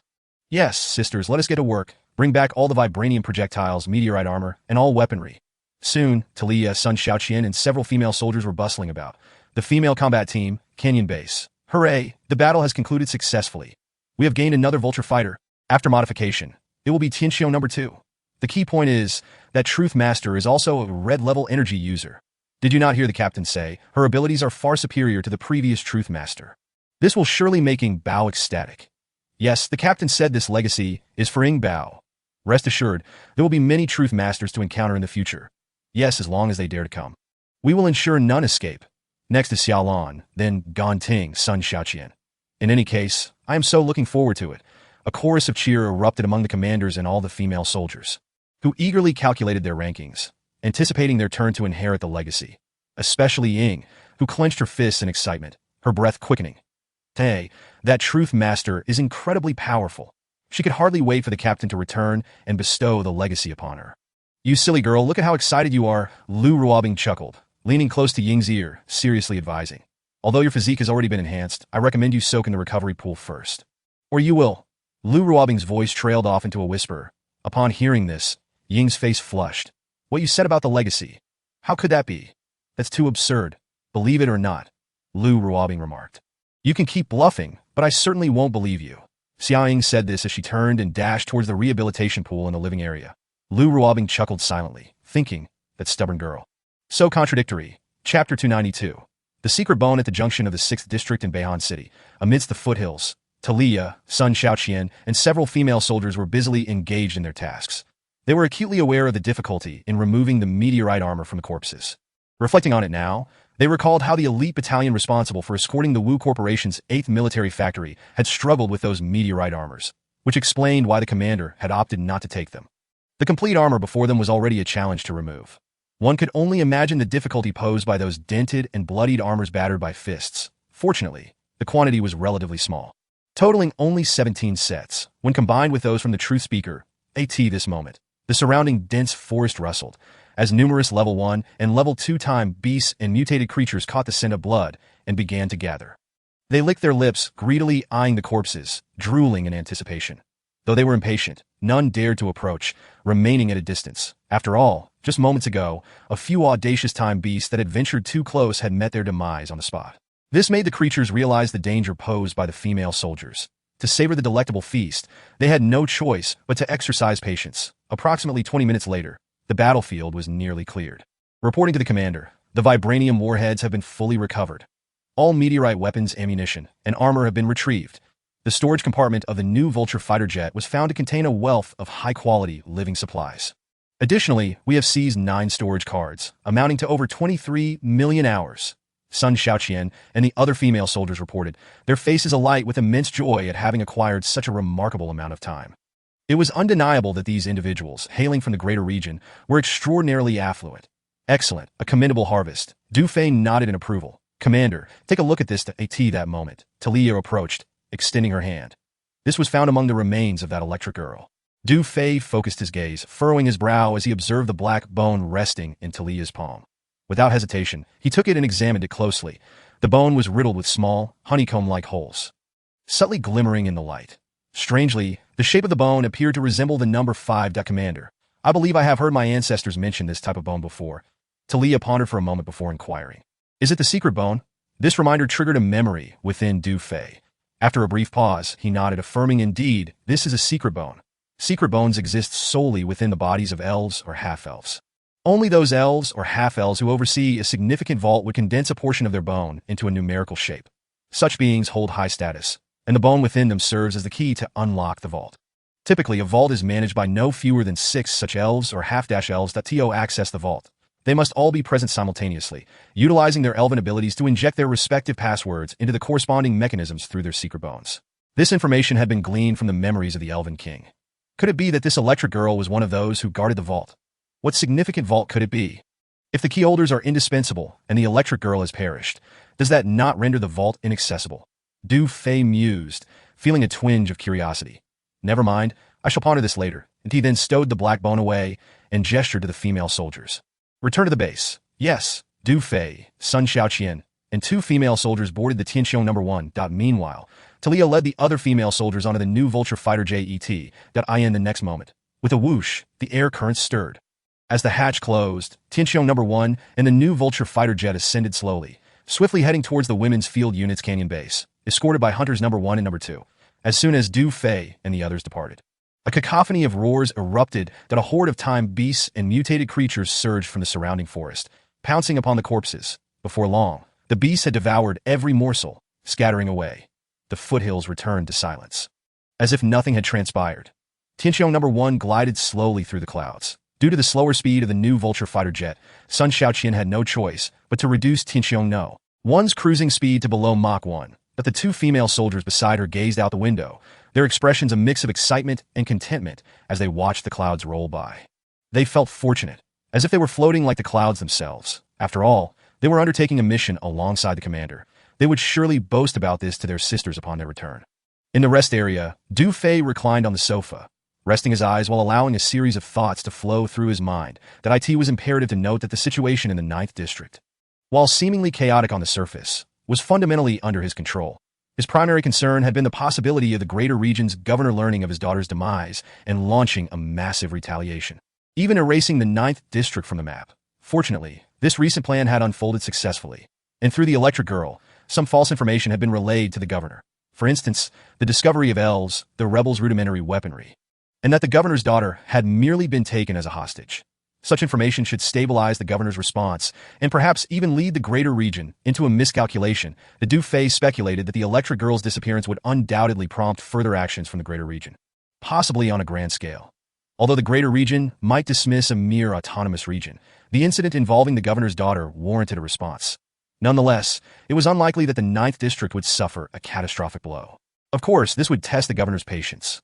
If the greater region embarked on a series of rescue missions akin to Halua Saves Grandpa, it would be ideal. This meant that for the time being, the situation could remain stable. For Du Fei, that was sufficient. During this period, it was crucial to swiftly enhance the strength of the women's field unit and establish all necessary defensive measures. Should the situation spiral out of control, they would need to withstand the greater region's assault. Beep. The Eternal Eye's stored time has surpassed 1 billion. Beep. Congratulations to the host for receiving a domain expansion prompt opportunity. Upon use, the expansion progress can be reviewed. The sudden sound of the system's notification interrupted Du Fei's thoughts, prompting him to check the Eternal Eyes Time repository. As he focused, he could clearly see the time displayed on the Eternal Eyes interface. 1,191,735 hours. Equivalent to over 114,170 years, with the numbers continuously fluctuating as time accumulated. And Du Fei's personal time had now reached nearly 200 million hours. Wow, the Eternal Eyes Time repository had stored over 1 billion hours. Du Fei sighed inwardly, realizing that the Black Phoenix had been actively promoting the storage cards. Previously, when the stored time of the Eternal Eye had surpassed 10 million hours, the domain's range had expanded to a radius of 100 kilometers. Upon surpassing 100 million hours, the domain once again received an expansion, covering the entire 9th district. Now that the stored time had exceeded 1 billion hours, the domain range had not expanded. However, this realization brought Du Fei some relief. Given the current situation, the lack of an expansion was indeed a blessing, that if the domain were to expand again, it would encompass a radius of 10,000 kilometers, nearly covering the entire greater region, with only 4 major regions in the Federation, and one of them having its Heavenly Eye system compromised. That would mean a loss of a quarter of the Federation's income. What kind of uproar would that cause?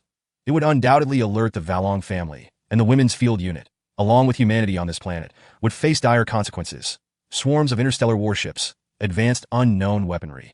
Global searches. If they pushed too hard, they could even obliterate a major region or destroy the entire planet. The key issue was that the Women's Field Unit was not yet prepared.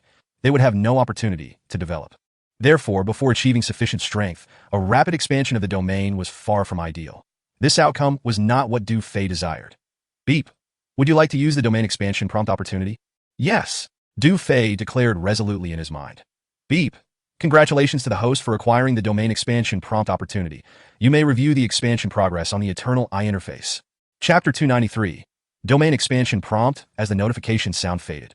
Du Fei opened the Eternal Eye interface. Eternal Eye, bound owner, Du Fei, time repository, current total storage, 1 billion hours, personal time, 183,660,000 hours, domain range, radius 1,000 kilometers. Next domain upgrade can expand to a radius of 10,000 kilometers. Domain expansion progress. 10. Based on the time stored in the Eternal Eyes repository. Du Fei scrutinized the Eternal Eye interface, feeling somewhat reassured. Fortunately, the current progress stood at only 10. With this interface prompt, the future developmental trajectory would be easier to navigate. However, Du Fei remained somewhat astonished. At present, the storage capacity of the time repository stands at 1 billion hours, whereas the expansion progress of the domain is merely at 10%. Thus, one might ponder, for the next phase of expansion, must the domain not reach a staggering 1 billion hours? Goodness, 1 billion hours translates to over 1 million years. That is quite a considerable amount. Recently, commanders like Lu Ruobing have been preoccupied with the quest for more time. Particularly, Ganting has been anxiously fretting day and night about the inadequacy of time. Little do they know, however, that their commander is in a completely opposite predicament. Troubled instead by the rapid increase in time, that if Lu Ruobing and the other commanders were to discover this, they would surely faint in unison. Not long after, Sky Vault 1 and the new model of Vulture fighter jet gently descended onto the clearing in the canyon. With a rush of air, the hatch opened. Du Fei, Sun Shaoqian, Talia, and several female soldiers disembarked from the aircraft at this moment. Lu Ruobing and the other commanders had long been waiting at the landing site. And upon seeing their commander return, they eagerly surrounded her. The new Vulture fighter jet. How splendid. Soon, we shall possess Sky Vault 2. Look at all these spoils of war. Oh, and so many pastries, beverages, and fine wine. Bao, come and see. There are even those grand cigars you adore. A chorus of cheers erupted from the commanders and female soldiers, their faces radiant with immense joy. Ganting pulled Sun Shaoqian aside and inquired. Shaoqian, how much time did we seize? Guess what? You sly girl, just tell me. Over 23 million hours, Sun Shaoqian replied with a smile. That's so much. Ganting's eyes sparkled with excitement, her expression revealing her avarice. Let me see it. Observing this, Du Fei chuckled and remarked to Sun Shaoqian, just hand it all over to Ganting. All right. Sun Shaoqian produced 9 storage cards from her possession and handed them to Ganting, saying, here you go, our treasure manager. Over 20 million indeed. We have struck it rich again. Ganting beamed as she checked the balances on the storage cards, her smile widening. The elevators on the battleship are nearly repaired, and the energy reserves require a substantial amount of time. I was just worried about that these past few days. That it is worth noting that the Eternal ship is divided into 3 main levels, with a considerable height difference between them. The commanders and female soldiers, including Du Fei, had always relied on the stairs to traverse up and down, which was quite inconvenient. Recently, the engineering department prioritized the repair of the elevators. However, utilizing them would consume double the time compared to opening the hatch. Consequently, Ganting had been troubled in recent days. But now, with this sudden influx of time, how could she not be overjoyed? Seeing Ganting's jubilant demeanor, Du Fei said, "We are not short on time now, later. Let us head to the captain's quarters. I shall provide you with a few more storage cards." Really? Ganting's excitement surged again, her eyes squinting with delight. That would be splendid. At that moment, Ding Xiang approached, accompanied by a female soldier dressed in short attire. "Commander, this is the sniper responsible for the second predator, Kong Xiao." Ding Xiang pointed to the female soldier. "Greetings, Commander." Kong Xiao saluted Du Fei, appearing quite exhilarated, albeit slightly bashful. "Good." Du Fei nodded at Kong Xiao, his eyes brightening. This female soldier appeared to be around the same age as Ding Xiang, likely 18 or 19. And her personality seemed introverted. She possessed delicate features, with eyes as clear as water, exuding an aura of innocence. Her figure was tall and slender, perfectly balanced, and particularly striking was her flat, snow-white abdomen, which was visible beneath her short attire as she saluted. Overall, she was as attractive as the other commanders. Indeed, Ding Xiang had chosen a commendable sniper. Naturally, as the commander, Du Fei valued outstanding talent, and he felt quite pleased. "Commander, during this mission, there were a total of 16 enemies. And Kong Xiao eliminated 10 of them within 2 minutes, including adjusting the drone's angle." Ding Xiang reported on Kong Xiao's accomplishments, continuing with praise. "Her marksmanship rivals mine, and she can be considered a sharpshooter among the sisters." "Not at all. I am nowhere near your level. I cannot be called a sharpshooter." Kong Xiao modestly waved her hand. "Very well. Excellent performance." Du Fei expressed his approval, acknowledging Kong Xiao. "From now on, the second predator will officially be designated as a sniper drone. Under your command." Upon hearing this, Kong Xiao was nearly moved to tears, unable to fathom how highly the commander regarded her. "Thank you, Commander. I will certainly live up to your expectations and never disappoint my sisters." Ding a finny 50. "By the way, Xiao, currently, Tang Xiaorui and I are sharing quarters, and I have an extra bed in my cabin. Would you like to consider it?" Lu Ruobing inquired with concern. "No, thank you, Ruobing Jie." Kong Xiao replied, shaking her head. The commander mentioned that each officer can choose 2 sisters to share quarters, and I will be staying with Ding Xiang. That's good. Then, Lu Ruobing nodded. Du Fei smiled slightly. Had Lu Ruobing not mentioned it, he would have remained unaware that Tang Xiaorui was living with her. He distinctly remembered the stunning beauty of Tang Xiaorui from the cooking team, and was quite satisfied with her. "Congratulations, Xiao. Your skills are finally going to have a chance to shine. Do well." At that moment, several female soldiers gathered around Kong Xiao, offering their congratulations and encouragement. They were also snipers, and witnessing Ding Xiang and Kong Xiao receiving such recognition from the commander undoubtedly stirred feelings of envy within them. Du Fei, observing this, smiled and addressed them. "Here, let me share some exciting news with you. In just a few days, our Women's Field Battle Corps will possess over 200 Eagle Falcon unmanned combat aircraft. Subsequently, we will designate an additional 10 Eagle Falcon drones to form a sniper team. By then, each of you will have the opportunity to showcase your skills." Upon hearing this, the female soldiers exclaimed. "What? Over 200 Eagle Falcon unmanned combat aircraft? My goodness, that is an overwhelming number. What kind of power will our Women's Field Battle Corps wield by then? We could even contend with larger regions." The female soldiers erupted into cheers. Had anyone else made such a claim, it would have been hard to believe. The sniper female soldiers, in particular, embraced each other in excitement, feeling that they would soon have their chance to shine. "All right, everyone, return to your respective posts." Du Fei waved at the female soldiers, who quickly dispersed. In the next few days, pay close attention to Qin Minghan and the others to ensure that supplies are adequately provided. After addressing Lu Ruobing, Du Fei turned to Sun Xiaoqian and Ganting, saying, "The new Vulture fighter jet also requires modifications. You two come with me to the quarters to retrieve the blueprints." With that, he turned and headed towards the battleship. "Yes," Sun Xiaoqian and Ganting responded, quickly following suit. This moment, Xiaoying had been preoccupied with thoughts of the Lingyuan inheritance. She gazed at Du Fei's retreating figure, wanting to say something but hesitating. Ultimately, she could not help but glance up at the sky. Lu Ruobing, noticing her restlessness, chuckled. "You seem quite anxious. It's still early before nightfall." "How absurd. What are you implying? Do you think I'm the kind of person you imagine?" Inside the captain's quarters, Du Fei transferred 50 million hours from the Eternal Eyes Time repository to a storage card and handed it to Ganting. He then provided Sun Xiaoqian with the data and blueprints that had been preserved during the modification of Skyvault 1. "How is the production progress of the intelligent combat suits?" Du Fei inquired. "Previously, we had 91 milliliters of the elemental control serum remaining, and this time we extracted 121 milliliters from that batch of Beast King blood, totaling 212 ml, though we are currently working on the core devices for the combat suits, and nearly 20 sets have been produced, Sun Xiaoqian reported. Du Fei nodded. Thus, the Women's Field Battle Corps would soon increase by over 200 female soldiers equipped with intelligent combat suits. This would constitute a significant force, capable of training them into an elite unit for individual combat. Subsequently, Du Fei instructed Sun Xiaoqian, the new Vulture fighter jet can be modified gradually. We need to prioritize the production of the intelligent combat suits in the next few days. Understood. Sun Xiaoqian replied at that moment. Sun Xiaoli approached and presented an external communication device, saying, Commander, Minister Wang Jianqing from the inspection department is calling. Du Fei took the device and said, Minister Wang, this is Du Fei. You rascal, I didn't expect you to handle such a tricky matter so effortlessly. Finally, I can enjoy a good night's sleep tonight. Minister Wang's voice echoed through the device, as if a heavy burden had been lifted from his shoulders. Clearly, he was already aware of the events that had transpired at the foothills bordering Beihan City and the 6th District. Haha, you've had a rough couple of days.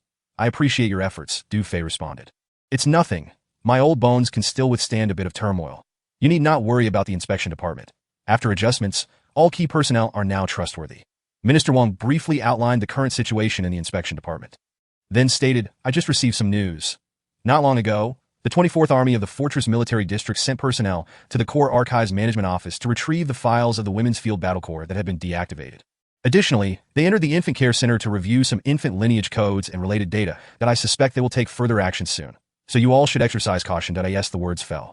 Du Fei's brow furrowed. The 24th Army of the Fortress Military District has retrieved the previous files of the Women's Field Corps and has also examined some infants' identity codes. The information relayed by Wang Jianqing through the communicator was clearly heard by Ganting, Sun Xiaoqian, and Sun Xiaoli beside him. The expressions of the three shifted subtly as they exchanged glances, sensing an ominous undertone. What schemes does the 24th Army of the Fortress Military District harbor? What are their intentions? Rest assured, I will handle this with caution, Du Fei said before terminating the communication. That moment, a voice crackled through the headset. Report, Commander, we have intercepted the latest message from the 24th Army of the Fortress Military District. It was Yi Mingfan. What news? Du Fei inquired. General Xia Baoqin of the 24th Army has just issued orders for the elite 1st and 2nd Divisions to conduct a large-scale inspection of all scavenger camps, private mines, and impoverished neighborhoods within the vicinity of Revitalization City. The mere thought of 2 elite divisions inspecting these areas struck Du Fei with a chilling realization. Families. Many of the sisters have family members among the scavengers or in the slums. They intend to capture the families of the soldiers. At the same time, Ganting, Sun Xiaoqian, and Sun Xiaoli uttered in unison, It must be so. Du Fei nodded at the trio and then asked into the headset. When will those 2 divisions commence their operations? Tomorrow at 8 a.m. Understood. Continue to monitor the movements of the 24th Army closely. Yes. Yi Mingfan replied, Go inform the other commanders to convene here. Du Fei instructed Sun Xiaoli. Yes. Sun Xiaoli turned swiftly and departed. Soon after, Lu Ruobing and the other commanders arrived, taking their seats around the conference table. Time is of the essence, so I will be brief that a sudden situation has arisen. Du Fei succinctly relayed the news regarding the 24th Army's impending inspection of the impoverished neighborhoods and his predictions to the gathered commanders. Upon hearing this, the expressions of the commanders grew grave.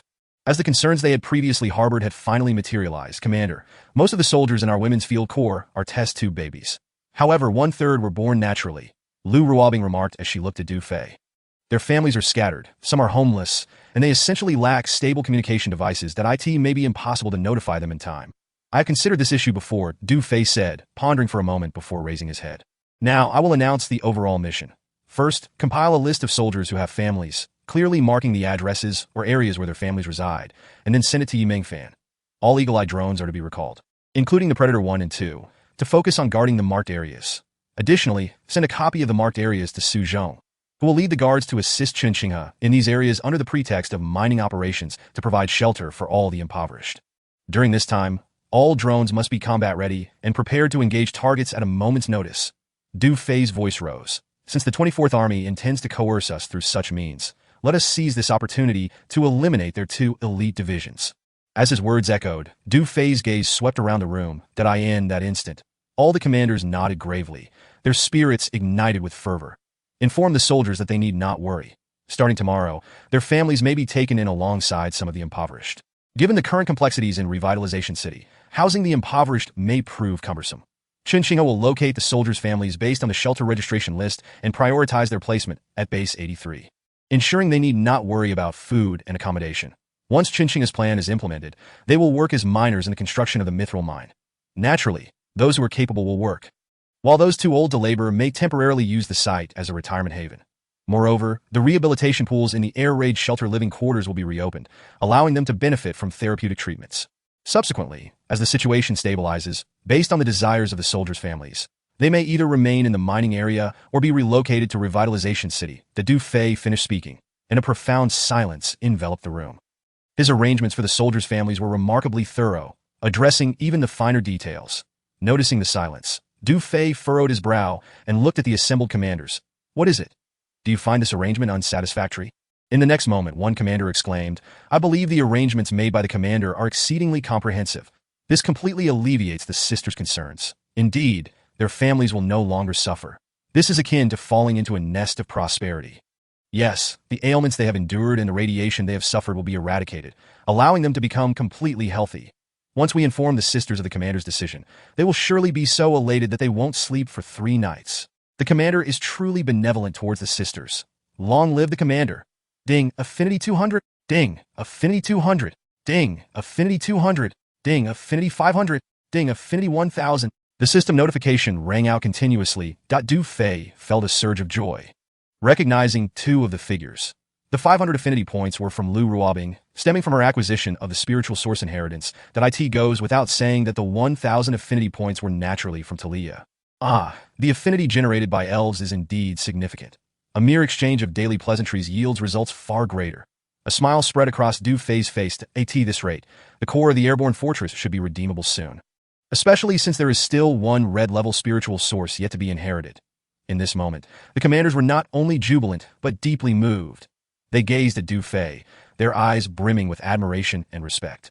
This man truly was remarkable. Particularly, Sun Xiaoqian and Sun Xiaoli were overwhelmed with gratitude, their eyes glistening with tears, relieved that their mothers would no longer suffer. Now, execute the aforementioned plan. The specific tasks will be allocated by the deputy commander. Du Fei rose, gesturing to the commanders. Commence the operation. Yes, the commanders replied in unison, rising and departing. Xiaoying, please stay behind. Du Fei beckoned her. Xiaoying halted, her body trembling slightly, excitement coursing through her as she turned her head. Feigning indifference, is there a task for me? You guessed correctly. I have a special assignment for you. Du Fei regarded her. From this moment on, based on the soldiers' overall performance, I want you to evaluate them and select 200 outstanding individuals, each to receive an intelligent combat suit. That I need you to train them into an elite force capable of solo operations in the shortest time possible. Is there any issue? No problem. I will ensure the task is completed. Xiaoying nodded, realizing there was indeed a task at hand. In the next moment, a flicker of disappointment crossed her eyes. She had mistakenly thought the commander had summoned her for the spiritual source inheritance. What is it? Do you have something else to say? Du Fei asked, noticing her hesitance to leave. Xiaoying bit her lip, her cheeks flushing red. Once she saw most of the others had departed, she couldn't help but mumble softly about that. The inheritance? We'll discuss it tonight. Du Fei stated firmly. Okay. Xiaoying quickly nodded in response, her face still flushed. She turned to leave, excitement causing her to stumble over her own feet. As Xiaoying departed, Du Fei rubbed his temples and instructed Sun Xiaoli, call Su Zhong. Yes. Meanwhile, at the Wu's 8th military factory, following Wu Dagui's directives, the technicians began forging with all the inventory of Nirvana meteorite mixed with the Beast King's blood that had been transported back. In the workshop of the military factory, the furnaces roared to life, creating a bustling scene. In the office, several members of the management team sighed in relief, grateful that the anger from above had finally subsided. However, reflecting on the grim state of the convoy at the scene still left them feeling apprehensive. Report, Commander Xiong of the Border Defense Army, 37th Army, is calling. At this moment, an aide entered, presenting a communicator. The factory director took the communicator, speaking respectfully. Hello, Commander Xiong, this is Wang Jinyu. What on earth is happening at your military factory? It has been 2 days, and yet you still haven't delivered. The voice of General Xiong Tianba of the 37th Army came through the communicator, laced with fury. Commander Xiong, please do not be angry. Wu Xiao might not have informed you yet, but there has been a minor issue at the military factory over the past 2 days, which has caused the delay.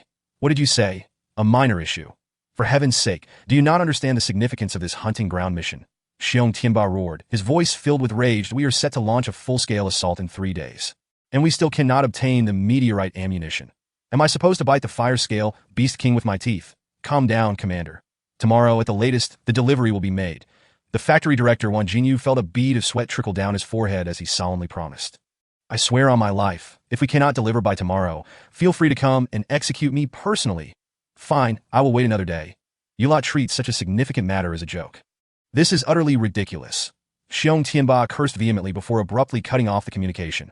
Wang Jinyu wiped the sweat from his brow, and the nearby management team appeared equally alarmed, each one rendered speechless. The 37th Army of the Border Defense Military District ranks among the foremost elite legions within the Xuxing military region, representing a significant power of the Wu family in the 9th District. Moreover, General Xiong Tianba is a favored confidant of Wu Dagui, making the management of the military factory a formidable presence. Just then, a technical expert rushed in, panic etched on his face, exclaiming, "Director, something terrible has happened in the workshop." "What is the problem?" Wang Jinyu asked, furrowing his brow. The management team tensed, their gazes fixed on the technical expert. The Nirvana meteorite, when mixed with the Beast King's blood, failed to forge properly. The technical expert replied. "What? A forging failure?" Wang Jinyu was taken aback. "That can't be true. Haven't we successfully forged several batches of finished celestial iron before?" "Indeed, how could it possibly fail?" "There must be a technical error," the management team chimed in. Voicing their doubts, "That I can assure you that there is absolutely no technical error," the technical expert stated confidently. "The previous batches of finished celestial iron were all successful, but this time it is quite strange. The Nirvana meteorite and the Beast King's blood simply refused to merge. Take me to see it," Wang Jinyu commanded promptly. "Yes," the technical expert replied, leading Wang Jinyu toward the workshop. The management team exchanged anxious glances and hurriedly followed behind. Before long, they arrived at the workshop. "Director, look," the technical expert said, opening a basin-like reactor with a frown. Instantly, a nauseating stench assaulted their senses, exceedingly unpleasant. What the hell?" Wang Jinyu and the management team pinched their noses in disgust. Inside the reactor, dark green blood swirled around several chunks of Nirvana meteorite, with ripples disturbing the air surrounding them. The Beast King's blood could not approach the Nirvana meteorite at all and emitted a foul odor. "What is going on?" Wang Jinyu asked, utterly bewildered. "Director, the Beast King's blood contains significant radiation, while the Nirvana meteorite purifies radiation. The two are fundamentally incompatible. However, according to expert research, it seems that the Beast King's blood contains an unknown element that cannot be extracted, which is precisely what facilitates the fusion of the radiated blood with the Nirvana meteorite, allowing for the successful forging of finished celestial iron. The current situation, with its foul odor and lack of fusion, suggests that this batch of Beast King's blood has likely gone bad," the technical expert explained. "Gone bad?" Wang Jinyu frowned, deep in thought. "Could it be that the greater region supplied us with a batch of inferior Beast King's blood?" "That is indeed quite possible." Several members of the management team nodded in agreement. Wang Jinyu's expression shifted dramatically. The more he worried, the more complications arose. "Damn it, the 37th Army is set to launch a full-scale assault in 3 days. And we just promised delivery by tomorrow. This could spell disaster. If Xiong Tianba is pushed to his limits, he may very well come for my head." He then gestured to his aide nearby. "Quickly contact Wu Xiao." "Yes." Meanwhile, in a luxurious residence of the cabinet in the 8th District. "What? The Beast King's blood has gone bad. The forging failed. How could this happen?" Wu Dagui erupted with fury after hearing the report from the military factory. With a crash, he smashed the communication device to the ground in his exasperation. "Impossible." Wu Qianming gasped, his brow furrowed. "The greater region would never send us a batch of inferior Beast King's blood. It was personally transported from the blood bank by our family members." That Wu Dagui's face darkened to an extreme, nearly roaring. "Incompetent fools. Not a single matter has proceeded smoothly lately. Calm down. What good does blaming do?" Wu Qianming shot a glare at Wu Dagui, pacing back and forth. "The 37th Army is set to launch a full-scale assault in 3 days, and the success or failure of the hunting ground mission determines your standing in the family and your future. Our immediate priority is to resolve the current issue. Uncle, while that is true, this situation arises at a critical moment, and the military factory is unlikely to deliver in the short term." Wu Dagui's frustration boiled over as he turned to Wu Qianming. "Is there any way left to resolve this?" After a moment of contemplation, Wu Qianming replied, "For now, we can only place an order with the Mu family's military-industrial group." "What?" Wu Dagui was taken aback. "Uncle, you intend for all legions in the hunting ground to use the Mu family's secret silver ammunition." He suspected his uncle had lost his mind in his anger. "Understand that such a Beast King-level hunting ground task incurs substantial military expenditure. We initially hoped to profit handsomely from this hunting task, but now it seems we would be giving away a significant fortune to the Mu family for nothing." But I have heard that the Mu family's secret silver ammunition is inexpensive and can rival the federal celestial iron ammunition." I am curious to see just how powerful this so-called secret silver ammunition can be. Wu Qianming smirked, his expression turning cunning, that we can allow the Mu family to taste a bit of sweetness. After all, this hunting ground mission is of utmost importance to us, that if their secret silver ammunition proves ineffective, we can shift the blame onto the Mu family's military-industrial group, even in the event of a hunting ground failure. Conversely, if the secret silver ammunition truly matches the celestial iron ammunition, then the Mu family will face dire consequences. The extraction and smelting technology of secret silver remains an unsolved challenge. Surely many high-ranking individuals in the greater region, including the governor, would not allow a mere Mu family military-industrial group to monopolize the market. His words concluded. Wu Digui's eyes lit up with understanding. In an instant, he grasped his uncle's brilliant strategy. Although the Mu family might benefit temporarily, it would resolve the immediate issues of the hunting ground. Most critically, it would present an opportunity to bring the Mu family to ruin. Uncle, you are truly astute. Wu Dui nodded in agreement, turning to the nearby muscle-bound man. Contact Xiong Qianbai immediately. Yes, sir. At the Women's Combat Corps in the canyon base, Lu Ruobing and other commanders sprang into action, diligently attending to their respective tasks. The monitoring room quickly intercepted a plethora of information, including the situation at the Wu family's 8th military factory, the impending full-scale assault by the Border Defense Military District in 3 days, and Wu Dugai's orders to General Xiong Tianba, all within their grasp. Du Fei, upon learning of these developments, couldn't he help but smile inwardly. It was all as he had anticipated. The Mu family's military-industrial group was destined to rake in a handsome profit, and the 200 Eaglehawk drones should soon be manufactured. As for the 37th Army of the Border Defense Military District, they were currently preoccupied with the hunting ground mission, posing no immediate threat to the Women's Combat Corps. Of course, this did not imply a lack of future danger, as the 37th Army represented a crucial force of the Wu family in the 9th District. Du Fei had plans in mind for this elite legion. Once the full-scale assault on the hunting ground began, it would herald the start of their nightmare. Thus, in the coming days, the priority would be to swiftly dismantle the 24th Army of the Fortress Military District, making subsequent tasks significantly easier. Special thanks. Grateful for the character summoned from Wencheng, who enjoys the early liquor of Xianan. Chapter 296. Nighttime deployment. Du Fei contemplated the overall plan, while remaining industrious himself. First, accompanied by Talia, he inspected the progress of the warship's repairs, then proceeded to the industrial compartment to offer guidance to Sun Xiaoqian and the engineering female soldiers. After several hours of busyness, the sky gradually darkened. After a hasty dinner, he made his way to the monitoring room. Upon entering the monitoring room, he found Lu Ruobing, Xiaoying, Xiaolan, Gan Ting, and other commanders intently focused on the screens, collaborating with the communication personnel to review several key marked areas. Good evening, Commander. Upon seeing Du Fei arrive, Lu Ruobing and the others promptly stood. Thank you all for your hard work. Du Fei smiled. Commander, we have completed the statistical compilation of all soldiers' family information. Yi Mingfan approached, reporting their addresses and regions have been thoroughly marked, and a report was sent to Su Zhong of the Imperial Guard not long ago. Additionally, we have just received replies from Su Zhong and Shen Qinghe. They had decided to depart tonight to bring back the families marked with specific locations to the stronghold. Excellent, Du Fei nodded. Then inquired, what is the situation with the Mu family's military-industrial group? The monitoring room has communicated your predictions to Minister Mu, and the Mu family's military-industrial group is already prepared.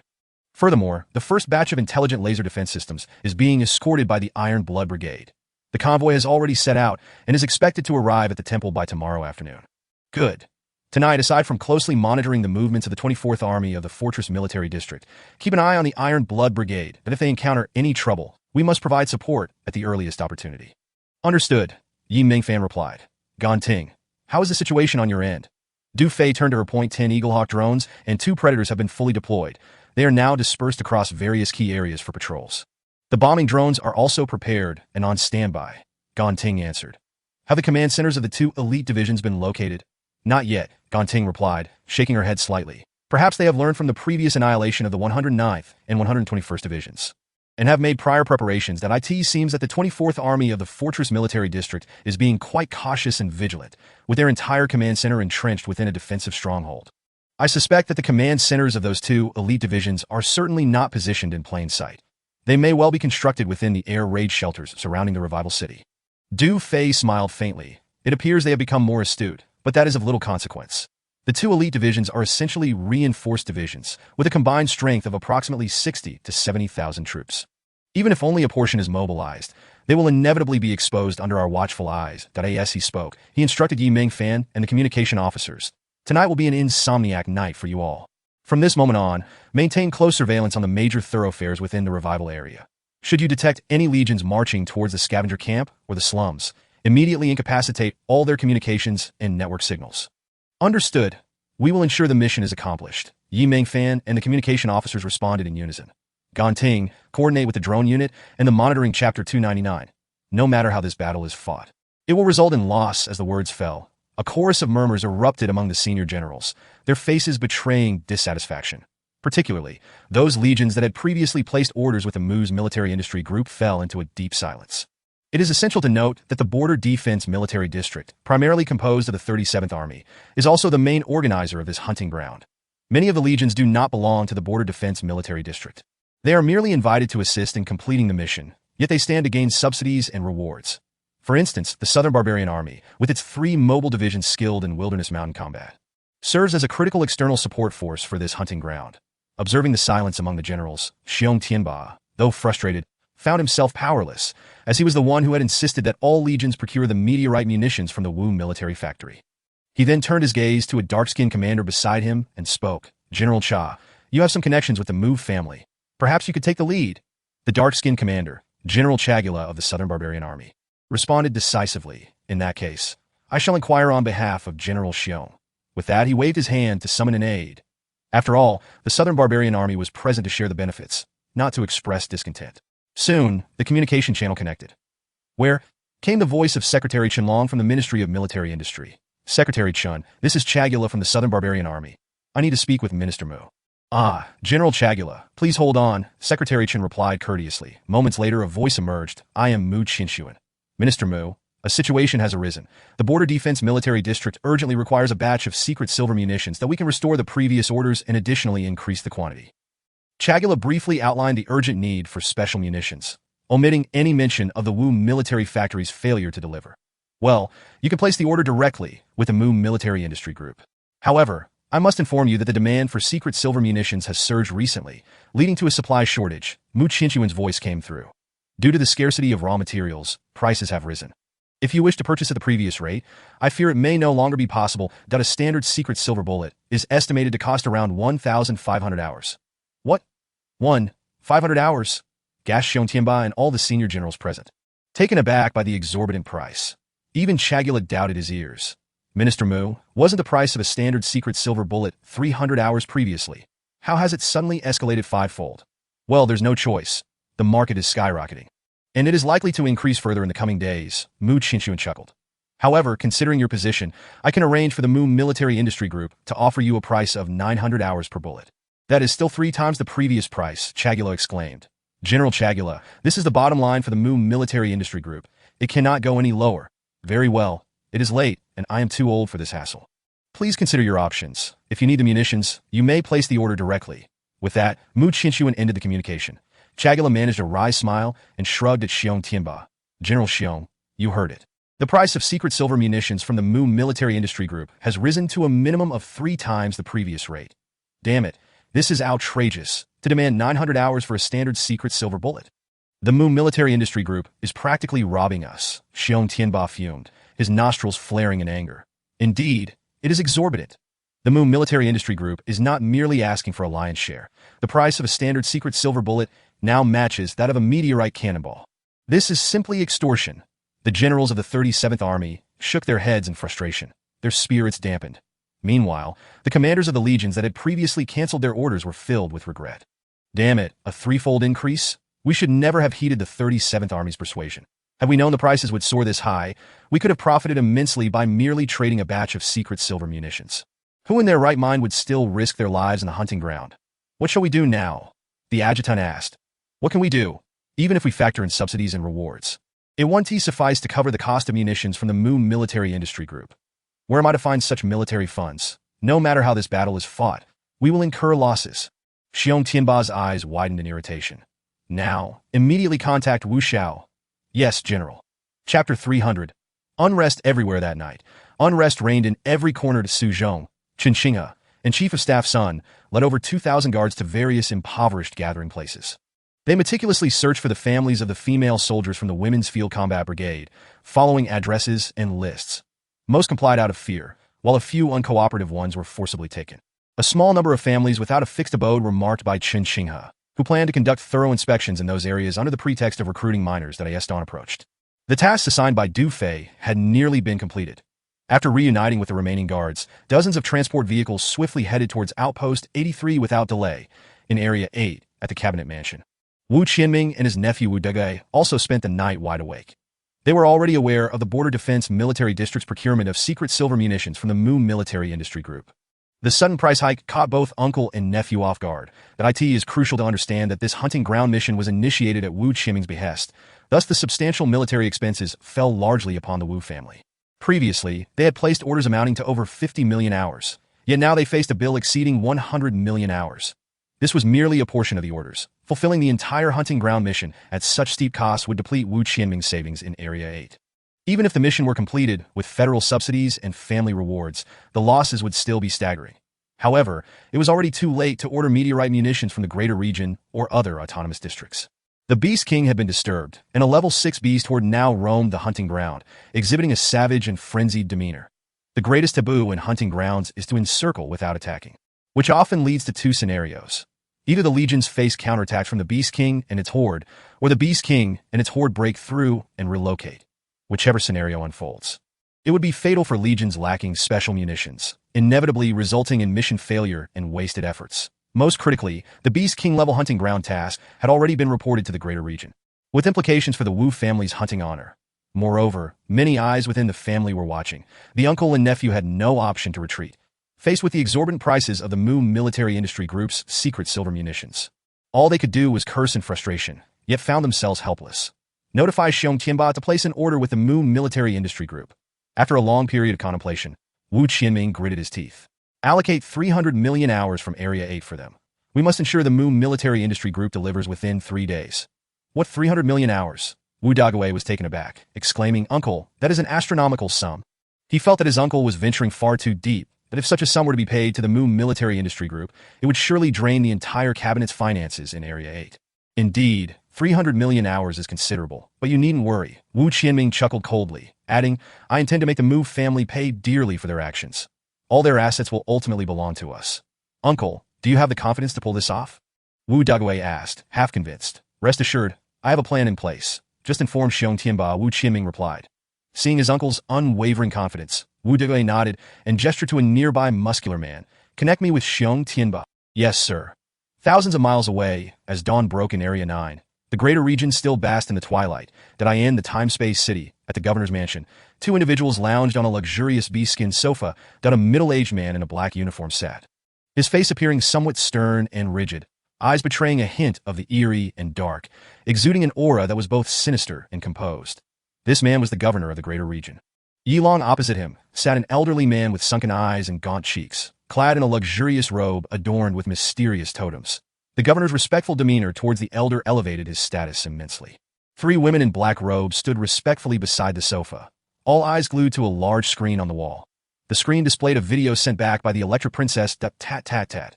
The footage revealed a dense forest at the foot of a mountain, where a flurry of gunfire erupted.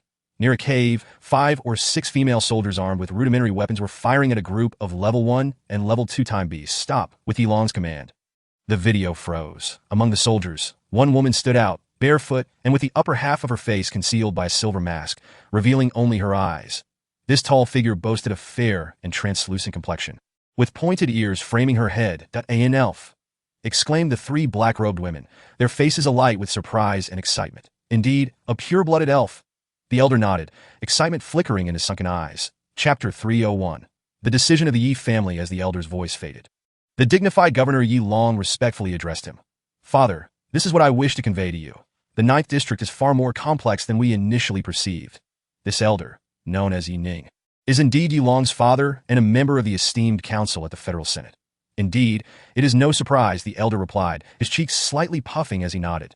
"The foreign territories and the wasteland will soon be reclaimed by the Federation." Although the situation appears favorable, the presence of elves has become increasingly rare in recent years. Particularly during the recent purge of the foreign territories, numerous families have yielded no results, according to the Senate speculation. It is highly likely that these elves are concealing themselves in a specific area. The discovery of elves in the 9th District is truly unexpected. Yi Ning turned to Yi Long and inquired, What does this signify? In response to his father's words, Yi Long stated, the 9th district borders the barbaric lands, indicating that the elves may have covertly relocated right beneath our noses. His gaze fixated on the elf displayed on the screen. His tone tinged with excitement. This revelation is indeed unforeseen. Moreover, I have received another piece of good news. What good news? Yi Ning asked. Not long ago, the speaker of the 8th District Cabinet, Wu Qianming, reported that a military-industrial group, the Mu family, has mastered the techniques for the extraction and smelting of secret silver. What? The extraction and smelting techniques for secret silver? Yi Ning was taken aback. Is this information reliable? It has been confirmed by Wang Jianqing, who has temporarily taken over the 9th District Cabinet. This matter is indeed factual. Yi Long responded. Excellent, splendid. A flicker of excitement gleamed in Yi Ning's sunken eye sockets as he murmured. I never imagined that someone would possess such technology on the territory of the Yi family. It is worth noting that while there are substantial reserves of secret silver or in this world, the techniques for smelting and extracting secret silver have long been a significant challenge for the Federation's top research teams. It is rumored that the only race capable of smelting and extracting secret silver resides on distant planets, the dwarves. The most crucial aspect is that secret silver is considered a rare metal in the cosmic star system, holding considerable value. The existence of individuals mastering the techniques for secret silver extraction and smelting within the Yi family's jurisdiction implies what? It signifies that the Yi family is on the brink of amassing boundless wealth, equivalent to endless riches.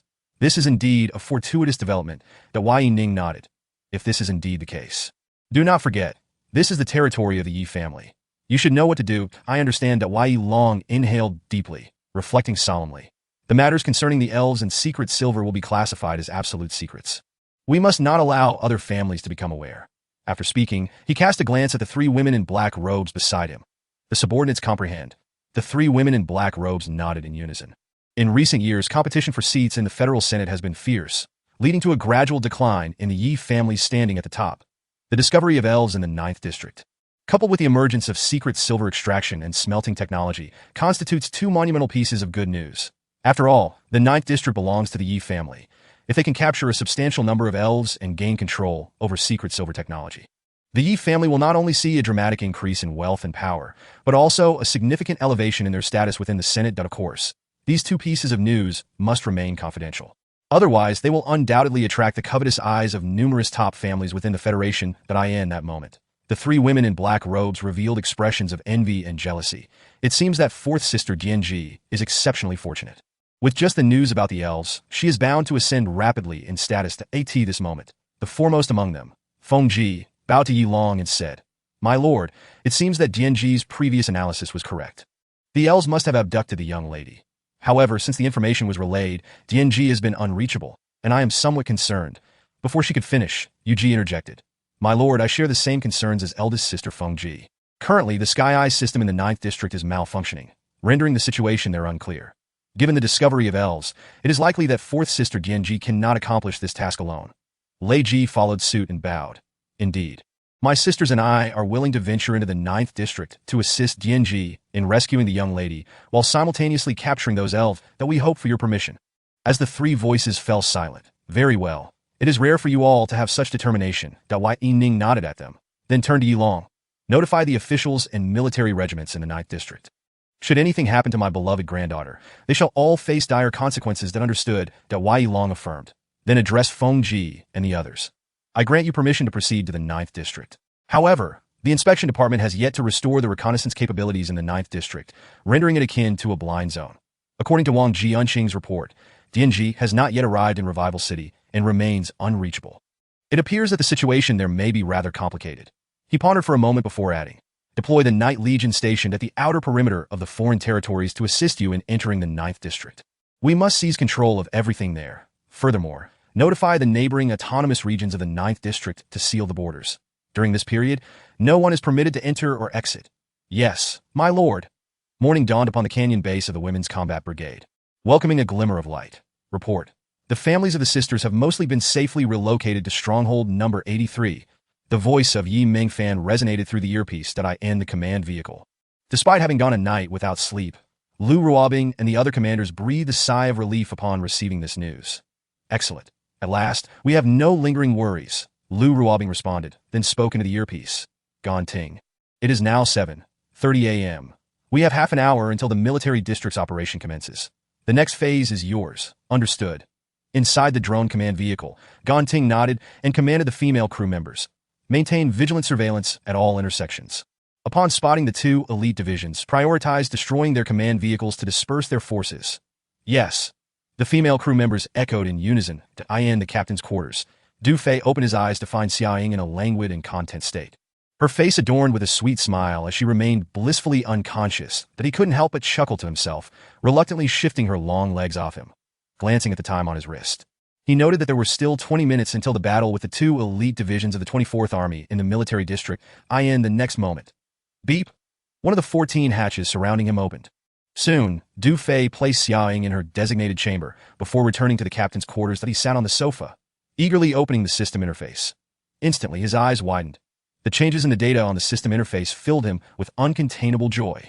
Host, Du Fei position, Supreme Commander Legion, Women's Combat Brigade field range, radius of 1,000 kilometers prestige value, 3,051,830 affinity value, 129,670 physique, primary enhancement 80 warm reminder. Energy consumption is severe. Physique limit has expanded. You may enhance your primary enhancement value by 80 points, and your physique may break through to advanced enhancement. Special reminder. Excess primary enhancement values can be converted into advanced enhancement values at a ratio of 10:1. Items. Universal Toolbox X1, Golden Snake Stinger X1, Secret Bone X1. The limit of my physique has finally expanded. The affinity value has increased by over 18,000. Quite commendable. The prestige value has surged from over 2 million to over 3 million, an increase of over 800,000.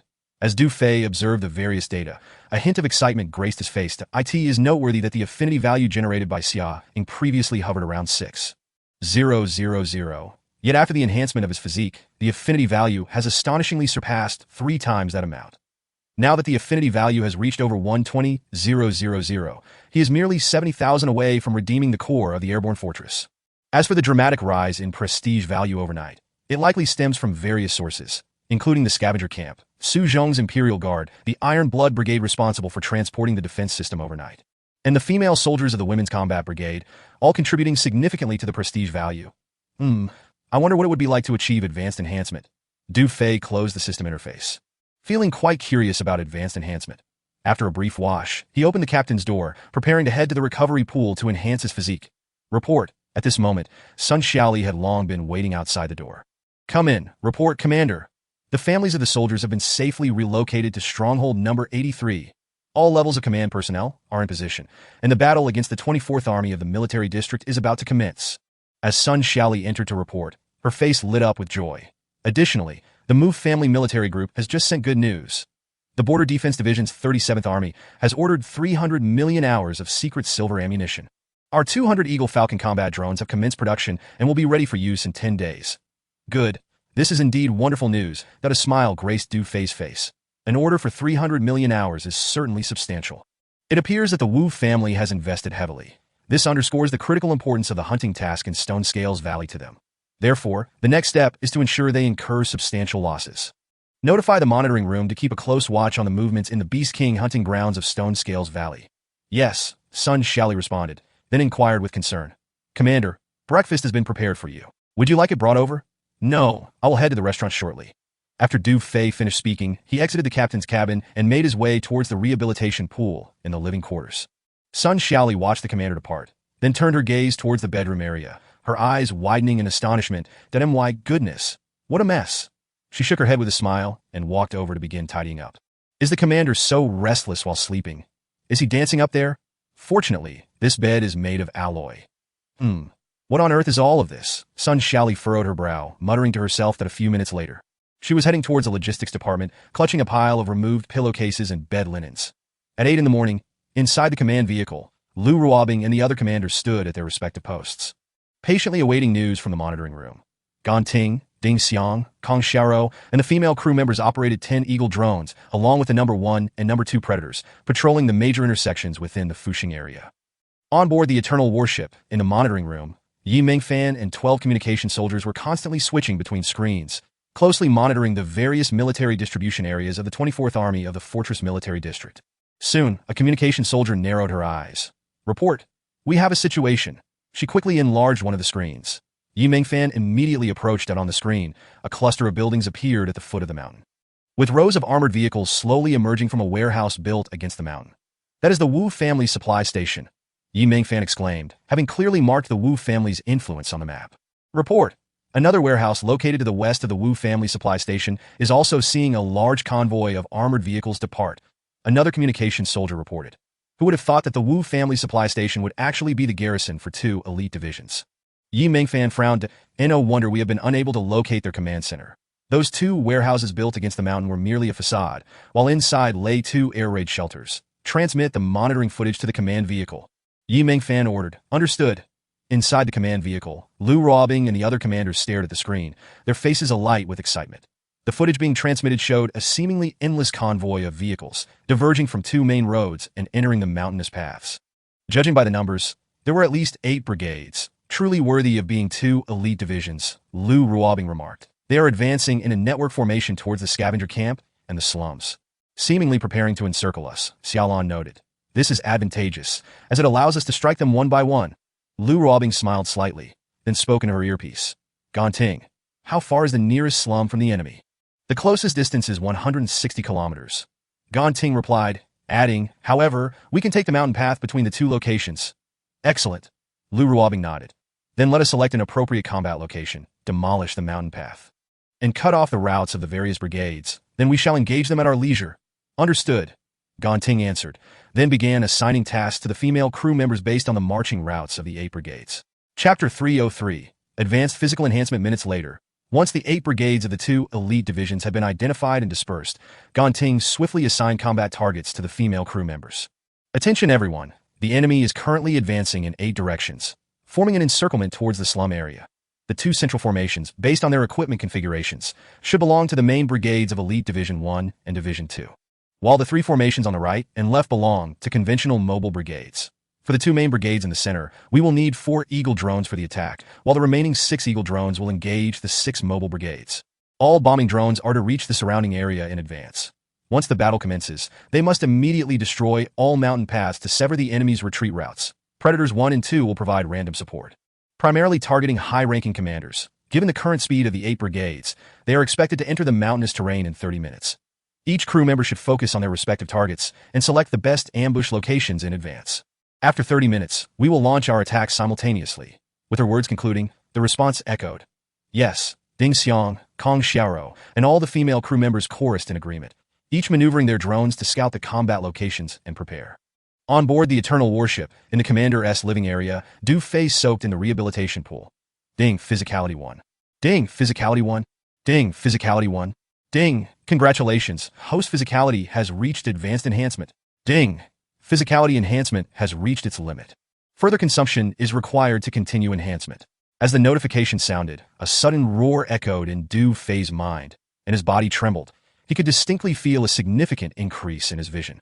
Hearing, reflexes, strength, and perception, especially the purple sigil on his palm, which flickered and faded, imparting a faint sensation of heat to Du Fei. Intrigued, raised his hand to examine it, discovering that the color of the mark had deepened, transitioning from a purplish red to a deep purple. This is Advanced Enhancement. Du Fei clenched his fists, the muscles in his arms bulging like iron and copper. In the next moment, he suddenly felt a swelling sensation below his abdomen, as if something was about to break free from a certain limitation of ability. Previously, he had merely acquired a portion of the memory inheritance from the Fairy King, but with the enhancement of his physicality, he found himself gaining the ability to deprive fairies and half-fairies of their essence. Now, having reached Advanced Enhancement, it seemed he was on the verge of uncovering another capability within the golden sigil in his body. As for what that ability was, it remained unknown for the time being. However, he could sense that it was inextricably linked to the enhancement of his physicality. This golden sigil was not merely a symbol of tribal power. It appeared to hold many unknown mysteries. Du Fei mused, feeling as if he had discovered a new continent, brimming with excitement, that he believed that as his physicality continued to enhance, the unknown secrets of this sigil would eventually be revealed. Subsequently, Du Fei set aside his curiosities about the sigil, rising from the rehabilitation pool that he felt invigorated, his spirit at an unprecedented peak. After dressing, he headed straight towards the industrial bay. More than 200 sets of intelligent combat suits needed to be produced promptly. This was crucial for the combat effectiveness and safety of the female field combat team, and it was his foremost concern that as for future engagements against the 2 elite divisions of the 24th Army of the Fortress Military District. Du Fei planned to delegate authority wherever possible. This would provide the female soldiers with opportunities for growth and training. He was confident that they could adeptly manage this kind of ambush warfare utilizing drones. In the southern part of Fuxing City, armored vehicles were densely packed along the mountain paths, scattering like a swarm of ants, while drones soared and circled above. Tens of thousands from the two elite divisions were deployed, with 8 brigades maneuvering from the south, west, and east to encircle various slum areas. Since this operation was aimed at searching and capturing within the slums and scavenger camps, the 2 elite divisions were lightly equipped and moved with remarkable speed. At the female field combat team's canyon base, 3 minutes remained until the scheduled combat time. Report. 3 command vehicles of the main brigade of Elite Division 1 have been located, the combat locations preset and on standby. 3 command vehicles of the main brigade of Elite Division 2 have been located, the combat locations preset and on standby. All 6 command vehicles of the mobile brigades have also been located. Everything is ready on standby. All bombing drones are in position awaiting orders. In the earpiece, reports from the crew members streamed in. All units prepare for battle. Inside the command vehicle, Lu Ruobing and the others focused intently on the control panel screen. In the monitoring room, the countdown began. In 30 seconds, all enemy communications and network signals will be disabled. Yes, in the monitoring room, Yi Mingfan responded, while the communication soldiers adjusted the network ports connecting to the 8 brigades on the screens.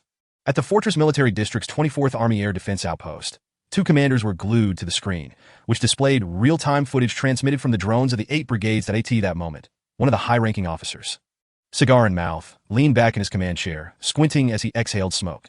This high-ranking officer, rotund and stout-necked, with a bald head and fierce eyes, was none other than the commander of the Fortress Military District's 24th Army, Xie Baoqin. Beside him were the commanders of Elite Divisions 1 and 2. Commander, at our current speed, we can complete the mission in 5 hours, although those rebellious forces are elusive and difficult to track. Once we capture their families, they will have no choice but to surrender. I must say, this strategy of yours is truly brilliant. Indeed, it is quite clever. The 2 division commanders praised, their tones sycophantic as they admired the screen. Hee, just ordinary tactics. Xie Baoqin chuckled, savoring the compliments from his subordinates. Just as he spoke, the command room screen suddenly went black, the image vanishing in an instant. What is going on? Why has the screen gone dark? Report. The network connection to the 8 subordinate brigades has been lost. Report. All communications have been severed. We cannot establish contact. What the hell? The 2 division commanders were taken aback. What on earth is happening? Conduct an immediate investigation. Xie Baoqin sat up straight, alarmed. Chapter 304. The battle commences meanwhile. In the Fuxing area, along the various mountain paths, armored vehicles and tanks, densely packed, raced towards the slum encampment. Suddenly, whoosh, whoosh, reconnaissance drones spiraled down from the sky, plummeting like raindrops into the dense forest below. What is happening? How did the drones lose control? Report, the control panel has gone dark. Signal lost. The drones are disconnected. Report, the detection system has malfunctioned. Report, the navigation system is inoperative. The 8 brigades of armored vehicles came to an abrupt halt, the communications personnel flustered and disorganized. Many commanders disembarked from their command vehicles, issuing urgent orders. Communication personnel, investigate the network failure. Contact the command center with utmost urgency. Report to the brigade commander, the communication equipment is non-functional. Report to the brigade commander, there is no network signal. Unable to make a call. The communication personnel and aides rushed to report, each one in a state of panic. At that moment, action, in the canyon base of the female combat regiment, Lu Ruobing commanded with authority. In the next instant, swish, swish, swish, swish, shells from autocannons streaked through the air, descending rapidly, boom, boom. A series of violent explosions erupted on the mountain paths. Smoke billowing, debris flying. The roads before and behind the 8 brigades were obliterated, rendering their advance and retreat utterly impossible. Without giving the 8 brigades a moment to react, fire, fire, rat-a-tat-tat, bang, bang, bang, bang. 10 Falcon drones unleashed a ferocious assault on their designated targets. In an instant, flames erupted in the sky. Machine guns, autocannons, and many missiles poured forth. Boom, boom. At the foothills, explosions blossomed everywhere, the deafening roars overwhelming the senses, thick smoke rising. The command vehicles of all 8 brigades were annihilated simultaneously. Some exploded and burned on the spot, others were overturned, some tumbled into ravines. Enemy attack. Immediate alert. The command vehicles are under siege. Rebels, it's the rebels, protect the brigade commander. Commander, it's too late. The brigade headquarters has been lost. The lower-tier commanders of the 8 brigades burst into a cacophony of shouts, descending into chaos. They watched in horror as their command vehicles were swallowed by the storm of artillery fire. Their faces pale with shock. All of this unfolded without warning. They never anticipated the rebels would launch a sudden attack targeting the brigade command vehicles, striking with precision. That it goes without saying, the brigade commander. Staff officers, aides, and other senior officers had little chance of survival. That was the rebels' secret weapon. The enemy is cloaked. We cannot locate the targets, Commander. The brigade command vehicle has been destroyed. The roads are wrecked. Retreat is impossible. What to do? The lower-tier commanders of the 8 brigades gazed at the flaming tongues appearing in the sky, each one panicking, shouting as if ants on a hot stove. Concealment. All personnel. Take cover. Armored vehicles, tanks, all autocannons and heavy weapons. Fire upon the sky. Give them a fierce barrage. The brigade commanders and numerous officers took refuge behind the mountains. That it must be said, these were 2 well-trained elite divisions. Despite the loss of upper leadership, the brigade-level commanders still held their ground. Merely after a brief moment of chaos, they issued combat orders to tens of thousands of soldiers. Fire at the sky. Concentrate firepower. Everyone, open fire. In the next moment, the tanks and armored vehicles of the 8 brigades all pointed their barrels skyward. Instantly, armor-piercing rounds, machine guns, and heavy machine guns unleashed a frenzied barrage into the air. Bang, bang, bang, bang, whoosh, whoosh, whoosh, whoosh. A dense rain of shells and bullets shot upwards like a net. However, the 10 Falcon drones and Predator 1 and 2 had long been on guard. As the 8 brigades launched their counterattack, they had already ascended into the clouds, beyond the reach of the artillery fire. Although the Falcon drones and Predators were coated with conventional vibranium, the female operators still did their utmost to evade. After all, these 10 stealth drones were precious to the entire regiment. Sister Ruobing, the current situation is not looking good. Inside the command vehicle, Xiaolan switched screens and reported to Lu Ruobing. Although we have severed the enemy's escape routes, it is proving difficult to annihilate them. Lu Ruobing furrowed her brows, observing the dense artillery fire aimed at the sky, and nodded. Indeed, it's a challenging situation. Currently, the lower-tier commanders and tens of thousands of soldiers of the 8 brigades had all concealed themselves in the rocky woods. They had not dispersed. Rather, they concentrated their firepower, mounting an all-out counterattack. The enemy's 8 brigades, nearly 30 regiments, were simply overwhelming in number. Meanwhile, the female combat regiment possessed merely 10 Falcon drones and 2 Predators. Even disregarding the enemy's artillery fire, the ammunition carried by the drones was limited, making it impossible to decimate the opposing force in this scenario. The drones were rapidly running low on ammunition. This stalemate could not continue. Lu Ruobing bit her pale lip, a hint of anxiety crossing her fair features. That I end this battle, the commander had entrusted her with full command. How could she let him down? Just then, a report came through the headset from Ganting. Sister Ruobing, Sister Xiaolan, their SA situation on the battlefield as periphery. What is the situation? Lu Ruobing inquired. The Falcon drones and Predators have detected a large number of stealth-winged beasts near the revival area, including the borders of Holy War, North Cold, and Hope, numbering nearly 1,000. Ganting looked at the dense red dots on the control screen, continuing. They're flying towards the intersection of South Yin and Light in a cloaked state. According to flight trajectory analysis, they are likely responding to the call of the stone-scaled Beast King. That as soon as she finished speaking, the emergence of a large number of stealth-winged beasts around the revival area. Lu Ruobing and Xiaolan's eyes lit up. They could utilize the stealth-winged beasts. The 2 exchanged glances and immediately thought of the same strategy. This was also a tactic the commander had employed with great success in the past. Ganting, bring all the stealth-winged beasts to the battlefield. Lu Ruobing commanded swiftly. Understood. Ganting nodded, then ordered the female operators. Disperse and intercept all stealth-winged beasts. Guide them to our positions. Yes, sisters, let us move. Chapter 305. These stealth-winged beasts are truly effective. After Ganting issued the command, the female operators maneuvered their Falcon drones skyward, racing toward the periphery, surrounding revival. That rat-a-tat-tat from all directions. Tongues of flame erupted from the clouds. The 10 Falcon drones and 2 Predators merely performed light machine gun fire against the beast horde, refraining from delivering lethal blows, their aim solely to provoke them. Indeed, chaos erupted among the stealth-winged beasts surrounding revival. Squawking sounds erupted as injured high-level stealth-winged beasts emitted frenzied cries, instantly inciting countless others into an attack mode. That in the blink of an eye, swarms of stealth-winged beasts revealed themselves, darkening the skies around revival, blotting out the sun. They had been thoroughly enraged, frantically pursuing the flames in the sky, their demeanor terrifying. Rat-a-tat-tat. The Falcon drones and Predators continued to reveal their firepower, shooting while guiding the large groups of stealth-winged beasts toward the airspace occupied by the 8 brigades. Before long, the Falcon drones, braving the artillery fire from the 8 brigades, drew the stealth-winged beast hordes over the various positions. Then ceased fire and quickly retreated. Bang, bang, bang, bang, whoosh, whoosh, whoosh, whoosh. At this moment, the artillery from the 8 brigades continued to rain down upon the sky as if they were free of cost. Boom, boom. It is worth noting that the previous artillery from the 8 brigades had failed to hit anything. Yet now, explosions in the clouds were incessant. Squawking sounds filled the air with piercing shrieks. That in the next moment, Swarms of stealth-winged beasts dove down from the clouds, an overwhelming mass. Oh my goodness. All commanders and tens of thousands of soldiers from the 8 brigades were utterly dumbfounded. Good heavens, stealth-winged beasts, Commander, the beast horde's so many. This is no mere beast horde, it's a beast tide. Cease fire, don't shoot anymore, quickly.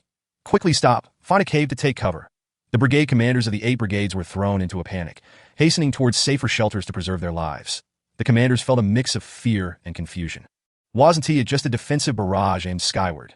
They never expected to attract hundreds of stealth-winged beasts.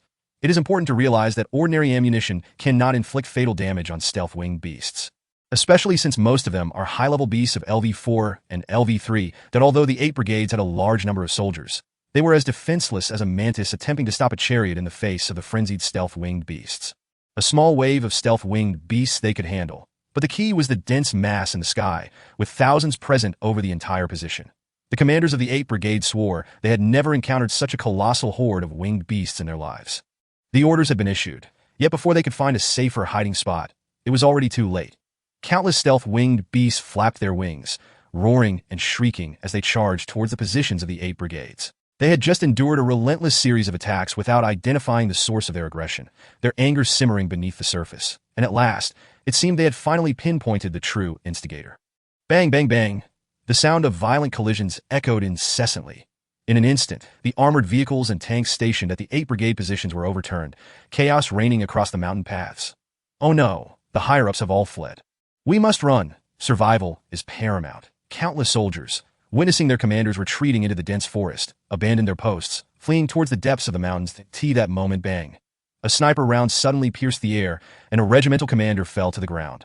The regiment leader, following that bang bang, bang, Ding Xiang and Kong Xiao maneuvered Predator drones number 1 and number 2, rapidly darting among the various positions, unleashing a barrage of sniper-fired 10 Eagle Hawk drones simultaneously returned. Their fiery tongues unleashed as they initiated a cleansing mode targeting the lower-level commanders of the 8 brigades. Many regimental commanders had not yet reached the cover of the forest before succumbing one after another. In less than 10 minutes, nearly 30 regimental commanders from the 8 brigades lay lifeless in pools of blood, with none escaping. Meanwhile, a deep, thunderous roar emanated from the heart of the mountains, as numerous time beasts and mutated creatures caught the scent of blood in the air, causing the beast horde to converge towards this direction.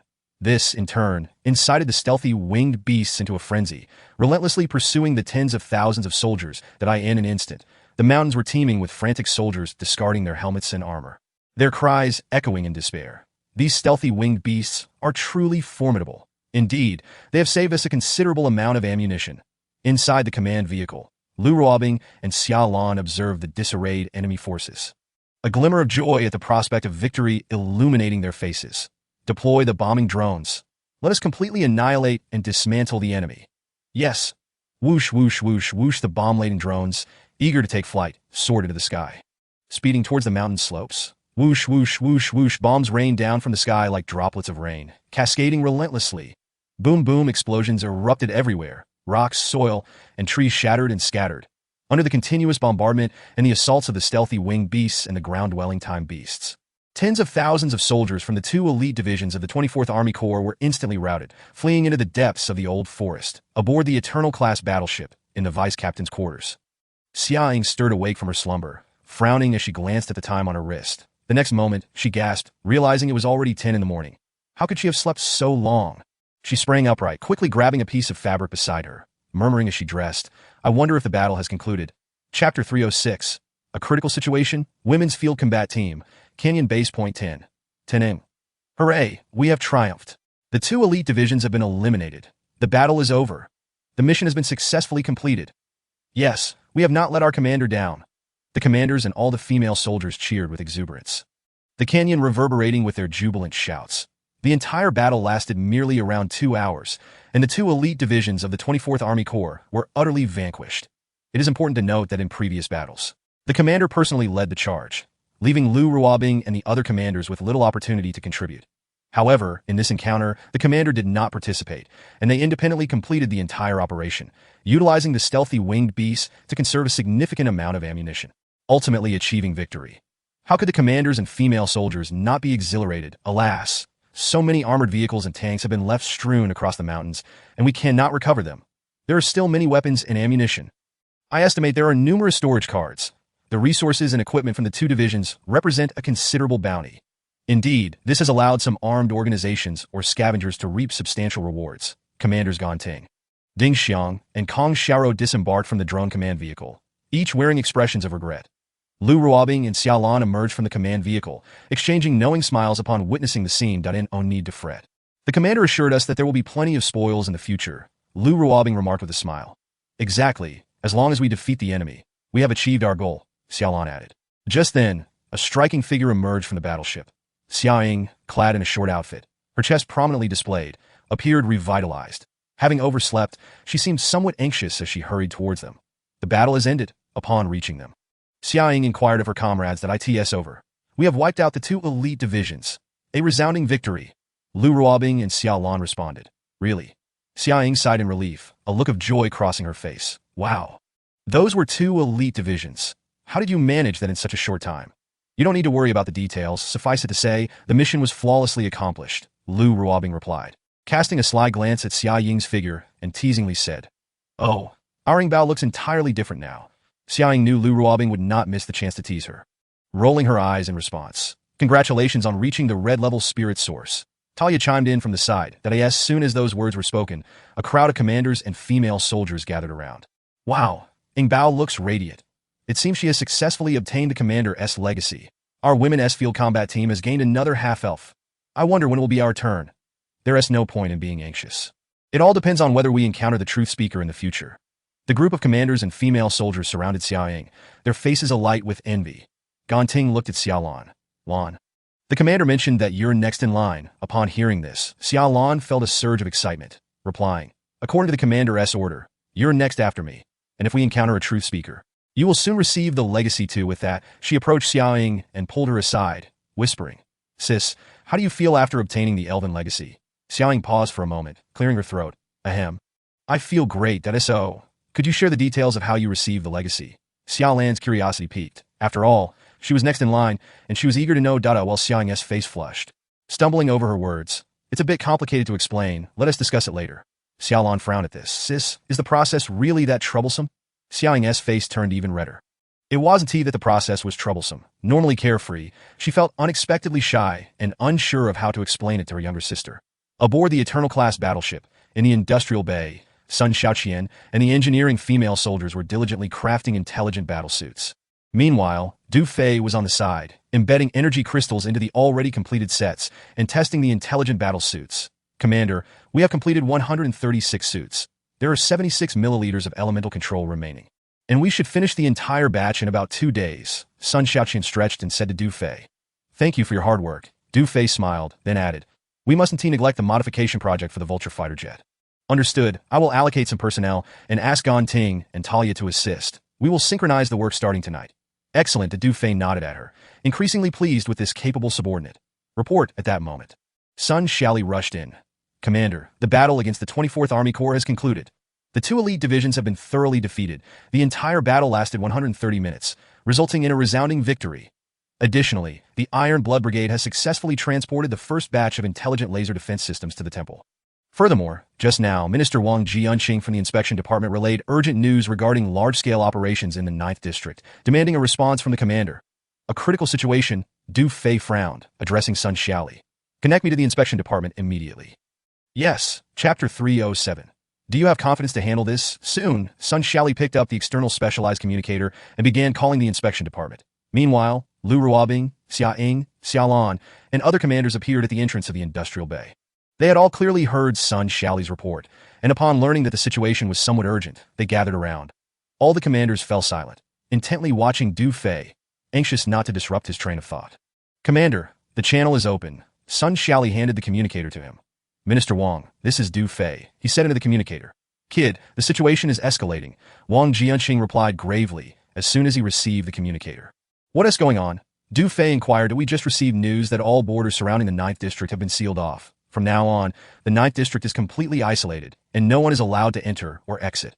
Due to the Inspection Department's report of the communication loss with a regional electromancer, it seems we have struck a nerve in the higher-ups, and the Yi family is orchestrating a significant operation against the 9th District. It is rumored that the 3 great word masters of wind, rain, and thunder will soon descend upon the 9th District. Furthermore, the Night Legion will accompany them. That as Wang Jianqing's words resonated. The expressions of the commanders, including Lu Ruobing, turned to one of astonishment. 3 more word masters are coming. And what is this Night Legion that arrives alongside them? Wang Minister's tone suggested that the forces arriving this time would not be easily dealt with. However, Xiaolan, Gan Ting, and Sun Shaoqian felt an exhilarating thrill within, their beautiful eyes shimmering with excitement. 3 word masters. They had meticulously counted the previous rankings, remembering them better than anyone else, that if 3 word masters were indeed to arrive, would it not mean that the opportunity for them to inherit the legacy would soon follow? As for this so-called Night Legion, they paid it little mind, their sole focus resting on the word masters. Du Fei furrowed his brow slightly. Indeed, the greater region was taking action.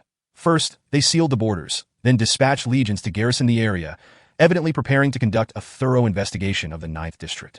It seemed that the video sent back by the Electric Princess had stabilized the governor's resolve. He would likely believe that his daughter had been taken hostage by the elves. Consequently, the possibility of the 9th District facing a catastrophic blow diminished. At this moment, Wang Jianqing could not fathom which nerve he had struck within the Yi family, prompting such a large-scale mobilization that Du Fei, however, was keenly aware of the underlying reasons. Everything stemmed from the elves. After all, the value of the elves was immeasurable to the upper echelons of the Federation, in contrast to Wang Jianqing's anxiety.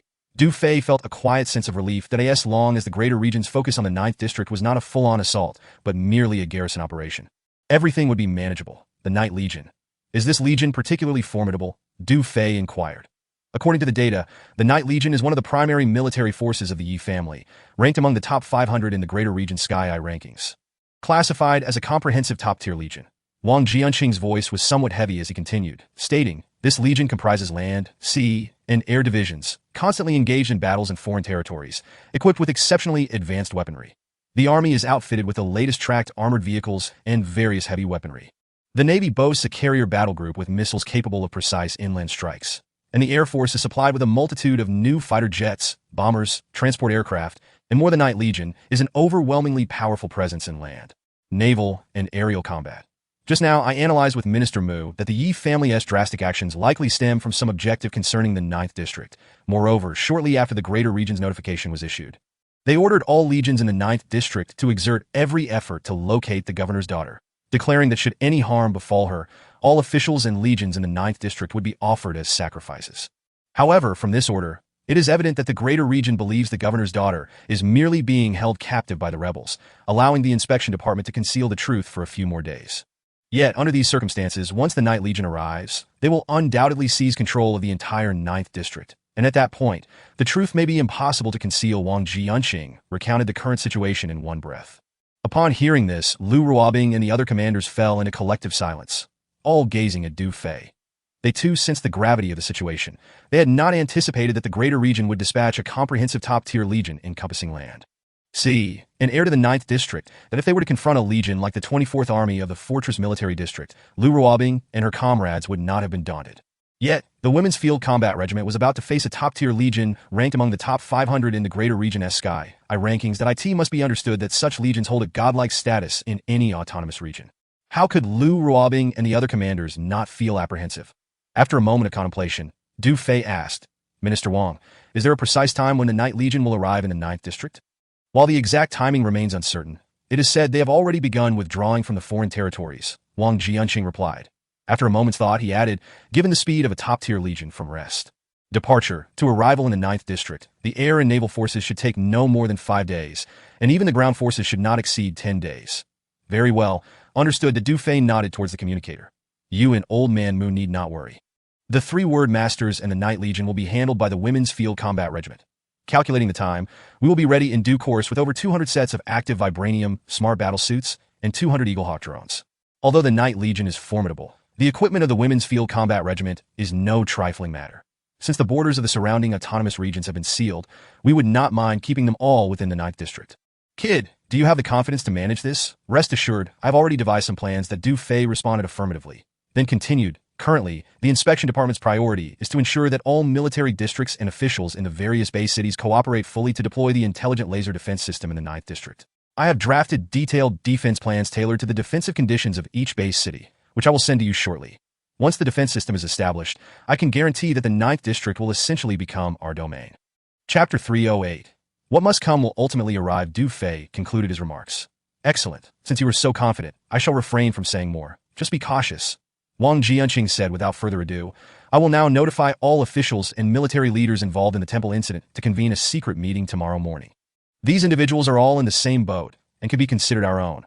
I trust that they will do their utmost to execute the deployment of the 9th District's defense system and everything you have instructed. After speaking, the communication was severed. To be honest, since the temple incident, the officials and military leaders of the 9th District have not been at peace. After all, the word master who descended upon the temple was the governor's daughter, and they witnessed her transform into a pile of bones. Although everyone kept the matter under wraps, they remained deeply concerned, for nothing could escape the scrutiny of the word masters. Fortunately, up to this point, the situation in the 9th District has remained relatively stable. This period has felt akin to the calm before a storm for all officials. Everyone feared the day when the truth would be revealed. For then, how could the greater region's governor refrain from enacting bloody retribution? It would be disingenuous to say that the officials and military leaders were untroubled. In fact, most lived in constant anxiety, taking each day as it came.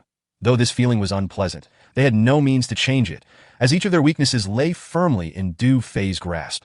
For this reason, all participants in the temple incident currently place their hopes on Du Fei and the inspection department. They complied unreservedly with the notifications and orders issued by the inspection department. Likewise, Wang Jianqing and Mu Qinshuan, despite knowing that defying the greater region was akin to courting death, had long since cast aside any fear of life or death. Now, the fates of the Mu family, the inspection department, and the majority of the officials and military leaders in the 9th District were irrevocably intertwined with the Women's Field Combat Regiment. All they could do was heed Du Fei's arrangements. What other choices did they possess at this moment? Du Fei pondered briefly before gesturing to Lu Ruobing and the others. All commanders, gather for a meeting in the captain's quarters. Yes, 10 minutes later.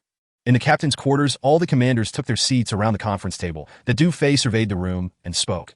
You have all heard the news from the inspection department. The greater region has launched an operation against our Women's Field Combat Regiment. This marks the beginning.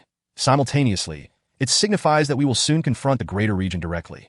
The situation is likely to be unpredictable, and we may face a series of arduous challenges, even casualties. Therefore, I would like to hear your thoughts moving forward. As his words fell, Lu Ruobing, with a wry smile, looked at Du Fei and said, We all understand that what is inevitable will ultimately come to pass. You are our core. We will follow your commands unconditionally. Xiang added, Ruobing is right. The thoughts of the commander are our thoughts. Yes, we will heed the commander's orders. No matter the circumstances, we sisters have no regrets. Commander, we have no extraneous thoughts. Just tell us what to do. As long as you, the commander, are here, we fear nothing.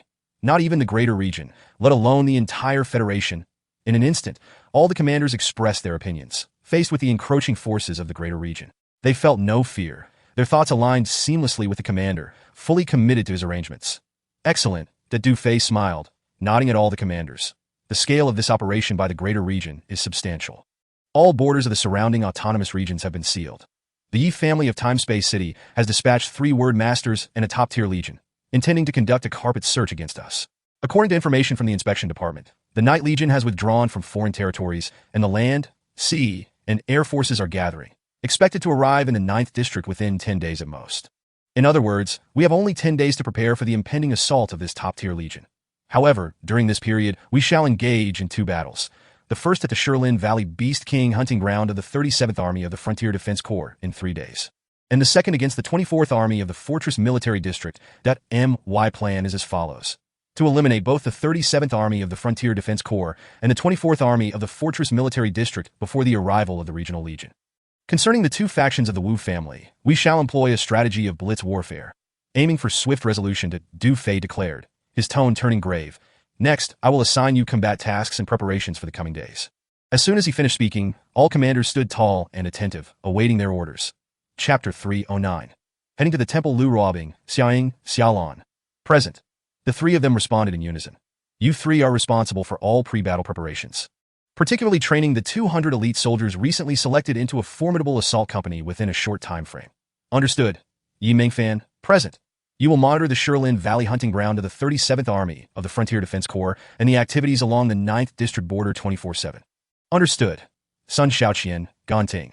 Present. Your task is quite challenging. Within 3 days, you must produce the remaining smart battle suits and complete the modifications on the Vulture Fighter Jet. As per your decision, that Vulture Jet will be named Tianxiong No. 2. Which will play a significant role in the upcoming battle at the Shirlin Valley hunting ground. Yes, Commander. We will ensure the mission is accomplished. Sun Xiaoqian and Gan Ting stood firm, responding in unison. Ding Xiang, Kong Xiaoro, and I Miao Miao, present. The inspection department will convene a meeting tomorrow morning and has notified the 24th Army of the Fortress Military District in the name of the regional authority. Should Xia Baoqin attend the meeting, you are tasked with eliminating him en route.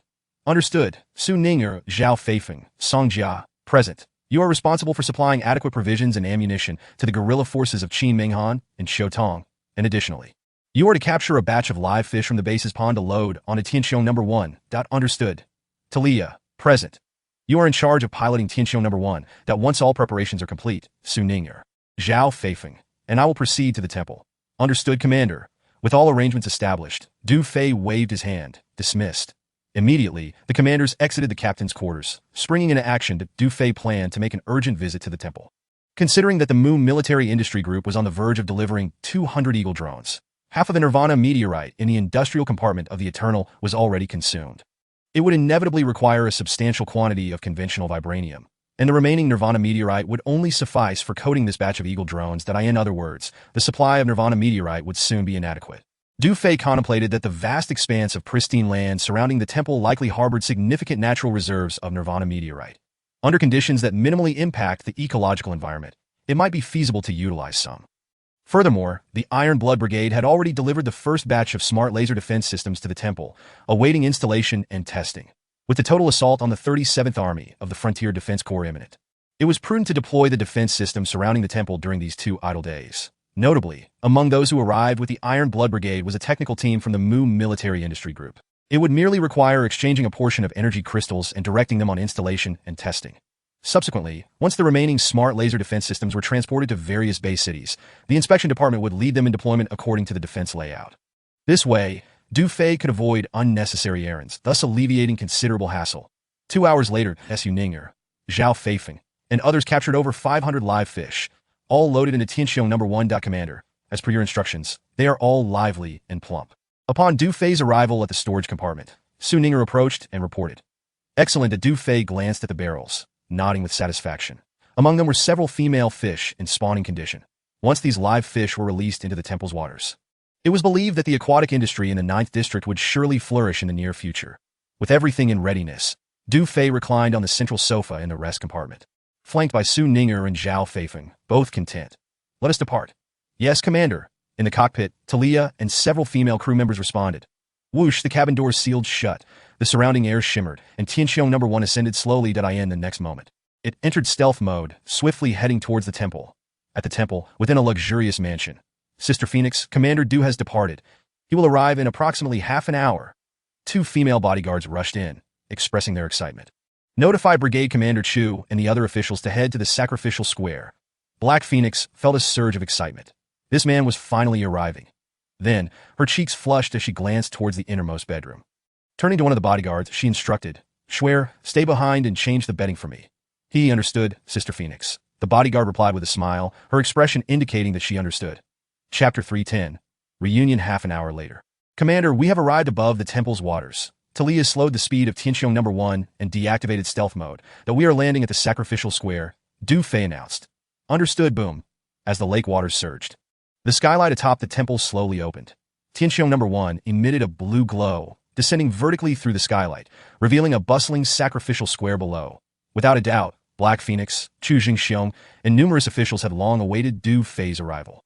Soon, Tianqiong No. 1 landed on the altar. Whoosh, the air rippled slightly as the cabin door opened. Du Fei, accompanied by Talia, Su Ninger, Zhao Feifeng, and several crew members, disembarked from the aircraft at Brother Du, you look increasingly spirited, Commander Du. It has been a long journey. Chu Jingxiong and his aide, Dong Jie, almost jogged over to greet him. Brigade Commander Chu, Deputy Commander Dong, all is well. Du Fei smiled as he approached and shook hands with them. Meanwhile, Black Phoenix led the temple's officials and the Mu Military Industry Group's research team around them. The crowd's enthusiasm was palpable, and Du Fei reciprocated with handshakes. Black Phoenix had not altered her attire, still donning a tight black leather skirt that accentuated her long, shapely legs clad in black stockings. Her complexion was radiant, her tall figure accentuated by the fitted leather skirt and stockings, creating a captivating silhouette. Among the officials, she appeared rather aloof. However, upon facing Du Fei, especially when he held her hand. A glimmer of excitement and allure flickered in her eyes. You have worked hard these past few days. Du Fei released Black Phoenix's hand, smiling. Not at all. It has not been arduous. Black Phoenix smiled back, her lips curling up. Then, she turned to Talia beside her, her expression suddenly revealing surprise. While Du Fei exchanged pleasantries with Chu Jingxiong and the research team, she seized Talia and whispered, "Wow, your spirit source has significantly enhanced." Talia's delicate face flushed slightly. "You are doing well too. In just a few days, your truth-seeking technique has reached advanced probing. This was only mastered after my spirit source was enhanced last time. Now, I can easily perceive any ulterior motives from the temple's officials. Did you not see how obediently they all are?" Black Phoenix chuckled with a hint of pride, then curiously asked, "Quickly tell me, how did your spirit source enhance?" It was better not to ask. Upon this inquiry, Talia's face reddened further. Just then, Su Ning and Zhao Feifeng approached. "Sister Phoenix, greetings." The two greeted Black Phoenix, particularly for Su Ning, since she had been shot during the last breakout. Had it not been for Black Phoenix's timely assistance, she might have already perished. Thus, she felt immense gratitude towards her. "Good. There is no need for such formality among sisters." Black Phoenix smiled at them, yet still awaited Talia's answer. I will tell you later." Talia cleared her throat. "First things first, the commander has instructed us to release those fish into the waters." She pointed towards the storage compartment of Tianxiong No. 1. "What? Fish?" Black Phoenix was momentarily taken aback, then delighted. "This is excellent news." Immediately, she turned to the officials and waved. "Quickly arrange for personnel." "Yes, my lord." Outside the temple, the Iron Blood Brigade's camp was heavily fortified, that a spacious area hosted several large transport vehicles, their tarpaulins tightly secured. With a swish, soldiers pulled back the tarpaulins, revealing a set of brand-new smart laser defense systems. "Commander Du, as per your request, these defense systems are the same as last time. Each group comprising 6 laser emitters, divided into 3 exposed and 3 concealed types, totaling 10 groups with 60 units. One of the researchers respectfully reported. Chapter 311. Deployment complete. Excellent. The Du Fei conducted a brief inspection, nodding in satisfaction. "Commander Du, please forgive our lack of expertise. To be frank, we still have yet to fully comprehend the principles behind this defense system." "Commander Du, may I boldly inquire about the performance of this defense system?" "Indeed. Could you please enlighten us?" "Commander Du." A few researchers approached with expressions of eager curiosity. Instantly, the entire research team turned their attention, including Chu Jingxiong and Dong Jie. Upon noticing them, Du Fei smiled, and considering that they would soon be responsible for deploying the defense systems in other base cities, he produced 2 blueprints. These blueprints detailed the installation schematics and performance specifications for the Intelligent Laser Defense System. Intelligent Laser Defense System, designed for defensive coverage in designated areas, capable of implementing all-around intelligent defense of the airspace above. Main defensive weapon, intelligent laser cannons, available in both exposed and concealed types, with quantities adjustable according to the defensive area layout. Specific performance, powered by crystal energy, offering instantaneous, uninterrupted, all-encompassing detection and early warning for the airspace, capable of accurately intercepting external aerial attacks at the first opportunity. After the researchers comprehended the information, including Chu Jingxiong and Dong Jie, they were left astonished. Instantaneous, uninterrupted all-around detection of the airspace. They had not anticipated such superior performance. This defense system vastly surpassed the laser defenses currently deployed in other base cities by 100-fold. With the Intelligent Laser Defense System, the 9th District would undoubtedly be secure. Brother Du, you truly are a remarkable genius. Chu Jingxiong and Dong Jie could not help but give a thumbs up. Until this moment, the researchers finally understood that the Intelligent Laser Defense System, along with the previously discussed battle vehicles and drones' power sources, relied on a unique type of crystal. Astonishingly, all of these energy crystals had been developed by Du Fei himself. The entire research team was profoundly shocked and sincerely admired him. They felt that being involved in the deployment of such a defense system was a tremendous honor. This is the overview of the temple region. We need to investigate the terrain first, then determine the optimal placement for the lasers. That Du Fei produced a map and continued. "I will personally instruct you on how to install, detect, and debug the system. Once the second batch of intelligent laser defense systems is produced, the deployment responsibilities for each base city will be entrusted to you." With this, he concluded, "No problem. We guarantee there will be no mistakes." "Rest assured, Captain Du."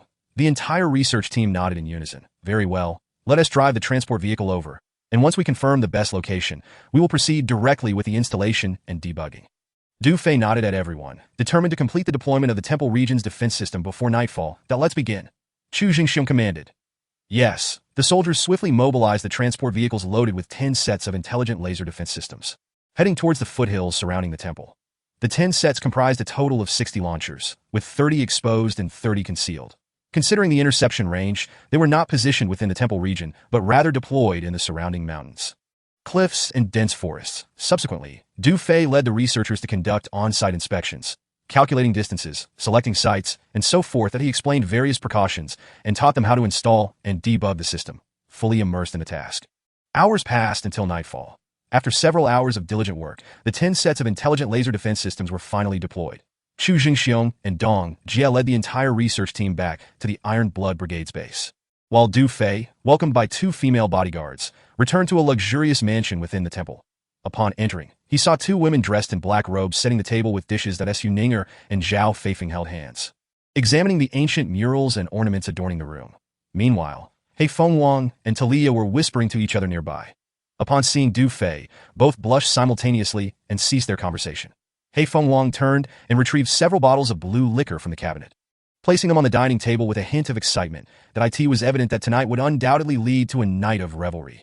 Chapter 312. Dinner. The dishes are mostly ready.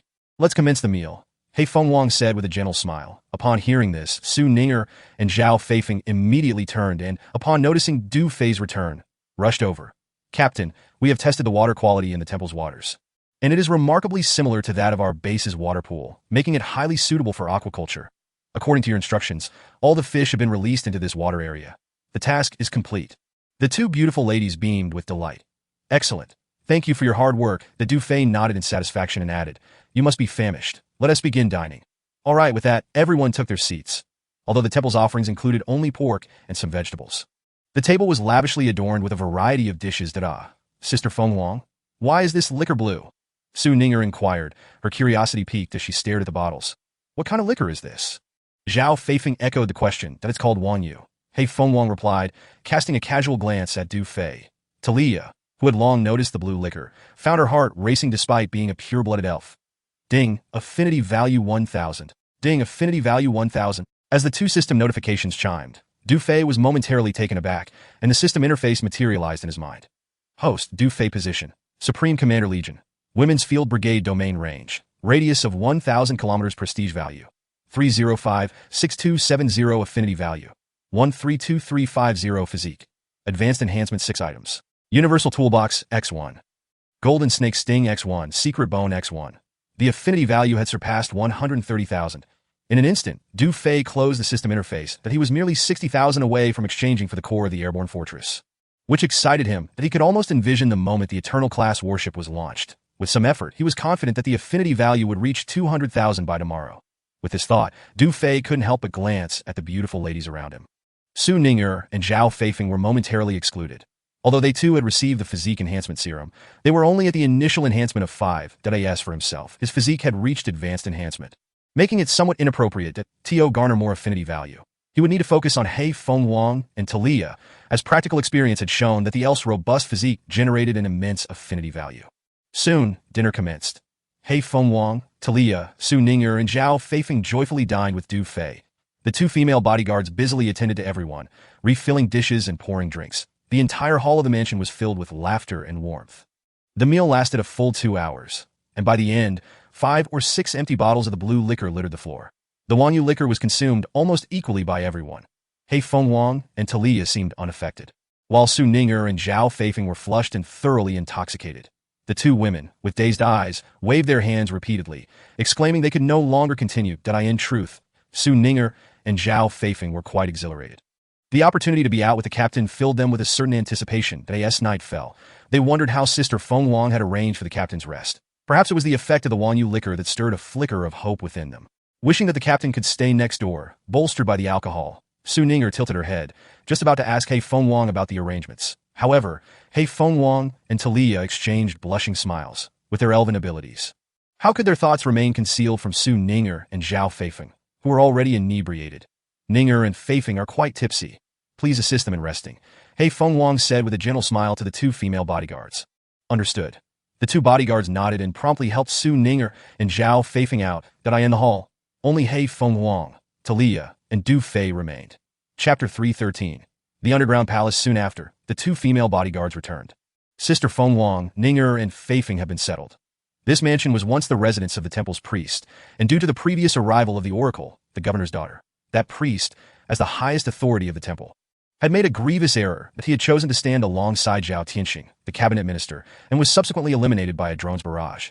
Naturally, this luxurious priestly mansion became He Fengwang's abode, a stark contrast to the hidden and dismal quarters of the black market camp.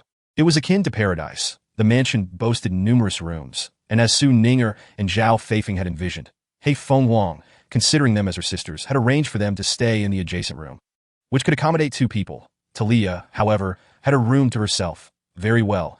He Fengwang nodded at the 2 bodyguards. Then, I shall also retire for the night, Talia remarked. Why the rush? There's still plenty of time.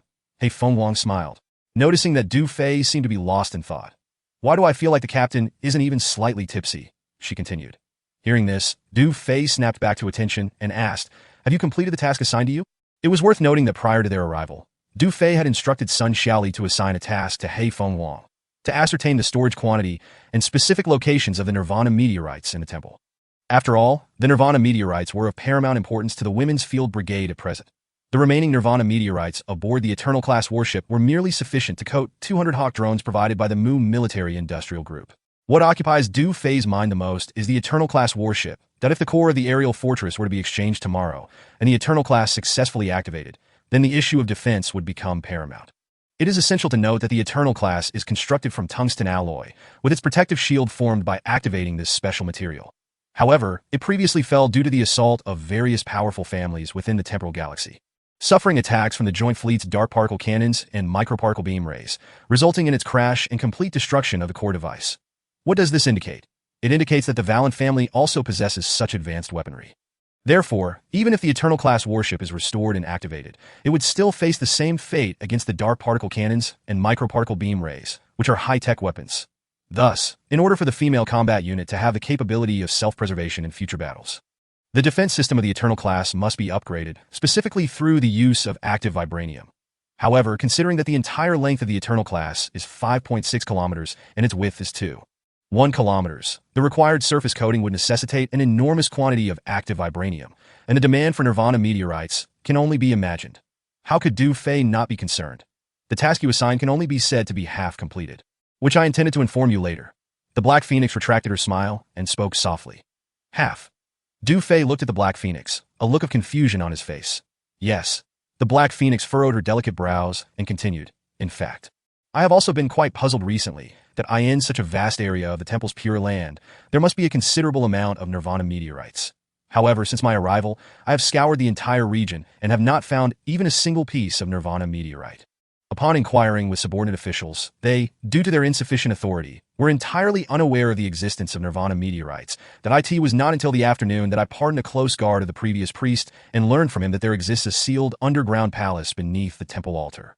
I suspect that the Nirvana meteorites and this pure land of the temple are related to that underground palace. The Black Phoenix recounted the information she obtained from the guard that afternoon in detail. An underground palace? Du Fei frowned and immediately commanded, Bring that guard here. I wish to take a look. Chapter 314. Can't open it. Now. The Black Phoenix hesitated, glancing towards the bedroom within. It is already midnight. Can't we go tomorrow? Privately, Talia had already mentioned to her that increasing the spiritual source was more important than anything else. Yes, now that Du Fei nodded, unaware of what the alluring beauty before him was secretly contemplating. Well, very well then, the Black Phoenix replied, then turned to a female bodyguard who was busy tidying up and said, Schwer, go bring that guard here. Yes, Phoenix sister. The bodyguard responded promptly and immediately exited. After about 10 minutes, a man in his 30s was brought in. I have seen the Lord. The guard bowed to the Black Phoenix. This is Commander Du. The Black Phoenix introduced him to the guard. Upon hearing this, the guard's expression turned exceedingly respectful. Many officials had gone to the sacrificial square to pay respects to a significant figure named Du Fei today, and someone of his status was not even qualified to be present. He had not expected that the young man before him was the influential Commander Du. Coming back to his senses, the guard immediately bowed to Du Fei. I have seen Commander Du. Greetings, Commander. Du Fei raised his hand slightly, commanding them to head towards the underground palace. Yes, I will lead Commander Du and the esteemed guest there at once. The guard responded in haste. Soon, Du Fei, the Black Phoenix, and Talia departed the official residence, guided by the guard towards the center of the temple. The temple occupies an extensive area, with an extremely spacious interior filled with countless towering stone columns. Densely packed. All the columns reached the sloping ceiling made of massive stones, creating an endless view. The various intersecting passages can leave one dizzy. Among those columns stand numerous sculptures, featuring strange birds, exotic beasts, and half-human, half-beast forms with bizarre shapes. This is indeed a gigantic labyrinth. The Black Phoenix has been managing this place for some time. Even during her inspections or leisurely strolls, if she were to wander without a guide, she might easily get lost, having unwittingly ended up at the exit of the deep mountain resource area multiple times that as they walked. Du Fei mused on the grand scale of the temple's construction. Talia observed the surrounding stone walls. Every few dozen or 100 meters, there was an arched niche embedded with oddly shaped wall lamps. Through the light emanating from these niches, one could see that the stone columns and walls bore ancient inscriptions of special runes, appearing incredibly archaic. She seemed deeply interested in these artifacts, occasionally reciting the tones of those runes, particularly when she spotted patterns resembling spaceships and starships, as well as the star systems etched onto the stone walls. Her eyes sparkled with enthusiasm, clearly resonating with memories from her own era, evoking a nostalgic feeling of her childhood. After approximately half an hour, Du Fei and the others were led by the guard to a central area of the temple.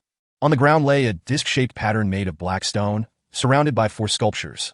All the sculptures bore human faces, but had bodies resembling lions, facing outward. "Commander Du, esteemed guests, this is the place," the guard stated, approaching one of the sculptures. "It is now the hour of the pig.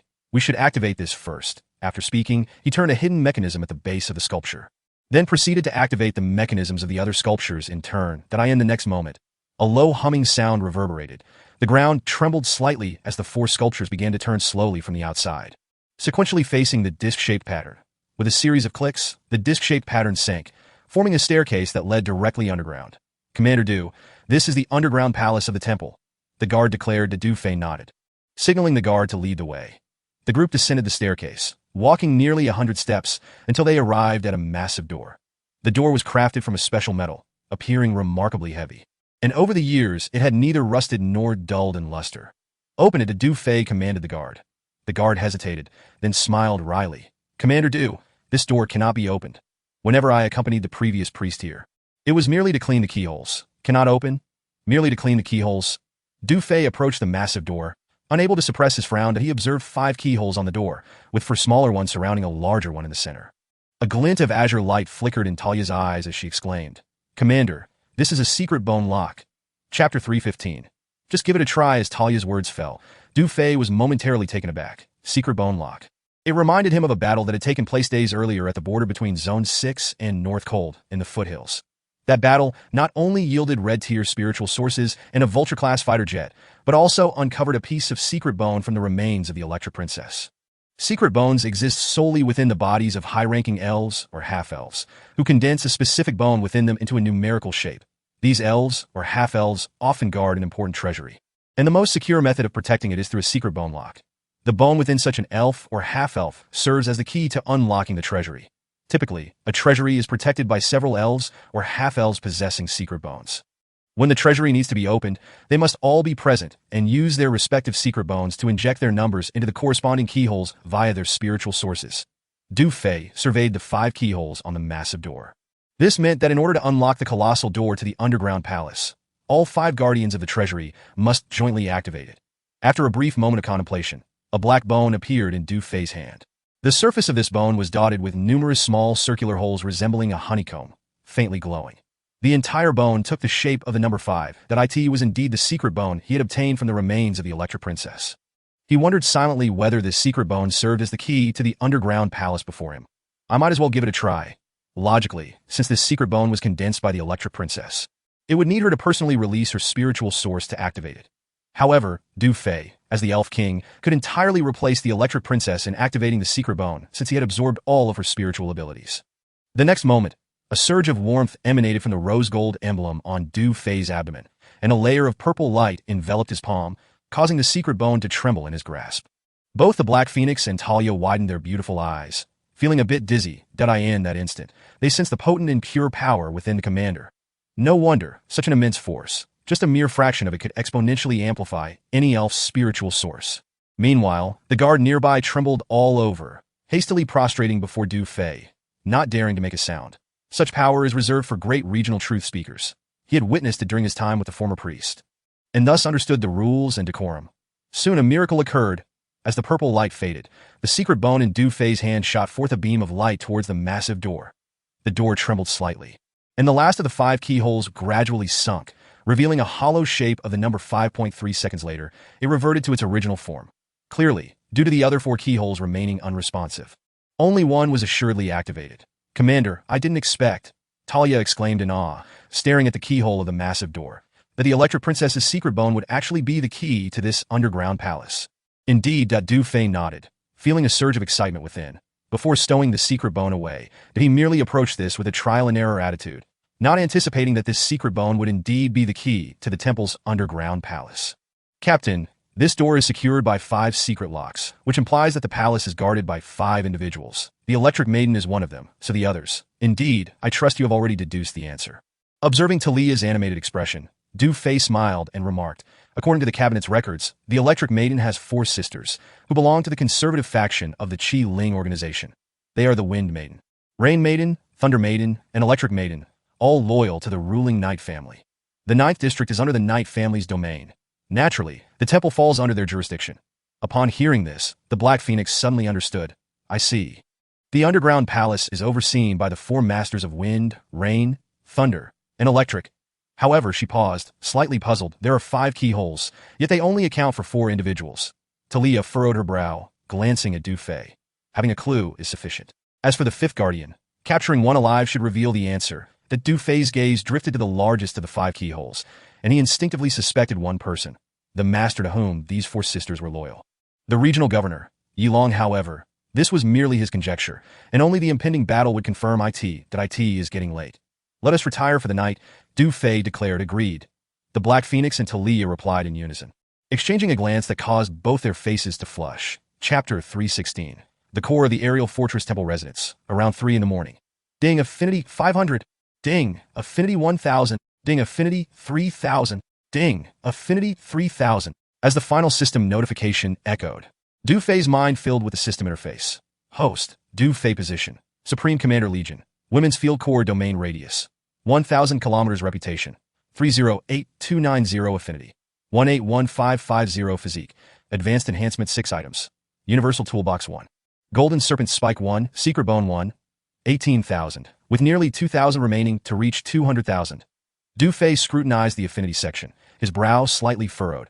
Achieving advanced enhancement in physique was indeed a pressing concern. He glanced at the Black Phoenix, clearly understanding that her unconscious state would not contribute to increasing affinity, regardless of the lives of the people on this planet, for the sake of his father, sister, and all the warriors of the core. He must retrieve the core of the aerial fortress. After a moment's contemplation, Du Fei closed the system interface and exited the bedroom. At that moment, a soft cough emanated from the adjacent room. Du Fei paused, surprised that Talia had been unable to sleep at such an hour. That he approached her door, and as he neared, the door unexpectedly swung open, revealing Talia in her pajamas standing at the threshold. "Ah, Captain," Talia feigned surprise. "What brings you here at this late hour? Perhaps I'm just not accustomed to this unfamiliar place and find myself unable to sleep. Well then, may I come in for a moment and discuss the new battle plan?" "Of course, Captain," Talia replied with excitement. At by 7 in the morning, Du Fei emerged from Talia's room. Passing by Su Ning and Zhao Feifeng's quarters, he heard a commotion inside, as if something had been knocked over in a state of panic. Du Fei couldn't help but chuckle inwardly. These 2 stunning beauties likely stayed up late last night. Soon enough, he arrived at the living room of the residence. Sitting down on the sofa, he eagerly checked his affinity once more. To his astonishment, his eyes widened. Affinity 273650. Goodness!